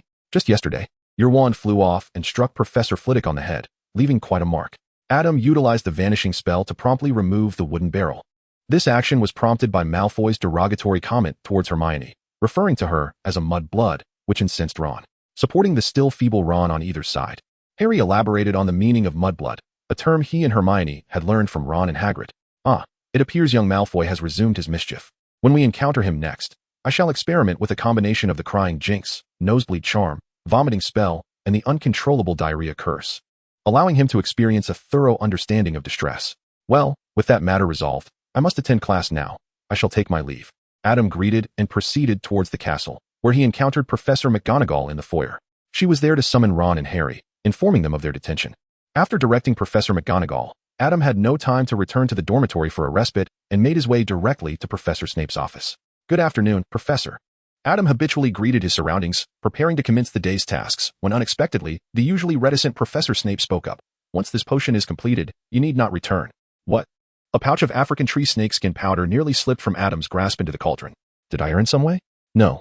Professor Snape decisively interrupted Adam's words. Casting a swift glance at his cauldron, stir. Oh. Adam hastily set down the materials in his hands and stirred the nearly spoiled potion in the crucible with a stirring rod, managing to salvage it just in time. Adjusting the flame beneath the crucible to a higher intensity, he turned once more to Professor Snape, awaiting further instructions. I have little left to teach you, Professor Snape remarked. In truth, McGonagall and Flitwick are in the same predicament. They simply lack the fortitude to express it to you. They have largely ceased to impart new knowledge, merely directing you to peruse recent publications, reflect upon them, and subsequently provide feedback. Is that not so? Adam felt a wave of confusion wash over him at Professor Snape's words. But I still have so much to learn. What exactly do you aspire to achieve? Snape's palm struck the table with force, his body leaning forward slightly, his furrowed brow betraying an impatience that was difficult to ignore. You are neither Minerva McGonagall, nor Phileas Flitwick, and certainly not me. Do you wish to learn to be exactly like us? If that is indeed your desire, you will profoundly disappoint me. Adam wished to articulate something further, yet found himself at a loss for words. Noticing Adam's silence, Professor Snape adjusted his sleeves and began to grade the assignments laid out before him. After a brief pause, Adam finally mustered the courage to speak. Professor? He had only marked 2 assignments, and it was evident that Professor Snape's mood had noticeably diminished. Adam hastily quickened his pace of speech. May I request an assessment? Consider it a culmination of my post-class tutoring. Although Professor Snape claimed he was already satisfied, Adam felt an unsettling uncertainty within himself. To be candid, his practical experience was virtually non-existent. Whether it was during his encounters in the Alley of Turnovers, battling the 8-eyed giant spider, or engaging in the dark dealings that led to acquiring a dragon egg, he had adeptly sidestepped genuine confrontations. Seizing this opportunity, he yearned to gauge his own capabilities. Professor Snape, of course, understood Adam's intentions. He had no intention of merely assigning a potion for Adam to concoct. With a penetrating gaze, he scrutinized Adam. And to Adam's astonishment, a rare smile flickered across Snape's lips. Very well, let me see what you have gleaned from your studies with Flitwick and the others. Although the remark struck Adam as somewhat peculiar, he could not pinpoint why it felt that way. However, Snape's consent was undoubtedly the best outcome. Moreover, It seemed that both Professor McGonagall and Professor Flitwick harbored similar plans, though they had yet to articulate them. Thus, Adam did not wait until Sunday, but promptly made his way to the offices of the two professors. Professor McGonagall appeared to be absent. Yet Professor Flitwick was present in his office. Flitwick was quite taken aback by Adam's early arrival, but upon hearing Adam's purpose, he broke into a relieved smile. Adam, to be honest, I haven't encountered a student like you in many years. Inviting Adam to take a seat, Professor Flitwick poured him a cup of milk tea, a beverage that both he and Professor McGonagall had come to appreciate, thanks to Adam's recommendation. You are a true genius, Adam. Me? A genius? Adam perceived himself as rather mediocre, attributing his current achievements solely to the assistance provided by the interface. As for genius, he remained oblivious to where his talents, apart from dark magic, had been allocated. Chapter 70. The upcoming assessment. Unaware of Adam's internal musings, Professor Flitwick gazed at him with a sense of admiration. Indeed, you have consistently demonstrated an extraordinary ability to absorb the knowledge I impart at an astonishing pace, often surpassing my own understanding in certain areas. In truth, even without your prompting, I was on the verge of informing you that I have little left to teach. You have graduated, Adam. Actually, I haven't even attempted the process of dueling yet. That is of no consequence. It is utterly insignificant. Professor Flitwick waved his hand dismissively, a hint of pride evident as he brandished his wand. Composure, rhythm. To have deduced these two principles, coupled with your innate talent for spells, you have already excelled in the art of dueling. The azure letters materialized in the air as Professor Flitwick waved his wand, their elegant calligraphy reflecting his inner joy. How delightful it is. Once you reach an appropriate age, you shall undoubtedly secure a championship in the dueling competition. What could evoke greater pride in Professor Flitwick than nurturing a student who attains the title of dueling champion?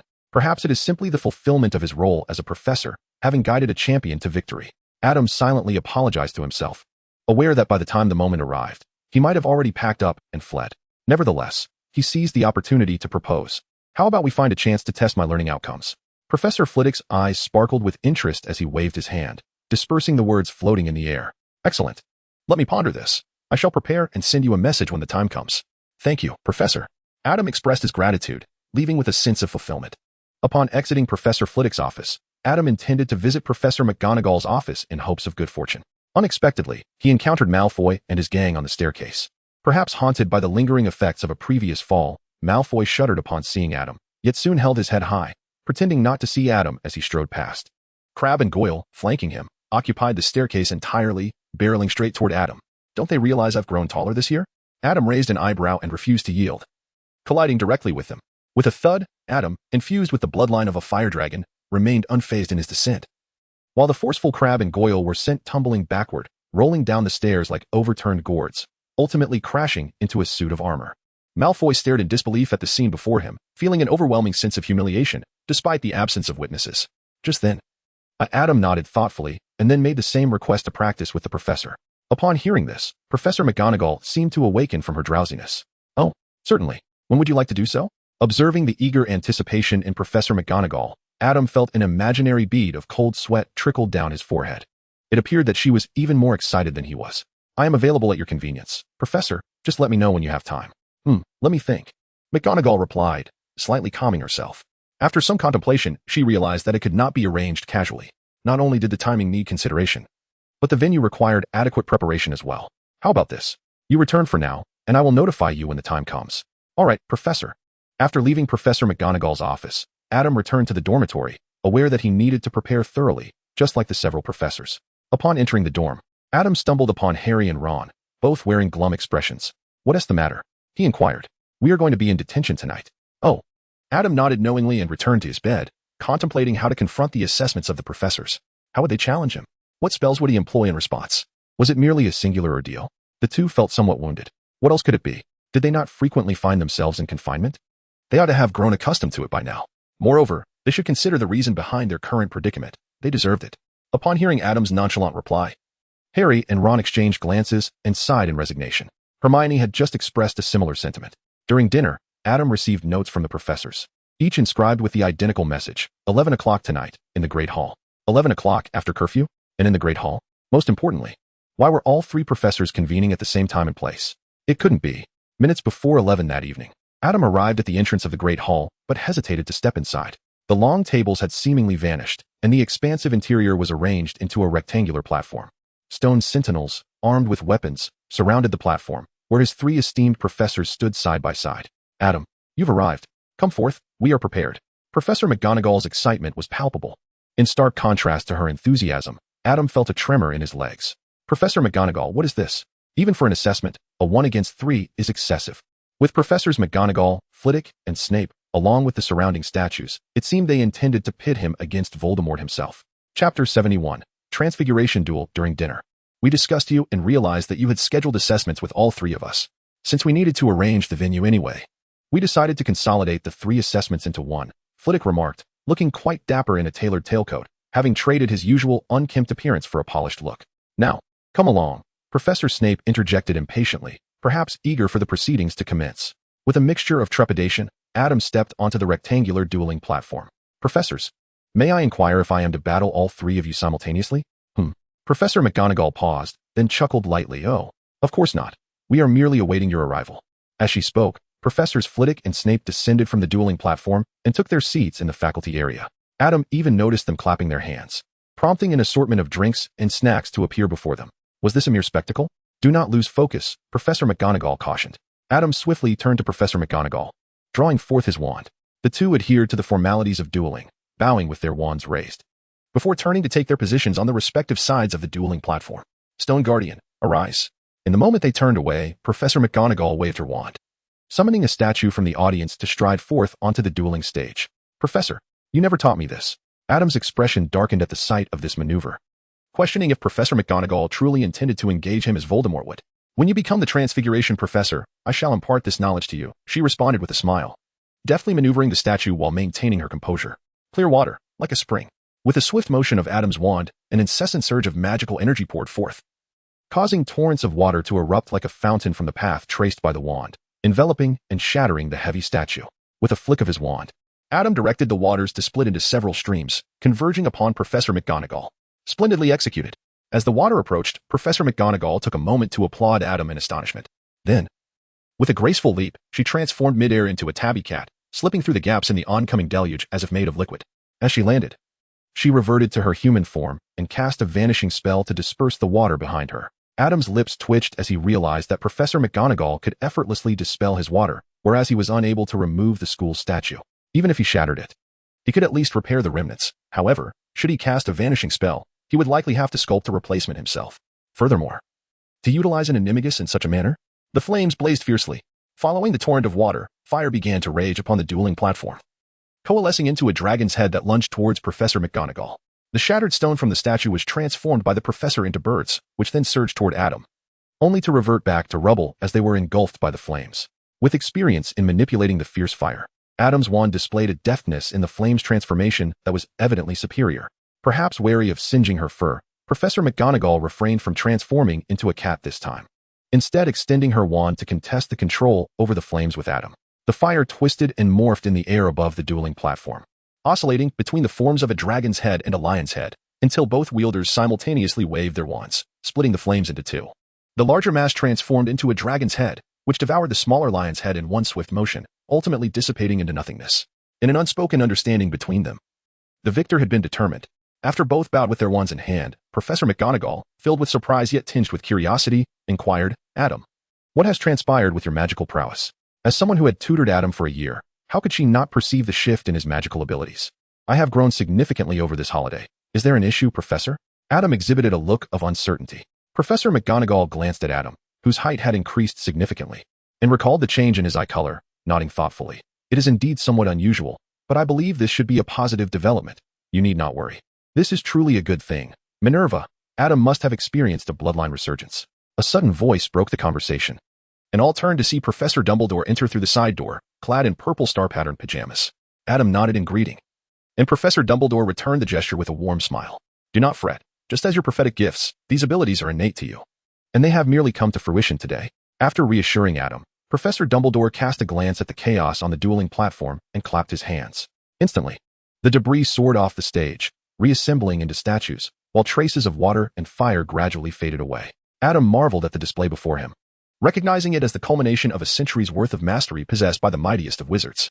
While the repairing charm was not particularly arduous, executing it with such effortless grace required at least a 6th level of proficiency. It was evident that Professor Dumbledore would not have specifically honed this spell. One could easily surmise that his repertoire of skills was likely filled with spells at or near their maximum level of expertise. When I arose in the night, I was alerted by the portraits that several statues were missing, prompting me to investigate. I had not anticipated finding you engaged in a duel. My apologies, Albus. I should not have tampered with those statues. Professor McGonagall felt a twinge of embarrassment, recalling that the animated statues were originally intended to safeguard the school, a charm she had learned from her predecessor, Professor Dumbledore, when she took on the role of Transfiguration instructor. It is quite all right, Minerva. I harbor no ill feelings. In my younger days, I too relished the thrill of employing that charm in secrecy. Professor Dumbledore winked at Professor McGonagall before turning his gaze to the other two professors seated on the dais. Speaking of which, have you concluded your duel? If not, might I be so fortunate as to witness it? The other professors remained silent, clearly indicating that this inquiry was directed towards Adam. Absolutely. It would be my privilege to receive guidance from the esteemed professor. Adam readily agreed, provided that Professor Dumbledore had no intention of personally engaging in the fray. Upon hearing only the first half of the statement, his heart nearly skipped a beat. Thus, Professor Dumbledore cheerfully took his seat at the faculty table, and Professor McGonagall joined him. Together, they engaged in a lively discussion about the recent duel involving transfiguration spells. Adam took a seat beside the dueling platform. His magical energy remained largely intact, thanks to the immense reservoir of magic and the effects of Professor Dumbledore's character card, as he reflected on the previous matches. Notably, he recalled the intense struggle for control over the flames with Professor McGonagall. Although his transfiguration spell was at its maximum level, he initially found himself at a disadvantage during the contest. It was only after rapidly gaining practical experience that he managed to surpass Professor McGonagall with his fully mastered transfiguration spell. As Adam rose to his feet, it was unnecessary to elaborate. Professor Snape immediately stood and ascended the dueling platform, clearly indicating that the three professors had arranged their order in advance. Chapter 72. The continuing assessment. Draped in a black robe, Professor Snape, with a stoic expression, bowed to Adam before turning to glide backward, his cloak swirling behind him. In an instant, he spun back around, declaring, "Stupefy! Stupefy!" Simultaneously, they launched their spells, their expressions equally devoid of emotion, followed by the same resolute command, "Finite incantatem." Finite incantatem. Before Adam, the invisible blade dissipated in a twisted manner. Professor Snape, upon releasing the disarming charm, was startled to hear a sharp tearing sound as a gash opened in his robe. The cloak of invisibility, the speed of the unseen blade increased, remaining undetected until impact. The trial. Employ the unseen blade on 8167168666 targets within the FFF Novel's transit station. While Professor Snape was momentarily shocked, Adam had anticipated this. With a flick of his wand, he uttered, "Expelliarmus." A crimson light was deflected at the last moment by Professor Snape's silent disarming spell. Although Adam was remarkably swift, his unseen blade merely caused Snape to be momentarily bewildered for less than a second. After countering the disarming charm, Professor Snape immediately launched a series of rapid silent spells. Adam could only faintly discern the types of spells through their colors, lacking Snape's capability to employ silent versions of spells effectively. Faced with Snape's relentless barrage, he resorted to his own silent, unseen blade to sever all attacks. The disjunction, the unseen blade could cleave through any tangible object or spell. The trial utilized the unseen blade to cut through 1,000 targets. In a fleeting moment, various colored spells erupted from the tip of Snape's wand, hurtling toward Adam, only to be shattered by the swirling invisible blades. Gradually, Adam's speed in casting the unseen blade surpassed that of Professor Snape's spellcasting, shifting the rhythm of battle into Adam's favor, transforming it into a relentless display of the unseen blade against Snape's continuous defenses. Ultimately, the rapid-fire duel concluded with Adam carving 3 marks on the dueling platform that formed an equilateral triangle. Applause erupted as Professor Dumbledore was the first to clap, followed by Professors McGonagall and Flitwick. "Professor, I have embarrassed myself," Adam said with a hint of pride, bowing again in the center of the dueling platform alongside Professor Snape. During the previous combat, he had not merely stood against Snape, he had also employed a mental blockade to counter Snape's legitimacy until now, when he finally lifted the barrier. Professor Snape, his own mental blockade now lifted, wore a fleetingly complex expression, as if reminiscing about past events, but ultimately revealed a brief smile. "You have indeed surpassed your predecessors." This smile vanished almost instantly, leaving Adam momentarily stunned as Snape strode purposefully off the dueling platform. As Snape resumed his seat among the faculty, his expression returned to its usual impassivity. Seated at the edge of the dueling platform, Adam glanced at the faculty table. The 4 professors began whispering among themselves about the recent duel. Professors McGonagall and Flitwick animatedly conversed with Snape, while Professor Dumbledore turned his head with a smile, attempting to share a lemon drop from a bowl in front of him with the other 3. Retracting his gaze, Adam felt a weight upon his heart. The expectations placed upon him by the 3 professors were exceedingly high. Professor McGonagall believed he could become the next Transfiguration professor, while Professor Flitwick saw him as a potential future dueling champion. He had become their most cherished student. As for Professor Snape, who had surprised him the most, His kindness over the past year had left Adam astounded.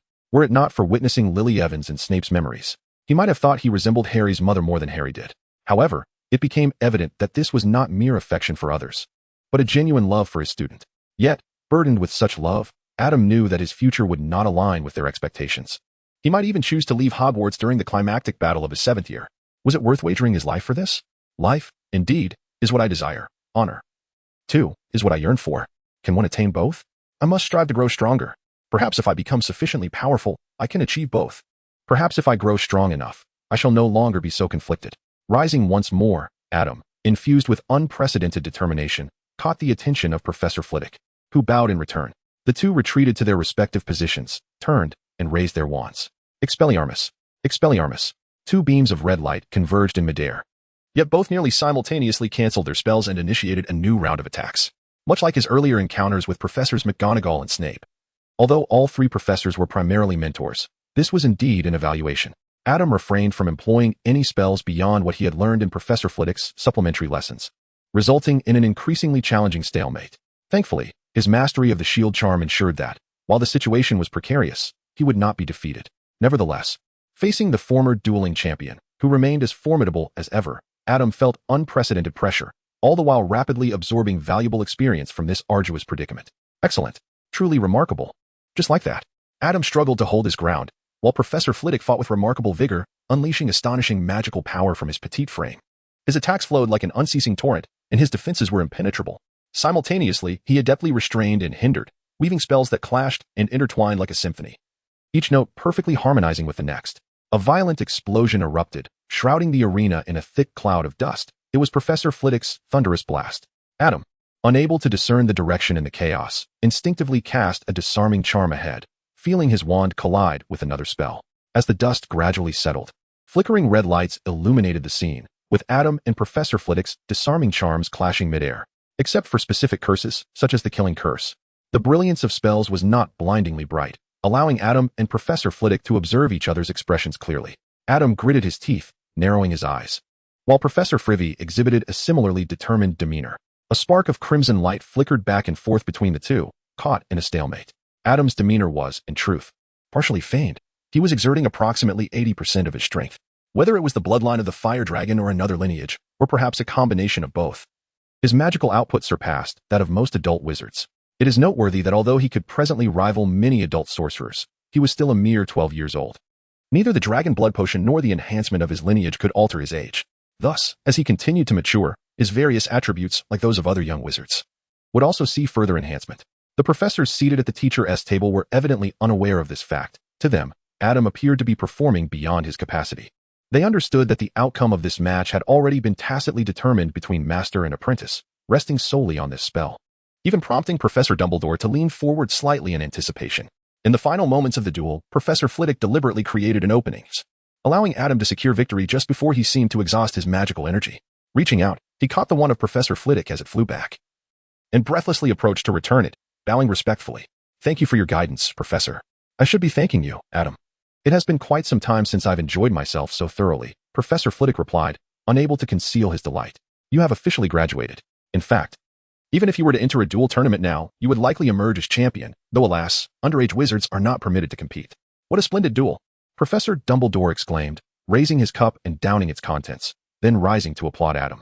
"To pass on knowledge. This is indeed what Hogwarts has always strived to achieve," he continued, even dabbing at the corners of his eyes. "However, I must remind you all that it is rather late, and lessons await us tomorrow. Indeed, it is today," he added, as emerald letters materialized in the air to indicate the current time. Although Professor Dumbledore's final remark may have dampened the mood, it was undeniable that the hour had surpassed 2 o'clock. Adam bid farewell to several professors before returning to his dormitory. Upon entering, he encountered Harry and Ron, both of whom wore expressions of utter despondency. They had not even changed their clothes, having collapsed onto their beds still clad in their robes. "Why are you still awake?" Adam inquired. "Oh, I just got back," Ron replied, his eyes vacant and staring at the ceiling, resembling a fish gazing into the cosmos. "Honestly, I had no idea Hogwarts had so many awards. I can scarcely feel my hands." Their confinement had begun at 6 o'clock, and they had just returned, meaning they must have spent nearly 5 hours polishing trophies. "At least you were alone and quietly polishing trophies, Ron." "I had to endure 4 hours of Lockhart bragging about his accomplishments while also writing letters and signing autographs for his fans." Harry shook his head. seemingly attempting to expel the horrific memory from his mind. Adam had already changed into his pajamas and was preparing to sleep when Harry suddenly seemed to recall something. "Oh, by the way, I encountered a strange incident at Lockhart's." Harry began to recount the chilling, malevolent voice he had heard in Lockhart's office, yet curiously, Lockhart himself had not heard it. With his eyes already closed, Adam recognized it as the voice of the basilisk and felt a tinge of curiosity about whether he could hear it too. During the holidays, he had used the parcel tongue spell on a snake, but he was uncertain whether this pseudo-parcel tongue possessed the same universality as true parcel tongue. Perhaps the basilisk and ordinary snakes did not communicate in the same language? Adam, do you know what that was? After a brief discussion, Harry and Ron found themselves without an answer and turned to Adam. How would I know? You only heard a few disjointed phrases. Perhaps you were simply too tired. Adam's voice was distinctly laced with fatigue. Recalling the experience of soaring through the sky as a ghostly, flying ball, Harry hastily pulled the covers over himself, determined not to disturb Adam any further. Yet, nestled within his cocoon of warmth, Harry pondered whether that voice was merely a figment of his imagination, conjured by his overwhelming drowsiness. The first month of the new term passed in a well-ordered manner, and as October arrived, a subtle chill began to permeate the grasslands and seep into the castle. Consequently, the number of students falling ill surged dramatically, leaving Madame Pomfrey busier than ever. Since the conclusion of after-school tutoring, Adam had become increasingly elusive, often disappearing from sight. Whenever he found himself with a substantial amount of free time, he would invariably retreat to the library, the room of requirement, or even delve into experiments within his suitcase. Alas, merely encountering cockroaches yielded no significant results. Adam rested his chin on his hand, seated in a chair, staring at the carcasses of cockroaches strewn across the workbench before him. I require additional experimental subjects.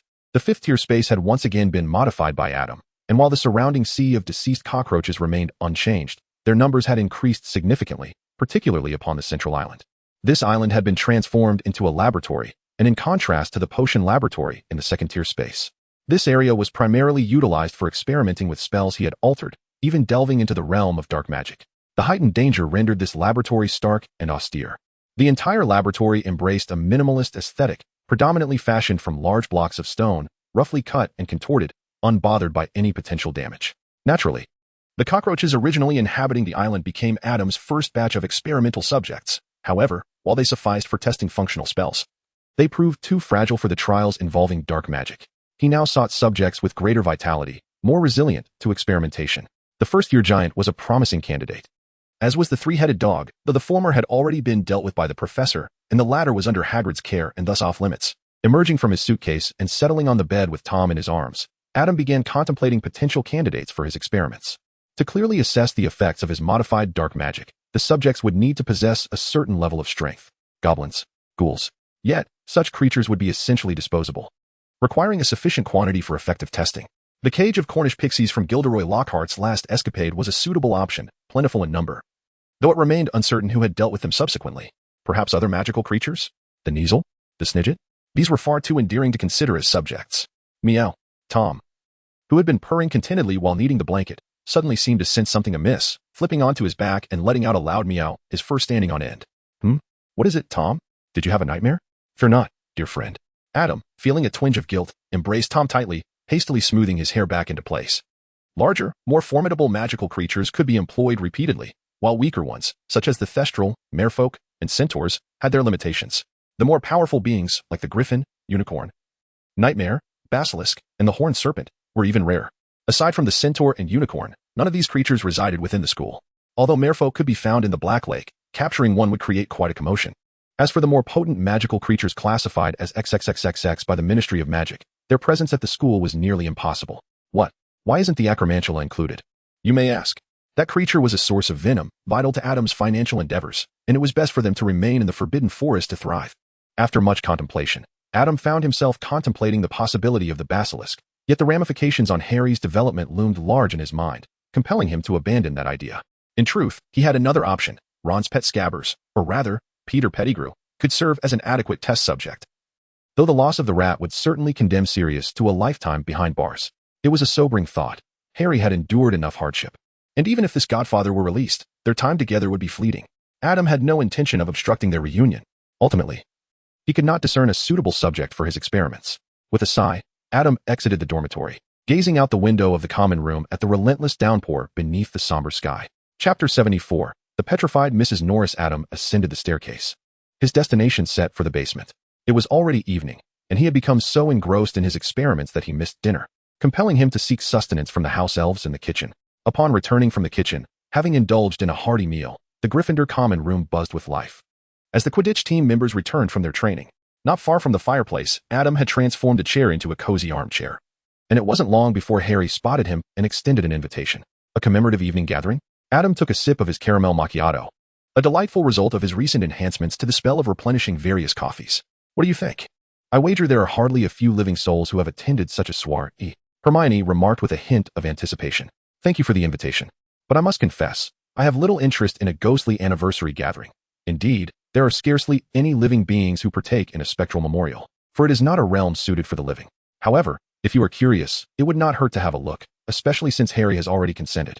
With that, Harry and Hermione, after pondering Adam's suggestion, departed in a tangle of thoughts. The room settled into a tranquil silence as Adam sank deeper into the sofa, blissfully narrowing his eyes. Outside, the bitter wind howled and torrential rain poured, the sky as dark as ink. Adam nestled comfortably near the fireplace, basking in its warmth. Though the common room buzzed with activity, his position afforded him a measure of distance from the crowd. The noise was lively yet not harsh. At that moment, he longed for the comforting embrace of a cat. As Adam pondered, he felt a gentle weight in his arms.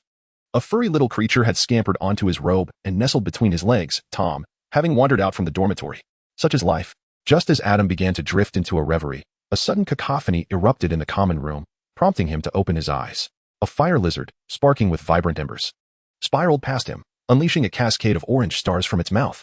These stars were familiar to Adam. They were a favorite prank gadget of Fred and George, the very source of materials for their experiments. Moreover, he could distinctly hear Percy in the distance reprimanding Fred and George in a loud voice.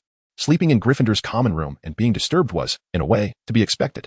Yet, at that moment, Adam couldn't shake off a sense of pent-up frustration with no outlet. In just a few days, Halloween would arrive. Last year's Halloween feast was abruptly cancelled due to Quirrell's antics, but this year, Adam looked forward to savoring the delectable pumpkin treats, perfectly complemented by a hint of bitter coffee. The hall ceiling was alive with fluttering bats, and on the platform before the staff table, a jubilant skeleton band played merry tunes. At the staff table, Gilderoy Lockhart, clad in a vibrant blue wizarding robe, cheerfully greeted the surrounding professors, though they all appeared rather uninterested. Should we save some food for Harry and the others? Neville inquired, cramming a steaming slice of pumpkin pie into his mouth. I suspect they might not be in the mood for eating at the memorial feast, he added. Not that they lacked the appetite, but rather, they truly had nothing to eat.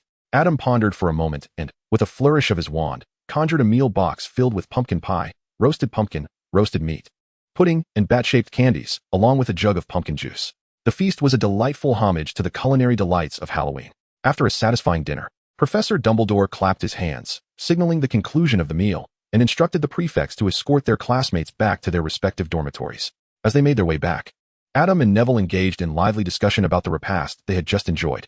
However, upon reaching the corridor, they were startled by a sudden exclamation from ahead. Pushing through the throng of fellow Gryffindors, Adam beheld a clearing surrounded by curious students. On the wall between two windows, 2 lines of ominous writing had been scrawled. The chamber has been opened. Beware of those who oppose the heir. The flickering torchlight cast an eerie glow on the distorted letters, enhancing their sinister aura. Even Neville felt compelled to retreat slightly behind Adam. Adam turned his head to behold. Beneath the torch rack, the cat of Mrs. Loris Firk, hanging limply, its tail draped over the rack, its eyes wide open. A direct gaze would lead to death. An indirect one would result in petrification, with venom potent enough to shatter soul artifacts. Observing the petrified form of Mrs. Loris's cat, Adam could not suppress a momentary longing for the basilisk. Perhaps he might attempt to conjure one himself? Gradually, the other students became aware of the stone cat, seemingly grasping the gravity of the situation, and a hush fell over them. Beware, those who stand against the heir. Next, it is your turn, mudbloods. In the stillness, Malfoy suddenly stepped forward, his usually ashen face flushed with crimson as he gazed at Mrs. Loris, a malicious grin creeping across his lips. How could this boy fail to learn from his past mistakes? Was it that last time he did not garner enough? Adam had no time to take action. For Professor Dumbledore was approaching with a multitude of professors, and the score would have to be settled another day. At that moment, Filch arrived, his gaze immediately falling upon Madame Loris. He stumbled back in terror, clutching his face with trembling hands. My cat. What has happened to my cat? In that instant, he spotted Harry and his companions standing beside Madame Loris, and his voice rose in frantic accusation. You must be the ones. You killed my cat. I will make you pay for this. Calm down, Argus. Professor Dumbledore arrived, flanked by several other professors. He swiftly approached and gently disengaged Madame Loris from her frozen state. Come with me, Argus. Dumbledore's calm voice instantly quelled the unrest that had gripped the crowd. And you as well, Mr. Potter, Mr. Weasley, Miss Granger. At that moment, Lockhart hurried forward, flustered. My office is the nearest. The headmaster is just upstairs.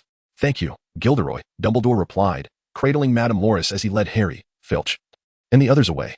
Lockhart followed eagerly, with Professors McGonagall and Snape trailing behind. Once the group had departed, the remaining students erupted into animated discussions. The Chamber of Secrets. Oh my, it truly exists. Neville moaned, nearly fainting, having not exhibited such fear in quite some time. What is that creature? Dean inquired, his curiosity piqued. It is an ancient legend, came the explanation. The four founders of our school, Godric Gryffindor, Salazar Slytherin, Rowena Ravenclaw, and Helga Hufflepuff. They had a fierce argument concerning the blood status of students, as Salazar Slytherin only wished to admit pure-blood students. Seamus elaborated. Eventually, Salazar Slytherin departed from the school. It is said that before leaving, he constructed a hidden chamber within the castle, unbeknownst to the other founders. He prophesied that only his heir could unlock it, and that heir would unleash a monstrous beast residing within, tasked with purging the school of all Muggle-born students. In that moment, Muggle-born wizards felt a wave of anxiety wash over them. Chapter 75. The intangible Patronus charm. In the days that followed, students fervently debated the attack on Madame Loris, and rumors regarding the Chamber of Secrets began circulating among classmates. Adam, are you not afraid? What of the monster within that chamber? At lunch, Neville glanced at Adam with concern. Today, under Hermione's insistence, Professor Binns had recounted the tale of the chamber. Though he repeatedly emphasized that it was merely an unfounded, fabricated story, the ancient legend had nonetheless been affirmed as existent. I am not afraid. That so-called monster is likely nothing more than a magical creature classified by the Ministry of Magic as XXXXX. To me, as long as Salazar Slytherin did not entrap himself within the chamber, I have little to fear, given the high offense and low defense of wizards. Coupled with their myriad of cunning strategies, Adam perceived a fellow powerful wizard as far more perilous than any magical creature. Speaking of which, Neville, why are you so frightened? You do not appear to be a Muggle-born wizard. Adam curiously inquired of the somewhat uneasy Neville. Ah, who knows? Neville sighed. In truth, I have already written to my grandmother about it. There are now very few truly pure-blood families from the era of Salazar Slytherin. Even those so-called sacred families are no different, including the Longbottoms, of course. I see. By the way, Neville, are you going to the greenhouse this afternoon? Yes, why? Could you? Adam whispered a few words into Navi's ear. Although Navi appeared somewhat perplexed, he readily nodded in agreement, assuring, no problem, leave it to me. After lunch, Adam returned to his laboratory. Recently, he had been delving into the Guardian Charm, and through the recollection of past joyful memories, he had managed to successfully release some silvery substance. However, perhaps due to the absence of that pure joy, he still found himself unable to conjure a tangible guardian. Seated in the laboratory, Adam toyed with his wand, pondering why he could not recall any memories that evoked greater happiness. What sensation could surpass the joy of a holiday? What feeling could be more delightful than the carefree days of childhood vacations? What joy could possibly rival the elation of an unexpected 3-day break due to a typhoon during his youth? Adam was perplexed.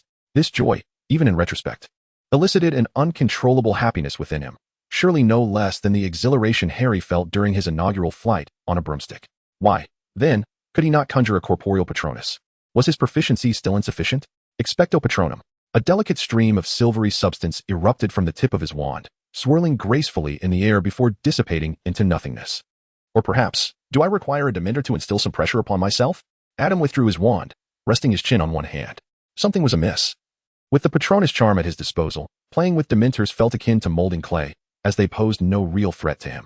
Ultimately, even by the time dinner arrived, Adam had not conjured a corporeal Patronus. He resolved to adopt a different approach and temporarily set aside the Patronus charm. As a spell that requires joy to manifest, it was entirely plausible that his own tension was hindering the creation of a corporeal guardian. During dinner, Adam was approached by Harry and his companions. Polyjuice potion? Adam cast a glance at the eager trio, swallowing back the words that lingered on the tip of his tongue. The recipe for the powerful potion was documented. Yet that tome resided within the confines of the restricted section. With Gilderoy Lockhart's signature in hand, you could gain entry. I recall, Hermione, that you possess quite a number of his autographs. Though she had gradually come to terms with Lockhart's ineptitude, Hermione still achieved perfect scores on every class test, garnering numerous signed works from him as a reward. In truth, we have already acquired one. Hermione revealed a corner of the potent potion book from her satchel. We wish to inquire if you could procure the necessary ingredients for brewing the Polyjuice potion, perhaps by discreetly obtaining a few items from Professor Snape's office. Hearing such a proposition escape Hermione's lips, Adam could not help but gaze at her once more, a look of astonishment in his eyes. Oh, how you have fallen. Dear girl, it is evident that the sorting had its reasons for not placing Hermione in Ravenclaw. Alas, you have arrived too late. Adam shook his head. The after-class tutoring had concluded. I no longer frequented Professor Snape's office, nor did I visit Professors McGonagall and Flitwick. As you know, Professor Snape generally prefers not to be disturbed, and my return would surely arouse his suspicions. Is that so? Harry and Ron sighed in disappointment. It's all right. We can manage these materials on our own, albeit it will take a bit longer. Hermione offered them some consolation, nodded at Adam, and then departed. Observing the trio as they walked away, Adam couldn't help but pay silent tribute to Professor Snape's potion ingredients. The lacewing flies and fluxweed were manageable, but the African snake skin was something they could only procure from Professor Snape's office, and that item does not come cheap. However, given the losses incurred due to the students' actions, Professor Dumbledore would likely reimburse Professor Snape. After dinner, Adam returned to the dormitory and awaited Neville's arrival, who finally returned. Looking quite weary. Here, this is what you asked for. Neville pulled a paper package from his mud-stained robes and handed it to Adam. Upon opening it, a single, vibrant green leaf rested at the center of the package. Freshly picked and perfectly sized for consumption, a single mandrake leaf. Are you planning to eat this? Neville hung his dirty robes on a rack and changed out of his damp sweater before collapsing onto his bed. I intend to use it to practice a new spell.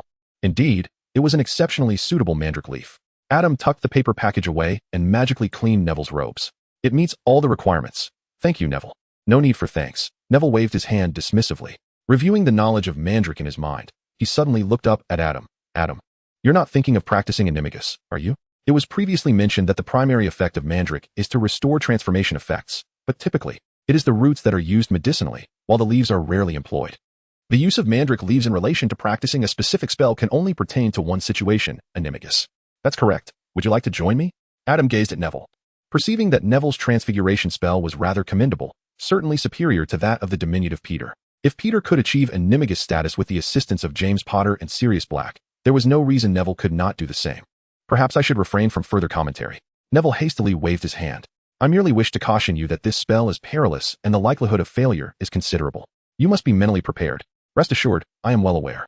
Adam glanced outside, noting that the sky had fully darkened and a resplendent full moon was rising slowly. He promptly placed the leaf in his mouth. What a jest. He had indeed foreseen the forthcoming weather and specifically chosen today to commence his practice of Animagus transformation. How could he possibly fail? After all, it was his Animagus form at stake. For a fleeting moment, Adam's expression betrayed an unnaturalness. Chapter 76. Once again, the Quidditch game was compromised. On that Saturday morning, Adam awoke and pushed open the door to the dormitory, preparing to head for breakfast. Oliver Wood, who had been waiting outside, greeted Adam before eagerly darting into their shared space. It was the day of the first Quidditch match of the year, Gryffindor versus Slytherin. Last year, Slytherin had claimed the House Cup due to Harry's absence in the final match. Additionally, with Draco Malfoy's addition to the team, Slytherin had upgraded all their brooms to the latest model, the Nimbus 2001, giving them a significant edge over the Gryffindor Quidditch team. During breakfast, the atmosphere at the Gryffindor table grew tense, as everyone was consumed with anxiety over the impending match. After a while, the members of the Gryffindor Quidditch team descended together, their faces solemn and silent, clearly burdened by immense pressure. Adam, do you think we will win this time? Neville could not help but whisper. Adam rolled his eyes and inserted a piece of potato into his mouth. You know you shouldn't ask loudly, so why not refrain from asking altogether? With a mouthful of mandrake leaves, which could neither be swallowed nor spat out, Adam had been silent for days. The mandrake leaves served a crucial purpose in Animagus transformation, allowing wizards to revert to their human forms. This month was essential for the wizard's essence to fully blend with the leaves. Thus, Adam could not use magic to secure the leaves in his mouth. Instead, he carefully pressed them beneath his tongue, ever vigilant. As 11 o'clock approached, the entire school began to make its way to the Quidditch pitch. The weather was stifling and humid, the sky shrouded in thick clouds, occasionally punctuated by the rumble of distant thunder. When the Gryffindor Quidditch team took to the field, cheers erupted not only from Gryffindor, but also from Hufflepuff and Ravenclaw, all hoping for Gryffindor's triumph over Slytherin. Naturally, jeers from Slytherin accompanied the cheers. With Madame Hooch's whistle piercing the air, 15 broomsticks soared into the sky. Harry chose to ascend immediately, soaring to the highest point and scanning the surroundings for the golden snitch. Below him, Malfoy flew back and forth, engaging him in conversation, seemingly flaunting his broomstick. Suddenly, a bludger hurtled towards Harry, narrowly missing him. George darted forward, sending the bludger towards the Slytherin players, only for it to veer midair and once again target Harry. Again? Who cast that curse? Does anyone have a telescope?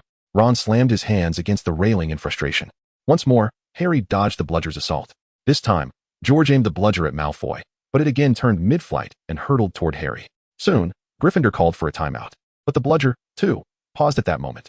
Madame Hooch could hardly believe that the bludger had been tampered with, attempting to take Harry's life, for prior to its release. All bludgers had been securely stored in her box, untouched by any hands. The match had to continue. In the stands, Adam gazed in astonishment at the bludger. The magic of house elves was indeed distinct from that of wizards, as he could not discern what curse had been cast upon it. This led Adam to ponder how he would respond if a house elf were to turn against him. Wait. It seemed he could foresee if someone would strike against him and then ascertain their location, launching a lethal curse in retaliation. That would suffice. Thus, Adam watched as Harry reveled in the privileges of a savior, a benevolent house elf attempting to use a bludger to knock him from an altitude of over 500 feet for his safety. Ultimately, Harry seized an opportunity, enduring 2 blows from the bludger before racing towards Malfoy, who assumed Harry intended to crash into him in a mutual demise, only to capture the golden snitch hovering inches above Malfoy's left ear. Subsequently, Harry plummeted straight down, landing in the muddy ground. With Madame Hooch's whistle signaling the end, Gryffindor emerged victorious. The crowd erupted in cheers as they rushed forward to check on Harry's condition. To protect the mandrake leaves in his mouth, Adam moved slowly and arrived to see the Gryffindor Quidditch team encircled. In the center, Lockhart was rolling up his sleeves, preparing to cast a spell on Harry, while Colin squeezed through the crowd, eagerly snapping photos of Harry, despite Harry's evident reluctance to capture such a moment. Wait, don't take me to the infirmary, Harry weakly protested, his eyes filled with dread as he looked at Lockhart. As Lockhart's incantation fell, Harry's fractured arm drooped limply, resembling a thick, flesh-colored glove. With all the bones seemingly extracted, Adam's eyes brightened as he could not help but mentally recite the incantation that Lockhart had just pronounced, preparing to experiment with it upon his return. If one could extract all the bones from an opponent during battle. Oh, not just the skull. Lockhart also sensed the issue at hand. He rose to his feet, appearing quite triumphant. Indeed, such occurrences are not unheard of. Yet the crucial point is that the bones have already been reattached. This must be remembered. Well then, Harry, why don't you meander to the infirmary? Mr. Weasley, Miss Granger. Could you accompany him? Madame Pomfrey can perhaps provide you with a bit of a touch-up. Harry appeared on the verge of fainting, his hands hanging limply at his sides. Ron and Hermione quickly supported him as they made their way to the infirmary, a path they knew well. As they passed Lockhart, Hermione could not resist giving him a sharp kick. Harry was all right. Madame Pomfrey had administered some bone regrowth potion, but he would need to remain in the infirmary for a while. Madame Pomfrey had mentioned that he had 33 bones that needed to mend. Upon their return from the infirmary, Ron and Hermione brought news of Harry. Additionally, Malfoy was being berated by Marcus Flint, the captain of the Slytherin Quidditch team, for not noticing the golden snitch hovering right above his head. He certainly did not appear pleased. It's only normal not to see something right above your head, Neville remarked thoughtfully. Regardless, we triumphed over Slytherin. That is what truly matters. Fred and George raised their pumpkin juice as if toasting with goblets. Cheers. At that moment, Adam's eyes momentarily appeared vacant, before he raised his pumpkin juice in unison with the others. Chapter 77. The First Victim. Colin Creevey. The enthusiastic young admirer who adored photographing Harry was attacked on his way to visit him and now lay in the infirmary like a lifeless body. This shocking news spread rapidly throughout the school. Unlike the earlier incident involving Mrs. Norris, this time a genuine classmate had been assaulted and now lay in the infirmary. As Colin's desk partner in Charms class, Ginny appeared thoroughly shaken. She had seemed quite upset when Mrs. Norris was attacked. In an attempt to console her, Fred and George employed every trick in their repertoire, even using their prank items on themselves, yet they could not elicit a smile from Ginny. Fred and George, now covered in feathers and boils after being expelled by Percy, even approached Adam to inquire if he had any solutions. If you two jesters can't manage it, what can I do? I've never had to cheer up a sister. Adam rolled his eyes and could not help but speak, knowing that he would soon rid himself of the leaf in his mouth. Notably, he had held that leaf for a month, and it was nearly disintegrated.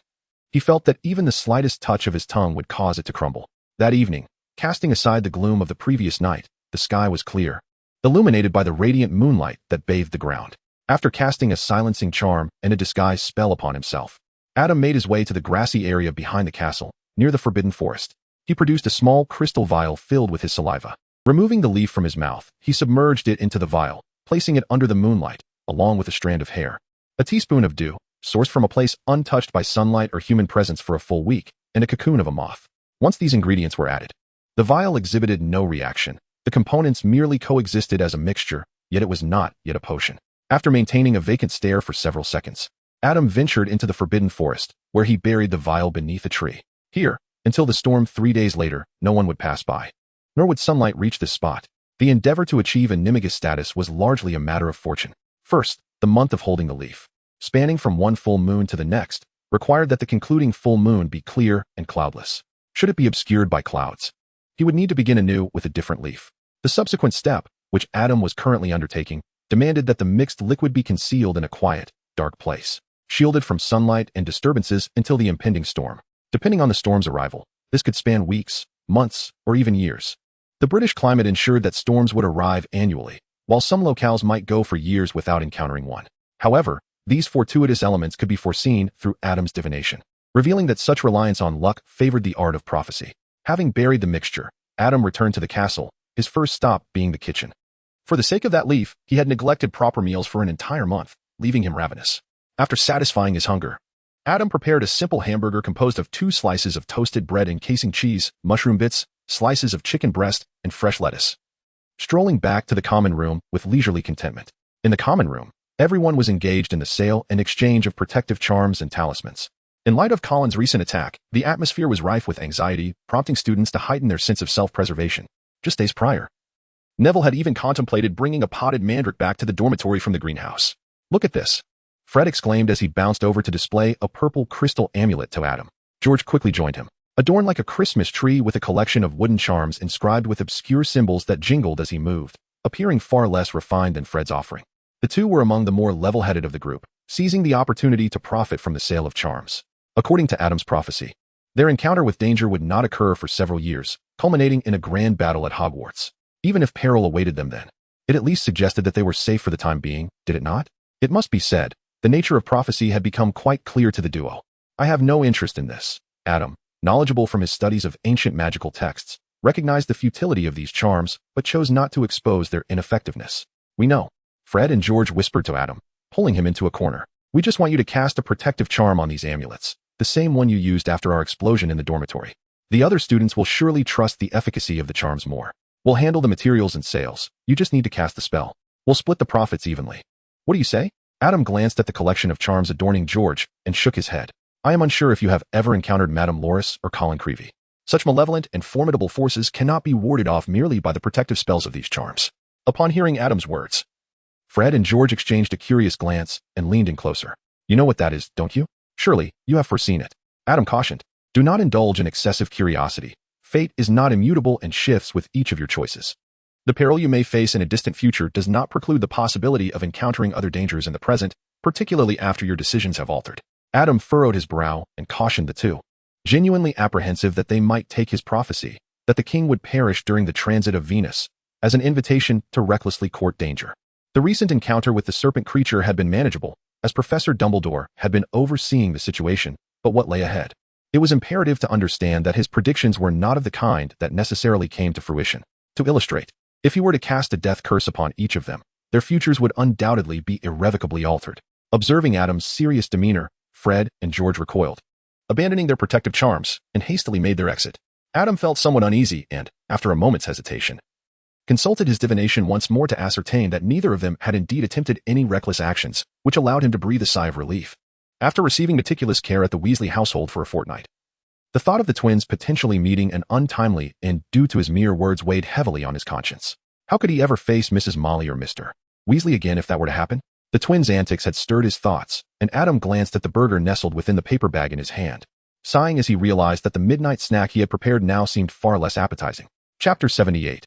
Animagus. From the following day onward, at each sunrise and sunset, Adam would point the tip of his wand at his heart and recite the incantation for Animagus, Amato, Animo, and Amato, Animagus. This routine persisted until the dawn of the 4th day. On the afternoon of the 4th day, as the sky darkened and the first bolt of lightning streaked across the heavens, Adam promptly unearthed the crystal vial he had previously buried. Inside, the mixed liquid had transformed into a single dose of blood-red potion. Adam hurried back to his dormitory with the potion in hand, entering the 5th compartment of his suitcase. He had ensured that during this brief interlude before his emergence, no one would disturb him.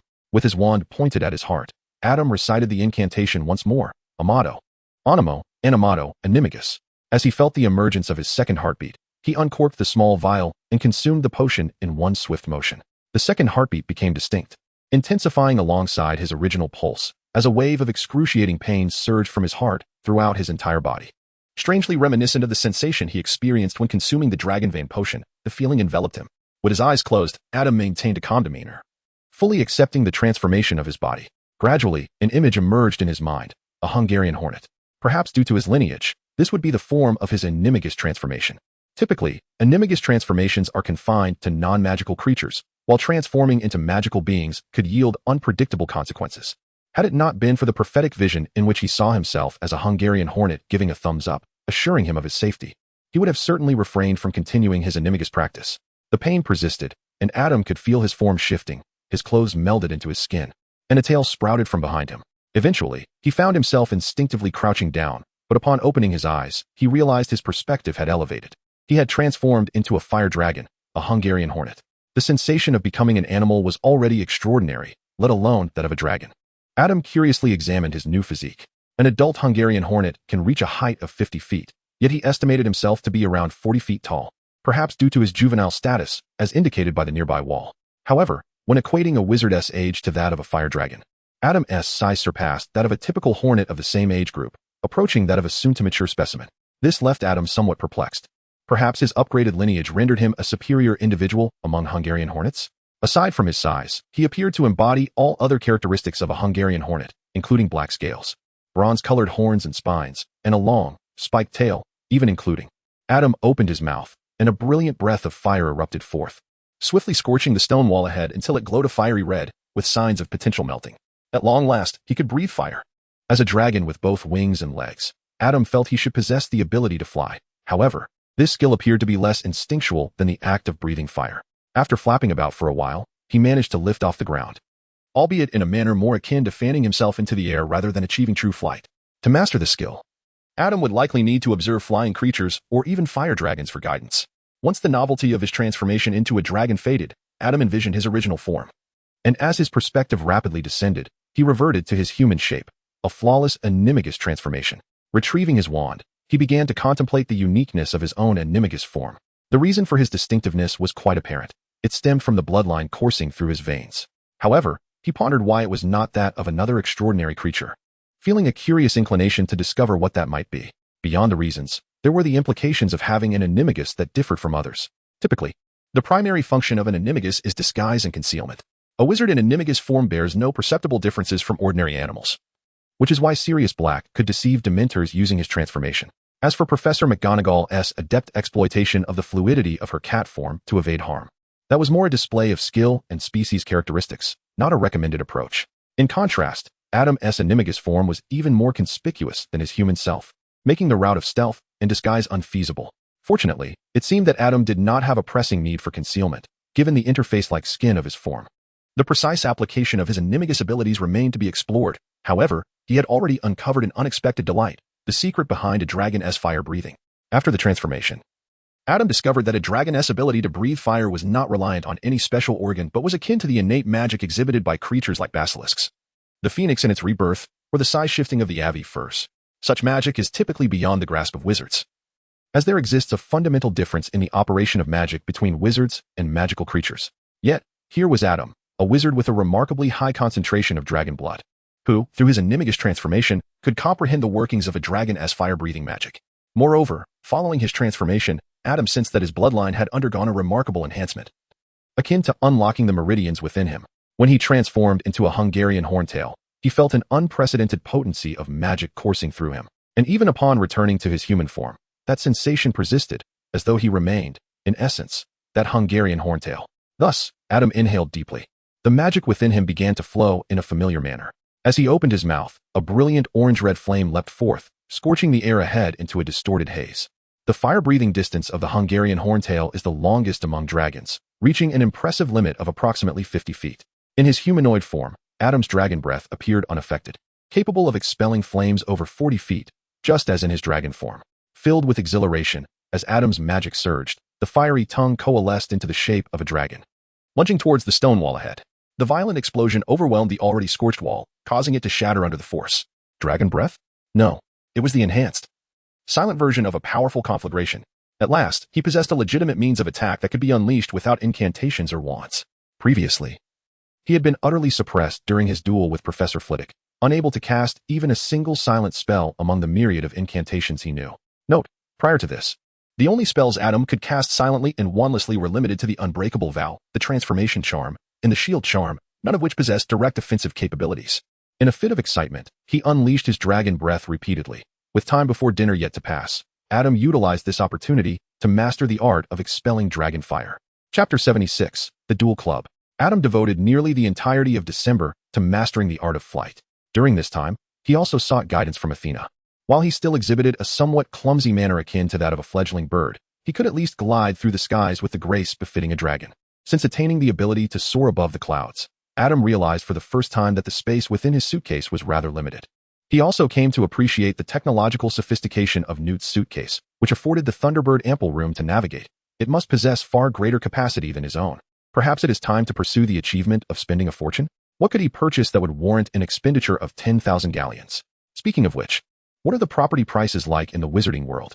Furthermore, it seems that acquiring a house in that realm grants one indefinite ownership, allowing him to occasionally visit for a holiday, catching up with professors and friends. Before that, however, it appears he should seek an opportunity to venture into the Forbidden Forest once more. Last time, he managed to collect 64 bottles. This time, he aimed to procure 300 or 400, effectively depleting Boggin's savings.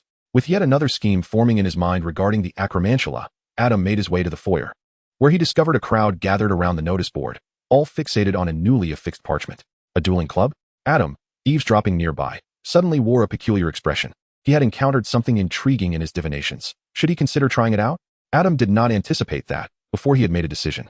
Professor Snape would approach him after dinner. Shall I attend the dueling club? Adam stood frozen in place upon hearing Professor Snape's words. It seemed to me that the level of strength I possessed, along with my classmates, was not merely to duel with other students, but rather to contend with the professors. Lockhart sought a dueling partner, and I suggested you. Professor Snape narrowed his eyes, his cheeks twitching slightly due to the tension. Adam inhaled sharply. Goodness. Do not presume I am oblivious to the fact that the original duel assistant was Professor Snape. What have I done to merit such a cruel response from you? Esteemed educator? Is it possible that Professor Snape is subtly reminding me that my birthday is approaching? Professor, to be candid, my current abilities are still rather unstable. I may not be able to restrain myself when the time comes. Adam expressed his sentiments regarding Lockhart's lack of prowess in the most tactful manner possible. To his surprise, Professor Snape's response was that there was no need to hold back. With his arms crossed over his chest and his chin slightly elevated, Professor Snape stated, "You are facing our defense against the dark arts instructor, who possesses a wealth of experience in combat and adventure. As a student, you are entirely justified in considering him as your most formidable adversary." Adam had yet to finish his words when he nearly choked on his drink upon hearing Professor Snape's remark. The most formidable opponent? Professor Snape, are you serious? If I unleash an Avada Kedavra, you better protect me. Even without that curse, just by looking at Lockhart's pathetic appearance, Adam could easily cast a spell that would have Professor Dumbledore kneeling beside Lockhart, cradling Fawkes, pleading for his life. Well, I'll refrain from jesting any further. Under Snape's almost overt suggestion, Adam understood his intent. In plain terms, it meant to strike him down with the killing curse. Surprisingly, Adam felt a flicker of excitement at the thought. Thus, at 8 o'clock that evening, Adam made his appearance in the Great Hall. Much like when he participated in the assessment, the 4 long tables had vanished. However, instead of a dueling platform, a smaller, ornate, gilded stage adorned the hall. Surrounding the stage was a throng of nearly the entire student body, jostling one another, wands in hand, animatedly discussing the events that were about to unfold. The dueling club was a novel concept for Hogwarts, and who would be the host, one wondered? In this moment of collective anticipation, Gilderoy Lockhart strode onto the stage. Clad in a vibrant crimson robe, he shimmered under the glow of hundreds of floating candles, accompanied by Professor Snape, who wore the robe Adam had gifted him the previous year. Upon reaching the center of the stage, Lockhart waved his hand for silence, then exclaimed loudly, "Come closer. Come closer. Can everyone see me? Can you all hear my voice?" "Ah, splendid." Lockhart's face bore his characteristic grin. "As you know, Professor Dumbledore has graciously permitted me to establish this humble dueling club to thoroughly train you all, should you ever need to defend yourselves. To learn more about my methods, please refer to my published works." After promoting his own books, Lockhart gestured toward Professor Snape beside him. "Allow me to introduce my assistant, Professor Snape, whom I have invited to help guide you. Moreover, he has recommended his most promising student, Mr. Adam Smith, to join me for a brief demonstration." All eyes, especially those of the Gryffindor students, turned to Adam as he calmly ascended the dueling platform, glancing at Professor Snape, whose chin was slightly raised. Offering no response to Adam's questioning gaze. The notion of being a prized pupil? How curious. "Excellent. Step right up," Lockhart exclaimed, pulling Adam to his side. "Fear not, my dear classmates. We are merely conducting a casual demonstration. After this, Mr. Smith will safely return to you." At that moment, Adam, nearly tripping as he was yanked forward, shared a peculiar synchronization of thoughts with Professor Snape. "I, Adam, will emerge unscathed, but you may not." Before the duel commenced, Lockhart gave Adam's shoulder a hearty pat. "Relax, my boy. I shan't harm you. Just take it easy. Professor Snape has informed me that you are well versed in the etiquette of dueling, correct?" Despite his robust physique rendering the shoulder pat painless, Adam's dissatisfaction simmered beneath the surface, and he struggled to nod in response. Lockhart misinterpreted Adam's tension for nerves, flashing a cheerful smile as they both positioned themselves at opposite ends of the stage. Professor Snape descended from the platform, arms crossed over his chest, a disquieting smile gracing his face as he observed the proceedings. "As you can see," Lockhart declared, "we shall first bow." He and Adam bowed to one another, Lockhart embellishing the gesture with extravagant flourishes, while Adam executed a simple, straightforward bow. "Next, we shall take our standard dueling stances and grasp our wands." Lockhart glanced at the now silent audience, still wearing a smile. "On the count of 3, we will cast our first spells. Of course, I want to be taking Mr. Smith's life as I did with the ghoul. 1, 2, 3. Almost simultaneously, both raised their wands. Adam's wand sliced through the air towards Lockhart as he shouted, "Sectum Sempra." Without warning, a crimson spray erupted from Lockhart's torso, a long gash appearing, slicing from one shoulder to the opposite side of his waist. His crimson robe tore away, blood streaming from the exposed flesh. In truth, Adam had held back. While the wound appeared horrific, it was merely a superficial injury. With a counter curse, it could be healed in an instant, though the Visu without further ado. The courage it takes to face the stage after nearly being torn asunder for the sake of pride is truly commendable. It is indeed a pity that he did not join Gryffindor during his time. Moreover, the tenacity of his words rivals even that of Hagrid's rock cakes, does it not? Professor Snape's lips curled into a smile that could only be described as malicious. "Is that so?" Adam sighed ambiguously, gripping his wand, his gaze sweeping over Lockhart as if searching for his next target. "Ah, indeed, it was as expected." Lockhart glanced at the duo of master and apprentice, his heart tightening with apprehension at the thought of them initiating another round. He hastily proceeded to the next phase. "All right, the demonstration concludes here. Mr. Smith, you may step down now. I shall come among you to divide you into pairs." Professor Snape, of course, was more than willing to assist, descending the stage alongside Lockhart to pair the students. Once Adam stepped down, he seized Neville, preventing him from escaping. Professor Snape naturally assigned them to the same group. "Adam, Neville looked as though he might burst into tears, fearing that Adam would treat him just as Lockhart had. "Do not be anxious, Neville. I shall be your practice partner this time." Adam is not inclined to expand his social circle. The only familiar faces are a few from his dormitory, Hermione, along with Fred and George. However, Fred and George are too distant, and their trio is currently under the vigilant scrutiny of Professor Snape. It would be rather unwise for Adam to team up with Seamus, as he has been conscripted by Professor Snape to partner with Ron. Just by observing Ron's anxious expression, one can surmise that any spell in Seamus's hands tends to carry explosive consequences, making him far more perilous than Neville. Once the groups were assigned, apart from the few under close watch, it was essentially a matter of pairing those who stood together. Lockhart returned to the stage. "All right, now, face your partners. Take a bow." Adam positioned his wand before him and bowed towards Neville. "Adam, you must keep your word." It is not that Neville harbored distrust towards Adam. Rather, the earlier incident had been exceedingly frightening. Adam displayed a reassuring smile, yet Neville appeared unmollified. "Raise your wands and be prepared." Lockhart continued to shout. "When I reach the count of 3, cast your spells. The incantation to disarm is Expelliarmus. We must avoid any mishaps." As he spoke, Lockhart couldn't help but cast a glance in Adam's direction. 1, 2, 3. Without waiting for Lockhart to utter the final count, many students, either out of anxiety or intentional mischief, prematurely unleashed their spells. The incantations resonated around them, and Neville, in his nervousness, recited the spell, Expelliarmus. Suddenly, a burst of red light collided with a distortion of air before dissipating. Witnessing this spectacle, Neville's terrified expression finally relaxed. "I'm sorry, Adam. I was too anxious. It's all right. We are already doing quite well." Adam shook his head, gesturing for Neville to observe their surroundings. Some young wizards had miscast their spells, both collapsing onto the ground. Others had failed to land a single hit on their opponents, leaving both panting from exhaustion. At that moment, Hermione was engaged in a fierce struggle with her adversary, wisely opting for a combat style that favored her. Ron's group was enveloped in a swirling green mist, as he apologized to Seamus for yet another mishap with his wand, taking the initiative to avoid being blown away. Chapter 81. Parseltongue Goodness. "Quickly, stand up and apply pressure. The bleeding will soon cease," Lockhart called out as he strolled among the students, observing the aftermath of their duels. The encounter between Harry and Malfoy was particularly troublesome, employing even the darkest curses. However, under Professor Snape's watchful gaze, nothing disastrous occurred. After surveying the scene, Lockhart returned to the stage. "Well, I believe it is best to teach you how to counteract those malevolent spells." Clearly flustered by the chaotic first round, he glanced at Professor Snape, recalling his earlier duel with Adam, before promptly averting his gaze. "Would a pair of volunteers like to demonstrate? Granger and Burbage, how about you?" "I don't believe they're suitable, Professor Lockhart," Snape replied, locking eyes with Harry, revealing a sinister smile. "What of Malfoy and Potter?" "Splendid." Lockhart immediately beckoned the two to the stage. The crowd around them retreated, granting ample space for their performance and potential blunders. "All right, Harry," Lockhart said, approaching him and patting his shoulder as he had done countless times in class.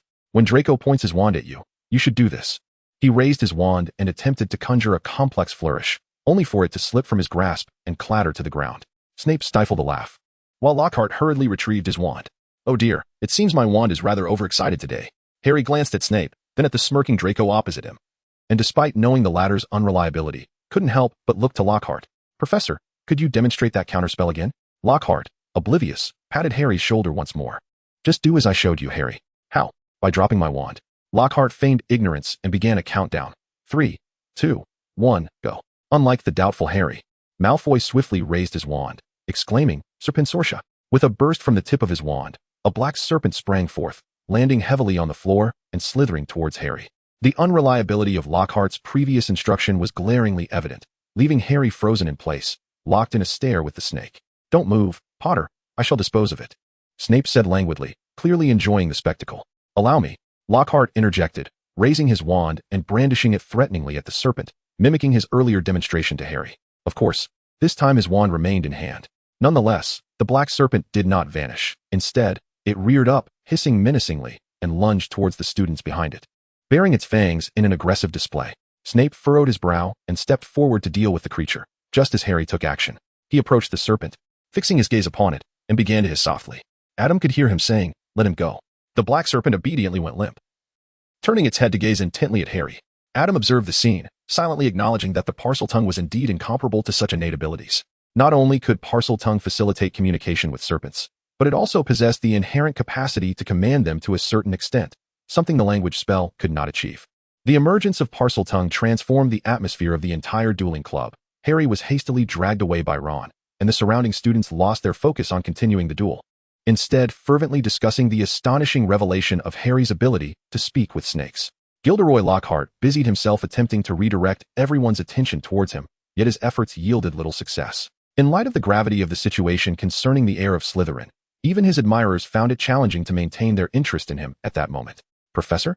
Adam approached Professor Snape, who, after vanquishing the black serpent, fixed his gaze upon the direction in which Harry had departed. With the duel club now rendered futile, Professor Snape exited the hall. Upon reaching the corridor, he spoke in a hushed tone, as if words were caught in his throat. Parseltongue. Indeed, Parseltongue, the language of Slytherin. This development posed significant trouble for Harry. In stark contrast to Professor Snape's tumultuous emotions, Adam's voice betrayed a hint of schadenfreude. Snape cast a sidelong glance at him. "Are you not concerned that he may be the heir of Slytherin?" Adam blinked and regarded Professor Snape. "Professor, even if he is still Harry. He remains the same clueless boy who couldn't even cast a curse properly during his squabbles with Malfoy." The sentiment in his words struck a chord. Yet the spell of legilimency could not penetrate Adam's thoughts. Nonetheless, Professor Snape inexplicably sensed a deeper meaning in Adam's statement. After scrutinizing Adam for a moment, and seeing only emptiness in the legilimency, Snape ultimately abandoned his pursuit of understanding. Time was running short. If he wished to avoid losing points, it would be prudent to return early and refrain from wandering outside at night. With that, Professor Snape swept his cloak and departed briskly. Adam stood in place, blinking as he observed the billowing robes of Professor Snape. He pondered whether to gift him a robe of a different color this year. Aside from black, what hue might appeal to Professor Snape? The crimson of Lily Evans' hair? Or perhaps the emerald of her eyes? However, the question remained whether such a gift would delight Professor Snape or feel like a dagger plunged into his heart. Should he consult divination for guidance?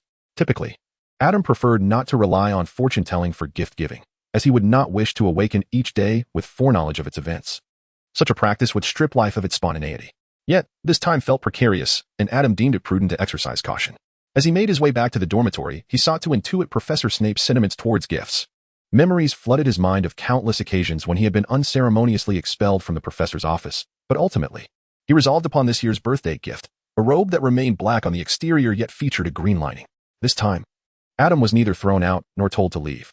Professor Snape merely nodded in acknowledgement and requested that he identify the components of a potion on the table before he could take it away. For the typically reserved and reticent Professor Snape, this was a significant expression of approval. Chapter 82. The second victim upon returning to the Gryffindor common room. Adam found the others engrossed in discussions about Harry's revelation as a Parselmouth. He made his way directly to his dormitory. Pushing open the door, he found Harry and Ron inside, seemingly having retreated there after everyone returned to the common room. Harry sat curled on his bed, clutching his knees, appearing to have gleaned the implications of being a Parselmouth through Ron and Hermione's explanations. Adam noticed Harry's bewildered expression as he lifted his head, his voice barely above a whisper. Am I truly a descendant of Slytherin? Adam cast a peculiar glance at Harry, instantly chilling Harry's heart. As self-doubt crept into Harry's mind, Adam approached him and playfully flicked his finger against Harry's forehead. With a sudden yelp of dismay, Harry recoiled, clutching his forehead and collapsing onto the pillow. Adam twirled his fingers, savoring the sensation of striking the Savior's skull, as well as the feedback from the clash between the soul curse and Voldemort's fragmented soul. Have you lost your memory? Are you perhaps the one who opened the Chamber of Secrets without even realizing it? As for the descendants of Slytherin, what of it? It matters little. The number of wizards in Britain is limited, and over the years, many have shared blood ties with Slytherin, while descendants of Slytherin are not uncommon. Direct lineage is indeed rare. However, that pertains to the Gaunt family, not the Potters, so you might as well abandon those hopes. Instead, you should embrace the title of the boy who lived, for it shall accompany you throughout your life, bringing with it a multitude of fame, trials, and tribulations befitting a savior. Adam's words carried a weight, yet Harry appeared blissfully unaware of this nuance. Although Adam had playfully flicked Harry's forehead and reminded him of the mortifying title that had caused him social distress, he had indeed alleviated Harry's worries, leaving him in an unexpectedly buoyant mood. The earlier display by Ron and Hermione had thoroughly frightened him, particularly during the sorting ceremony when the Sorting Hat had insinuated that he was suited for Slytherin. Ron, having listened to Adam's reasoning, found it to be quite valid. After all, he and Harry spent every moment together, and it was implausible for Harry to be the heir of Slytherin or the one who had opened the Chamber of Secrets. Nonetheless, while Harry had come to terms with this, the other students held a different perspective. From the following day onward, nearly all the students began to avoid Harry, hesitant to approach him too closely. Even the classmate whom Harry had saved using Parseltongue exhibited the same trepidation. To them, Harry's hissing could not be discerned as a command for the snake to halt or to attack. Regarding the faint signs of Harry's impending tribulations, Adam chose to maintain his distance. He had been enlisted by Neville to assist Professor Sprout, who was preparing for the arrival of snow. Professor Sprout needed to outfit the mandrakes with scarves and socks, all in an effort to ensure their robust growth for the swift creation of the Mandrake Restorative Draft, intended to revive the petrified Mrs. Norris and Colin Creevey. Thus, Professor Sprout was exceptionally cautious. Initially, she had not intended to delegate the task, but upon observing Neville laboring alone to dress over 100 pots of mandrakes following class, she reluctantly chose to trust in Neville's capabilities. Once he began the task, Neville quickly realized how vigorously the mandrakes struggled. Even he found them somewhat difficult to control. Consequently, he enlisted the help of the remarkably strong Adam. Adam was also concerned that if Harry felt ostracized, he might gravitate towards their group, potentially implicating them in their clandestine plans. When Neville sought his assistance, he readily agreed. With a sudden pop, a mandrake was uprooted by its leaves, on the verge of wailing, when Adam swiftly silenced it with a flick of his wand. Seizing this moment, Neville presented the mandrake with its socks and scarf, and Adam gently placed the mandrake back into its pot. Neville then carefully applied a layer of compost around the mandrake, effectively reburrowing it. Adam, your reinforced stunning spell is truly effective, Neville remarked, as he prepared to move the final pot back onto the shelf, wiping the perspiration from his brow. Indeed, Adam replied. Adam nodded, acknowledging the efficacy of the soul-binding spell, with the assistance of the cockroaches. Although his incantation was still a far cry from being silent and wandless, the mere silence had already been achieved. He hoped they would grow quickly. Remembering the person and the cat lying in the infirmary, Neville couldn't help but sigh. The primary concern was that they had yet to apprehend the true culprit, leaving everyone in a state of anxiety, and he too felt quite insecure. Fear not, for we can walk together in these trying times. Adam patted Neville on the shoulder. I shall protect you, and you will serve as my shield against Harry and the others. This is what we call a win-win situation. Thank you, Adam. Neville, overwhelmed with emotion, was about to embrace him when Adam pressed his wand against Neville's shoulder, preventing him from coming closer. Wait, hold on. Your hands. Wash your hands first. Adam recited the incantation. To ensure the flourishing growth of the mandrake, Professor Sprout prepared a fertilizer composed entirely of organic, non-toxic compost derived from magical creature excrement. Neville had just used his bare hands, although he had encountered farmyard manure in his childhood and consumed vegetables grown with it.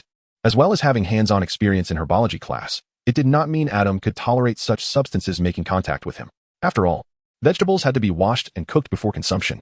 Maintaining this distance was already the utmost Adam could manage without harboring any disdain for farmyard fertilizer. Any closer would be impolite. After giving both of them a thorough cleaning to remove the mud stains from their clothing, Adam returned to the castle with Neville. Sensing that the atmosphere was somewhat off, let us check the common room. They must have already begun their discussions. Adam led the way, with Neville hastily following, the atmosphere amplifying his sense of insecurity. Upon returning to the Gryffindor common room, they were eager to uncover the truth of the events that had transpired. Justin Finch Fletchley, the boy rumored to have been attacked by a serpent under Harry's command, was discovered to be petrified. Additionally, the ghost of Gryffindor, nearly headless Nick, was also a victim of the attack, lying flat and suspended a few feet above the ground, his face reflecting the same terror as that of Justin Finch-Fletchley. The vivid account relayed by a fellow student made Neville tremble with fear, and the most alarming revelation was that Harry had been found alongside the attacked Justin Finch-Fletchley and nearly headless Nick. Adam, could it be that Harry is indeed the heir? Neville could not contain his thoughts upon returning to the dormitory. Given the circumstances of this incriminating situation, coupled with the recent rumors propagated by Justin Finch-Fletchley and several classmates claiming that Harry was the heir, it was difficult for him not to entertain doubts. Chapter 83, Another Year of Christmas. Adam refrained from responding to Neville, fully aware that Neville was simply overwhelmed by fear. The other students were equally terrified. This time, it was not just the second student who had been attacked, but there lingered a chilling question. What malevolent force could possibly inflict harm even upon the deceased? The students had begun to eagerly book their tickets home, yearning for the safety of their own abodes, especially as Christmas approached. This institution had never instilled such dread within them, not even on the eve of examinations. As the weather grew increasingly frigid, Adam commenced packing his belongings. Dear friends, I wish you a Merry Christmas in advance. I shall be sending you gifts. Adam's blessing elicited a wave of responses from his friends, with Neville and Simon also busy with their luggage. This year, the number of returning students was particularly high. Almost the entire Gryffindor house consisted solely of a few Weasleys, while Harry and Hermione chose not to return. Indeed, this Christmas, Adam would not remain at school either. However, his rejuvenated parents need not worry about his presence disturbing them at home. On one hand, Adam sought to avoid Harry and the others, who planned to use Polyjuice Potion to extract information from Malfoy during the holiday. On the other, he intended to explore the real estate market within the wizarding community, assessing how much he might need to acquire in order to gather a sufficient quantity of acromantula venom in the Forbidden Forest.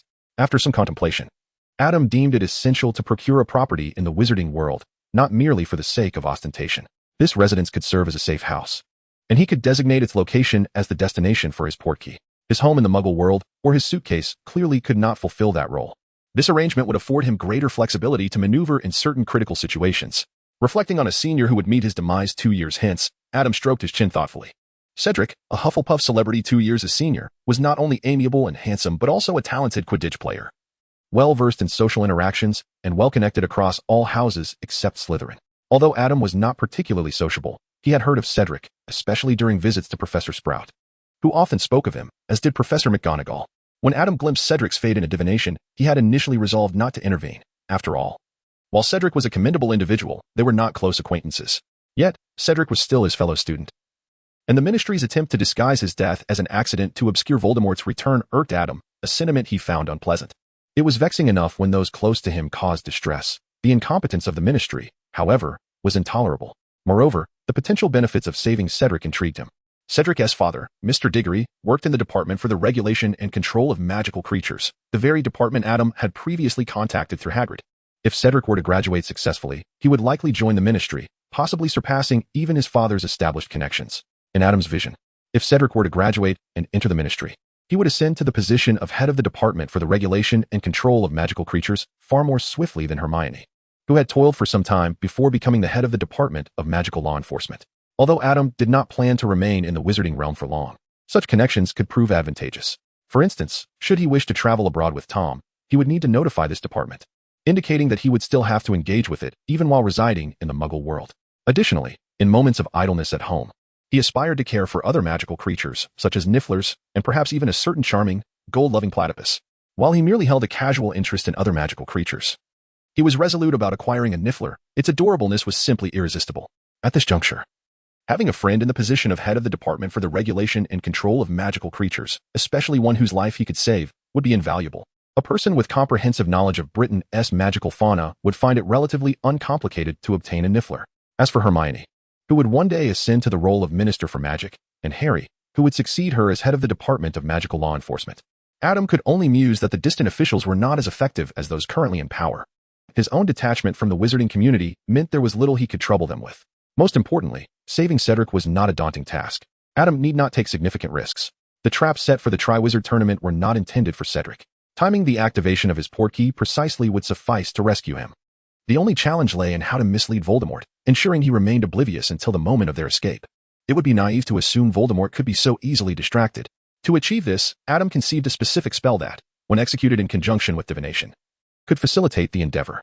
This spell was of his own design, inspired by the contents of the Book of Souls, and his knowledge of certain dark magics, including possession spells.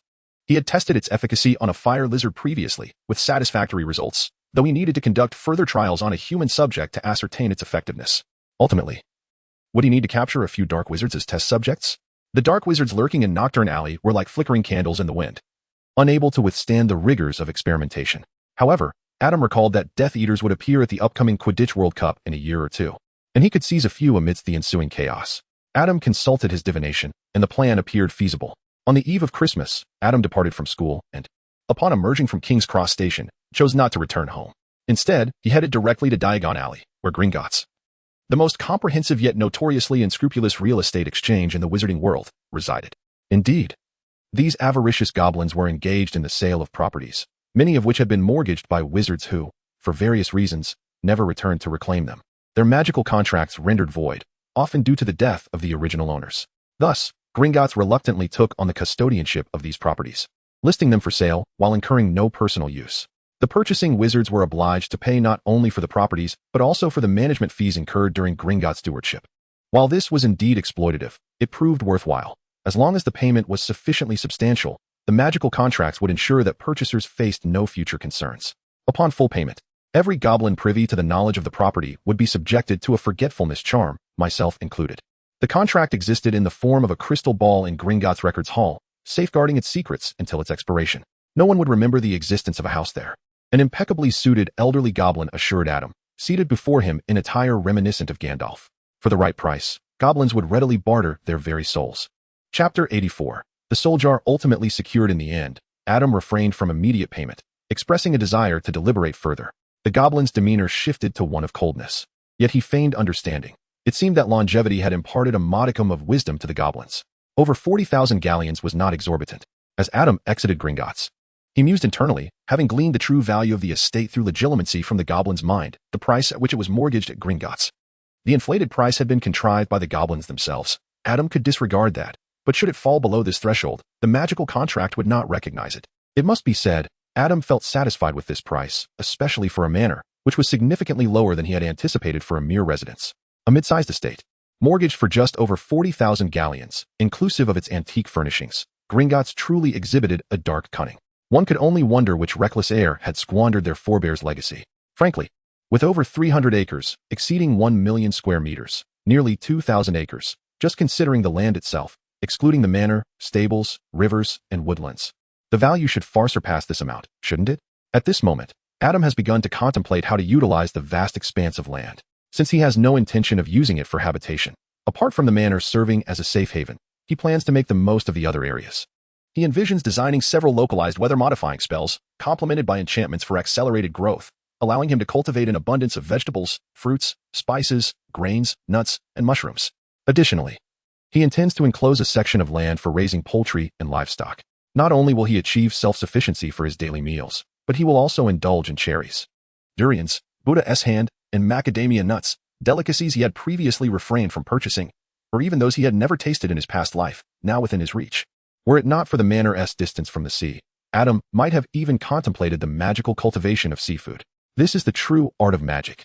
This is the life that a wizard ought to lead. This is what it means to truly relish food. Professor Dumbledore, Harry, and Hermione are pitiable figures indeed. One the most powerful wizard, another the savior, and the third the minister of magic. What culinary delights could they possibly savor? Likely nothing more than barbecued ribs, fish and chips, and Yorkshire pudding, with perhaps a few sweets from the Duke of Honey. In this culinary wasteland of Britain, even confections lack innovation.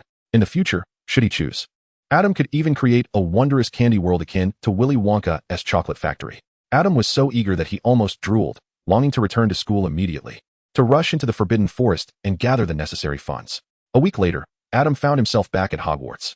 Though this time he was no longer in such a hurry, he planned to wait for Harry before venturing into the Chamber of Secrets. During this interval, Professor Dumbledore had tightened his oversight of the school significantly. A basilisk could easily kill a student, and there was a dark hand lurking behind the scenes. Dumbledore was yet unaware of the existence of Horcruxes. Had he known, the advanced dark magic related to them could not have remained in the restricted section. As for why Adam did not take that book at the time, it was because it was too advanced, its scope not as broad as that of the most lethal curses. The book primarily dealt with the creation of Horcruxes, a dark magic that did not pique Adam's interest. Beyond that, he had already mastered similar spells that yielded comparable effects. There was no need to delve into Voldemort's array of dark arts. When the students returned, they discovered that Hermione was missing.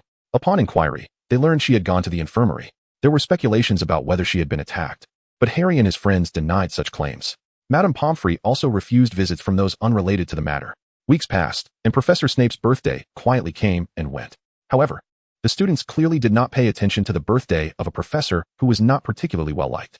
Thus, on the day of his birthday, it seemed that only Adam had bestowed a gift upon him. Of course, Adam did not deliver it in person as he had done in divination. Snape would not have received any return gift from him. Nevertheless, Adam did not particularly need it. It was a vial of Veritaserum. If he truly wished to uncover any secret, he could utilize legilimency, directly inquire using the Imperious Curse, or even resort to divination. After class that day, Harry and his friends mysteriously pulled Adam into a corner. What has happened now? Adam wondered. Take a look at this. Harry pulled out a diary from his bag, and Adam couldn't help but be taken aback upon seeing it. Oh, after a semester apart, Tom, have you changed owners? This is what Ron and I found in the girls' restroom. Upon hearing this, Adam cast a disapproving glance at Harry. After a moment of surprise, Harry blushed and clarified that it was the lavatory of a ghost named Moaning Myrtle. He further explained that the diary belonged to someone who had received a special award 50 years ago.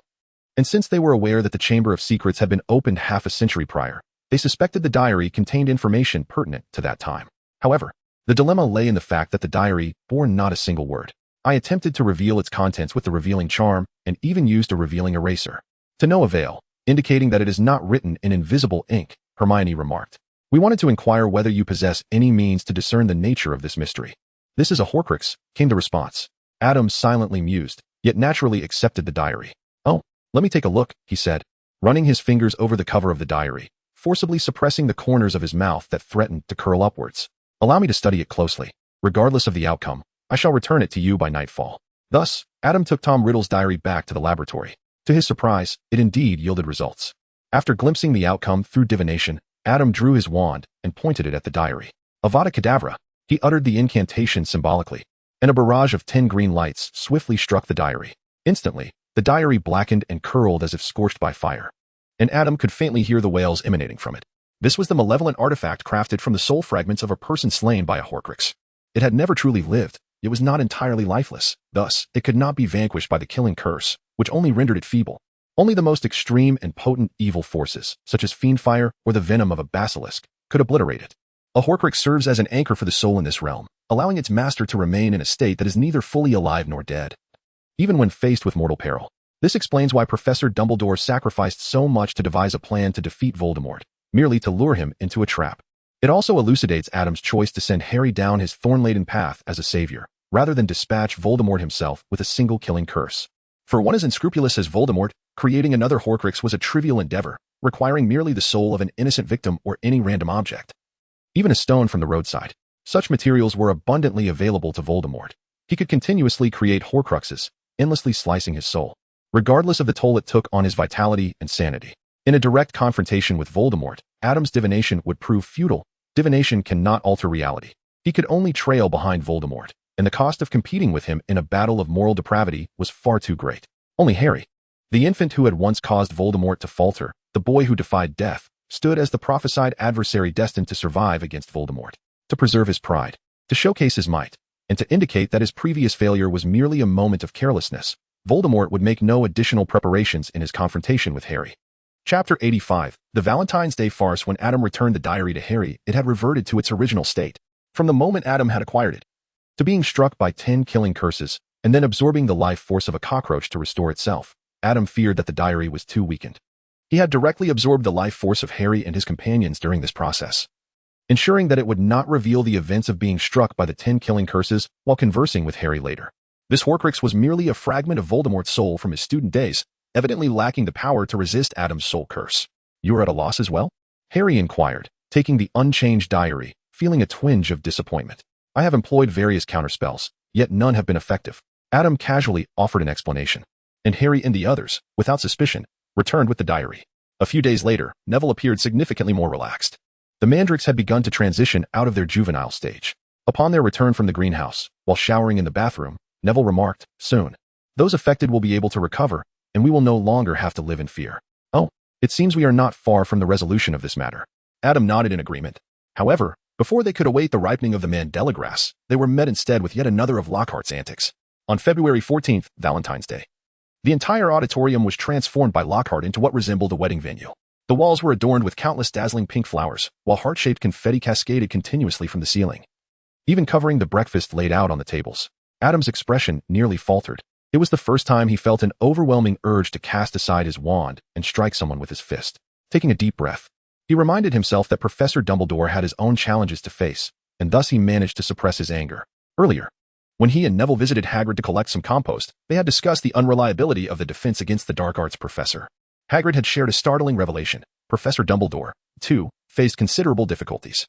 Ever since that individual placed a curse on the defense against the dark arts position, no professor had ever managed to teach a complete year without incident. Something always went awry, leading to a reluctance among wizards to take on the role for a second year. While pouring them hot tea, Hagrid lamented the situation. Decades had passed, and Dumbledore had nearly exhausted his list of capable wizards among the Hogwarts alumni who were available to return for teaching. To this, Adam could only exclaim in astonishment.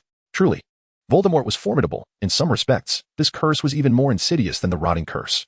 Using the vanishing charm to eliminate the scraps from his breakfast, Adam managed to finish his meal. By this time, most of the students had arrived, prompting Lockhart to rise and beckon everyone to look in his direction. Adam cast a glance at the teacher's table, where Lockhart wore a radiant smile, draped in a pink robe that mirrored the hues of the floral wallpaper. Beside him, Professor McGonagall and Professor Flitwick could barely manage a polite smile, their cheekbones slightly raised, lips pressed into a thin line. Professor Snape, on the other hand, wore an outright scowl, while Professor Dumbledore remained inscrutable, showing no signs of discontent. "Happy Valentine's Day, everyone," Lockhart proclaimed exuberantly. "So far, 46 individuals have graciously bestowed upon me their cards, and I extend my heartfelt gratitude to them. Moreover, I have taken the liberty of arranging a little surprise for you all, and there is more to come." He gestured grandly, indicating that the entire decoration of the hall was his brainchild. With a clap of his hands, 12 small dwarfs with grim expressions emerged through the doors from the entrance hall. Clad in white fabric with golden wings affixed to their backs, they bore harps. An apparent homage to Cupid, albeit with a rather garish execution. "Let us welcome our friendly little Cupids, who come bearing cards," Lockhart exclaimed, clapping his hands with glee. "They will be wandering around the school today, assisting you in delivering your Valentine's cards. But the fun does not end there. I believe my colleagues would also be eager to partake. Why not invite Professor Snape to teach you how to brew a love potion?" At this, Adam couldn't suppress a sharp intake of breath, glancing at Professor Snape, who indeed wore a dark expression. Should anyone truly dare to inquire, they might very well find themselves unceremoniously tossed into a cauldron. "If you are intrigued, I am certain Professor Flitwick is more adept at enchantments than any wizard," Lockhart continued, oblivious to the tension. "Oh, that cunning old chap," he mused, believing himself amusing, while Professor Flitwick buried his face in his hands, his expression a portrait of despair. Above Flitwick's head, Adam could only discern 4 ominous characters: a tarnished reputation. Adam beheld in his divination that if he were to confront Lockhart at this moment, striking him before the other professors and students, Gryffindor would not even incur a single-point deduction. He would merely face a week's worth of detention, which would entail visiting Professor McGonagall's office each day for a cup of afternoon tea. However, after a moment's reflection, he relinquished this tantalizing notion. After all, Professor Dumbledore was still present, and publicly assaulting a professor would be far too conspicuous. Throughout the day, the diminutive beings incessantly entered their classroom, distributing Valentine cards, sometimes belting out verses and songs with their discordant voices, even accompanied by a harp. Heaven knows, it was an ordeal for the ears. Adam would swear on his undead cockroach that the cacophony was more grating than the schools opening him each year. After a morning filled with this auditory assault and interrupted lessons, even the professors could hardly contain their ire. During the afternoon's charms class, Adam finally reached his breaking point. Prior to the lesson, he cast a variant of the shield charm at the doors, ensuring that those outside could not easily enter, including their raucous noise. "Professor, I hope you can forgive my use of unrelated spells before class," he thought, no longer caring about drawing attention to himself. Unlike the notion of publicly striking a professor, no one would focus on the spell he employed. The key concern was that the dwarves' song was hardly meant for human ears. In that divination class, the diminutive creatures had intruded 3 times. Just moments ago in the corridor, Harry was forced to endure a performance that was both painfully off-key and socially mortifying. The boy who lived nearly succumbed to a song that was utterly unbearable. "Oh, of course, you may certainly do so. In fact, that was rather ingenious," Professor Flitwick exclaimed, standing atop the foldable chair Adam had gifted him the previous year, unable to resist a few applause. It was evident that, had the justification been more legitimate, he might have been inclined to award Gryffindor some points. Of course, if any students receive cards, they may invite their recipients to step outside to finish listening before re-entering, should they wish. "Now, let us commence today's lesson." "Well done, Adam," Neville murmured, lowering his head as he discreetly exchanged a celebratory clap with Adam beneath the desk. Chapter 86. The third attack days turned into weeks, and soon it was April. During this period, the school remained tranquil, as if the perpetrator behind the Chamber of Secrets had once again concealed themselves. Meanwhile, Adam, accompanied by Neville, repotted the mandrakes. The next time they were to change pots would signify their full maturity. As Easter break approached, Adam and his friends faced a significant decision, selecting their elective courses for third year. A group congregated in the common room, fretting over the course list. The upcoming semester's timetable was not included, and after consulting his divination, Adam chose 4 subjects, excluding Muggle studies, which he found utterly uninspiring. Though these 4 courses would conflict with one another, he was eager to engage with the Time Turner, the sole temporal device within the Harry Potter universe, which had piqued his interest for quite some time. When the time came, he could always withdraw from any classes aside from divination. To be candid, if not for the requirement to graduate, he would not even consider enrolling in divination.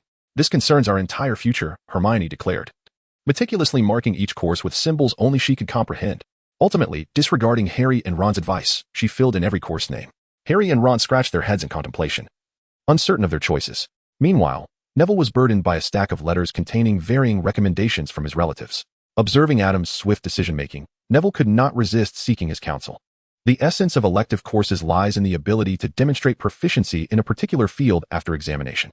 Thus, one should choose subjects aligned with their future aspirations and interests, while avoiding those that are unnecessary or unappealing.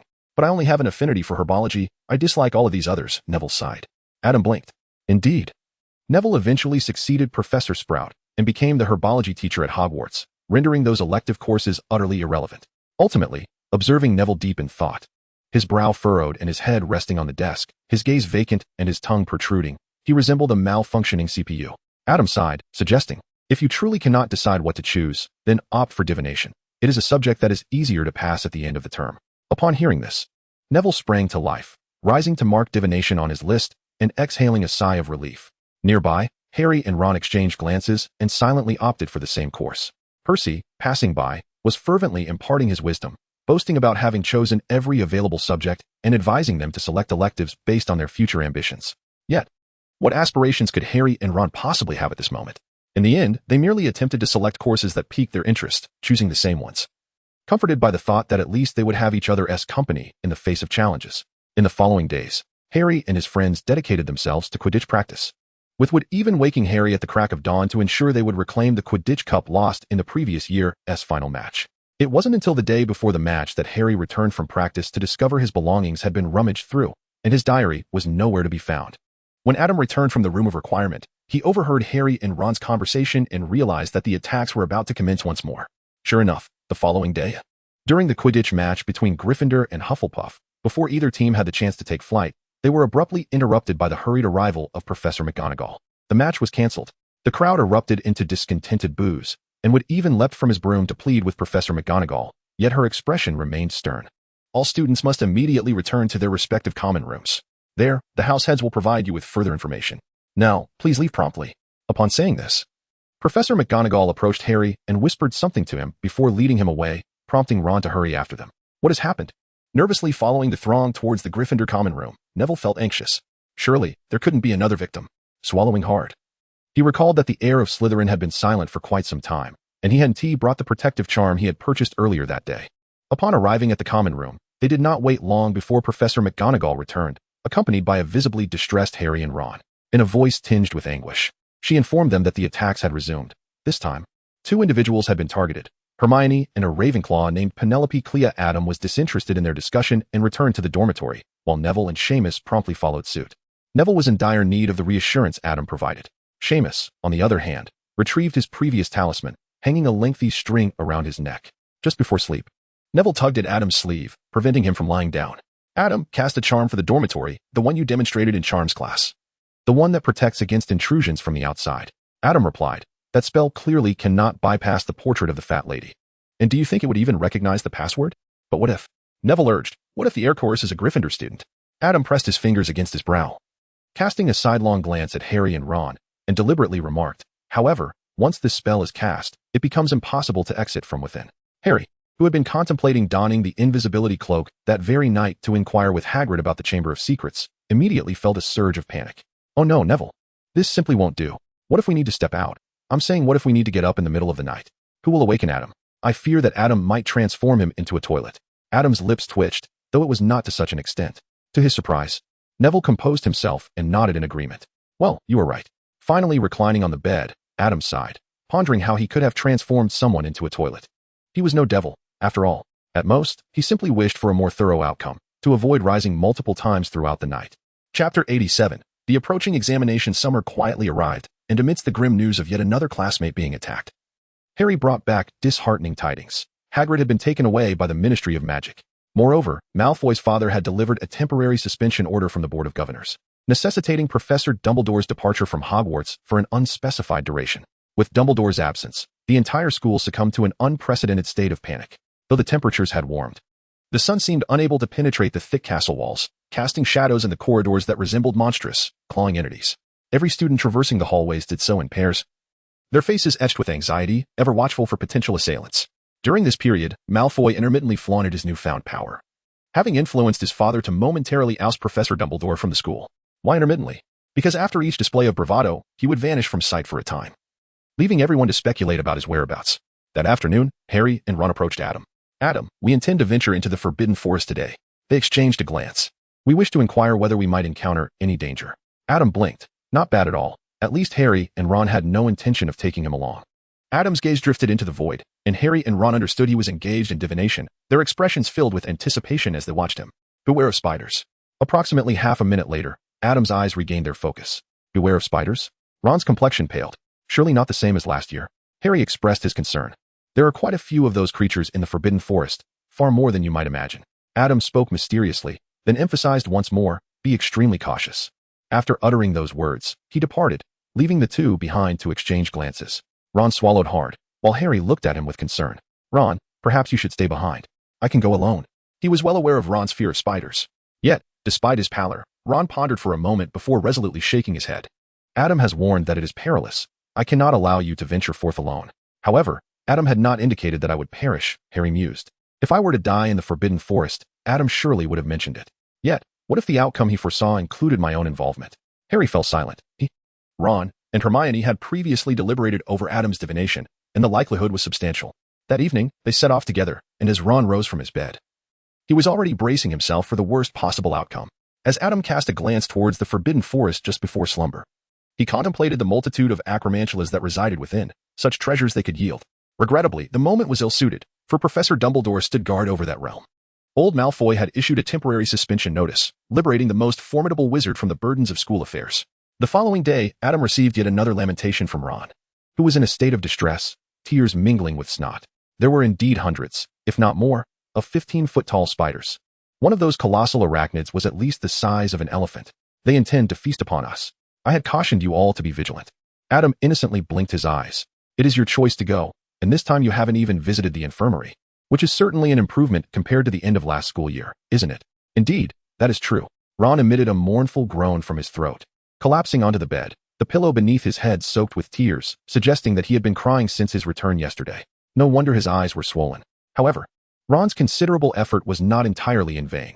Harry and the others learned from Aragog, the giant spider tended by Hagrid, that Hagrid was not the one who had opened the Chamber of Secrets.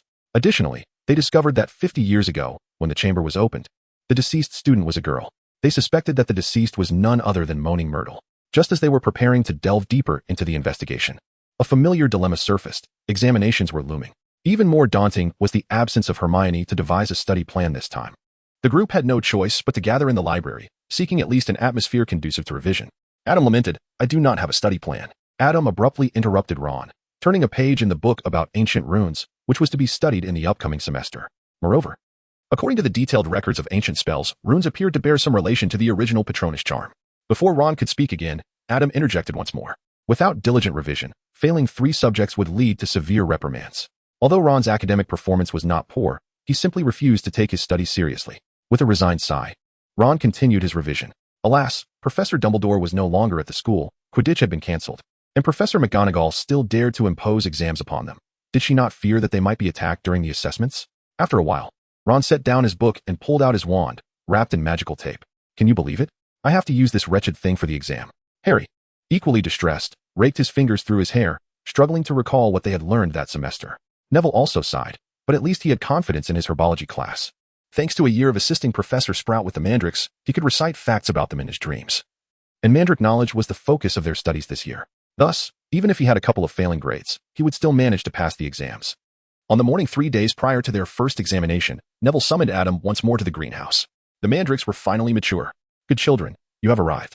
Professor Sprout greeted them as they entered. Come quickly, harvest these little ones and deliver them to Professor Snape. He is the expert in potions. And tonight those students will be revived. Without further ado, Adam and Neville donned their gloves and set to work. As Adam pulled out a mandrake, it seemed to recognize him, trembling in fright at the sight of him, prompting Neville to swiftly snip off its leaves. Once the leaves were severed, the entire root of the mandrake appeared to lose vitality, its grotesque skin becoming even more wrinkled. This was the appearance of a mandrake post-harvest. With over 100 pots of mandrakes, Adam uprooted them one by one, casting a banishing charm on the unruly ones, while Neville wielded his scissors with remarkable speed. Their combined efforts surpassed even Professor Sprout's efficiency, yet she alone completed the entire operation. Ultimately, they managed to finish harvesting all the mandrakes before lunch. Very well. You may take these to Professor Snape now, Professor Sprout instructed, dividing a portion of the mandrakes. This quantity would suffice to brew the revival potion for the students. Thank you, Professor, they replied, accepting the mandrakes and exiting the greenhouse. You should return, Neville. I am more familiar with Professor Snape. I can deliver them alone and perhaps have a brief conversation with him. On the way back to the castle, Adam's gaze momentarily turned vacant as he spoke, casually taking the mandrakes from Neville's hands. Huh, Neville responded, somewhat puzzled, yet he nodded in agreement. All right, thanks. Chapter 88. Ginny captured Adam carefully placed the mandrake into his satchel, his fingers brushing against the wand sheath tucked within his sleeve, before he stepped into the castle. As he traversed the corridors of the school, fleeting glimpses of the future danced before his eyes, eventually culminating in a halt at a corner in the basement. Despite having resolved to abandon this endeavor, it seemed to present itself once more, and more crucially, it could not be claimed for oneself. Perhaps it would be best to simply banish it, for out of sight would mean out of mind. With a silent sigh echoing in his heart, Adam opened his mouth and, unexpectedly, emitted a crowing sound reminiscent of a rooster from deep within his throat. To his ears, a sudden, slick, chilling scream echoed ahead. Soon after, accompanied by the sound of a massive object scraping, the scream gradually receded into the distance. The crow of a rooster can inflict lethal harm upon a basilisk, as it is born from the very eggs of the rooster. Adam's attempt to mimic this sound through the universal language spell lacked the magical potency, yet it sufficed to channel the essence of the rooster, delivering a significant blow to the basilisk and driving it away. After a brief pause, Adam resumed his journey toward Professor Snape's office. Professor Snape, the mandrake has matured. Snape glanced at the mandrake Adam had placed upon the desk. You have arrived just in time. Assist me in brewing the resurrection potion. Caught off guard by this unexpected conscription, Adam had no choice but to remain in Professor Snape's office to lend his aid, just as he was preparing the second batch of the resurrection potion. Slicing the mandrake's root and adding it to the cauldron, an extraordinarily loud voice pierced the air. All students, return to your respective house dormitories at once. All staff, please proceed to the staff lounge immediately. Act without delay. It was the voice of Professor McGonagall, amplified by the sonorous charm. Adam continued to stir the potion in his hands while glancing at Professor Snape, seeking guidance on what to do next. Take the cauldron and follow me. Professor Snape declared without much hesitation, making a swift decision. Regardless of the circumstances, the potions must be brewed. With the end of the term approaching, his supply of materials was dwindling. If these 2 cauldrons were to be discarded, the petrified students would have to wait even longer for the mandrake to mature. And acquiring the other ingredients would require additional time. At this moment, Adam had completed the stirring, placed the remaining necessary ingredients into his satchel, and with a flick of his wand, secured the cauldron onto the stove. He then stepped down from the table. To prevent the potion from being jostled during transit, which could compromise its efficacy, Adam had modified the cauldron's design, incorporating a mechanism akin to a sachet to prevent internal movement and tipping. Thus, the stove, bearing the cauldron, followed Adam, who was in turn hurrying after Professor Snape, as they made their way to the staff lounge. Professor Flitwick was already present, along with Madame Hooch and Professor Sprout. Initially, they were somewhat astonished by Adam's arrival, but upon noticing the 2 cauldrons trailing behind him and his immediate focus on them after greeting them, they quickly understood the reason for his presence. Soon, Professor McGonagall hurried in, her surprise at seeing Adam engrossed in the potions evident, yet she refrained from making any further comments. Yet another incident had occurred. Observing the assembly of teachers in the lounge, Professor McGonagall's expression grew grave. A student had been abducted, taken directly into the Chamber of Secrets. Professor Flitwick gasped, while Professor Sprout instinctively covered her mouth, and Professor Snape clutched the back of a chair tightly. How can you be certain? The heir of Slytherin. McGonagall's complexion paled as she continued. A message was left, inscribed beneath the previous one. Her bones will remain in the chamber forever. Who is it? Madame Hooch slumped into a chair, overwhelmed. It is Ginny Weasley, sighed Professor McGonagall. We must send all the students home by tomorrow. Hogwarts must be closed. Dumbledore often said. Before she could finish her sentence, The door was suddenly flung open with great force, and Gilderoy Lockhart burst in, grinning broadly. Apologies, everyone. I just dozed off. What have I missed? Adam could distinctly sense the air around him growing suddenly chill, as every professor cast a gaze of palpable disdain towards Lockhart. Ah, the problem solver has finally arrived. Professor Snape approached slowly, his voice deep and unwavering. Lockhart, a student, a young girl, has been captured by a monster and taken into the Chamber of Secrets. Your moment of glory has arrived. Lockhart's smiling visage froze, transforming into a ghostly pallor in an instant. Indeed, Gilderoy, Professor Sprout interjected. Did you not declare just last night that you were fully aware of the entrance to the chamber? Aye. Lockhart stammered. Did you not assure me that you were confident in knowing what monster resides within? Professor Flitwick added. Did I say that? I cannot recall. Lockhart leaned against the wall, unable to ignore the disapproving expressions of the faculty surrounding him. I certainly remember your words. You lamented not being able to confront the creature before Hagrid was taken, Snape continued. Did you not also assert that the entire situation had become a mess, and that it should have been left to you from the outset? Ah, well then, Gilderoy, it is your turn to handle it. Professor McGonagall took over, not allowing Lockhart a moment's reprieve. Tonight is your splendid opportunity to shine. This time, we assure you that no one shall impede your efforts. You may confront the beast alone. Are you not satisfied? Finally, you may take charge. Lockhart looked around in despair, yet no one stepped forward to his rescue. Every teacher regarded him with an air of trust. The poise he had displayed mere moments ago had evaporated, his lips trembled, and the smile vanished from his face, rendering him almost haggard. Had he not been propped against the wall, he might have collapsed. Well then, I shall go to my office and prepare. Lockhart stammered before stumbling away. At last, we are rid of his interference. Once Lockhart departed, Professor McGonagall resumed her address. Now, the heads of houses. Please inform the students of the situation and let them know that the Hogwarts Express shall escort them away tomorrow morning. The rest of you, please patrol the grounds to ensure that no student remains outside their dormitories. Having stated this, Professor McGonagall turned to Adam. Adam, you are already aware of the circumstances. You may remain here to continue brewing potions. However, once your potion is complete, return to your dormitory immediately and refrain from wandering outside. Understood, Professor. Adam nodded obediently. And after the teachers departed, he cast a fleeting glance at the wardrobe nestled in the corner of the staff lounge. In an instant, Harry and Ron, who were concealed within the wardrobe, froze in terror. However, Adam appeared to merely glance at it before returning his attention to brewing potions. Once the potion was complete, he handed it over to Professor Snape, who then delivered it to Madame Pomfrey, while Adam made his way back to the Gryffindor common room. The Gryffindor common room had never felt so quiet in such a crowded state. Even Fred and George sat on the sofa without uttering a single word. Upon Adam's return, Fred and George hurriedly followed him, accompanying him to the dormitory. Adam, Ginny is safe, isn't she? They asked in unison, a rarity for them to speak so solemnly. Each grasped one of Adam's hands tightly, their eyes reflecting a glimmer of hope that seemed as fragile as shards of broken glass. Adam wished to express, as he had before, that the future is not immutable. However, with Harry and the others absent, and given the current plight of Fred and George, he found the situation quite dire. As someone recognized for his prophetic abilities, any uncertain reply from him at this juncture would only lead them to assume the worst possible outcome. Ultimately, Adam sighed. Indeed, she would be safe. It would be better for you to contemplate ways to bring her joy after all that she has endured. Adam interlaced his fingers, allowing them to clasp one another before retracting his hands. He then turned to retrieve his suitcase from the bedside, adjusting the gear accordingly. Come in. You are now privy to the future and must remain within until matters conclude. I shall summon you forth. Should you linger outside, the truth will be unveiled, altering the course of events. To prevent any exposure, Adam instructed them to take refuge in his suitcase, specifically in the compartment designated for storage. For the sake of his sister's safety, Fred and George complied without hesitation. Indeed, the divination indicated that remaining outside would inevitably lead to their revelation, as they lacked the capacity to embody the tragic uncertainty of their sister's fate, who was likely deceased.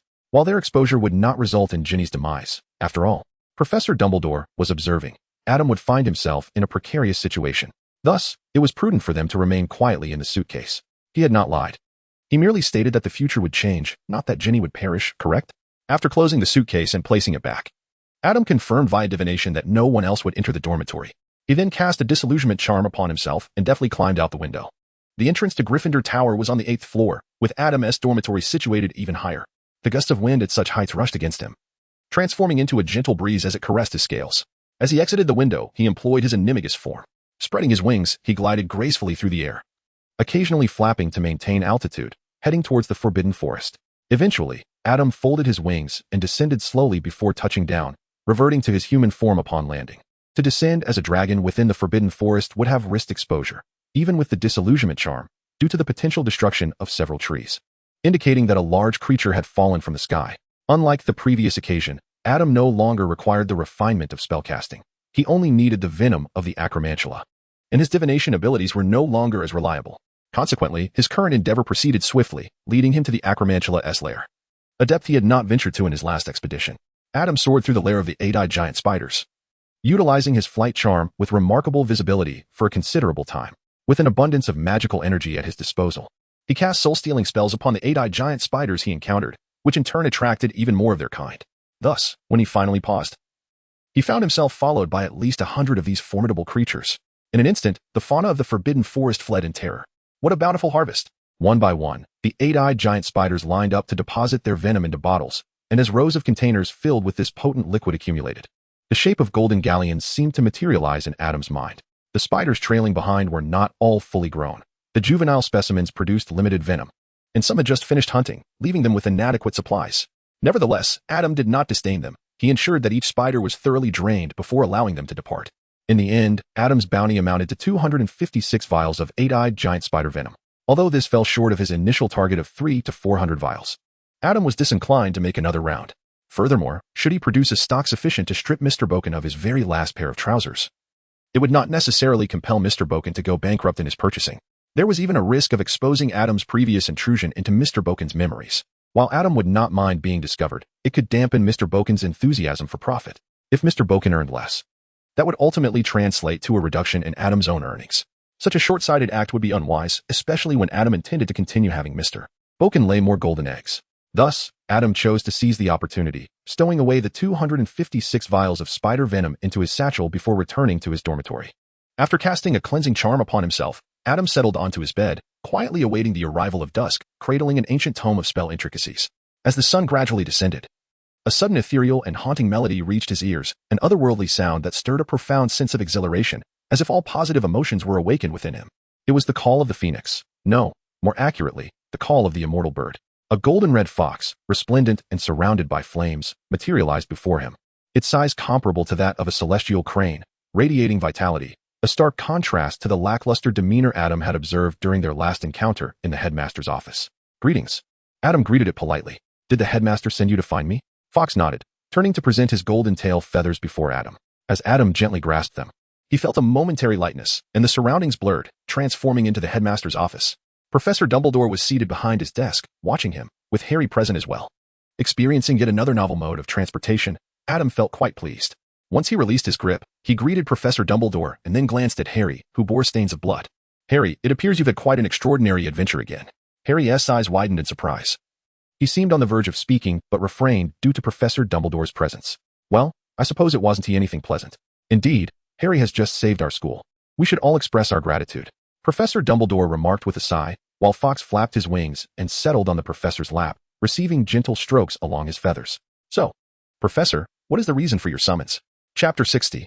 Identifying the diary. I wanted to see if you recognize what this is. Professor Dumbledore pushed the remnants of the diary across the desk towards Adam. Adam cast a glance, and, instead of examining the diary, his attention was drawn to the sword resting beside it. What could that be? Adam's eyes widened. The bloodstained silver sword, adorned with a ruby at the juncture of the hilt and blade, bore the engraved name of Godric Gryffindor. Ah, that is the sword of Gryffindor. Professor Dumbledore remarked with a hint of pride. I know that every student of Gryffindor would be intrigued by it. After you have examined this, you may take your time to admire it. Upon hearing this, Adam nodded before turning his gaze to the diary. The diary had a charred hole in its center, with dark ink spreading around the aperture. Is this the diary from before? Adam gazed at Harry, who nodded with a lingering sense of fear. How did you manage to transform it like this? I have cast numerous spells upon it. Not even the fiercest flames could ignite it. Adam's hand reached halfway before retracting, as he donned a pair of dragon hide gloves from his satchel, then picked up the diary. After merely flipping through its pages, Adam rendered a judgment. Such formidable dark magic. Indeed. Professor Dumbledore gazed at the diary. I noticed that you previously utilized Gilderoy Lockhart's signature to delve into dark magic within the restricted section. Can you discern what this is? Harry's pupils constricted for a moment. He had just heard tales of Voldemort's student days, a muggle-born prodigy, studying dark magic, strikingly reminiscent of Adam. Aside from their respective houses, just having narrowly escaped death at the hands of a serpent commanded by the Voldemort of his student years. Harry couldn't help but feel a fleeting sense of fear towards Adam. However, the memories of the past 2 years spent alongside Adam alleviated his anxiety. Adam would never become the likes of Voldemort. Well, I merely made judicious use of Professor Lockhart's excessive vanity. My exploration of dark magic was primarily a precautionary measure. Adam shrugged, for he had never anticipated that his venture into the restricted section to borrow a book could escape the notice of Professor Dumbledore. Even regarding Malfoy's use of dark magic, he harbored little belief that Dumbledore was oblivious. However, as long as no overt actions were taken in his presence, he would remain silent. After all, he merely assisted Malfoy in alleviating a curse, and as a member of Gryffindor, a little mischief was quite customary, was it not? I understand. I trust you, Professor Dumbledore replied gently, nodding. What I wish to convey is that many years ago, there was also a child intrigued by dark magic. And this diary is a testament to his work. I believe you can grasp to some extent the thoughts he harbored, thereby discerning the enchantment that has been cast upon this object. A child fascinated by dark magic? Surely, he referred to the owner of this diary from 50 years past. Very well, I shall do my utmost. Adam gazed at the whole for a moment before turning his attention to Harry. Could you recount the events that led to this diary-esque transformation? Harry's expression soured. Just moments ago, when Professor McGonagall and Madame Malkin were present, he had spoken at length until his throat was parched. Now, he was being asked to reiterate his account. He had already elaborated extensively. And if it wouldn't be too much trouble, he suggested, you may observe my memories. You are familiar with this, are you not? Professor Dumbledore rose and approached a shallow stone basin. Adam stepped forward and noticed that the rim of the basin was inscribed with symbols resembling ancient runes. The pensive, Adam remarked with a hint of astonishment. The Nevin symbols adorning the edge of the stone basin represented thought, memory, manifestation, infiltration, distinctly different from the deceptive talismans. This was a genuine application of ancient magical script. Although he had glimpsed fragments of the present in divination, today he truly beheld a revelation. Professor Dumbledore pointed his wand at his temple, extracting a wisp of silver substance and casting it into the basin. Adam cast another glance at Professor Dumbledore's wand. One of the 3 Deathly Hallows, and arguably the most practical among them, approaching the pensive. He did not immerse his head, but instead utilized the spell to delve into the memories, experiencing Harry's recent recounting of his adventures from Dumbledore's perspective. After absorbing the entirety of the narrative, Adam's expression turned somber. That was a memory from 50 years ago, was it not? He reiterated to Harry for confirmation. Indeed. Harry affirmed with a nod. Pausing momentarily in contemplation, Adam turned to Professor Dumbledore. Professor, perhaps it is time we had a private discussion. Harry regarded Adam with astonishment before shifting his gaze to Dumbledore. It is indeed getting late. Harry, you must be weary as well. I suggest you take some rest or join the festivities. Dumbledore appeared oblivious to Harry's apprehensive glance as he opened a drawer, retrieving a bottle of ink and a quill, along with a sheet of parchment. I need to pen a letter to the Ministry of Magic to request the release of our gamekeeper. Could you assist me in sending this? With Hagrid's situation at stake, Harry, despite his desire to linger, accepted the letter and departed. Just as Harry was about to push open the door to the headmaster's office, it was forcefully thrust open, grazing his nose and crashing against the wall before rebounding slightly. Lucius Malfoy stood fuming at the entrance, accompanied by a house elf. He stormed in, disregarding Harry entirely, and collided with him, causing Harry to stagger. Good evening, Lucius. Dumbledore greeted him with amiability. Lucius Malfoy shot a frosty glance at Dumbledore. You've returned. The Board of Governors has suspended your position, yet you audaciously returned to Hogwarts. Indeed, Lucius, Dumbledore maintained his calm demeanor. Earlier today, 11 governors, excluding you, reached out to me. Owls were arriving in droves, resembling a hailstorm, delivering messages. They learned of the tragic demise of Arthur Weasley's daughter and insisted that I return at once. They believe that, in these troubling times, I am better suited to this role and am more capable of addressing these matters. At this juncture, Dumbledore's gaze sharpened. Moreover, they conveyed some rather peculiar information. Some among them seemed to believe you threatened them, asserting that should they not agree to suspend my position, you would curse their families.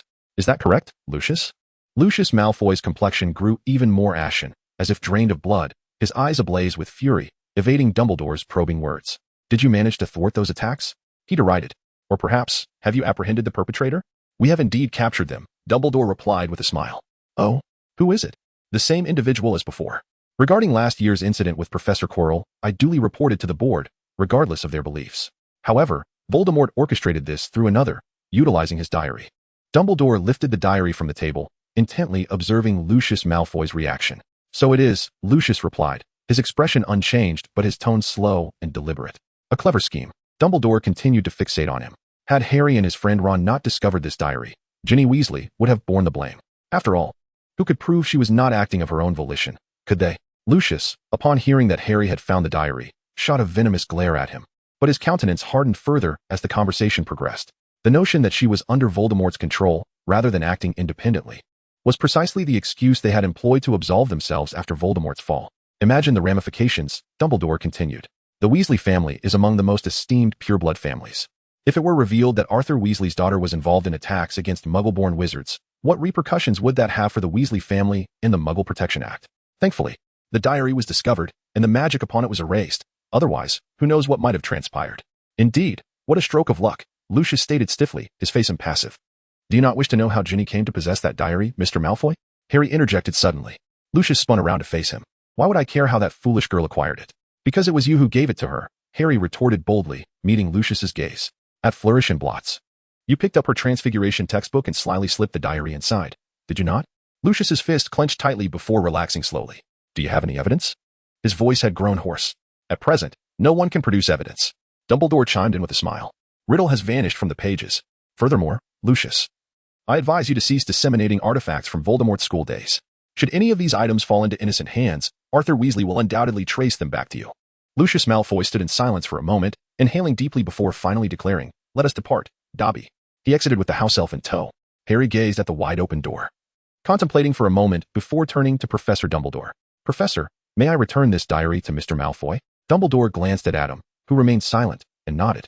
Thus, Harry seized the diary and dashed out of the headmaster's office. I had anticipated Mr. Malfoy would exhibit a bit more restraint and subtlety.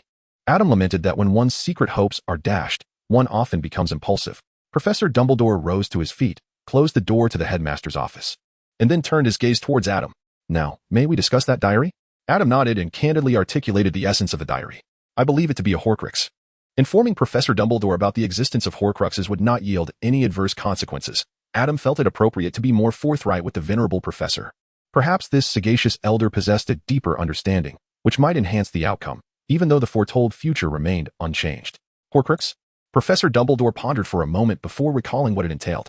Indeed, I had encountered a brief mention of Horcruxes in the treatise on the most malevolent magic, and subsequently, I had come across a detailed account of such entities in Advanced Dark Magic Decryption. Harry had stated that it was merely an ordinary book from the Muggle world. If it merely contained a preserved memory, it could at most deceive through words, and there was no possibility of exerting control over Ginny's actions. There exists but one possibility, that the diary harbors a fragment of Voldemort's soul. Adam explained that during his previous tests, he cast various spells on the diary, including fire and water, yet the diary remained utterly unscathed. At that time, he presumed it had been enchanted with protective magic by its owner to safeguard both the contents and the diary itself. However, it now seems to align with the characteristic of a Horcrux, which cannot be easily destroyed. Containing a soul renders it impervious to simple obliteration. And based on my limited understanding of dark magic, the only possibility that fits these criteria is indeed a Horcrux. Is that so? I comprehend now. Professor Dumbledore has likely reached his own conclusions. Despite Voldemort's remarkable intellect, he originated from an orphanage in the Muggle world, and during his formative years, he had no additional channels for acquiring knowledge beyond his schooling. Thus, his breadth of understanding cannot surpass that of Adam. Furthermore, a Horcrux does indeed correspond to the condition of that diary, in addition to being consistent with the information regarding Voldemort's current state. Yet, this revelation complicates matters. Professor Dumbledore sighed. Therefore, you sought me out for a private discussion because of Harry, correct? Indeed. Adam displayed a concerned expression. When I ponder the essence of a Horcrux, I am reminded of Harry and his ability to speak Parseltongue. I recall that Voldemort left a scar on his forehead when he murdered his parents. So, do you suspect that Harry himself is a Horcrux? Professor Dumbledore also furrowed his brow. Not entirely. The creation of a Horcrux requires a specific spell. However, Voldemort was, at that time, dead, was he not? Harry survived the killing curse, and undoubtedly, his parents must have employed some form of protection that rebounded the curse. When Voldemort was vanquished, perhaps a fragment of his soul entered Harry's body, resulting in a state akin to that of a Horcrux, or so I surmise. Otherwise, it remains inexplicable why Harry possesses the ability to speak Parseltongue. And last year, he experienced pain in his scar when confronted by Quirrell, who was, in fact, Voldemort. Adam's evidence further substantiated Professor Dumbledore's conjecture. He had initially suspected a connection between Voldemort and Harry, believing it to be merely a fragment of magical energy, only to discover it was a shard of soul. While Professor Dumbledore pondered this revelation, Adam seized the sword of Gryffindor from the table and withdrew a cloth from his satchel, gently wiping away the bloodstains. In truth, there was no need for excessive force. As the goblin made silver repelled dirt, the blood was merely a residue from coagulation. When Professor Dumbledore lifted his gaze from his thoughts, he beheld this scene, and his expression softened instantly, though he knew he still had questions to pose. So, Adam, I have another inquiry for you, he said. His blue eyes fixed steadily on Adam, devoid of the earlier intensity he had directed at old Malfoy, yet keenly observing every nuance of Adam's response. Did you foresee this incident? Indeed, Professor, Adam replied. Adam responded affirmatively, meeting Professor Dumbledore's gaze with a clear conscience. After a moment of silence, Professor Dumbledore seemed to comprehend. He appeared somewhat weary as he closed his eyes. Professor, may I take my leave now? Adam inquired. Professor Dumbledore gently nodded in acknowledgement. Adam raised the sorting hat and sheathed the polished Gryffindor sword back into it. The hat seemed to have cast an imperceptible extension charm, effortlessly engulfing the sword, leaving no trace behind once Adam withdrew his hand. As Adam approached the door, he was suddenly halted by Professor Dumbledore's voice. Professor? Adam turned around. And Professor Dumbledore remained with his eyes closed. He softly inquired, in the end, will it be a favorable conclusion? Adam's apple rolled slightly, and he suddenly found himself momentarily choked.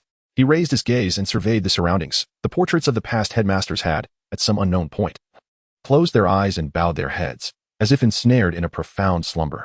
Hogwarts still stood resolute, though now the walls bore 2 additional portraits, one of which remained still. Could this be deemed a favorable conclusion? Ah, how reassuring. Professor Dumbledore's response was barely audible, akin to a whisper in a dream. He leaned back in his seat, his head bowed, and his long silver beard cascaded down to his knees, the corners of his mouth curving ever so slightly, as if he were indulging in a blissful reverie. Adam gently exited the headmaster's office, softly closing the door behind him.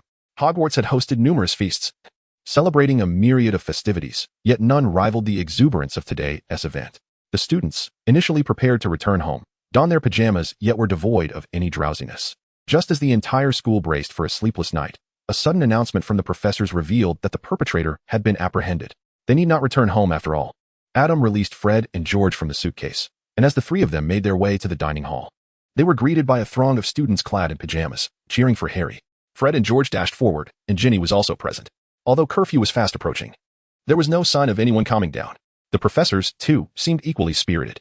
Observing the faculty table, Professor McGonagall appeared to be engaged in a drinking contest with Professor Flitwick, while Professor Snape's cheeks bore a hint of crimson. Had he also partaken in the festivities? The celebrations continued unabated through the night, and shortly after 1 in the morning, Professor Dumbledore seemed to awaken from a slumber and entered the hall. Everyone, please settle down, Professor Dumbledore said with a warm smile, raising his hand to quiet the crowd. I know you are all very excited, and I have a few words to share before you resume your revelries. Tonight, there will be no curfew, although the hour had long surpassed the designated curfew. The professors at the faculty table showed no inclination to disperse the students, leading everyone to surmise the same. Nevertheless, when Professor Dumbledore, the headmaster, made his pronouncement, the hall erupted in enthusiastic applause and cheers. First, let us welcome back those students who have recovered and returned to us. Thankfully, this latest attack did not result in any lasting harm. Under the meticulous care of Madame Pomfrey and the restorative properties of the Mandrake Draft, they have fully healed. Upon finishing his words, Professor Dumbledore led the applause, and the room echoed with cheers. Hermione and the other restored students applauded with particular vigor. Even the usually stern Argus Filch was seen smiling broadly with Madame Rosmerta. Secondly, we must express our gratitude to the 2 heroes who saved our school. They apprehended the perpetrator, ensuring that Hogwarts remains open, Harry Potter and Ronald Weasley. For this, I am pleased to award you both the Special Contribution Award to Hogwarts, along with an additional 200 points to Gryffindor for each of you. With 400 points added, Gryffindor instantly surged to the top of the leaderboard. As the term was nearing its conclusion and Quidditch had been cancelled, Gryffindor's claim on the House Cup seemed all but assured. Aside from a handful of Slytherin students, every other student had no objections regarding the accolades bestowed upon the 2 boys. This was not merely an act of solidarity against a common foe. It was a genuine expression of gratitude for their efforts in allowing Hogwarts to continue functioning. However, the true climax was yet to come. Professor Dumbledore, with a solemn expression, announced that their defense against the dark arts professor, Gilderoy Lockhart, would have to leave them, seeking to regain his memory elsewhere. In truth, Lockhart was likely already at St. Mungo's.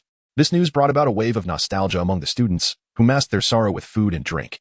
Ron, with tears in his eyes, devoured 2 drumsticks, while Professors McGonagall and Flitwick raised their glasses in tribute. Subsequently, the students struggled to maintain smiles that concealed their inner grief.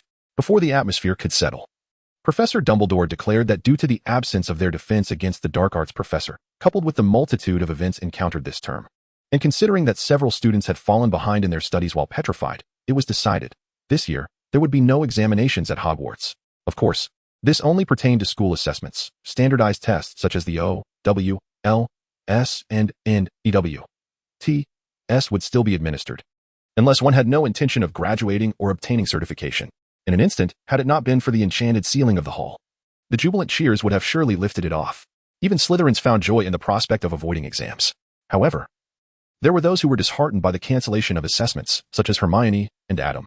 Observing his academic summary, which only reflected an S for house points and an A for special events. Likely due to the absence of a grade for the Mandrake draft course, Adam felt an unusual frustration at the inflexibility of the system. Indeed, the final feast had yet to occur, but the interface clearly indicated that the academic year had come to a close. Without examinations, how could it be anything but finished? Nonetheless, while these accolades were significant, they did not greatly impact him. In fact, the more he became entangled in these affairs, the more Harry's status as the savior might dim, should he fail to vanquish Voldemort, which would truly be a predicament. Returning to the dormitory, Adam began to assess his recent acquisitions. The S for house points rewarded him with an enhancement of magical power, a valuable boon. Though he no longer felt an urgent need for a surge in magical capacity, the A for special events granted him a random skill possessed by Voldemort, which he drew without much expectation of acquiring something useful, given the vast pool from which it was drawn. To his surprise, the skill he obtained was the Mark of the Dark Lord, an insignia left by Death Eaters, rather than the more formidable reanimation of the dead. Adam, with a slight twitch of his lips, promptly discarded the spell, deeming it unworthy even for the most malevolent of wizards. Ultimately, he received an evaluation of S for his final year, earning a skill point and a random professor character card, along with an honor card for the second year at the same grade. In Chapter 63, titled Unexpected Joy, Adam remained indecisive about the allocation of his skill point. Reflecting on his previous experience with skill points, he realized that he no longer possessed any urgent shortcomings to address. Thus he resolved to conserve it for potential future challenges involving captivating yet complex spells. Next year, Harry would confront Sirius Black and the Dementors, the former being a mere blunder, while Adam, equipped with a fully leveled Patronus charm, saw no reason to squander his skill points on a spell that would prove ineffective against anything aside from Dementors and the occasional Boggart. In fact, he contemplated using the disarming charm to subdue a few Dementors when the time came. Harboring a curiosity about the origins of the absorption charm and wishing to delve deeper into its prototypes. Additionally, he planned to capture a few Death Eaters during the Quidditch World Cup as test subjects, recognizing that wizards are far less obedient than cockroaches. Having Dementors serve as his jailers would allow him to return to his former profession. He decided to retain the skill point for the time being. Noting that the attributes of the honor card were similar to last year's, albeit slightly weaker, and that it would activate automatically, which did not concern Adam overly much. Adam focused his attention on the randomly drawn character card. Professor Sprout, head of Hufflepuff house type. Character card attributes. Spell stability increase of 20. Spell stability is a crucial attribute that determines whether a spell will misfire, fail, rebound, or be influenced by the spells of other wizards. It is foundational, akin to the spell power enhancement provided by Professor McGonagall, head of Gryffindor house, yet immensely significant and powerful. It appears that character cards corresponding to the heads of the four houses possess remarkable strength. Without hesitation, he equipped the card, replacing Madame Hooch's silver arrow, as Adam felt that he seldom had the need to utilize his Quidditch talent. He had only used this card once since acquiring it. Adam glanced out the window. The sky was just beginning to brighten, yet everyone still seemed wide awake. Fortunately, they could catch up on sleep during the History of Magic class tomorrow, which spanned an entire morning. Adam's gaze returned to the interface, where he opened the Achievement tab. This was indeed a delightful surprise. The Sword of Gryffindor. You have discovered the sword left behind by Godric Gryffindor, one of the 4 founders of Hogwarts.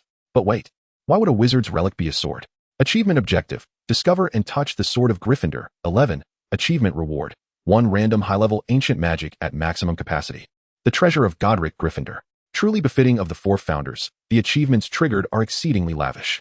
Leaving aside the nature of the treasure he left behind, just the mention of that random high-level ancient magic is intriguing. What exactly is it? This powerful magic was created during the tumultuous times surrounding the era of the founders.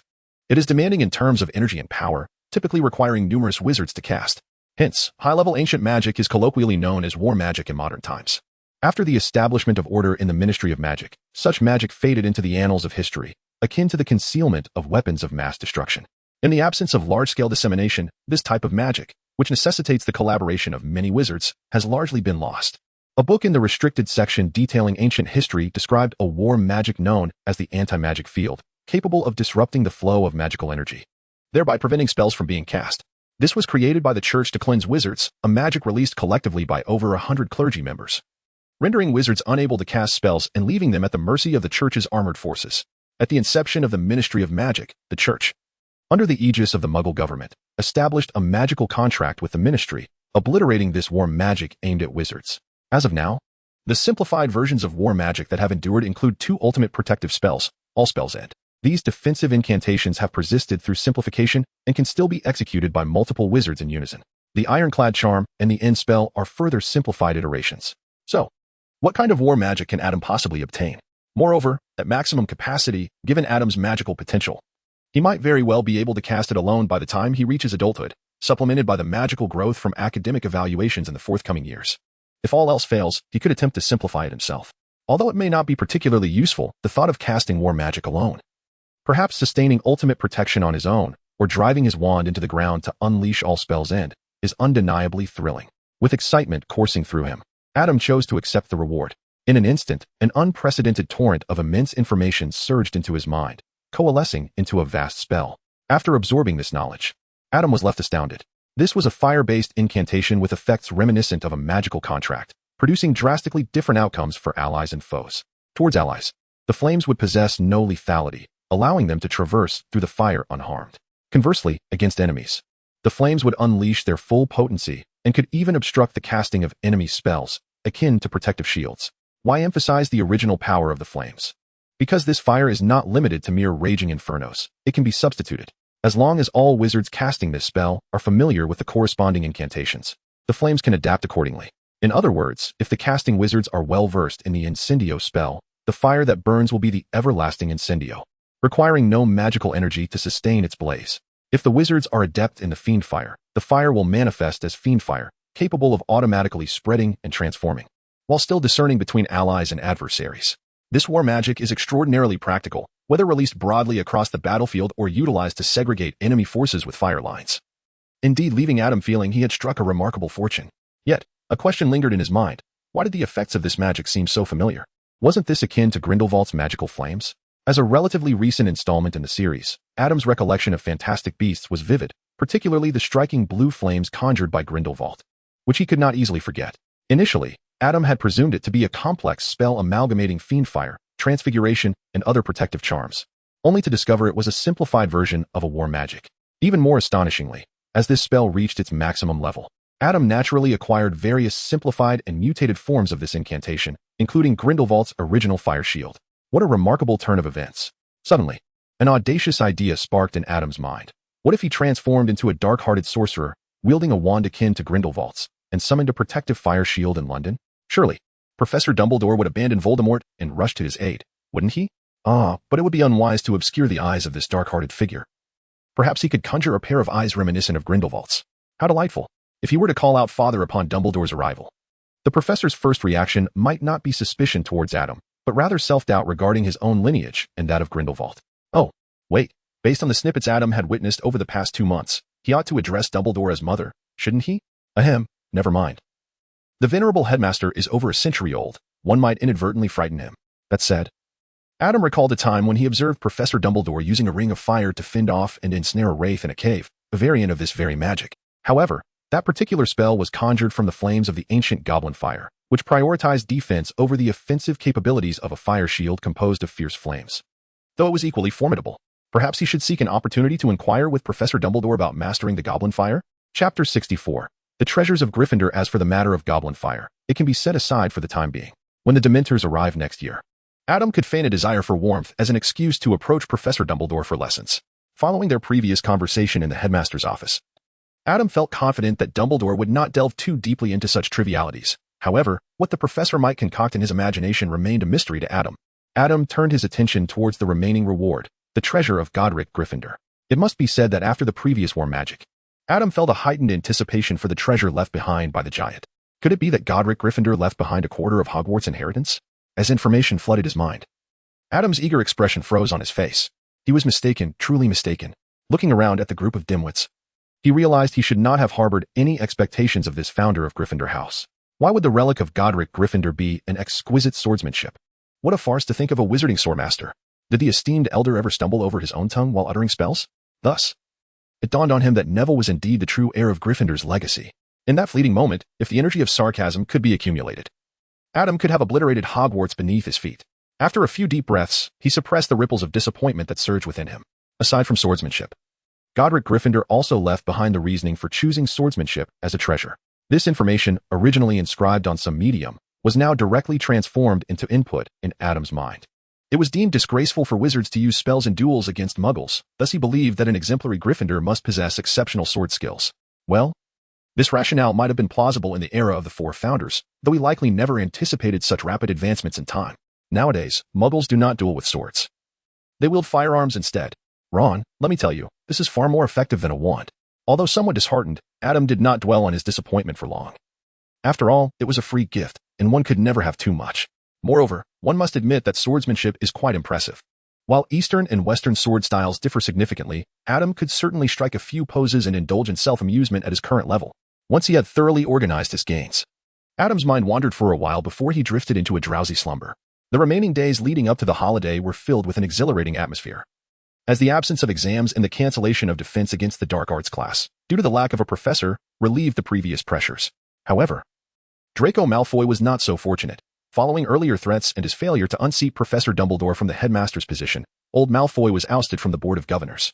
Malfoy no longer strode through the school with his previous air of arrogance, as if it were his home. Before long, the holiday arrived. This is the Dursleys' phone number. You must remember to call me, all right? I cannot bear the thought of only speaking to them for 2 months. At King's Cross Station, just before parting, Harry provided the Dursleys' phone number, then turned to Ron, who had always resided in the wizarding world, and added, I've told your dad how to use the phone. All right. I'll call you. After safely tucking the parchment into his bag, Adam bid farewell to everyone, for he had matters to attend to. Heaven knows how long he had awaited the venture into his estate. While he had yet to develop a weather-altering spell, he could at least cultivate crops suited for the British climate, utilizing compost from the magical realm, even without the use of the growth charm. He could significantly enhance yields and hasten maturation, not to mention improve flavor. For instance, cherries grown in Britain could never compare to those from Chile and other South American countries, but with the magical compost, the outcome would be markedly different. The crux of the matter was that Adam needed to first sell the 8-eyed giant spider venom at Borgin and Burke's, followed by purchasing the estate at Gringotts. Of course, with a little assistance from some minor tricks, otherwise he would not be able to afford the estate even after extracting all the venom from the Forbidden Forest's 8-eyed spiders. The only concern was that the Dark Lord seemed to make his appearances during Hogwarts holidays, which could raise suspicions, leading others to believe he was connected to the school. However, those dark wizards might not even suspect, considering the Dark Lord's lawless reputation clashed with Hogwarts, a place under Dumbledore's protection. Moreover, after purchasing the estate, Adam appeared to have little need for galleons. The earnings from this venture would essentially satisfy his expenses for the coming years. Once the estate plans were finalized, he would have even fewer expenditures. At worst, after this endeavor, Adam could manage to spread out the timing of the Dark Lord's appearances or reduce his frequency, allowing for a return after several years. Resolute in his decision, Adam carefully packaged the 8-eyed giant spider venom and made his way to Nocturne Alley. Using the disillusionment charm, he entered a deserted passageway between 2 shops, where he donned the guise of the Dark Lord, presenting himself as if he had just operated to this location. It was essential. He was now a wanted man by the Ministry of Magic, and drawing too much attention could lead to complications. The last time he had to assert his dominance was unavoidable. But this time he planned to go straight to Gringotts to purchase property without summoning the Aurors for such a scene. Upon re-entering Borgin and Burke's, Mr. Borgin wore a smile of a man who had just spotted a benefactor upon seeing the Dark Lord, far more sincere than their last encounter. It seemed Mr. Borgin had profited handsomely from their previous transaction. In response to Mr. Borgin's enthusiastic greetings, Adam casually surveyed the shop, now brimming with an array of goods. Mr. Borgin, your business appears to be thriving lately. His words, delivered in a rich tone, lacked any emotional resonance, rendering them somewhat eerie. Mr. Borgin broke into a cold sweat, fearing that the Dark Lord was aware of his previous windfall from the exceptional 8-eyed giant spider venom. No, the Dark Lord must surely know. Thus, Mr. Borgin hastily asserted that due to insufficient funds in the shop, he had been unable to offer the Dark Lord an adequate price previously. Now, having sold some goods and replenished his funds, he intended to make amends for the prior discrepancy. Listen to this. What a remarkable shopkeeper. P.S. even offering to make up the price difference. Little did he know, Mr. Borgin was merely returning the portion of profit that rightfully belonged to him. Those new avenues of profit, stemming from the exceptional 8-eyed giant spider venom, remained invisible and intangible, yet they were indeed beneficial. Adam was indifferent. Mr. Boken's willingness to part with a greater sum of gold coins brought him joy beyond measure. As Mr. Boken expanded his avenues for earning, his elation only intensified. These were all potential gains for him. Yet, Mr. Boken's propensity to break into a cold sweat at the slightest provocation was rather troubling. After all, Boken was one of the esteemed 28 sacred clans, and he should not have fallen to the depths of practicing those physically depleting dark magics. How could he have become so feeble? Was it a lack of restraint in his youth that had led to this frailty in his later years? Beneath the hollow mask, Adam cast a skeptical glance at Mr. Boken. Chapter 65. A pleasant transaction. Mr. Boken remained oblivious to Adam's thoughts, vaguely sensing that the dark-hearted sorcerer had scrutinized him, mistakenly interpreting it as a sign of approval, which allowed him to breathe a sigh of relief. Following this, the formalities of the transaction commenced, with Mr. Boken's compensation to be delivered to Adam post-trade, alongside the payment. Adam placed the bag upon the counter, containing 256 bottles. Mr. Boken paused momentarily in his reaching gesture before directly accepting the bag. Very well, based on the previous market rate, this amounts to approximately 130,000 galleons. Adding the outstanding amount of over 10,000 galleons from our last transaction, let us consider it a total of 150,000 galleons. The excess shall serve as a token of my sincere apology. As he spoke, Mr. Boken did not bother to count the contents. He turned and walked behind the counter, emerging with a modest suitcase cradled in his arms. This suitcase was considerably smaller than Adam's, resembling a larger box with a handle affixed to it.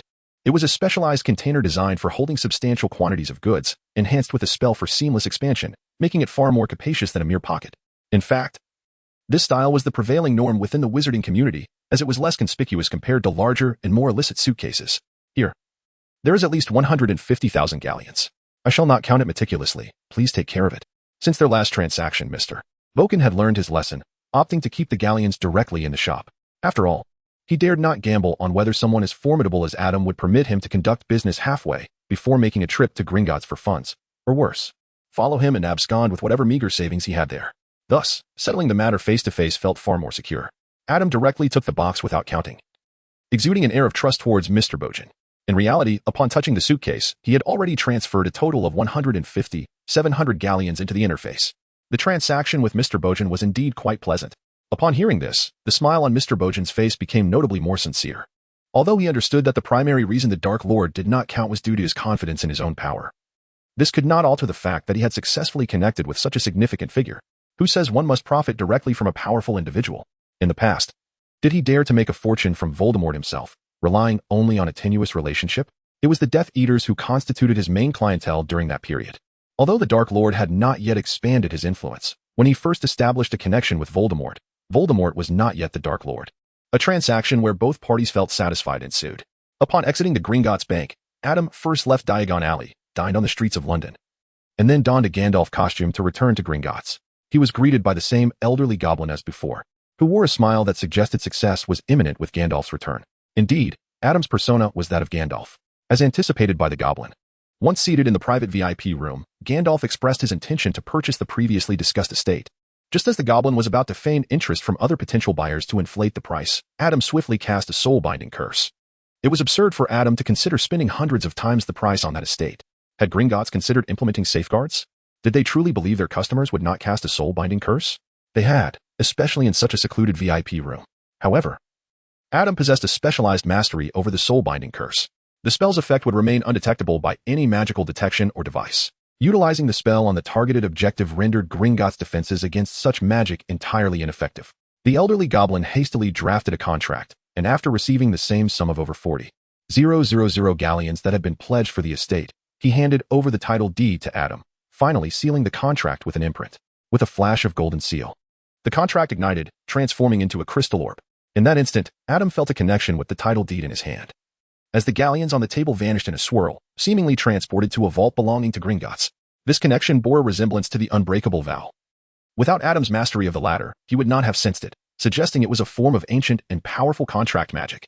Concurrently, the elderly goblin's memory of the estate and the entire transaction was erased.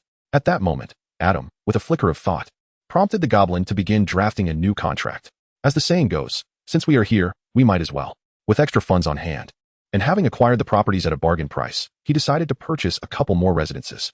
Naturally, Adam had no intention of engaging in real estate flipping, but who would ever find fault with having additional safe houses? Moreover, as he envisioned the estate's layout, he felt reluctant to designate it merely as a safe house. For the things he cultivated and nurtured, there were his sources of joy.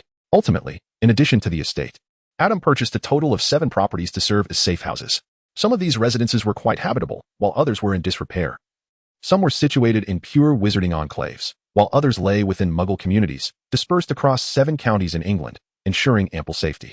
Most importantly, the cumulative cost for all 7 properties amounted to less than 3,000 galleons, roughly equivalent to the price of half a crossbow bolt. One could only say that when it comes to financial matters, one can always rely on goblins. Upon lifting the control of the soul-binding curse, the elderly goblin seemed quite accustomed to this amnesiac state. He collected the crystal orb from the table, wearing a satisfied and obsequious smile. A wise choice, sir. At Gringotts, you can procure anything your heart desires without any concerns, and we shall ensure your utmost satisfaction. Adam paused, gripping the wand that had transformed into a life-sized staff reminiscent of Gandalf. Yet, His expression betrayed his discontent. His grizzled beard trembled slightly. I would be more satisfied if the fees were more reasonable. After all, one should fully embrace the theatrical experience. Indeed. The smile of the elderly elf revealed a hint of avarice, yet no further words were uttered. Instead, he inquired if Adam had any additional needs. And upon receiving a negative response, he respectfully escorted him out of the VIP lounge. Adam stepped out of the leaky cauldron, gazing at the moon hanging high in the sky, exhaling deeply. Throughout the day, he had taken the express train from Hogwarts to King's Cross Station, procured a vial of acromantula venom from Borgin and Burke's, and now, he had purchased a manor. Even with his extraordinary constitution, he couldn't help but feel a tinge of fatigue. The matter of inspecting the house could wait until tomorrow. However, cultivating anything requires a deliberate approach, as it is not merely a matter of intention but rather necessitates careful planning. What to plant, how much to plant, and where to plant, all of these require prior consideration. When the time comes, he could take a stroll around the new property, record the surroundings, and with a simple loyalty charm, he could return home. With these thoughts in mind, Adam made his way back to London through the leaky cauldron and took a taxi home. By this time, he had already restored his trench coat-esque appearance. Unlocking the door, he found, as expected, an empty house. His parents must have known he was returning from his holiday and had decided to spend the night away. Although he felt a sense of relief at the closeness of his parents' relationship, which spared him from unnecessary complications, their apparent return to the honeymoon phase seemed rather absurd. Were it not for his divination revealing that he would not have a younger sibling in the coming years until after his graduation, he would certainly emphasize the importance of safety measures to his parents. As for what would happen after his graduation, Adam had not inquired. He would leave that to their discretion. He had already managed to buy a house on his own. And even if he found himself unable to bond with a younger brother or sister, he could always reside in the manor, with no need for his parents' inheritance. He held a rather open-minded perspective on the matter. At most, if a little wizard were to be born, while Harry and his friends sent their children to school, he would do the same for his sibling, and perhaps, amidst friendships formed, there might be a discrepancy in generations. But that was inconsequential. After all, children playing together was harmless, and he considered himself magnanimous, right? However, if Harry and the others dared to tease him about such matters, he would have to remind them of the thrills they experienced at Hogwarts at the end of each academic year. That evening, Adam lay in bed, ready to receive the rewards of his extravagant spending. All of this is mine. Achievement unlocked. Spending a fortune at the FFF Novel Transit Station 8167168666, 11 galleons. Achievement reward. 1 random high-level advanced space magic. Adam initially believed that the reward would be a larger seamless stretching tool or perhaps a suitcase akin to Newt's. To his surprise, the interface revealed a different reward altogether. Is this the culmination of the achievement series, where a single extravagant expenditure marks the end? Yet, it makes sense. Purchasing a manor requires a considerable fortune, and beyond that, one risks becoming a mere fool. Moreover, astonishingly, there exists an achievement for acquiring a house. Attaining this milestone signifies that, in a broader sense, one has already succeeded in life to a significant extent. However, it is essential to recognize that no matter how splendidly a house is decorated, it remains merely a temporary dwelling. That little box is your true everlasting home. Achievement objective. Own a property that is entirely yours. Achievement reward. Max level domestic spell gift pack. Ah, this interface truly reflects your essence. It has come alive. Adam first opened the household magic spell gift pack, and the rewards within were surprisingly abundant. Cleaning spells, repair spells, decoration spells, hair smoothing spells, pest repelling spells, weeding spells, and even various cooking spells for frying, boiling, slicing, and peeling. Essentially, every conceivable domestic task had its corresponding incantation, all at maximum level. In terms of practicality, this gift pack could rival that of a novice. One might say it is truly remarkable how this interface is so steeped in realism that it feels as though one has tumbled into a treasure trove. To think that purchasing a house could yield such rewards, how much do they wish for me to seize Gringotts? Although I am merely a step away from doing so. Nevertheless, it is a different matter. I would merely be claiming the goblin's wealth, not the funds of those residing in Gringotts. This could be deemed a righteous act. Upon receiving the household magic spell gift pack, Adam promptly chose to accept the lavish rewards, while also succumbing to curiosity about what the spatial magic might entail. Could it include door keys, the imperceptible extension spell, or perhaps the shadowy translocation spell? However, if those were the spells that emerged, it would seem somewhat lacking. Soon, the information flooding his mind was fully processed, and Adam's eyes sparkled with excitement. No wonder it was the final achievement of the series. Advanced spatial magic was indeed of a higher caliber. The spatial transformation spell fundamentally alters space beyond the capabilities of the imperceptible extension spell. It can expand or contract space, isolate, overlap, and connect areas, functioning not merely as an evolution of the imperceptible extension spell, but also allowing for travel to different locations through a single door, much like in Howl's Moving Castle. Furthermore, for an isolated region, the spatial transformation spell can alter the climatic conditions within, rendering any need for a weather spell unnecessary. Adam's progress in his grand estate project experienced a significant leap. Regrettably, the spatial transformation spell cannot create subspace, and its execution is rather slow. It is primarily suitable for fixed locations. Otherwise, Adam would be tempted to experiment with it in the manner of the Ancient One, playing with a kaleidoscope of space. Contemplating the myriad applications of the spatial transformation spell and how it might integrate with his original plans, Adam drifted into slumber. The following day, Adam rose early. Karen and her companion had yet to return, so he made his way to the estate located in Herefordshire. It could now be aptly renamed Smith Manor. Upon Adam's arrival, the first task he endeavored was to envelop the estate with the unbreakable vow, yet, as anticipated, he faced failure. To conceal a sprawling estate of over 10,000 square meters within the depths of one's soul, even with the utmost mastery of the unbreakable vow, proved insurmountable. Perhaps when he reaches adulthood, he might attempt it anew. Reluctantly, Adam resorted to obscuring the central mansion of the estate with the unbreakable vow, while the surrounding grounds remained beyond his immediate guardianship. Fortunately, the estate was naturally fortified with a muggle-repelling charm. Otherwise, it might not have endured to this day. Furthermore, after his graduation, he could implement various protective spells, such as the disillusionment charm, but for now, without a wand, he could only proceed in this manner. As he roamed through the opulent mansion, Adam employed a silent, wandless cleaning charm to tidy his surroundings.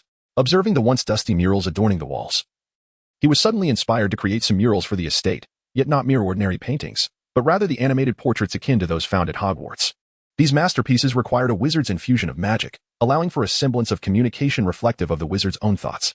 The more powerful the wizard, the greater the energy invested, resulting in portraits imbued with remarkable vitality. For instance, the portraits left by Professor Dumbledore retained a profound degree of wisdom. This notion, having just emerged, was promptly embraced by Adam, who resolved to write to several professors upon his return. Such matters necessitated advance notice, as the creation of magical portraits required a considerable amount of time. Not lingering within the mansion, Adam took a brief tour before stepping outside, mounting his broomstick to survey the estate's geographical layout from above. With the spatial transformation charm at his disposal, his initial plans for cultivating and breeding areas based on the terrain were rendered obsolete. The charm could effortlessly accommodate any environmental conditions, however, akin to the undetectable extension charm. The spatial transformation charm was best applied within relatively enclosed spaces, such as containers, houses, or tents. Direct exposure to vast external environments would compromise the stability of the charm. Hence, it was likely that he would need to construct a series of greenhouses outside the estate, subsequently modifying the interiors to meet various requirements.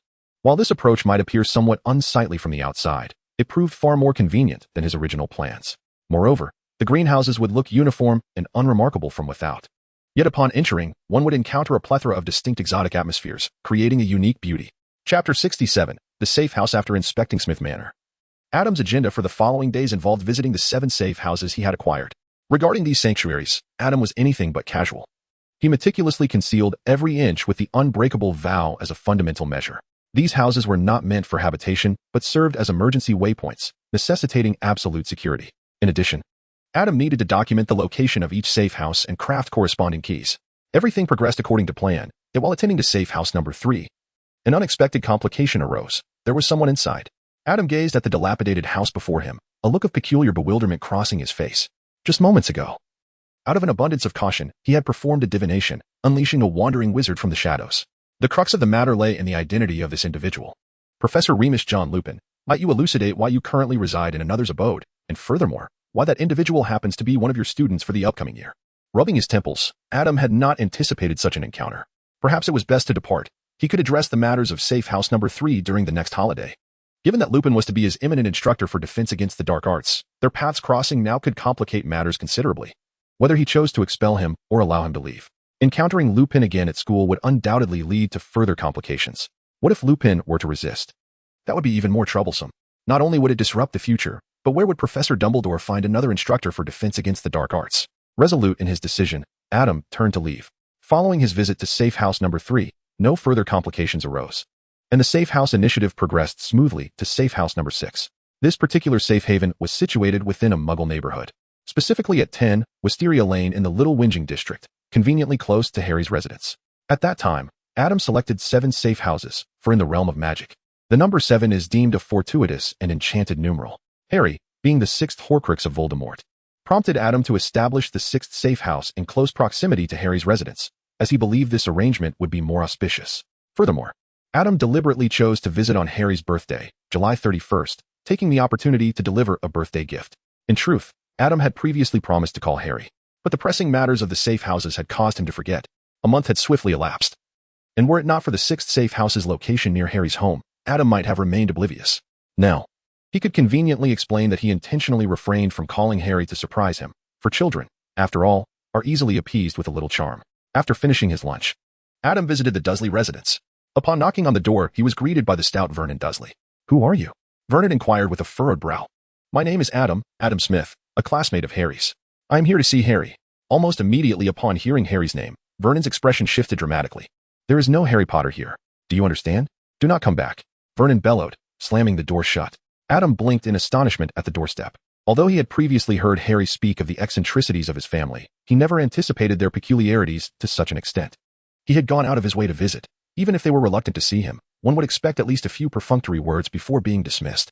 At that moment, Adam heard Vernon's booming voice from within, seemingly in a heated argument with Harry, who had evidently recognized Adam's presence. Before long, the door swung open, revealing Harry's excited smile, while through the crack, one could glimpse Vernon's face, contorted with fury. "Adam, happy birthday, Harry." Adam retrieved a meticulously wrapped gift from his satchel, revealing a charm he had crafted himself. Although Adam's guardian spirit had yet to manifest in a tangible form, his diligent study of ancient runes had enabled him to create this talisman. It possesses the ability to mitigate the effects of dementors to a certain degree and can also deflect lesser curses, redirecting those of moderate strength. This charm represents the greatest assistance Adam can offer Harry without directly involving himself. Furthermore, this talisman also serves as a key to a door. Adam, after all, perpetually influences the world around him. Naturally, he harbors the hope that Harry will vanquish Voldemort. However, should an unforeseen event arise and Harry bears this talisman, he would endeavor to save Harry himself. In such a scenario, he would be left to contend with Voldemort in a contest of moral depravity, perhaps resorting to eliminating all those they encounter before Voldemort can create further Horcruxes. Yet, at that juncture, the toll of sacrificed lives would not merely number in the dozens or hundreds. Thus, if it were within his power, Adam would wish for the keys function to remain forever unutilized. "Thank you." Harry was profoundly touched. He never anticipated Adam would personally deliver a gift. After Ron's phone call was abruptly terminated by Uncle Vernon, he feared he would be unable to connect with his friends throughout the holiday. "Well, the gift has been delivered, and it is time for me to take my leave." Adam cast a wary glance at Vernon, who was eyeing him suspiciously from within the house. It seemed that his presence would only create trouble. If he were alone, he would certainly confront this man, who had the audacity to raise his voice. Such encounters were rare in his life. But now, he was beside Harry. The Ministry of Magic typically did not scrutinize ordinary young wizards too closely. As long as one did not use their own wand, even casting spells in the Muggle world would likely go unnoticed. For instance, Voldemort, in his youth, had seized his uncle's wand to murder the Riddle family, all while in the Muggle realm, without any repercussions from the Ministry, as he had not yet graduated and was surrounded by no wizards. However, Harry was evidently an exception. The Ministry kept a vigilant watch over him, and any magical disturbance in his vicinity would prompt an immediate letter from the Office for the Prevention of Magical Abuse. Last summer's warning to Harry attested to this fact. Even if the magical disturbance was of a markedly different nature, such as that caused by a house elf, Harry would still be held accountable as the caster. This was unfortunate. Just as he had reunited with his friend, he was now faced with separation. And having just received a birthday gift from him made the situation all the more disheartening. He couldn't even invite Adam inside for a brief respite. Adam was quite content with the imminent prospect of his departure. He was not adept at initiating conversation, and he had no interest in Quidditch, which Harry adored. He was genuinely at a loss for topics to discuss during their awkward farewell. After they parted ways, Harry closed the door with a hint of melancholy. No sooner had the door clicked shut than a string of curses erupted from within. Adam, who had not strayed far, felt a twitch in his eye and could not resist glancing back at the wooden door, inhaling deeply. "Ah, you bear the surname Dursley, do you? Mark my words. I shall remember you. One day, when I find Harry absent, I shall pay you a visit." Chapter 68, Dementors amidst his bustling endeavors. Summer vacation seemed to vanish in the blink of an eye, particularly August, when Adam scarcely felt the passage of time. The complexities of managing the estate were far more intricate than he had anticipated. He lacked a clear understanding of the ideal conditions for various crops. Furthermore, the internet in this era was not as convenient as in his previous life, and the selection of books was not as diverse. Agricultural texts failed to provide detailed information on the temperature, humidity, sunlight, and soil quality optimal for high-quality fruit cultivation. To ensure the success of his estate, Adam found himself traversing farms within Britain to gather data, ultimately constructing several replica greenhouses in England that fell short of the comprehensive nurturing environment he envisioned for Smith Manor. Nevertheless, Adam remained optimistic that, through his diligent efforts, his aspirations for Smith Manor would one day materialize. On the Hogwarts Express, Adam shared the black grapes he had harvested from his estate with Neville and Seamus, who had fortuitously crossed paths with him. Seamus was unsure whether he had already boarded or was still waiting to board, planning to seek Adam out once the train set off. "These are so sweet," exclaimed Seamus. The black grapes from England were already delightful, but those cultivated with magical compost were truly exquisite, albeit with seeds, thanks to his past as a food enthusiast. Adam paid particular attention to this detail. He recalled that seedless fruits were triploids, requiring the treatment of tetraploid and diploid originals with colchicine to achieve hybridization. Being triploid, they bore no seeds and could only reproduce asexually. However, Adam was uncertain about the origins of colchicine, the processing methods, or the hybridization techniques, leaving him to wait until after graduation to gather more information during his global data collection. Despite Adam's reservations about these grapes, Neville and Seamus relished them wholeheartedly. Adam encouraged them to indulge, assuring them that he had plenty more, as he had harvested enough of this one type of fruit to feed their entire dormitory for a month, all in the name of testing the effects of various composts and the flavor differences among different varieties. At this point, he could not help but extol the virtues of the spatial modification charm, which even enabled the creation of refrigerators capable of maintaining temperatures of -30 to 40 degrees for preservation. As 11 o'clock approached, the express train gradually began to move. Seamus took a bag of grapes to find Dean, while Adam, as usual, pulled out a book to read. "Adam, why is this book behaving so well?" Neville exclaimed, astonished by the monster book of monsters in Adam's hands.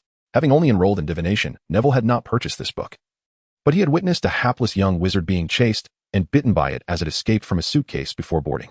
"Oh, the book only moves due to a transformation charm. Much like chocolate frogs, it can be easily deactivated," Adam casually remarked, rifling through his list of potential experimental subjects.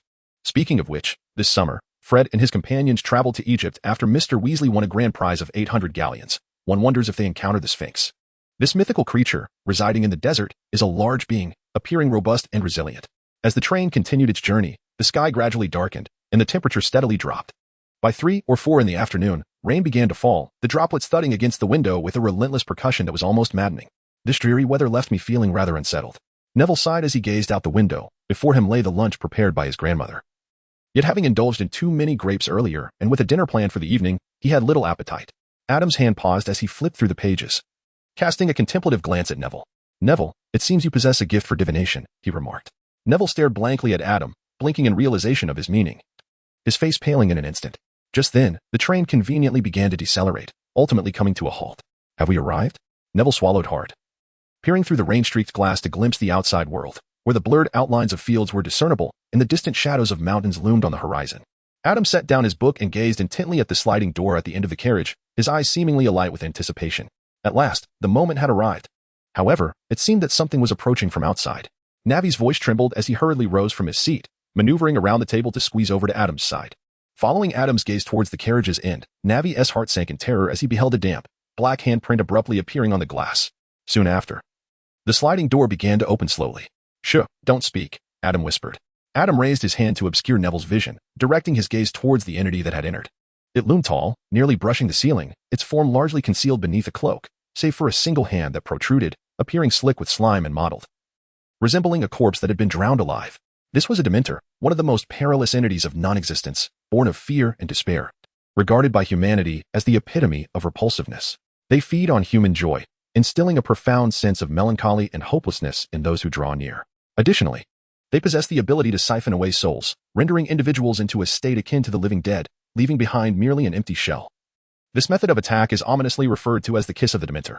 Yet, in Adam's eyes, the equation of non-existence equates to beings that typically do not perish, capable of being commanded through the use of a patronus charm, born from terror and despair, thriving on the consumption of joy, thus requiring no deliberate sustenance. By intertwining these two premises, one deduces Dementors equal exceptional subjects for experimentation and jailers. Perfect. Now, all that remained was to await the Quidditch World Cup and capture a few dark wizards. He opened the suitcases, allowing the now subdued Dementor to enter silently before closing it once more. Only then did Adam release his grip over Neville's eyes. What was that? Neville, trembling, had been restrained by Adam's hand over his eyes and had refrained from moving. Once the light returned, he anxiously surveyed his surroundings. However, aside from a slight chill that lingered, the compartment exhibited no alterations. The hand he had seen moments ago belonged to the Dementor, which had since departed. Adam retrieved a chocolate from his satchel and extended it towards him. "Try this. It might lighten your spirits." Yet, the presence of the Dementors triggered a flood of unpleasant memories, none of which were worth reminiscing. Neville, his face as pale as Malfoy's, accepted the chocolate, struggling several times to unwrap it before tremblingly placing it in his mouth. "I'm sorry, I just suddenly remembered my parents. Why are the Dementors here? Shouldn't they be at Azkaban? They must be looking for Sirius Black." Adam gently patted Neville's back, his gaze drifting out the window as he unconsciously licked his lips. With so many Dementors around, Surely losing 10 or 8 wouldn't matter much, would it? Chapter 66. The Time Turner. Eventually, the Dementors departed, seemingly oblivious to the absence of 5 members from their ranks. Although the Dementors had left, the remaining minutes before arriving at Hogwarts were anything but tranquil.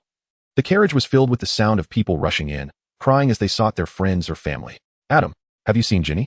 Fred and George burst through the sliding door, which had been pushed ajar for quite some time, their faces lighting up as they caught sight of Adam. And they quickly pulled him aside to inquire. I haven't tea. Adam cast a glance at the 2 individuals, who appeared largely unperturbed. They hastily resumed their search for the next carriage, and before departing, Adam slipped a few chocolates into their hands. As the train gradually came to a halt, Adam noticed that Fred and George had yet to return, leaving him uncertain whether they had located Ginny. Donned in his wizarding robes, Adam rose and approached the train door. The moment he stepped off the train, he was enveloped by the biting cold air. The presence of the Dementors had rendered the already frigid weather even more penetrating. To combat the chill, he cast a warming charm upon himself, as he had done the previous year, and extended the same enchantment to Neville, who seemed still somewhat dazed. With a flourish of his wand, Adam conjured an invisible, magical umbrella.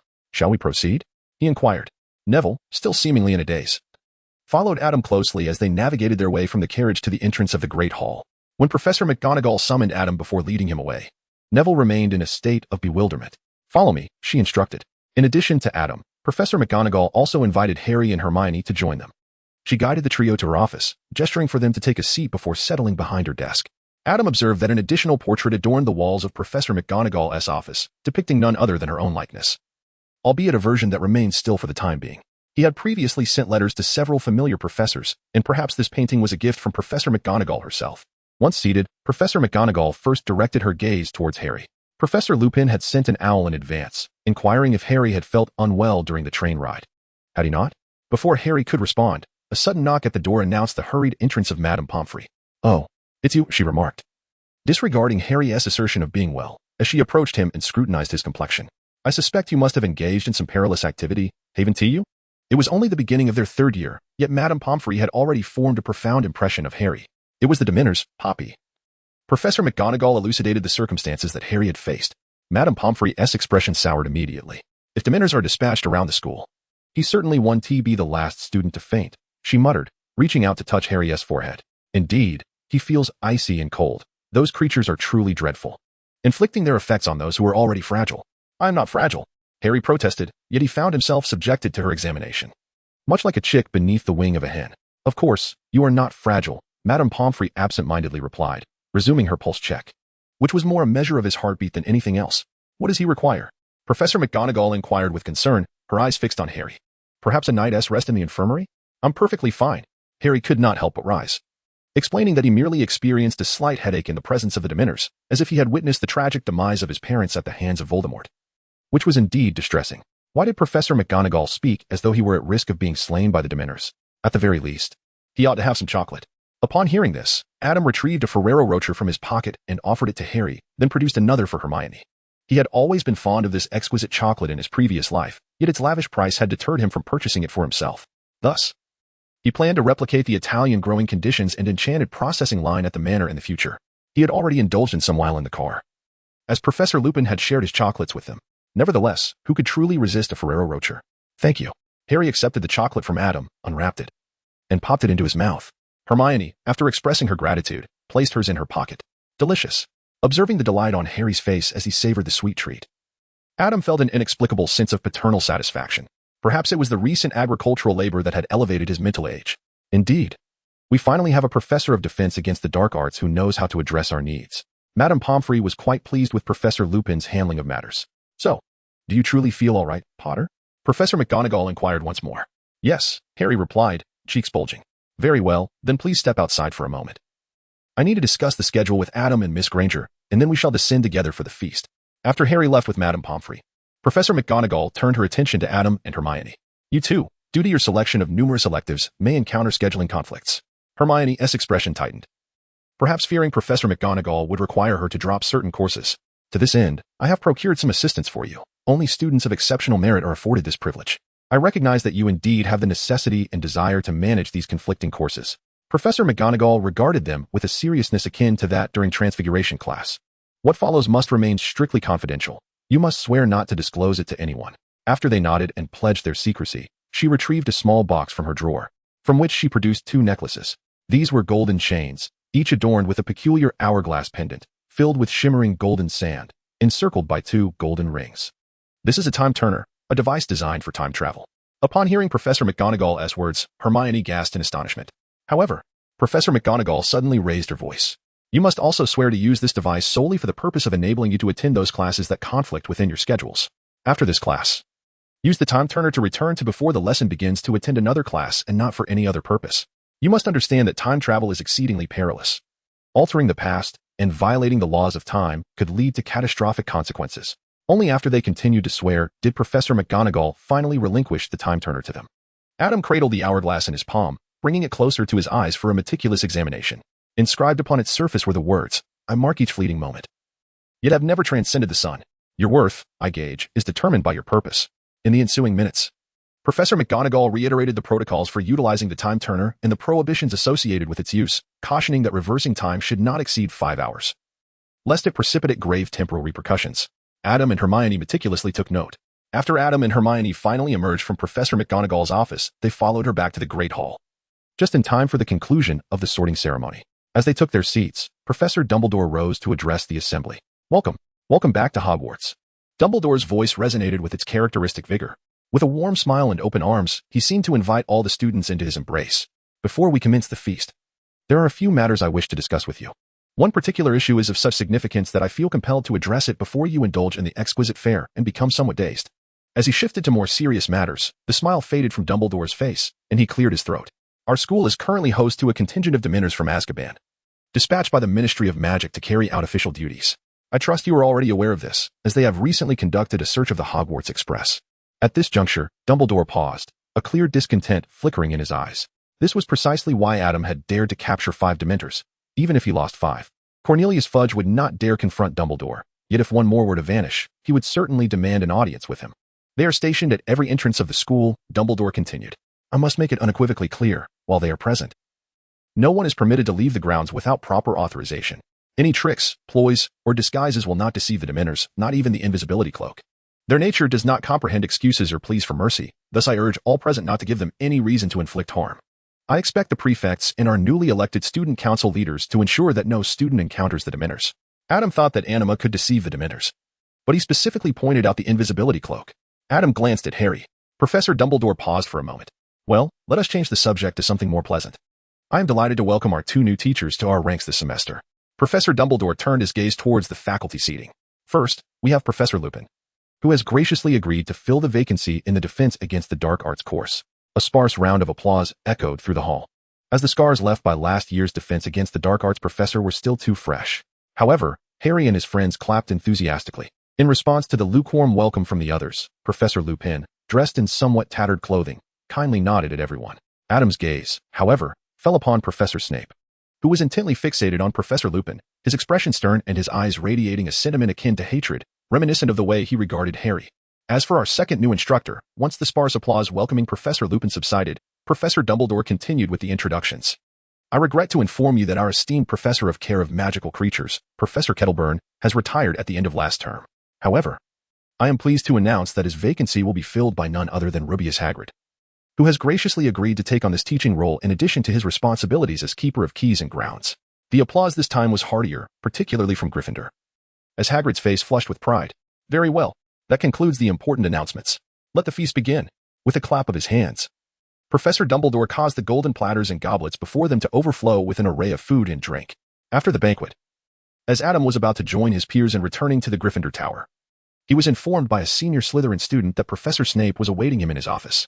With a sense of trepidation, Adam descended to the basement.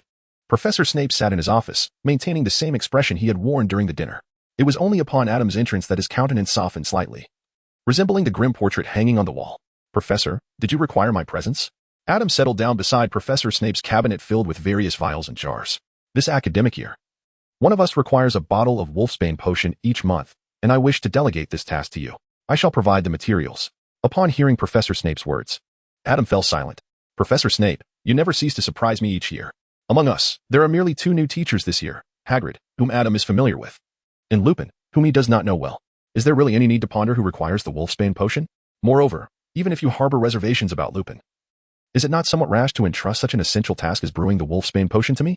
The Wolfsbane potion is a complex elixir, having been invented only a few years prior, and its preparation is notoriously challenging. Is Professor Snape not concerned about the possibility of a failed brew? But it seems that even if it were to fail, the worst consequence would merely be sending Professor Lupin to the Shrieking Shack, which is hardly a calamity. Just before the term commenced, I brewed some hell broth, rendering me temporarily unable to concoct the Wolfsbane potion. Seeing Adam's silence, Professor Snape added a somewhat evasive explanation. In response, Adam could only nod in resignation. It has been previously stated that the efficacy of potions does not derive from the inherent properties of the ingredients but from their mysterious qualities, such as transformation, which necessitates the influence of negative forces. The compound potion, which temporarily alters appearance, requires the essence of flux we'd gathered during a full moon. While the Animagus potion demands not only the full moon and storm conditions but also elements such as the pupa of the boggart moth, all of which must be shielded from positive energies, such as sunlight. Similarly, the Wolfsbane potion, used to suppress a werewolf's transformation, requires both positive and detoxifying forces, which evidently conflict with the soporific properties of hell broth, potentially leading to the potion's ineffectiveness or unpredictable mutations.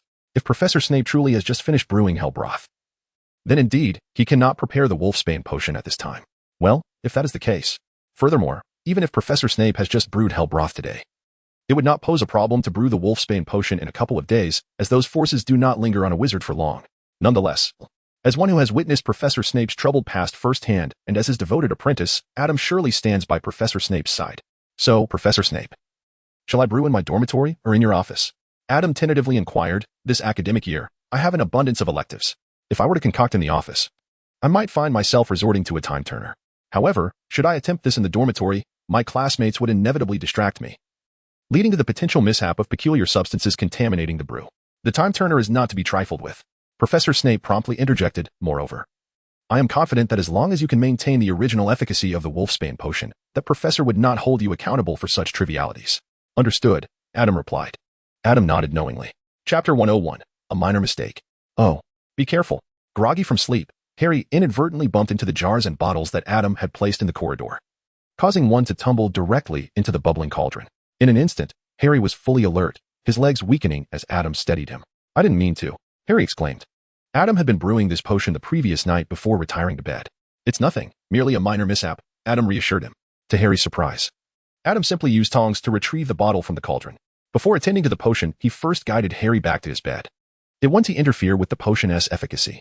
It will merely render the concoction bitter, numbing, and astringent after mixing with wormwood. Well, Professor Lupin probably feels too embarrassed to trouble Harry, doesn't he? Observing Adam's demeanor, Harry pinched himself to confirm he was truly unscathed. Adam carefully removed the potion from the heat, waiting for the bubbles to dissipate and the liquid to change color slightly before returning it to the flame. He repeated this process 3 times, ensuring that the potion remained stable and did not reach a boiling point. It was only after this meticulous procedure that Professor Lupin's Wolfsbane potion was deemed complete. The potion must be consumed 1 week before the full moon. And with Adam's schedule filled to the brim in the subsequent days, his urgency in brewing was understandable. This haste led to Harry inadvertently knocking over the potion ingredients. One might presume that Professor Lupin would comprehend the situation. As for Lupin himself, Adam harbored little fondness, influenced not solely by Professor Snape but by a myriad of other factors as well. Adam had once mended the original timeline's narrative with a crystal ball, which included the scene where Lupin guided Neville in front of everyone, prompting Bogart to transform into Professor Snape clad in the garments of the late Madame Longbottom. Clearly, after all these years, Lupin had not changed. In his eyes, Snape remained the same victim of their past bullying. He held no fundamental respect for this colleague, maintaining an attitude of disdain and even mockery reminiscent of their former days. While he might appear as a commendable elder to Harry, to Adam, he was still that despicable bully from their school days. Following the unexpected incident during the use of the Patronus charm, Adam, having deeply felt the transgressions of the Marauders, could assure with his fully mastered skills in both the Patronus charm and legilimency that for the entirety of this year, Lupin would certainly not savor a single drop of palatable Wolfsbane potion. Moreover, the instigator behind each alteration in flavor would invariably be young Potter.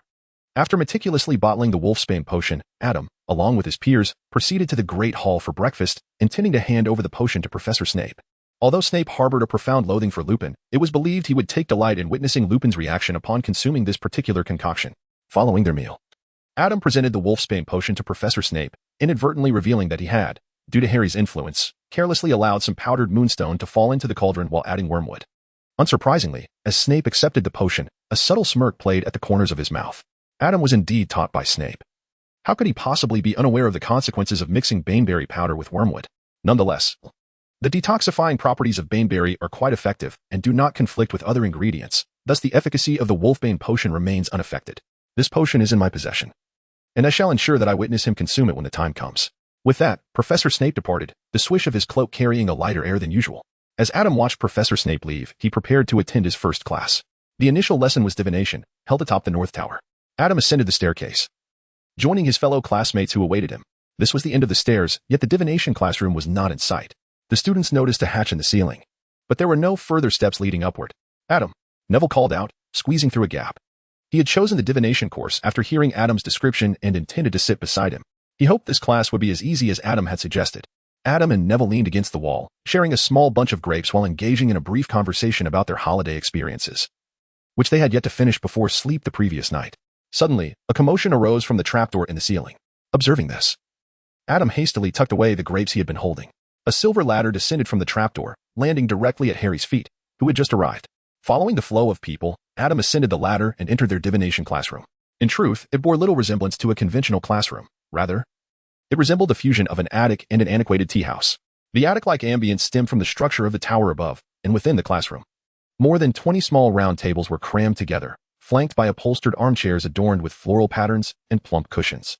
A massive copper teapot sat atop the mantelpiece, with flames roaring beneath it.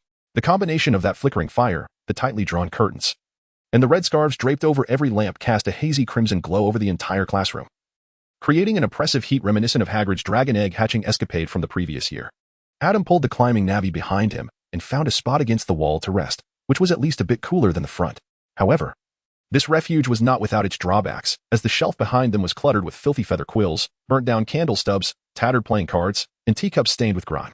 Of course, there were also some glimmering crystal balls, yet they too were covered in layers of dust. Adam had to cast a cleaning charm on the shelf, yet he was uncertain whether the dust was merely a part of the decor. Thus, he tidied the shelf to ensure he wouldn't inadvertently brush against the cobwebs above. When everyone had gathered, the teacher was still nowhere to be seen. Just as murmurs began to circulate among the students, a soft, indistinct voice emerged from the shadows. Welcome. It is truly delightful to finally meet you in the material world. Professor Trelawney stepped into the light of the fire, her figure exceedingly slender, and her glasses magnified her eyes to several times their natural size. Draped in a sheer, shimmering shawl adorned with numerous glimmering metallic pieces, her long, delicate neck was bedecked with countless beads and chains, while her arms sparkled with an array of bracelets and rings. Compared to Adam, who usually appeared vacant-eyed and dived directly into divination, Professor Trelawney's attire was undoubtedly more in line with the public image of a seer, reminiscent of the gypsy women seated between candles and street tents, toying with crystal balls or tarot cards. Please, my children, take a seat, she beckoned. The students shuffled awkwardly into the armchairs and cushions, clearly intimidated by Professor Trelawney's dramatic entrance.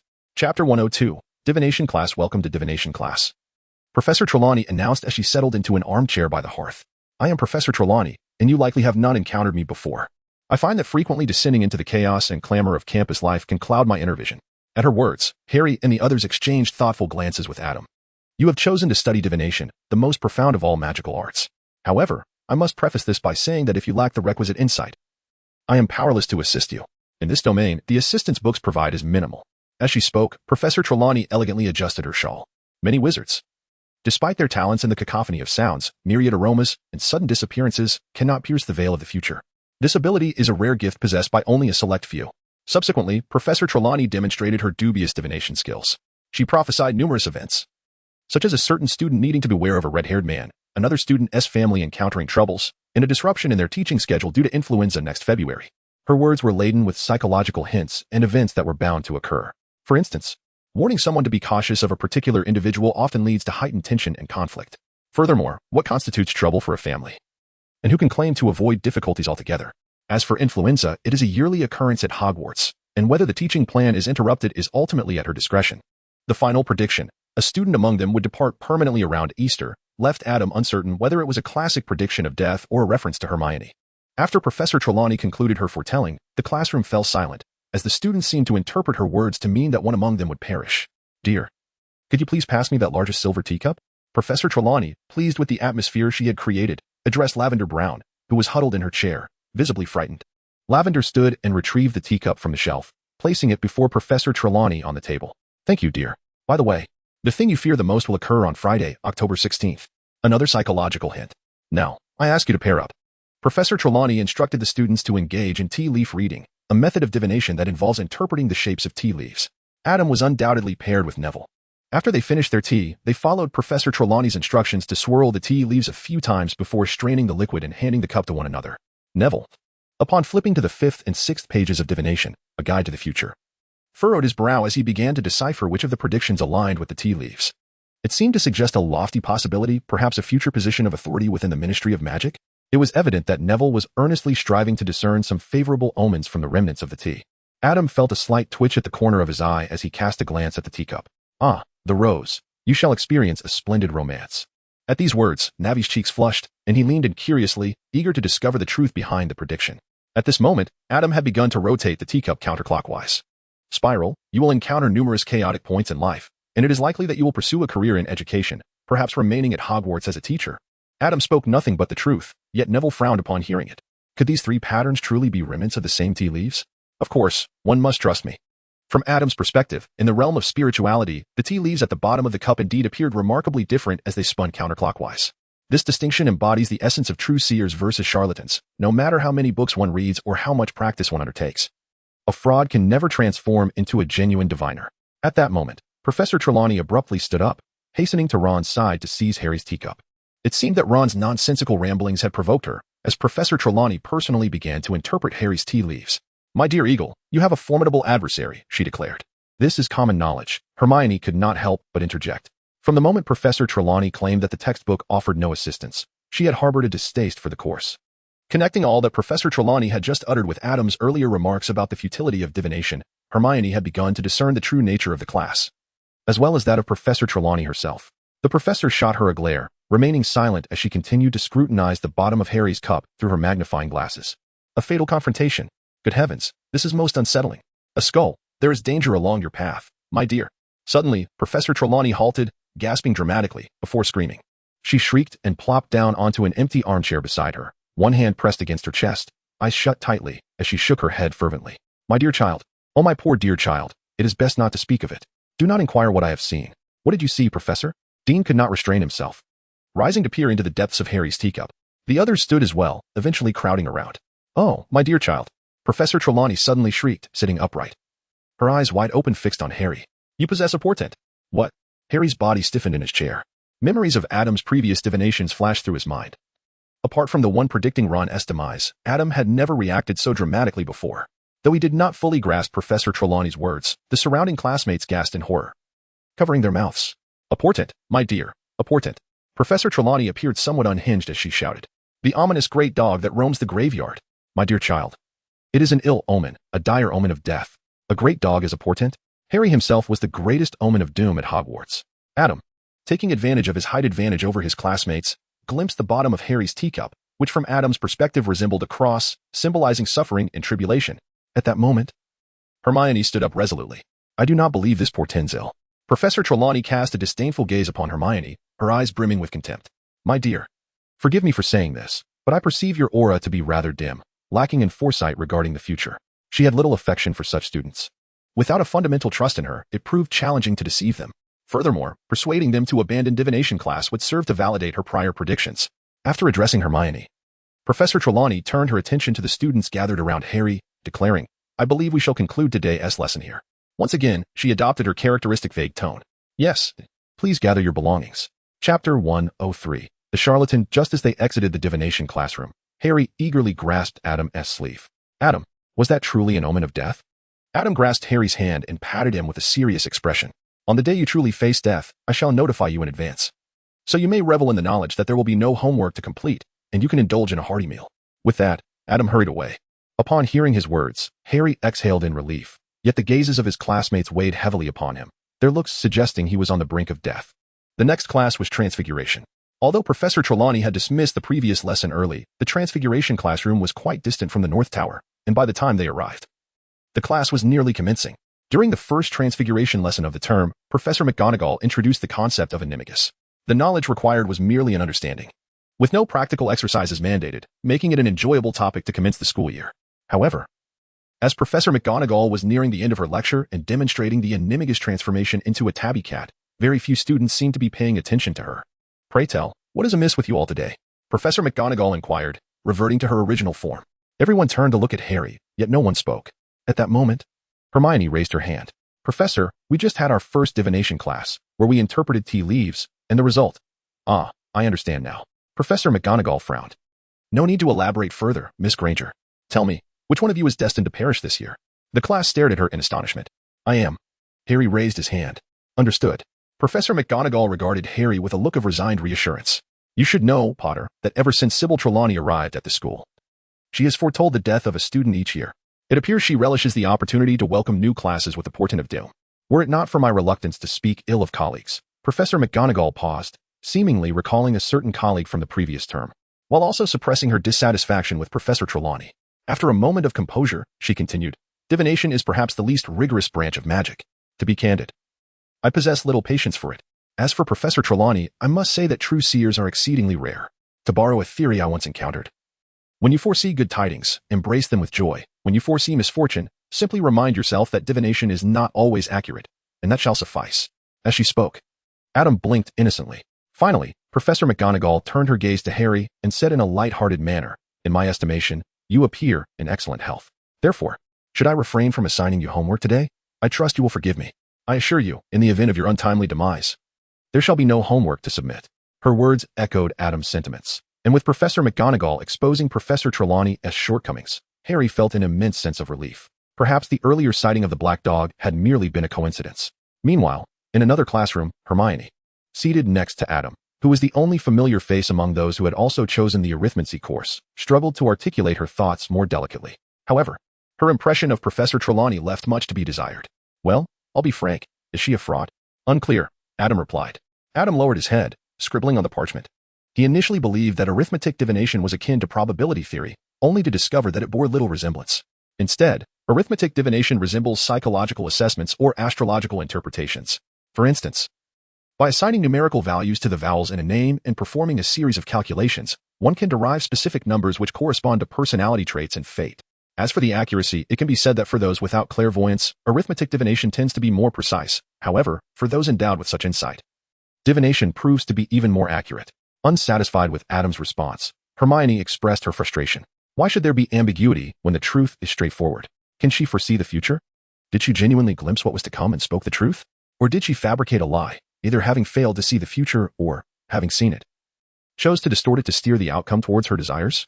Adam posed a flurry of questions, the answers to which, aside from her own, remained elusive to all. Hermione, after reflecting on his words, nodded thoughtfully. Once she had completed the exercises assigned by the teacher on the parchment, she turned to Adam and said, "You are correct. Yet I believe she is indeed a fraud. Thus, she is a fraud." Adam shrugged and compared answers with Hermione, both arriving at the same calculation. Their swift computations placed them ahead of the entire class, allowing them the liberty to converse freely, provided they did not disturb others. Upon hearing Adam's words, Hermione seemed invigorated. Her conviction solidified. "You once stated that if you believe in divination, it exists. If you do not, it does not. A true diviner, like yourself, remains indifferent to others' beliefs. For the truth will ultimately reveal itself. Unlike her, who is merely a charlatan."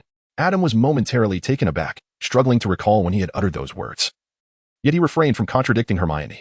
After speaking, Hermione let out a sigh. However, she was indeed correct in one regard. "I fear I possess little aptitude for divination. It is purely a matter of innate talent, much like the futility of effort for wizards and muggles alike in this domain." Adam tilted his head, idly playing with his naturally wavy hair. Its length was manageable now, but should it grow any longer, a trim would be necessary.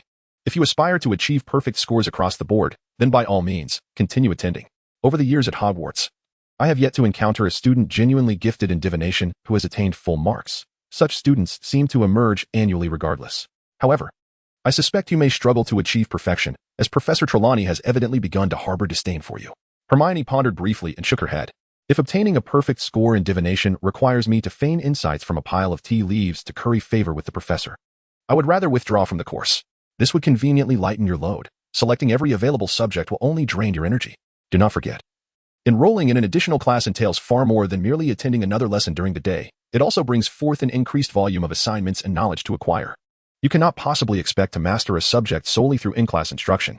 Adam reached into his pocket and felt the time converter within. He had likely grasped the fundamental principles behind its operation. It was akin to the meditation basin, another creation imbued with ancient and arcane runes. However, the time converter also employed alchemical techniques, suggesting that he ought to seek out some literature on alchemy. He could consult Professor Dumbledore on this matter and perhaps learn a bit about the ancient fire of the goblins as well. regardless of whether he achieved any significant results.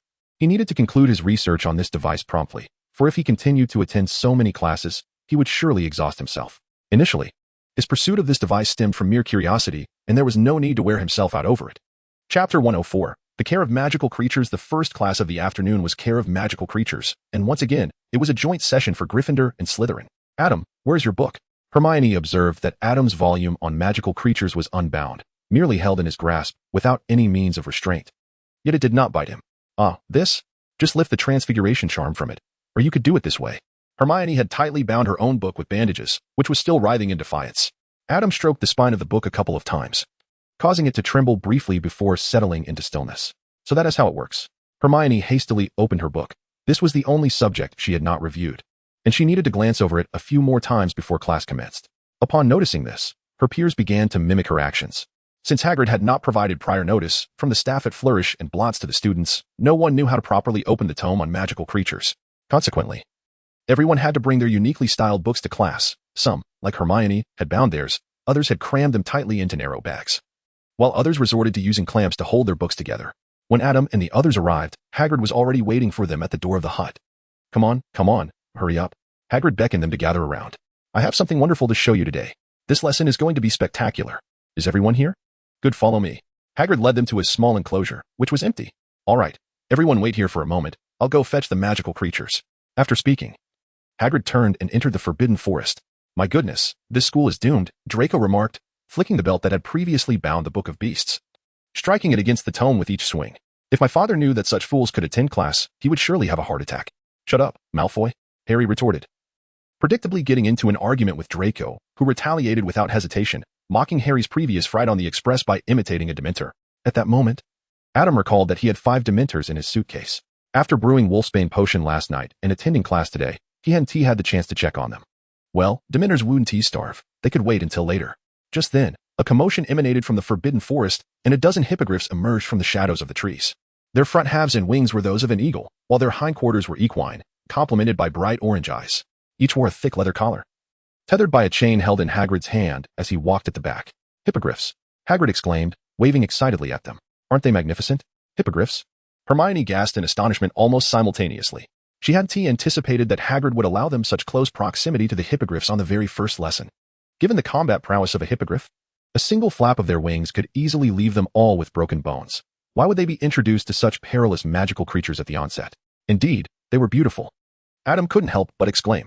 Each hippogriff displayed a unique coloration, transitioning from intricately patterned feathers to lustrous, gleaming fur, truly magnificent. Although this sentiment might be deemed somewhat disrespectful to the course's esteemed professor, Newt Scamander, it was indeed commendable. Since the Monster Book of Monsters remained inaccessible, Hermione resorted to studying fantastic beasts and where to find them as her preparatory reading. This tome stands as an authoritative work in the realm of magical creature research and conservation, often regarded as the wizarding world's definitive encyclopedia of magical creatures. After perusing the book, Hermione found herself deeply impressed by its author. Perhaps it is best to leave it at that. Unable to restrain himself, Adam spoke up. It is undeniable that if Newt were to teach this course, he would undoubtedly surpass Hagrid in competence. However, the concern lies in the possibility of an additional dance class being introduced, such as the Manticore Courtship Dance or the Scorpion-Tailed Beast Dance. It is not that Adam is hesitant to dance, rather, it is the thought of Newt, at his advanced age, risking an injury while performing such dances that troubles him. Remember, concerning the hippogriff, the first thing you must understand is their inherent pride. They are quick to anger, so one must never demean them, for such an affront could prove fatal. After bringing a hippogriff closer, Hagrid proceeded to enlighten the students about its behavior. It is imperative to allow the hippogriff to initiate the interaction. This is a matter of courtesy, understood? Approach it, bow, and if it bows in return, you may proceed to touch it. Should it fail to bow, retreat swiftly, those claws can inflict harm. Upon concluding his introduction, Hagrid eagerly surveyed the students. Well then, who wishes to go first? Upon hearing this, most students stepped back. Even those who typically supported Hagrid, like Harry, exhibited signs of hesitation. In contrast, Adam appeared quite eager, confident in his ability to ensure his own safety. He genuinely wished to touch the hippogriff. Thus, he was the first to vault over the fence. Well done, Adam. Someone chimed in, and Hagrid looked visibly pleased as he unfastened the collar of one of the hippogriffs. Let us see how you handle Ostro. This particular hippogriff was a solid black, its beak to the tips of its feathers entirely dark, save for its strikingly bright yellow eyes. Upon the removal of the collar, it shifted its neck uncomfortably and then, separating from the others, approached Adam. Adam's gaze was filled with curiosity as he locked eyes with the creature, remaining utterly still. Yes. Splendid. Just like that. Keep your gaze steady and do not blink, Hagrid whispered. The eyes of the winged horse, resembling those of a falcon, were sharp and fierce.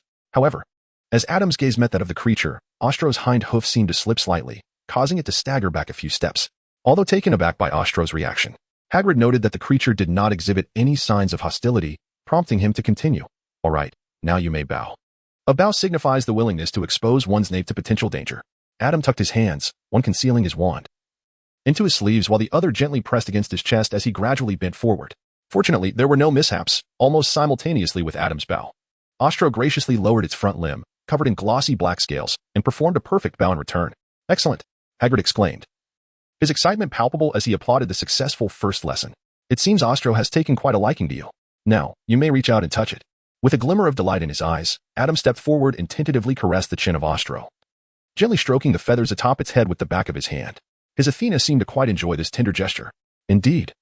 Ostro blissfully narrowed its eyes and lowered its head, making it easier for Adam to continue his affectionate touch, exuding an unmistakable fondness. Chapter 105. The guardian deity. The classmates observed the intimate interaction between Adam and the formidable beast, unable to suppress their gasps of astonishment, which were tinged with envy and intrigue. Very good. Hagrid rubbed his broad palms together. I believe it would be willing to allow you to ride it. You might give it a try. Upon hearing Hagrid's words, Adam felt an eager anticipation swell within him. This marked his fourth experience with flight, following the broomstick, flying spells, and animagus transformations. Although Fox could carry a person aloft, the previous ride had involved apparition, which did not constitute true flight. You can climb aboard. Positioning yourself behind the joints of its wings, Hagrid instructed Adam on where to sit. Remember, when mounting, do not tug at its feathers. Suddenly, Hagrid's words halted as Adam prepared to ascend. Ostro, seemingly aware of Adam's intentions, bent its limbs and lowered its body, allowing Adam to sit directly upon it. Witnessing this exchange, the classmates cast skeptical glances at Hagrid. Is this indeed the proud, temperamental beast you described, one that could potentially inflict harm? Adam found it rather peculiar. He was well acquainted with the temperament of the Griffin. Yet, amidst his bewilderment, he could not suppress the joy he felt at receiving Ostro's favor. It was akin to encountering an adorable kitten or puppy by the roadside, crouching down to play with it, only to be pleasantly surprised when it nuzzled against his leg. Similarly, Adam's thoughts wandered to the fond memory of a stray cat brushing against his trousers in his past life, pondering the serendipity of their connection and considering, perhaps I might take you home one day.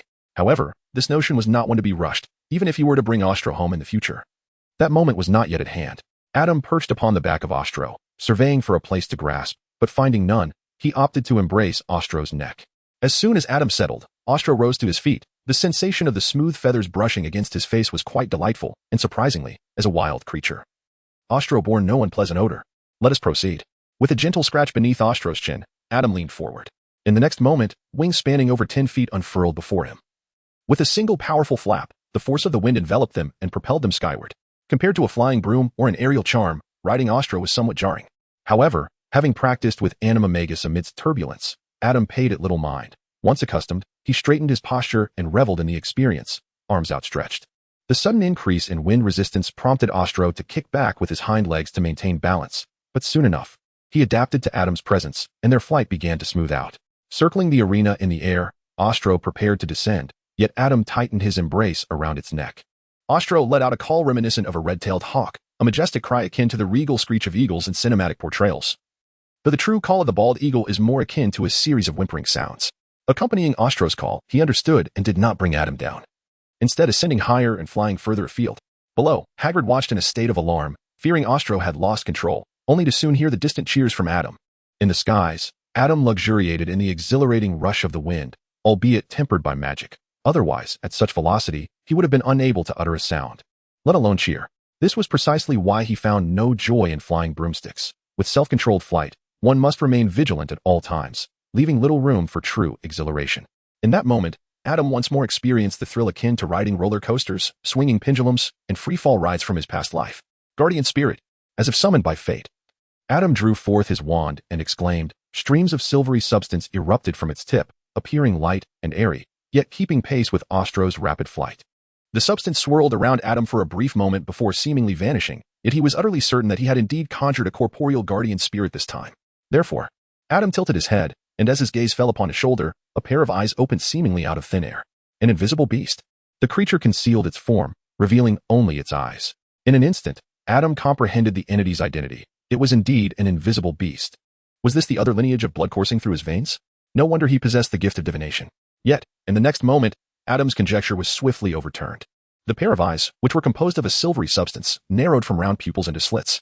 Below those eyes, a crescent-shaped mouth abruptly split open, curving upwards as if in laughter, revealing serrated teeth within. The mouth was so large that it seemed incongruous with reality in comparison to the eyes. It appeared as though his guardian spirit was truly grinning from ear to ear. Gradually, the entirety of Adam's guardian spirit materialized before him.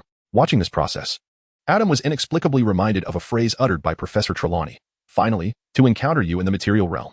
The scene before him seemed as if his guardian spirit was emerging from a spiritual dimension into the physical world. Once Adam's guardian spirit fully manifested, he was certain it was unmistakably a cat. However, it was significantly larger than an ordinary feline, perhaps the size of a lynx. The large cat perched upon Adam's shoulder, still wearing that exaggerated grin, its fluffy silver fur billowing in the air. A Cheshire cat. There existed a particular spell within the realm of divination known as Memory Master, capable of retrieving desired memories, even from oneself.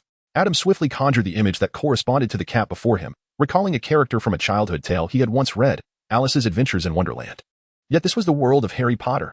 Even if a Cheshire cat did exist, it was merely a timid creature that could appear and disappear at will, utterly devoid of prophetic abilities. Despite his internal musings, Adam recognized that this extraordinary feline form was likely a manifestation of an ancestor from countless generations past, the very source of his wizarding lineage. One might ponder whether such a guardian spirit could be considered a blessing from his forebears. As for the coincidental resemblance to the Cheshire cat's sudden appearance, perhaps it was merely a stroke of fate.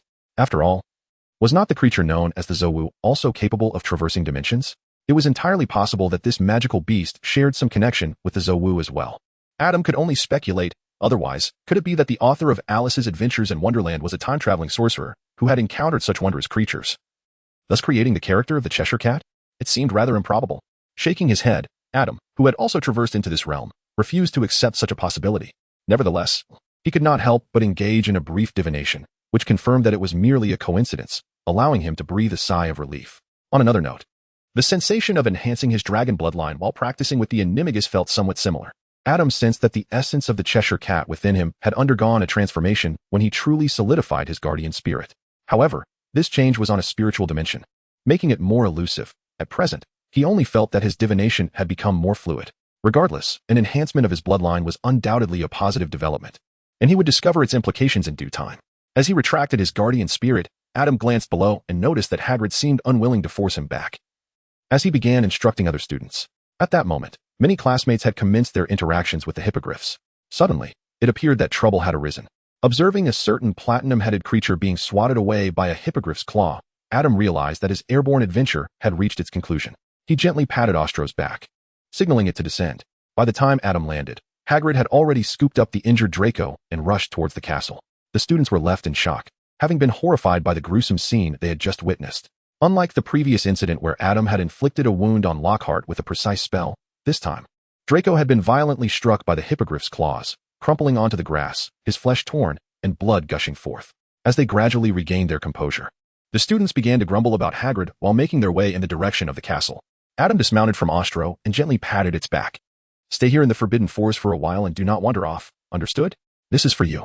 As he spoke, Adam offered a strip of raw meat, intended for Athena, but he believed the Griffin could also partake. Just wait a little longer. Once I graduate and secure a position in the Ministry of Magic, I shall bring you to reside in my estate.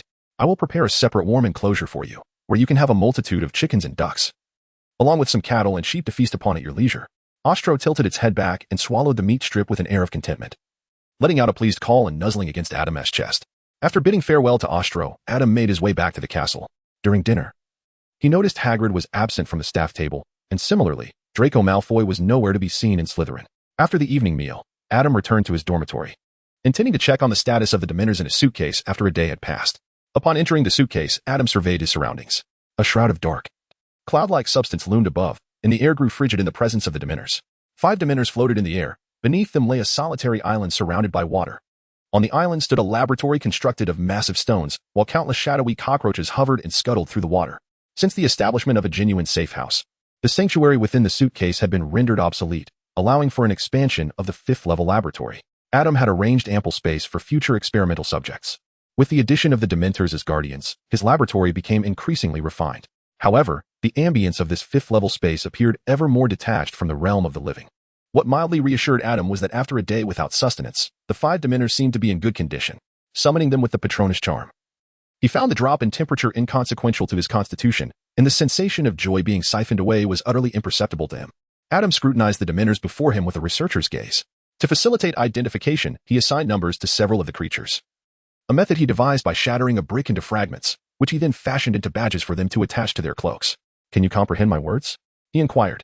Dementor number 1 nodded, clearly not only capable of understanding speech, but exhibiting a certain degree of intelligence. Indeed, if they could not comprehend human language, how could the Ministry of Magic command them to perform tasks, and how could Voldemort manipulate them? However, the question remained, did their understanding pertain to language itself, or to the underlying meaning? Adam switched to Mandarin, Parseltongue, Draconic, and Chicken Speak, only to discover that Dementor no one could comprehend them all. How marvelous! Adam's gaze suddenly shifted, as if contemplating the efficacy of a well-placed incantation against a Dementor, which would be a solution of unparalleled finality. Yet, alas, Dementors are devoid of souls, and thus impervious to such spells, a regrettable circumstance. Perhaps it was the sheer intensity of Adam's stare, or perhaps his sensitivity to emotions, a consequence of his sustenance from joy, that prompted Dementor number 1 to perceive the anomaly in Adam's expression. It raised its hand to adjust the badge upon its chest, signaling, "Boss, it's one of our own." Ahem. Adam awkwardly coughed into his fist, accustomed to using cockroaches as experimental subjects in the past. Now that the subjects had transitioned to highly intelligent dark wizards, he needed to temper his emotions, a lesson to remember. If there is no food, how long can you endure? The Dementor, as a being of non-existence, possessed neither life nor death. Currently, Adam's only means of vanquishing a Dementor was through the use of the Patronus charm, which could only repel and drive them away. They manifested from despair and sorrow, and after prolonged starvation without sustenance, they would dissipate into nothingness, much like the effect of the banishing charm. Upon hearing the mention of a lack of food, Dementor 1 lowered its head, seemingly fused with its hood, yet it still raised its decaying hands, reminiscent of a drowned corpse. 10 days. Dementor 1 nodded. With this definitive answer, Adam lowered his gaze in contemplation. The Ministry of Magic must have arranged sustenance for the Dementors stationed at Hogwarts, perhaps utilizing some death row inmates or even summoning a few prisoners from Azkaban. However, it was evident that Adam could not allow these Dementors to venture to the Ministry for a meal. It was not a matter of fearing their escape. Maintaining the banishing charm was not a burden for him. Rather, it was clear that Dementors could not be present within the school. After much deliberation and divination, Adam resolved to return the Dementors to the Ministry for nourishment during his next visit to Hogsmeade. Before that, he needed to make significant progress in his research on the siphoning charm. Otherwise, he would have to wait until it was time to retrieve the Dementors. Prior to their release, to prevent the Dementors from starving, Adam planned to periodically toss Ron's rat, Scabbers, into their vicinity, allowing Peter Pettigrew to experience a taste of Azkaban's treatment, although he would use the soul-binding curse to ensure Scabbers would not remember this experience. Adam anticipated that by the time Scabbers arrived at Azkaban, he would feel a sense of familiarity, as if returning home. Pondering this, Adam scratched his head. With the alchemy of the Time Turner, the siphoning charm, and the ancient goblin fire, he found himself increasingly busy. Thankfully, these pursuits were of genuine interest to him, so he did not harbor the resentment of a tightly packed schedule. Emerging from his suitcase, Adam discovered that everyone in the dormitory was present. Harry and Ron had also returned from Hagrid's, and he inquired, "What are you all doing?" The 4 of them were gathered by the window beside Neville and Seamus's beds. Harry perched on the windowsill, while Ron and Seamus sat on Seamus's bed. Neville lay on his own bed, his feet propped against the bedpost, laughing and producing continual elephant sounds. Upon seeing Adam, Neville called out to him, straightened up, and patted the bed to invite him over. "This is Fred and George's experimental voice-changing candy." Laughter erupted from the group as Harry handed Adam the box of sweets. At that moment, Seamus popped a green candy into his mouth, tying his tie around his head. After consuming the candy, he emitted monkey sounds and stood up, mimicking the gait of a gorilla. "Oh?" Adam glanced with interest at the box of candies in his hand. "It's your turn, Ron." Harry and Neville chimed in, while Seamus tossed a sweet towards Ron. At that moment, Ron wore the hat he had purchased in Egypt, adorned with 2 ponytails on either side. He caught the candy and popped it into his mouth, only to emit a lion's roar the next instant, accompanying the sound with a dramatic pose on all 4s. Harry, too, selected a candy from the box and tossed it into his mouth. Wait, that particular candy was one Ron, as the brother of Fred and George had already experienced, both voluntarily and involuntarily, on numerous occasions, and he recognized the one Harry had just consumed. But alas, it was too late. A plume of white vapor erupted from Harry's ears, and the sound of a train whistle escaped his lips, akin to the effects of cold medicine, albeit far more exaggerated. Laughter erupted all around. The twins truly were a source of endless amusement. Adam laughed heartily, without any prior divination. He simply picked a candy from the box and tossed it into his mouth. If any peculiar effects were to occur, He could always drag Fred and George to the edge of the forbidden forest for a good thrashing. The next moment, as Adam opened his mouth to speak, the sound of a canary escaped from his lips. Chapter 107. An Introduction to Alchemy. In the following days, Adam entered a state of diligent study. Aside from his regular coursework, he delved into research, beginning with the time turner. After all, the Dementors could be postponed. There would be ample time for that later. However, the time turner was a different matter altogether. For every day he delayed, he would have to attend an additional day of classes. Adam dedicated 3 days to the study of alchemy, thanks to his innate talent inherited from the Cheshire Cat bloodline in the spiritual dimension. Along with the enhanced alchemical skills gained from the achievements unlocked during this period, Adam's learning experience proved to be remarkably smooth. The alchemy and elixir knowledge Adam had acquired in his previous life resembled the rudimentary forms of chemistry, and the principles in this world were strikingly similar. At its core, alchemy, akin to chemistry, involves a series of reactions that yield new substances. The process devoid of magical influence is termed chemistry, while that infused with magic is referred to as alchemy. For instance, the unique metal silver, a prized material for Gryffindor's sword, and pure gold, the fundamental element for the creation of the philosopher's stone, are distinct from natural metals and are substances birthed from alchemy. A deeper understanding of alchemy necessitates a wealth of knowledge and mysticism, including symbols, imagery, and characteristics. Mercury, for example, can symbolize femininity, rationality, fluidity, and transformation. In the case of Harry and his companions, Adam could easily integrate them into the widely known alchemical formula. Mercury, the learned and wise Hermione, and Sulfur, the brave and impulsive Ron, together foster mutual growth, ultimately culminating in the philosopher's stone, transforming the base, Harry, into gold, the evolved trio. This formula does not imply that the philosopher's stone is literally composed of mercury and sulfur. Rather, it serves as a metaphor, a representation. Thus, Adam's inclusion of Harry and his friends is entirely fitting, based on his current level of alchemical proficiency and his knowledge of ancient runes. Adam has begun to grasp the process behind the creation of the time turner. Although he can only fuse the power of runes with alchemy in a rudimentary manner, he has already produced some intriguing artifacts. For instance, he crafted a key that recognizes its user. Only the predefined user and Adam can utilize it, while others will be instantly transported to the ocean floor of the undead cockroach sea. Additionally, he created a pocket watch that, despite having merely a dial, displays the time accurately and is impervious to damage, resetting to its original state every 10 seconds, essentially restoring itself to factory settings. This functionality does not derive from the repair runes of wizard chess, but from the time-reversing runes of the time turner, making it indestructible even when reduced to powder. To obliterate it entirely, one would likely need to employ the vanishing spell, though casting it on complex objects poses significant challenges. Counting Grindelwald, Dumbledore, Voldemort, and himself, Adam does not believe there exists a wizard capable of making this pocket watch vanish. Furthermore, upon applying alchemy to Neville's memory ball, Adam realized that its technical complexity was surprisingly low, which explains its lack of utility. Adam utilized the incantations inscribed upon the meditation basin, endowing Neville's memory orbs with a rudimentary capability for filtering and discernment.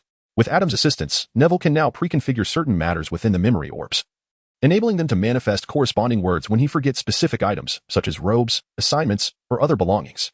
Although Adam perceives this enhancement as somewhat trivial, Neville finds great joy in it, and Adam is indifferent to the matter. Having achieved this level of proficiency, Adam resolved to return the time turner. He had never intended to fabricate one for himself. His curiosity merely lay in understanding its mechanics. Should he genuinely desire a time turner, he could procure one from the Ministry of Magic before the impending chaos obliterates such items, as he could easily carry them away amidst the turmoil. Now that he has mastered the incantations, further advancements in alchemy would not significantly benefit from the time turner. Adam was not in haste to utilize it, for while it could objectively facilitate the completion of certain tasks ahead of schedule, it is ultimately he who expends the effort. After spending some time explaining to Professor McGonagall why he initially selected so many courses but now opted for only divination, he expressed, "I find that such a multitude of subjects disperses my focus too greatly. I would rather dedicate my time to pursuits that genuinely intrigue me." Thus, Adam returned the time turner to Professor McGonagall and eliminated a plethora of inconsequential courses from his schedule. "So, you have now chosen only divination?" Hermione exclaimed, having sought Adam out on their way to the first defense against the dark arts class, noticing his absence during the morning lessons. "Indeed. I have realized that due to these academic obligations, I am unable to attend to my own affairs. Considering my future aspirations, I have chosen to relinquish those unnecessary courses." Rest assured, this decision was not made impulsively, but rather after careful contemplation. Adam understood that Hermione sought him out of concern, so he patiently offered an explanation. "I see, very well," Hermione sighed, her brow furrowed. She recognized that Adam was diligently pursuing knowledge on his own, not merely to cause her worry. Rather, he had already formulated a plan for his future, while she found herself without a clear direction. It was akin to Harry, who, uncertain of his future, chose a few courses at random, hoping that even if his performance was subpar, at least he would have Ron for company. Hermione's decision to select all the electives reflected her own bewilderment regarding the path she should take. The difference lay in their distinct approaches to uncertainty about the future. At that moment, Harry and Ron came running over. "Hermione, what brings you here?" Ron inquired with curiosity. "What?" Hermione blinked in confusion. "I mean, you were just walking with us." Ron gestured toward the staircase they had just traversed. "Why did you suddenly end up over here? And with Adam?" Adam blinked. For the morning classes had been rather full. After finishing his potions class, he utilized a time turner to return to the past to return an item to Professor McGonagall. Fortunately, he had mostly kept to himself these past few days, alleviating any fear of exposure. "Ah, yes," Hermione stammered. "Class is about to begin. Let us hurry." With that, Hermione clutched her books and dashed towards the Defense Against the Dark Arts classroom. "I can't shake the feeling that she's hiding something from us," Ron frowned. Watching Hermione's retreating figure, he remarked to Harry, "And don't you think it's peculiar? We hardly need so many books today." Chapter 108. A reliable defense against the dark arts class. They arrived at the classroom first, and after a short while, Professor Lupin arrived, somewhat tardily.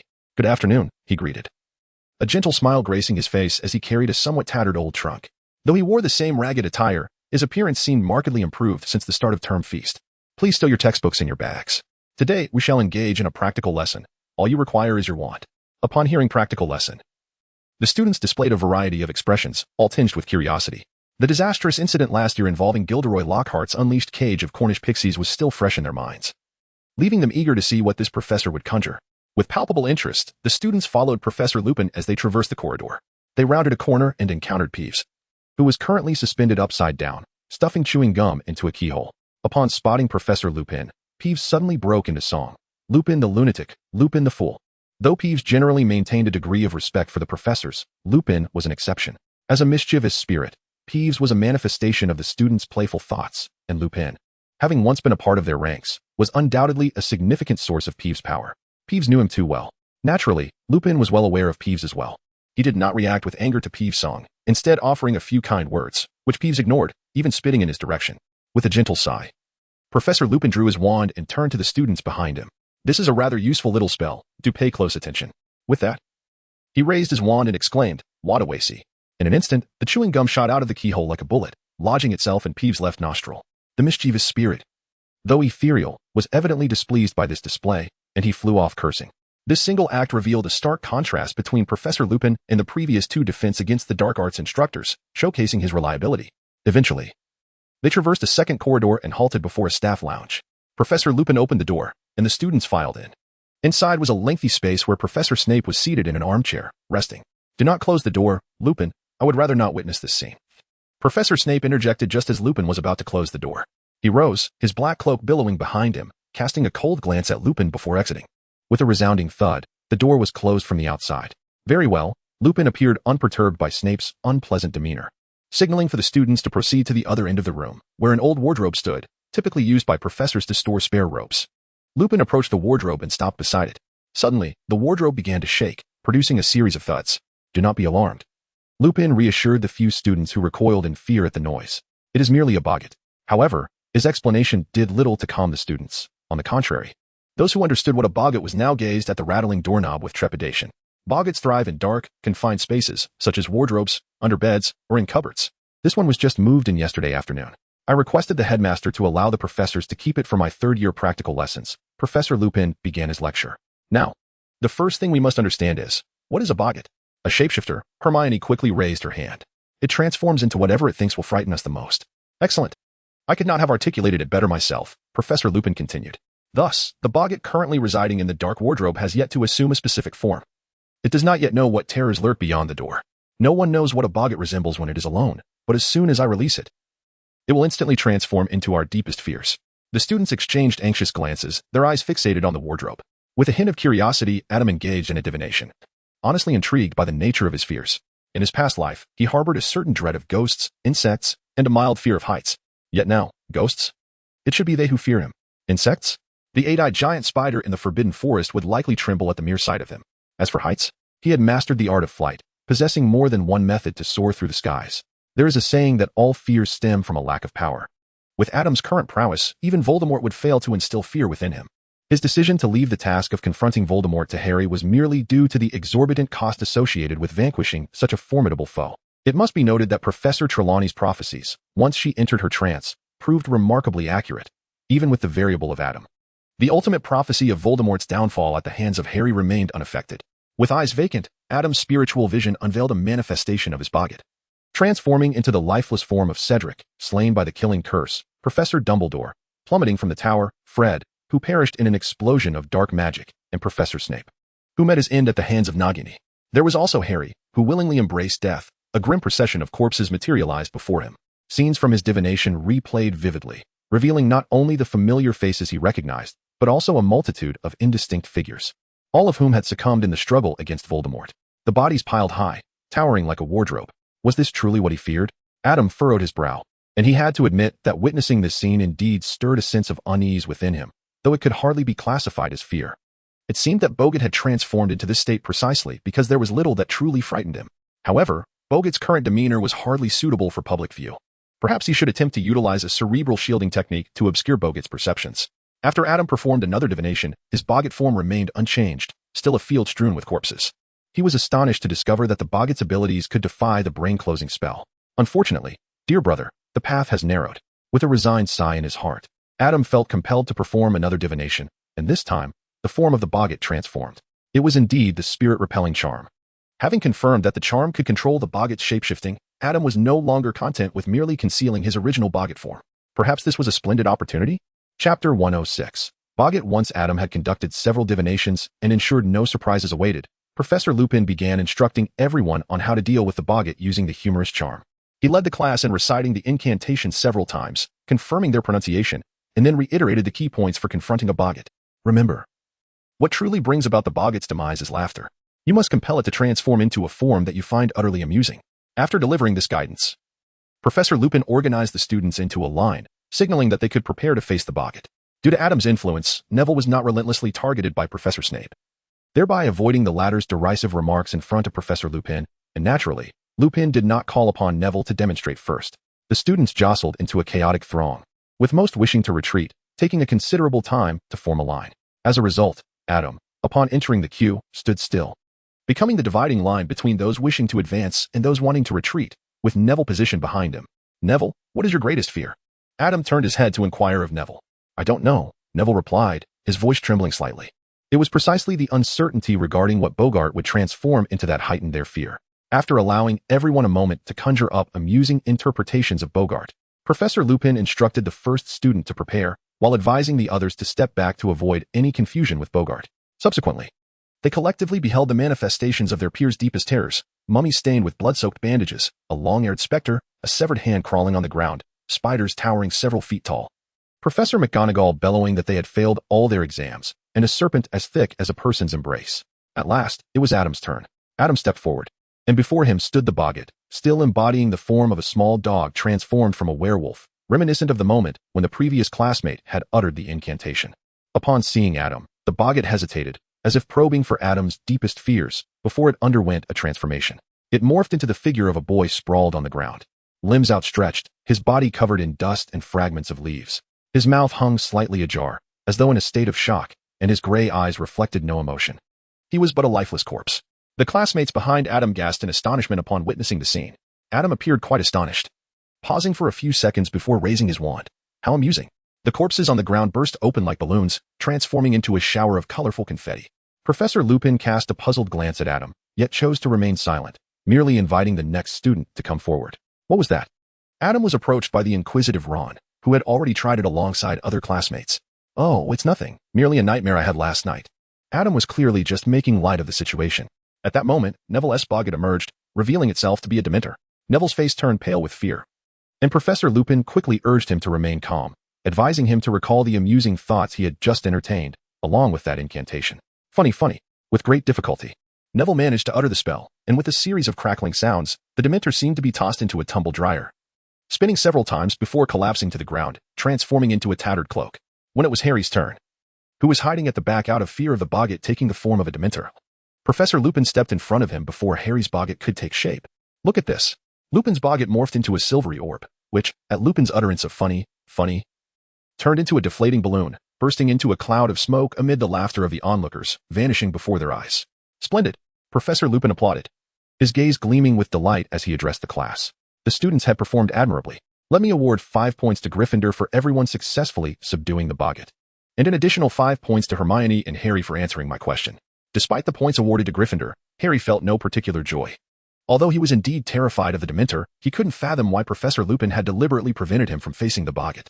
After class, the students eagerly continued discussing the various forms their boggarts had taken and the amusing shapes they had transformed into. Among them, the most peculiar was Adam's boggart, which astonishingly manifested as the corpse of Cedric Diggory. It was previously noted that Cedric had a wide circle of friends, although they were not in the same year. It was reasonable to assume that someone in their class would recognize him. Thus, Cedric's identity was readily apparent. However, it was important to note that Adam and Cedric were complete strangers. Why then did his boggart take the form of an unfamiliar corpse? When curious classmates inquired, Adam generally brushed it off, claiming it was merely a coincidence stemming from a nightmare he had the previous night. Moreover, he rarely found himself approached by classmates during break time, which led to much speculation surrounding this issue. If it were indeed a dream, encountering the corpse of a real, albeit unrecognized, person was quite extraordinary. Adam chose to disregard the gossip, allowing it to circulate for a while longer. Speaking of Cedric, he truly was a gentle soul. Once the buzz surrounding the gossip faded under the weight of news from Sirius, Cedric would eventually seek Adam out, expressing concern about not wanting to trouble him. One could not help but admire that, though saving Cedric was a personal decision made by Adam with less than pure intentions. The character of the person he sought to save brought him a sense of satisfaction. In the days that followed, Adam visited the headmaster's office and, as he had hoped, received guidance from Professor Dumbledore regarding the ancient art of goblet flames. This was soon followed by extensive practice and research within his suitcase. Of course, he occasionally took the time to feed Athena or venture into the Forbidden Forest to offer some meat strips to Osto. Initially, Adam had abandoned his studies on the Patronus charm and Dementors. However, that very night, after successfully controlling the boggart with the Patronus charm, he unlocked an achievement titled Master of the Non-Existent. This achievement required the manipulation of 3 known forms of the non-existent. Prior to this, Dementors and boggarts were already accounted for. In fact, he had also used the Patronus charm against Peeves. As the saying goes, one inevitably encounters Peeves while wandering the halls of Hogwarts, and Adam had encountered him on various occasions. If they merely brushed past one another, he would not take action. However, should Peeves attempt to prank him, he would unavoidably employ the Patronus charm to send him scuttling away. Little did he expect that what once seemed inconsequential would bring unexpected delight once again. Master of the non-existent refers to those entities that exist neither in life nor death, manifesting and vanishing based on emotion, remaining unthreatened yet capable of being utilized. Achievement objective: manipulate all 3 known forms of the non-existent. 33. Achievement reward: abilities of the 3 forms of the non-existent. Chapter 110. Abilities of the non-existent. The abilities granted by this achievement are not spells, but rather akin to the fire-breathing learned through Animagus transformation or the rebirth and apparition of Fawkes. They are special abilities of magical creatures. The 3 abilities are the soul-sucking of Dementors, the transformation of boggarts, and the object manipulation of poltergeists. Along with the shared ability to sense emotions, the soul-sucking of Dementors needs no elaboration. Adam had previously possessed a truncated version of the soul-sucking spell researched by a wizard, and now he had acquired the authentic ability of the Dementor, thus rendering his studies on the soul-sucking spell obsolete. Unlike the soul-sucking spell, the Dementor's absorption does not siphon the life force of living beings. Rather, it absorbs positive emotions, converting them into magical energy, while draining despairing and negative emotions to extract life force, and it can also absorb souls to enhance their own, prolonging their existence. When Adam became aware of this ability, he was taken aback. The Dementor, as a non-being, absorbed emotions merely to sustain its own existence, akin to the act of eating. He was astonished to discover that when a living creature acquired such power, it could become utterly terrifying. To put it another way, he found it rather appealing. On his way to the Forbidden Forest to observe Ostro, he casually captured 2 acromantulas and a common spider. After experimenting, he realized that the emotions of animals were as potent as souls, devoid of the nauseating notion of developing antibodies from excessive consumption. After all, Dementors feasted upon this essence, and he had never heard of anyone developing antibodies from their meals. The only drawback was that the souls of common spiders were too feeble, their emotions rendered thin due to their limited intellect. However, that was inconsequential. Little by little, he could accumulate more. Besides, he had no intention of solely relying on spiders. He planned to raise livestock in his estate, and when it came time to slaughter them, he would absorb their souls. If he could not consume them all, he would raise more magical creatures to feed them, perhaps even prolonging his life until he grew weary of it. Just look. What did he say? If one desires longevity, it is better to await the interface, and here it is. The ability to absorb from Dementors was undoubtedly one of the most useful skills Adam had acquired. Yet he was left feeling quite disappointed by the transformation of the boggart. Adam initially believed that this ability would enable him to transform flawlessly, akin to a universal animagus combined with a master of disguise. After all, a boggart transforms into figures and creatures with exquisite realism. and the Dementor's transformation truly embodies the ability to drain joy. However, it soon became evident that he had overestimated his powers. The formidable essence of a Boggart's transformation derives from the fears of those it confronts. In essence, a Boggart can only morph into what terrifies its subject. And the greater the fear, the more potent the manifestation. The inability to initiate transformation ultimately led Adam to dismiss this ability, deeming it inferior to the Boggart's passive perception of its adversary's fears. While the Boggart's transformation may yield disappointment, the antics of a mischievous sprite are indeed a delightful surprise. It is worth noting that typically, mischievous sprites lack physical form, with Peeves being an exceptional case.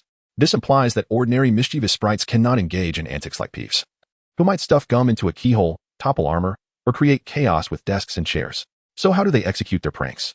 They rely on their telekinetic ability to manipulate physical objects. For instance, they can block doors with furniture, hurl water-filled balloons, or create sounds of impact on doors and windows. Even performing intricate tasks like writing with chalk. What is this? It is telekinesis. The understated telekinetic prowess displayed by the Dark Mark in the film left a profound impact on countless fans of magic, epitomizing the elegance of sorcery, which transcends mere appearance. That evening, Adam endeavored to ascertain the efficacy of his newfound ability by attempting to move the cup on his bedside table, the table itself, and even the four-poster bed beneath him. He concluded that shifting the four-poster bed required little effort. Merely lifting it and setting it down consumed even less energy than a life-draining curse.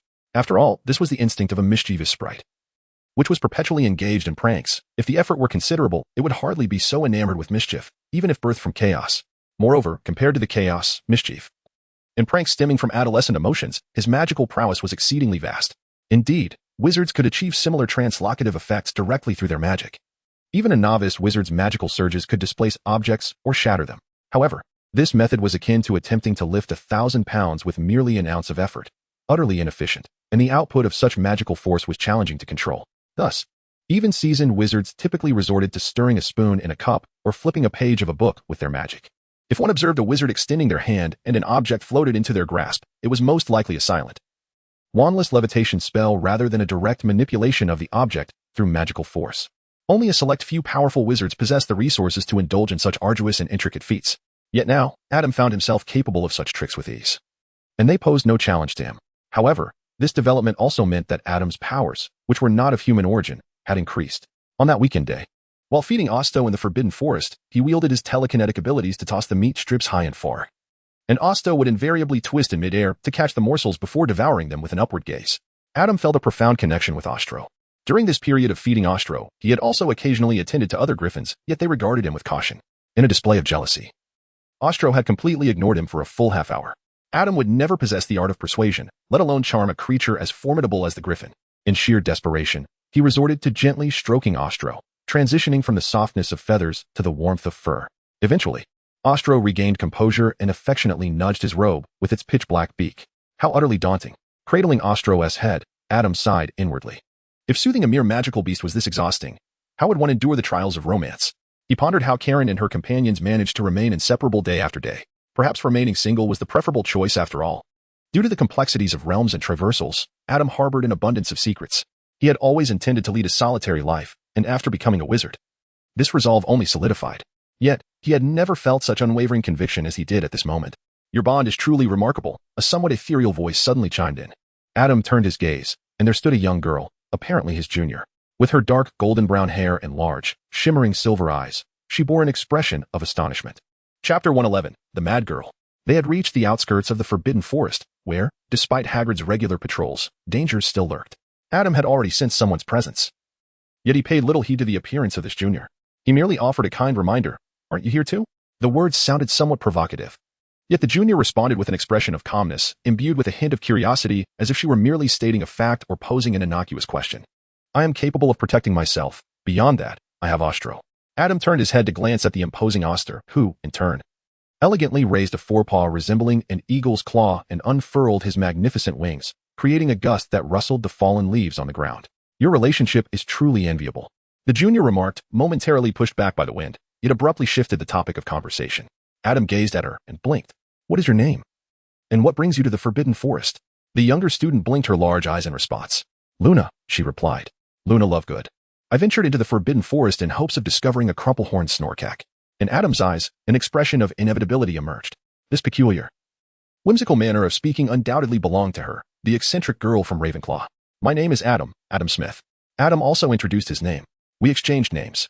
Luna appeared somewhat astonished, although her large, slightly bulging eyes often gave her a perpetually surprised expression. Have we become friends? Well, I suppose we have. Adam nodded with delight. Luna and Hermione represent two fundamentally contrasting personalities. While Hermione relies on logic as the cornerstone of her understanding of the world, Luna navigates her surroundings through intuition, a domain in which she possesses remarkable talent. In other words, Luna's exceptional gifts in the spiritual realm often render her somewhat detached from the tangible world, causing her discourse to appear disjointed and her beliefs steadfastly anchored in ideas that others might deem nonsensical. However, this very gift endows her with acute insight, enabling her to discern the essence of matters with striking clarity or to unravel solutions to problems in ways that seem devoid of logic. Let us not forget, she is a wise Ravenlaw. As someone who shares a potent spiritual aptitude, Adam is capable of keeping pace with Luna's thought processes, albeit without discarding the information grounded in the reality dimension as she does. Indeed, having a friend like Luna is truly worthwhile. Although she may still be in search of the elusive Crumplehorn Snorkack, she is destined to become a renowned magizoologist, with her future husband being the grandson of Newt Scamander. Adam felt that his vision for the wondrous creatures in the future estate could largely be realized through the bonds of friendship with Cedric and Luna. Moreover, Luna, like Cedric, placed great importance on friendship. Even if his initial intentions were not entirely pure, Adam was still willing to invest his genuine heart in forming friendships, understanding that only sincerity could elicit sincerity in return. However, this was contingent upon the other party being someone who would reciprocate Adam's sincerity.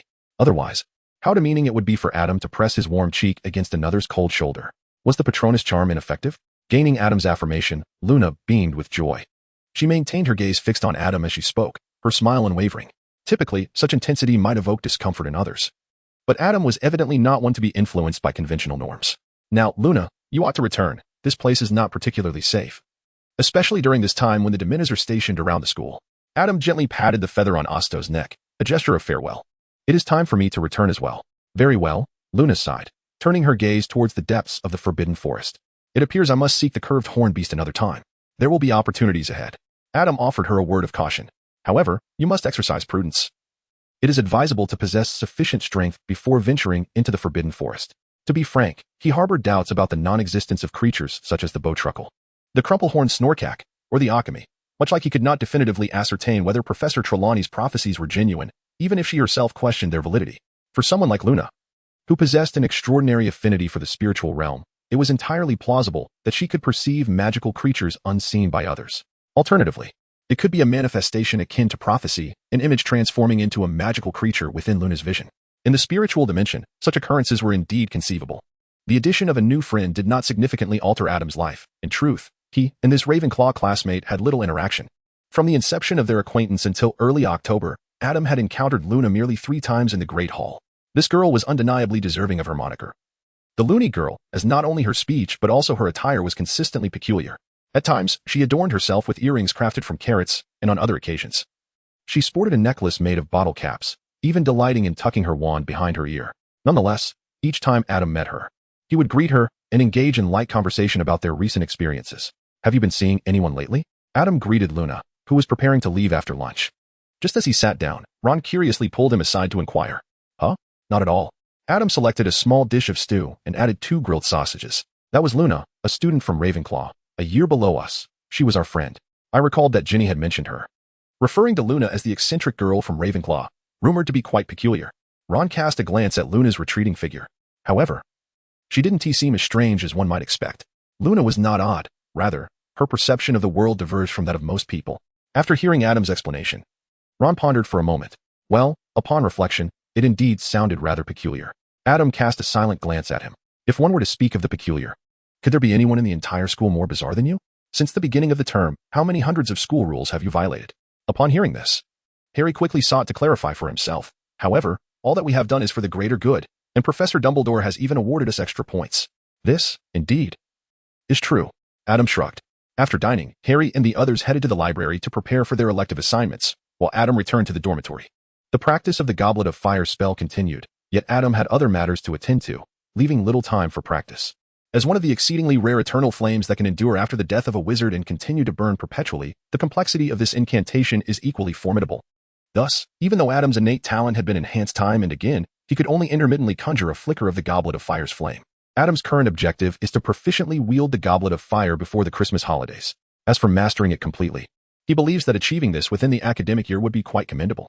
However, he feels that honing the spell to near perfection is not particularly necessary, considering that part of his motivation for learning it stems from a collector's obsession, as there are only a few advanced flames in the wizarding world. And another reason being that the Goblet of Fire is undeniably impressive. Therefore, Adam thinks it suffices to learn it well enough. And should he find himself with idle time in the future, he may revisit his practice. But for now, he deems it unnecessary to invest excessive time on it, especially since next year promises to bring a plethora of responsibilities. Chapter 112. Not all magical creatures can drink. Besides the busy Adam, Harry has also been quite occupied lately, as the first Quidditch match of the season is rapidly approaching. Prior to this event, would spend a considerable part of a day seeking out Adam, drawing him into a secluded corridor where he emotionally articulated the paramount importance of this year's Quidditch for Gryffindor. It has been 7 long years since Gryffindor last tasted victory.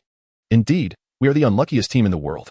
Harry's sudden injury followed by the cancellation of last year's match has deeply affected us, Wood lamented, wiping away the tears at the corners of his eyes. Ever since Harry joined the team these past 2 years, I had believed we could secure the championship and inscribe our names upon the Quidditch Cup. At this point, Wood could barely speak through his choked emotions.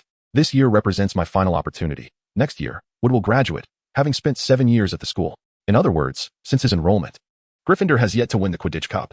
Well, I understand. Adam let out a sigh and retrieved a pack of tissues from his satchel.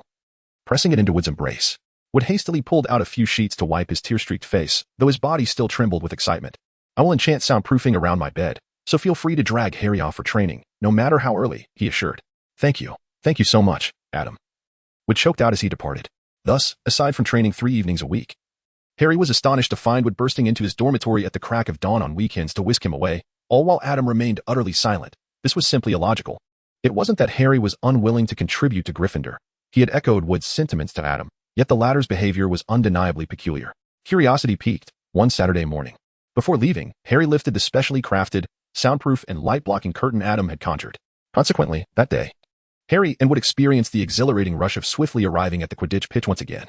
Returning the bat to its place on the display shelf and exchanging the character cards, Adam found himself wide awake and decided to rise for breakfast in the Great Hall. He would also feed Athena at the Ollery and check on Ostro in the Forbidden Forest, planning to return to the castle for lunch. The afternoon's agenda included practicing Goblet of Fire spells, along with feeding the Dementors with Fong while Ron was off in the library tackling his assignments. After dinner, it was time to unwind, reading books, indulging in divination while catching up on a series, and savoring cookies and small cakes crafted from ingredients he had procured from the kitchen, accompanied by wine brewed from the grapes grown in his estate. What a delightful and fulfilling day it was. What? Underage drinking? Oh please, it was homemade. Merely fermented for 10 days. If it reached 10%, that would be quite remarkable. How could one possibly get drunk? Moreover, Adam had partaken before at his estate. Whether it was due to Adam's constitution or the wine's low alcohol content, he found himself unaffected after 2 bottles. Incidentally, this year, Adam had gifted Professor McGonagall and Professor Flitwick with this very wine. He wondered if they appreciated its flavor. Around lunchtime, Adam returned to the castle just as the meal was nearing its end. On a whim, he remembered the Norwegian Ridgeback could consume brandy mixed with chicken blood. So he mused, could Ostro enjoy wine as well? Thus, he mixed the wine with raw meat strips, feeding Ostro half a bucket, while he savored the remaining half bottle mixed with grape juice, perched on a branch with a book in hand. To his surprise, as he read, Ostro below succumbed to a drunken frenzy, rampaging about until Adam conjured chains to restrain him and doused him with a bucket of cold water, finally rousing him from his stupor. It seemed that different magical creatures possessed varying tolerances for alcohol, or perhaps individual creatures of the same species varied in their capacities. Regardless, in Adam's eyes, Ostro had now been firmly labeled as a lightweight, and he resolved never to offer it wine again. Hastily finishing his lunch, Adam prepared to return to his dormitory to feed Fong to the Dementors. As he passed the Gryffindor common room, he noticed a crowd gathered around the notice board. What had transpired this time? Adam approached to take a look, and it turned out to be the notice announcing the first weekend when students could visit Hogsmeade. Scheduled for the end of October, just before Halloween. During the summer break, the permission forms for visiting Hogsmeade were sent to Adam's home along with the book list. In this regard, Karen and the others merely inquired about Adam's opinion on whether he wished to go and what kind of place Hogsmeade was, advising him to stay safe before signing their names. It is worth mentioning that Adam's safe house number 4 is situated in a corner of Hogsmeade Village. Originally a somewhat dilapidated shack, it was concealed by Adam after being repaired and hidden with the unbreakable vow. Given that Hogwarts has protections against apparition, Hogsmeade serves as the quickest route to Hogwarts aside from the Flu network, which underscores the purpose of safe house number 4. Quietly departing from the notice board, he returned to his dormitory, where he unexpectedly encountered Crookshanks at the door. This ginger-colored half-Kneasel cat had a rather peculiar appearance. Its face seemed somewhat flattened as if it had collided with a wall, and it was an exceedingly lively creature. "What brings you here? Are you looking for Tom?" Crookshanks looked up at him, meowing a couple of times, its tail swishing with a hint of impatience. "It's all right. I know his identity, at least at Hogwarts. He poses no threat to Hermione." Adam pushed open the door, responding to Crook Mountain's words. "Meow, can you comprehend my speech?" Crook Mountain halted in his tracks, astonished as he gazed at Adam. "Meow, what a fuss." Tom was napping on Nawi's bed, basking in the sunlight that streamed through the window. Awakened by the commotion of a person and a cat, he lazily uttered a sound. Subsequently, he shook his fur, stretched languidly, and curled back up, but not before stepping on the pillow that Nawi had been resting on beneath him. Adam shrugged his shoulders, choosing not to engage in further conversation with the stunned Crookshanks. Due to his fondness for the charming feline, he refrained from deliberately slaying a cat to cast the speech spell. However, during the holiday, he fortuitously encountered a deceased stray cat by the roadside. Before the stray's spirit departed entirely, he cast the speech spell upon it, setting down his satchel. Adam lifted Tom and tossed him onto his bed, tidying up Neville's bed and pillow before returning them to their place. "Do not casually lie on another's bed, Tom." This statement was articulated in cat language. Adam no longer feigned indifference and began meowing. As he spoke, Adam flicked his fingers, releasing the cage that contained the soulbound creature, which floated over to his side, ensnared in telekinetic grasp. "But Adam, your bed is in the corner, hardly receiving any sunlight. Besides, you and Neville have a splendid relationship. He wouldn't mind my presence." Tom rolled over on the bed. "If you wish to bask in the sun, you can slumber on the windowsill. I recall preparing a cushion for you. In any case, you cannot sleep on someone else's bed, particularly Neville's." Opening his suitcase and adjusting it to the 5th setting, Adam raised his head to stare at Tom. "If I ever find Leaf lounging on my bed because of you, I shall transform you into Neville's sleeping mat. Do you understand?"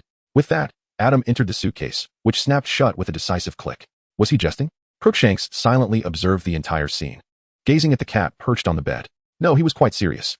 Tom flicked his lion-like tail, leaping up to spring off the bedpost and landing on the cushion of the windowsill, where he nestled into the sunlight, his meows becoming languid and drowsy. "Considering your lineage of cat-like creatures, do not provoke him, and remember what he specifically told you, should he act upon it.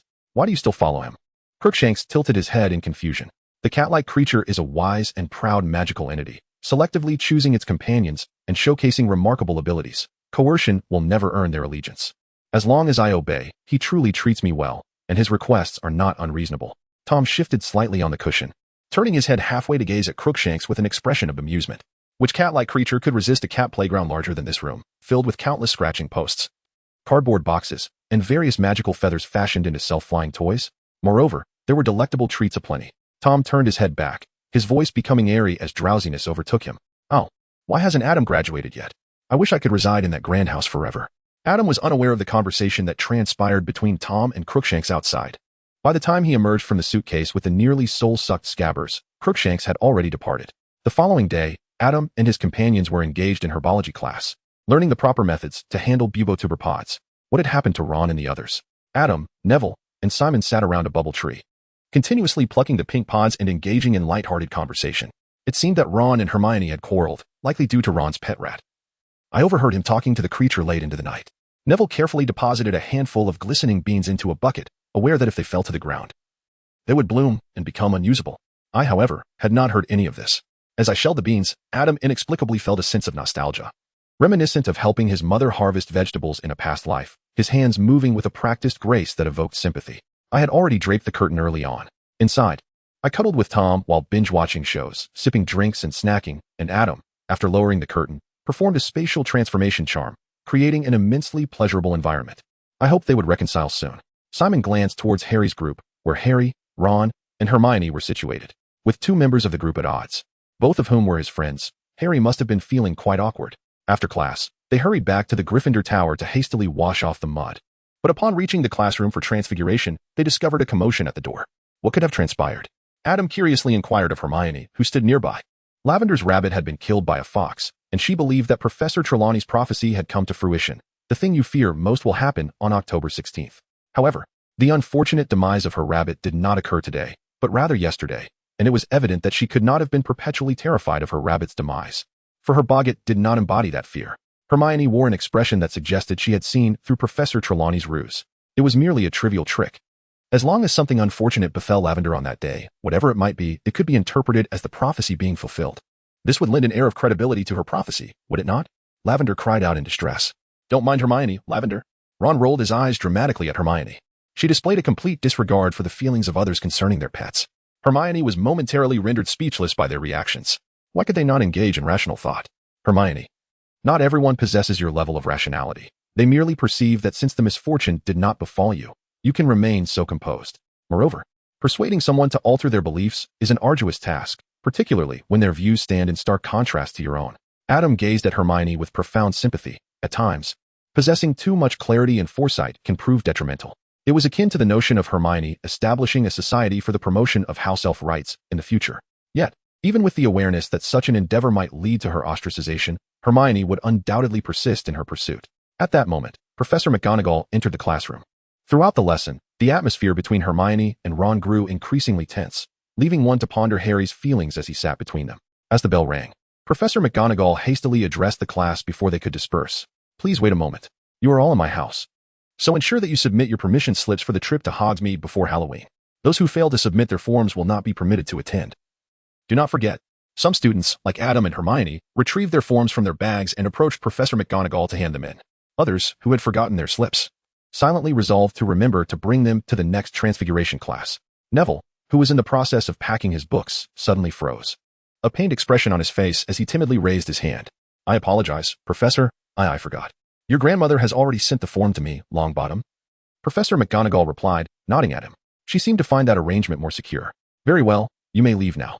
As they exited the classroom, Neville curiously inquired of Adam. What do you plan to do in Hogsmeade? I intend to visit Honeydukes to see if they have any new treats, and perhaps purchase some snacks, Adam replied. Adam has recently grown weary of indulging in the cookies he baked himself and is contemplating a change of flavor.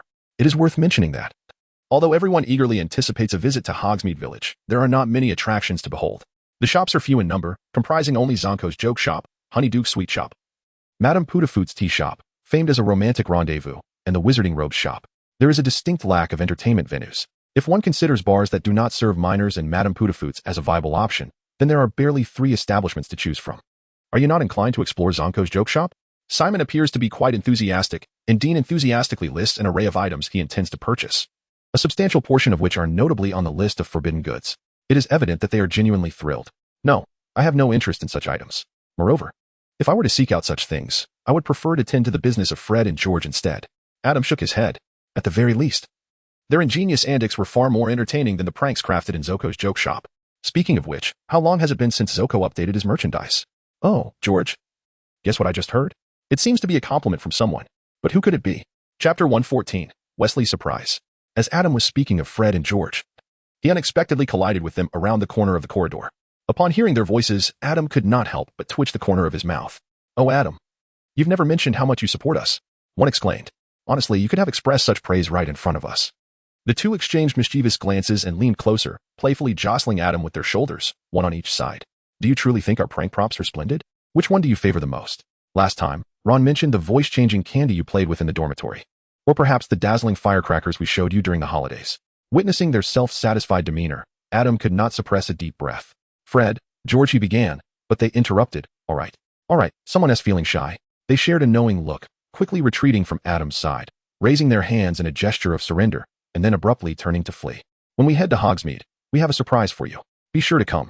We'll be waiting for you at Honeydukes. They called back as they ran off into the distance. Adam pressed his fingers against his temples, a hint of discomfort evident on his face. Adam, is something the matter? Navi inquired, concern etched across his features. It's nothing. Let us be on our way, Adam replied, feeling a slight embarrassment at the thought of his so-called friends speaking kindly of him behind his back. Ever since the announcement permitting a visit to Hogsmeade, the students of Hogwarts, particularly the third years who were about to experience the excitement for the first time, had been engulfed in a fervor of anticipation. In the blink of an eye, it was the eve of Halloween, the much-anticipated day of their excursion to Hogsmeade. Filch stood at the entrance hall, his gaze fixed intently on each student passing by, meticulously cross-referencing the lengthy list in his hands that nearly grazed the floor, determined to prevent any unauthorized students from slipping away. As Adam passed by, he noticed Ron and Hermione comforting Harry in the entrance hall. Harry was disheartened because the Dursleys had refused to sign for him, preventing his journey to Hogsmeade, and Professor McGonagall was equally unwilling to make an exception. In that moment, they momentarily set aside their own disputes. After waiting outside the castle for a while, Filch closed the great door leading from the entrance hall to the outside and guided their group of students towards the direction of Hogsmeade. Those who had ventured out this early were predominantly third-year students. Once outside the castle, they eagerly surged towards their planned destination. Adam leisurely followed behind, astonished to discover that some of his classmates had actually entered the three broomsticks. Could students truly gain access? Hadn't Professor McGonagall previously stated that one could not drink before reaching adulthood? This simply would not do. He felt compelled to voice his discontent. Originally intending to head towards Honeydukes, Adam abruptly changed direction and made his way to the three broomsticks. About half an hour later, having indulged in 3 hearty mugs of butterbeer and purchasing 2 barrels to stow in his satchel, Adam emerged from the three broomsticks, thoroughly satisfied, and continued his journey towards Honeydukes. Hey, Adam, where have you been? We've been waiting for ages. Fred and George were already at Honeydukes, accompanied by Lee Jordan. You smell a butterbeer. Have you already visited the three broomsticks? Upon Adam's approach, George immediately recognized the scent, indicating that they too had frequented the establishment. All right. I forgive you. The allure of butterbeer is indeed hard to resist. Come, take a look at this, Fred exclaimed, dragging Adam over to a shelf. With an exaggerated expression, he plucked a fizzing bee candy from a tasting box, performing a series of flamboyant gestures that led Adam to suspect Fred had learned this trick from Lockhart. After a flourish, Fred opened his palms to reveal 2 identical candies resting within. Guess which one is the prank candy? Both are, Adam replied. Adam extended his hand and retrieved the candy from Fred's sleeve pocket. After wiping it clean, he tossed it into his mouth, and the sweet essence of honey instantly enveloped his palate. Oh, you must resort to divination for such trivial matters. How utterly dull you are, Fred remarked, his face etched with disappointment. While studying the intricacies of the Muggle world with Mr. Weasley, they had taken a keen interest in the artifice known as magic. Yet they found themselves defeated in their very first practical attempt. It is not a matter of divination. Rather, your technique lacks finesse and your intentions are far too transparent. Perhaps next time, you might consider eliminating those superfluous gestures in favor of diverting attention elsewhere. The grandfather of Adam's neighbor possesses the remarkable skill of illusion, performing feats such as the 3 immortals return to their lair, even if one comprehends the mechanics behind his tricks. Merely observing without direct engagement reveals nothing of the secret, such as the true artistry. Well, it appears you know me too well, Fred sighed. So, can you discern the surprise we have in store for you? These 2 candies? Adam glanced at the candy in Fred's hand, which bore an uncanny resemblance to the buzzing bee confection. How could this be? We are Fred and George, the most illustrious pranksters in the annals of Hogwarts. Fred and George embraced each other, and then, in a sudden twist, they released their hold, revealing a paper bag that had been concealed between them. Tada! Adam glanced at Lee Jordan, who stood behind the 2, realizing that he was the one fulfilling this role. Adam graciously applauded, a gesture that was indeed commendable, far surpassing the mere act of conjuring sweets. It was clear that they had enlisted a ruse. The magic failed to achieve its intended effect, yet the 2 remained unfazed, approaching to present a bag to Adam, accompanied by a warm embrace. This is a tribute from the Weasley Mischief Gift Pack, dedicated to the first friend who supported us. Ever since that summer, we have realized that you genuinely believe our current endeavors to be of earnest significance rather than frivolous dalliance. You are indeed the first among those we know to hold such a belief. Since then, we have been meticulously preparing this gift, a labor of love that has long been in the making. However, the specific methods of employing these props are for you to discover on your own. Do refrain from using divination to cheat. Fred and George suddenly adopted a light, hushed tone. The true gift lies concealed within, and we are confident you will uncover it. With that, they released Adam from their embrace. Adam glanced at the bulging paper bag in his hand, uncertain of the multitude of prank props it contained, and oblivious to the sweat and tears that Fred, George, and their classmates, who had been unwillingly conscripted as test subjects, had invested in this endeavor. Thank you all. I shall make good use of it. Adam solemnly placed the large gift bag into his satchel. Regrettably, the sugar would render the wolf's bane potion ineffective. Otherwise, he could have tested it on Professor Lupin. Chapter 115. Hogsmeade Village. After delivering the gifts, Fred and George set off with Lee Jordan to explore Hogsmeade Village, presumably heading toward the three broomsticks. Meanwhile, Adam, having purchased some familiar candies that suited his taste, also acquired some new creamy fudge from Honeydukes, preparing to return directly to Hogwarts.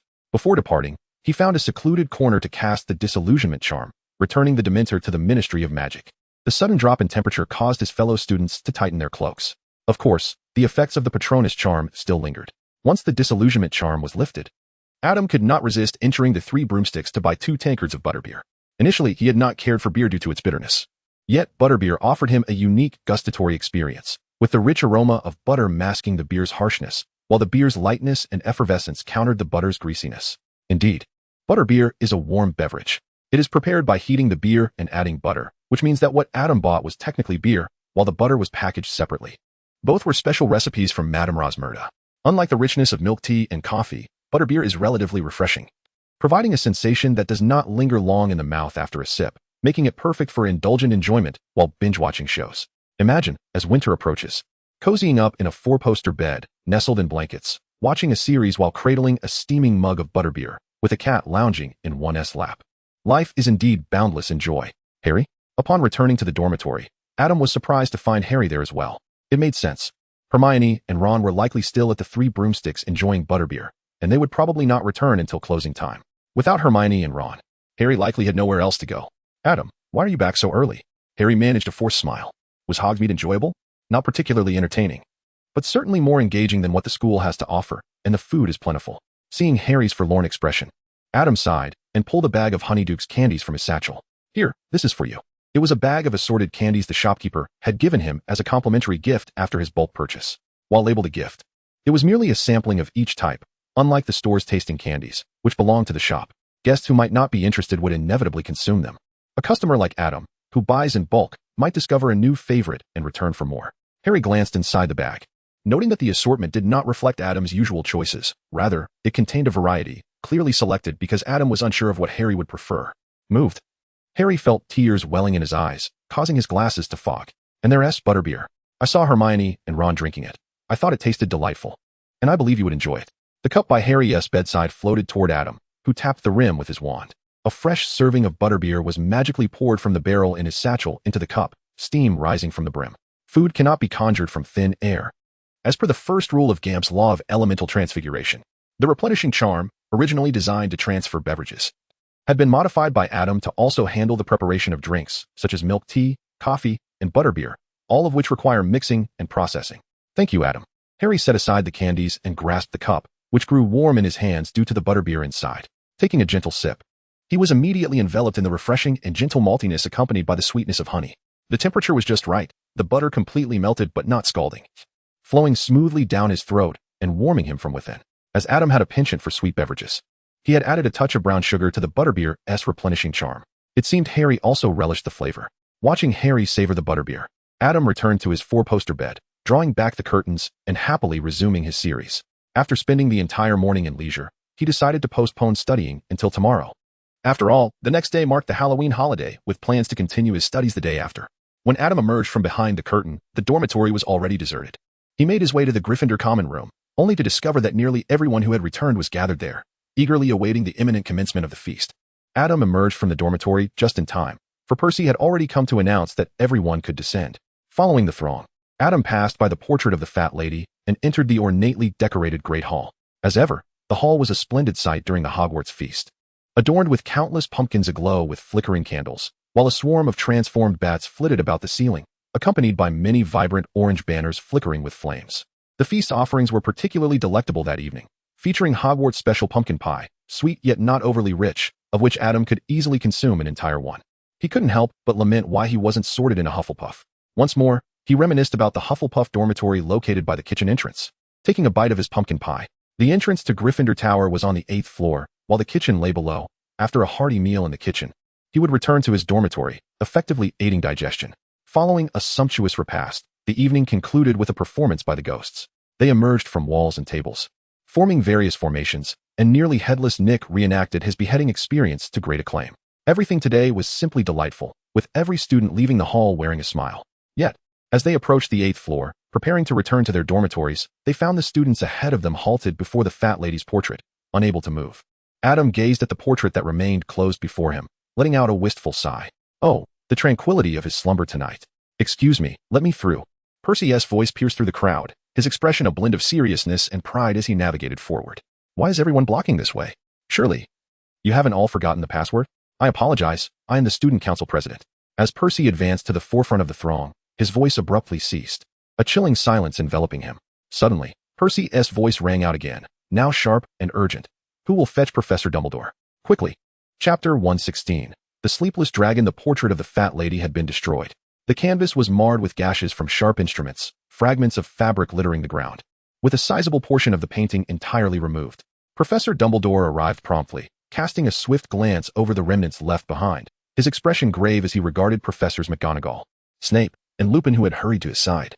We must locate her first, Professor Dumbledore stated. The shattered canvas bore no trace of the fat lady, indicating she must be concealed within another painting at Hogwarts. Dumbledore then instructed Professor McGonagall to inform Filch to search every painting in the castle for the fat lady. Good luck to you all, he added, At that moment, Peeves the poltergeist emerged from around a corner, hovering above the crowd with a mischievous grin plastered on his face. "What do you know, Peeves?" Professor Dumbledore inquired calmly, causing Peeves' smile to wane slightly. "She's feeling shy, dear headmaster. She doesn't want to be seen," utterly distraught. Peeves adopted a fawning tone.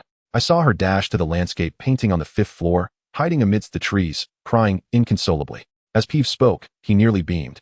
But upon noticing Professor Dumbledore's stern countenance, he quickly added, feigning sympathy, "What a pitiful soul. Did she mention who was responsible?"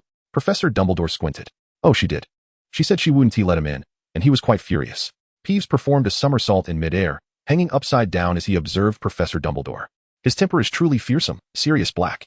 Professor Dumbledore did not react to this revelation, instead commanding the students to return to the Great Hall. Moments later, students from the other 3 houses rejoined them. "My colleagues and I shall conduct a thorough search of the castle. For your own safety, it seems you will have to stay here overnight," Professor Dumbledore announced gravely from the podium. Professors McGonagall and Flitwick proceeded to close all the doors of the hall, leaving only one ajar. "I trust the prefects to guard all entrances. Additionally, I entrust the male and female student council presidents with management duties, should anything arise. Report to me immediately, and send a ghost to relay messages." Professor Dumbledore glanced at the student council presidents, with Percy wearing a self-satisfied expression. As he prepared to depart, Professor Dumbledore suddenly recalled something and drew out his wand. "Oh, right, you will need." With a flick of his wand, the long tables and chairs in the hall flew to the walls, neatly arranged, and with another wave, hundreds of soft purple sleeping bags materialized on the floor. "Sleep well," Professor Dumbledore concluded, exiting through the door left open by Professors McGonagall and Flitwick, closing it behind him. Instantly, the hall erupted into a cacophony of chatter, predominantly from the Gryffindor students sharing what they had just witnessed with their peers from other houses. Yet, none of this concerned Adam. He merely found their noise bothersome.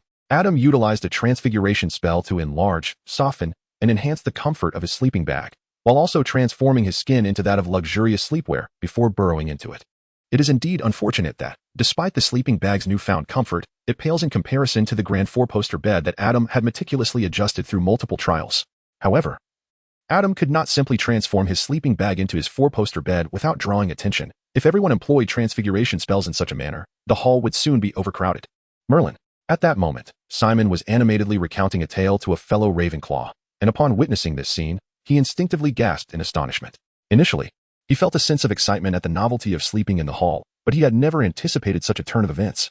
Given Adam's character, by the time Professor Dumbledore opened the door the following day, it would not be surprising to find nearly double the number of sleeping bags strewn across the floor. "There's no need for such alarm," he mused. "I have reiterated countless times that I am not a devil. Such extraordinary circumstances are simply unavoidable." Adam cast a fleeting glance at Simon. "Good night, world." Adam retracted his head, vanishing entirely into the oversized sleeping bag that dwarfed him. As he pulled the bag tighter, the opening constricted, obscuring any movement within. Inside the sleeping bag, an enchanted space had been expanded by a spatial transformation spell. With a 4-poster bed prominently positioned at its center, Adam pulled back the covers and settled into bed, his hand grasping at the empty air. The absence of Tom felt unfamiliar to him. With this thought, Adam ground his teeth in frustration. What should have been a night of complete relaxation and enjoyment was marred by the troublesome presence of Sirius Black. One day, he vowed, he would remind Sirius of their school motto. As Adam brooded, the entire night passed with a fruitless search. Unsurprisingly, the professors failed to uncover any trace of Sirius Black. The fact that a simple human detection spell could have resolved the issue, yet Professor Dumbledore insisted on conducting a thorough search of the entire school with the professors, spoke volumes about the situation. In the ensuing days, the entire school buzzed with one singular topic: Sirius Black. Following the attack on the Fat Lady, no one was willing to take on the duty of guarding the Gryffindor common room door, save for the brave Sir Cadogan. He was a diminutive knight, accompanied by the portrait of his plump gray horse, and spent nearly half his time challenging the surrounding portraits to duels. While the rest was likely consumed by the convoluted and often absurd passwords he changed at least twice a day. This only exacerbated Neville's already poor memory. Too embarrassed to repeatedly ask Adam to record the passwords in the memory ball, Neville resorted to carrying a piece of parchment, where he noted the new passwords each time Sir Cadogan altered them. On this particular day, Adam hurried back from the Forbidden Forest, holding a magically enhanced umbrella. The recent weather had deteriorated significantly, with heavy rain now a daily occurrence, and it was anticipated that the conditions would soon escalate to what could only be described as a storm. Such weather was typical for Hogwarts. The previous year, Adam had utilized his divination skills to complete his animagus training. Speaking of divination, he stowed away the invisible umbrella and, with a silent incantation, dispelled the chill of dampness from his clothes. Turning towards the foyer, he noticed a tall boy seemingly waiting for him. "Hello, as Adam acknowledged him. The boy stepped forward, intent on introducing himself. Cedric Diggory. Adam scrutinized his counterpart, marking this as their inaugural encounter in the material realm. Although they had undoubtedly crossed paths in venues such as the auditorium, he had never made a deliberate effort to seek the other out. It must be said, he was indeed quite a handsome fellow. The captain and seeker of the Hufflepuff Quidditch team, correct? Cedric's eyes reflected a hint of surprise. The previous captain had graduated, and in a bid to seize the opportunity for restructuring the team and implementing new strategies, they had almost submitted the new captain and team roster just before the deadline. In fact, he had only handed the list to Professor Flitwick that very morning. How did Adam come to know? Reflecting on Adam's previous encounter with Bogut and the bits of information he gathered from the pair of twin batters in Gryffindor while inquiring about Adam, Cedric's voice took on a more serious tone. Do you have time for a private conversation? Chapter 117, a discussion in the astronomy tower. To ensure the confidentiality of their discussion, Cedric and Adam ascended to the astronomy tower. Although you are already aware, allow me to introduce myself. I am Cedric Diggory. I am Adam Smith. You should already be acquainted with that. After a brief exchange of pleasantries, Cedric fixed his gaze on Adam and remarked, perhaps you recall that during your first dark arts defense class this semester? I certainly do. Adam revealed a hint of unnaturalness at the opportune moment. Have you come here solely for that matter? On this day, several months after it has transpired? In truth, my initial intention was merely to meet you, to understand why your Bogart would take the form of me, a person you hardly know. However, during my inquiries about you, I discovered that you appear to be quite passionate about your studies, with minimal interaction with your fellow classmates. Cedric inhaled deeply. Thus, I sought out the Weasley twins from the Gryffindor Quidditch team, your few friends aside from your roommates, to inquire how you came to know about me and how I might reach you. Yet, they seemed to hold differing opinions on this matter. What did they convey to you? Adam feigned ignorance as he inquired. In truth, they had said nothing of substance. Cedric's expression appeared somewhat perplexed. They had sternly advised me against making hasty decisions and cautioned me not to overlook those who possessed genuine foresight due to the divination class. While this seemed an overtly obvious hint, upon reflection, it became apparent that the two had offered no useful information. And even the dialogue he had with the twins that day bore little relevance to Adam. The means by which Cedric had managed to track down the elusive Adam was through a request made to a younger student from Hufflepuff. If the twins' insinuations held any truth, the implications were ones Cedric dared not entertain, especially considering the notorious reputation for mischief that the twins had earned. Yet, if they were merely jesting, how could Adam's Boggart be explained? This was the crux of the matter, the most undeniable evidence, for even if he were reluctant to accept it, how could it be that Adam's Boggart manifested his own corpse? Beyond the chilling conjecture inspired by the twins, Cedric found no other plausible explanations. Therefore, if that supposition were indeed accurate, that Adam possessed a prophetic gift and had foreseen his demise, what was he to do? Unbeknownst to him, Cedric had silently acquiesced to the notion that this conjecture was the truth. Death, that which all sentient beings instinctively dread, remained a source of trepidation for Cedric. A student of ordinary caliber, who felt a chilling unease when confronted with the prospect of his own mortality. Ironically, it was those extraordinary students, like a certain individual sharing a name with Adam's pet, who feared death the most. Death, the final separation from all that exists when truly faced. How many of those who claim to confront mortality with equanimity are genuinely composed, and how many are merely putting on a facade born of helplessness? In this regard, Adam, with his mastery of the legilimency spell, naturally gleaned a sliver of Cedric's thoughts. He was dismissive of the possession spell and the philosopher's stone, not out of a desire to live forever, but rather from a reluctance to exist in a manner that felt distasteful or fragile. He was content with the capabilities of the Dementor, even if he did not possess the powers of a Dementor when the time of his own reckoning arrived. Adam himself could not be certain whether he would resort to the possession spell. Cedric's suspicions were not unfounded. The Boggart indeed serves as an indisputable reflection of its target's deepest fears, transforming into that which it instinctively knows. Just as Adam could not compel a Dementor to consume despair for its own delight, even his exorcism charm could only compel the Boggart to reveal a fragment of its fears, manifesting only Cedric's corpse, not anything else. Otherwise, the transformative ability he gained from the Boggart would be rendered utterly ineffective. Ultimately, as Adam had divined, given that he had never confided in anyone about foreseeing Cedric's death, and considering the twins' ambiguous hints, Cedric surmised that Adam perhaps wished to keep his prophetic ability concealed from the masses. This realization seemed entirely reasonable, and so he resolved to approach Adam privately once the repercussions of this matter had subsided. Even with the rumors surrounding the Boggart transforming into his own corpse, which appeared scarcely different from his current visage, Cedric maintained his composure, waiting until the topic of Sirius Black had completely overshadowed the conversation about the Boggart before seeking out Adam. With a torrent of thoughts swirling within him, Cedric gazed at the silent Adam, sharing in the stillness for an extended moment. I am destined to die, am I not? Upon uttering the words, Cedric realized with surprise that his voice had grown hoarse. Mortality is an inevitable fate for all. Adam did not respond directly. Cedric's body jolted suddenly, and he reached out to steady himself against the nearby railing. Adam averted his gaze from Cedric's tear-streaked face. though it may seem somewhat cruel to say so. People often fail to cherish that which is easily obtained. How did I die? Cedric asked, his voice barely above a whisper, tears streaming down his cheeks. Will my parents be safe? As for your mother, I cannot say, but your father, Mr. Amos Diggory, is in profound sorrow. Yes, he always regarded me as his pride. Cedric hastily wiped his face, yet all he achieved was to redden his cheeks further and dishevel his hair, rendering him even more disheveled. Ultimately, Cedric left the observatory in a daze, thankfully recalling to first visit the restroom to wash his face and tidy himself. Otherwise, the sight he presented might have sparked unfounded rumors among those who beheld him.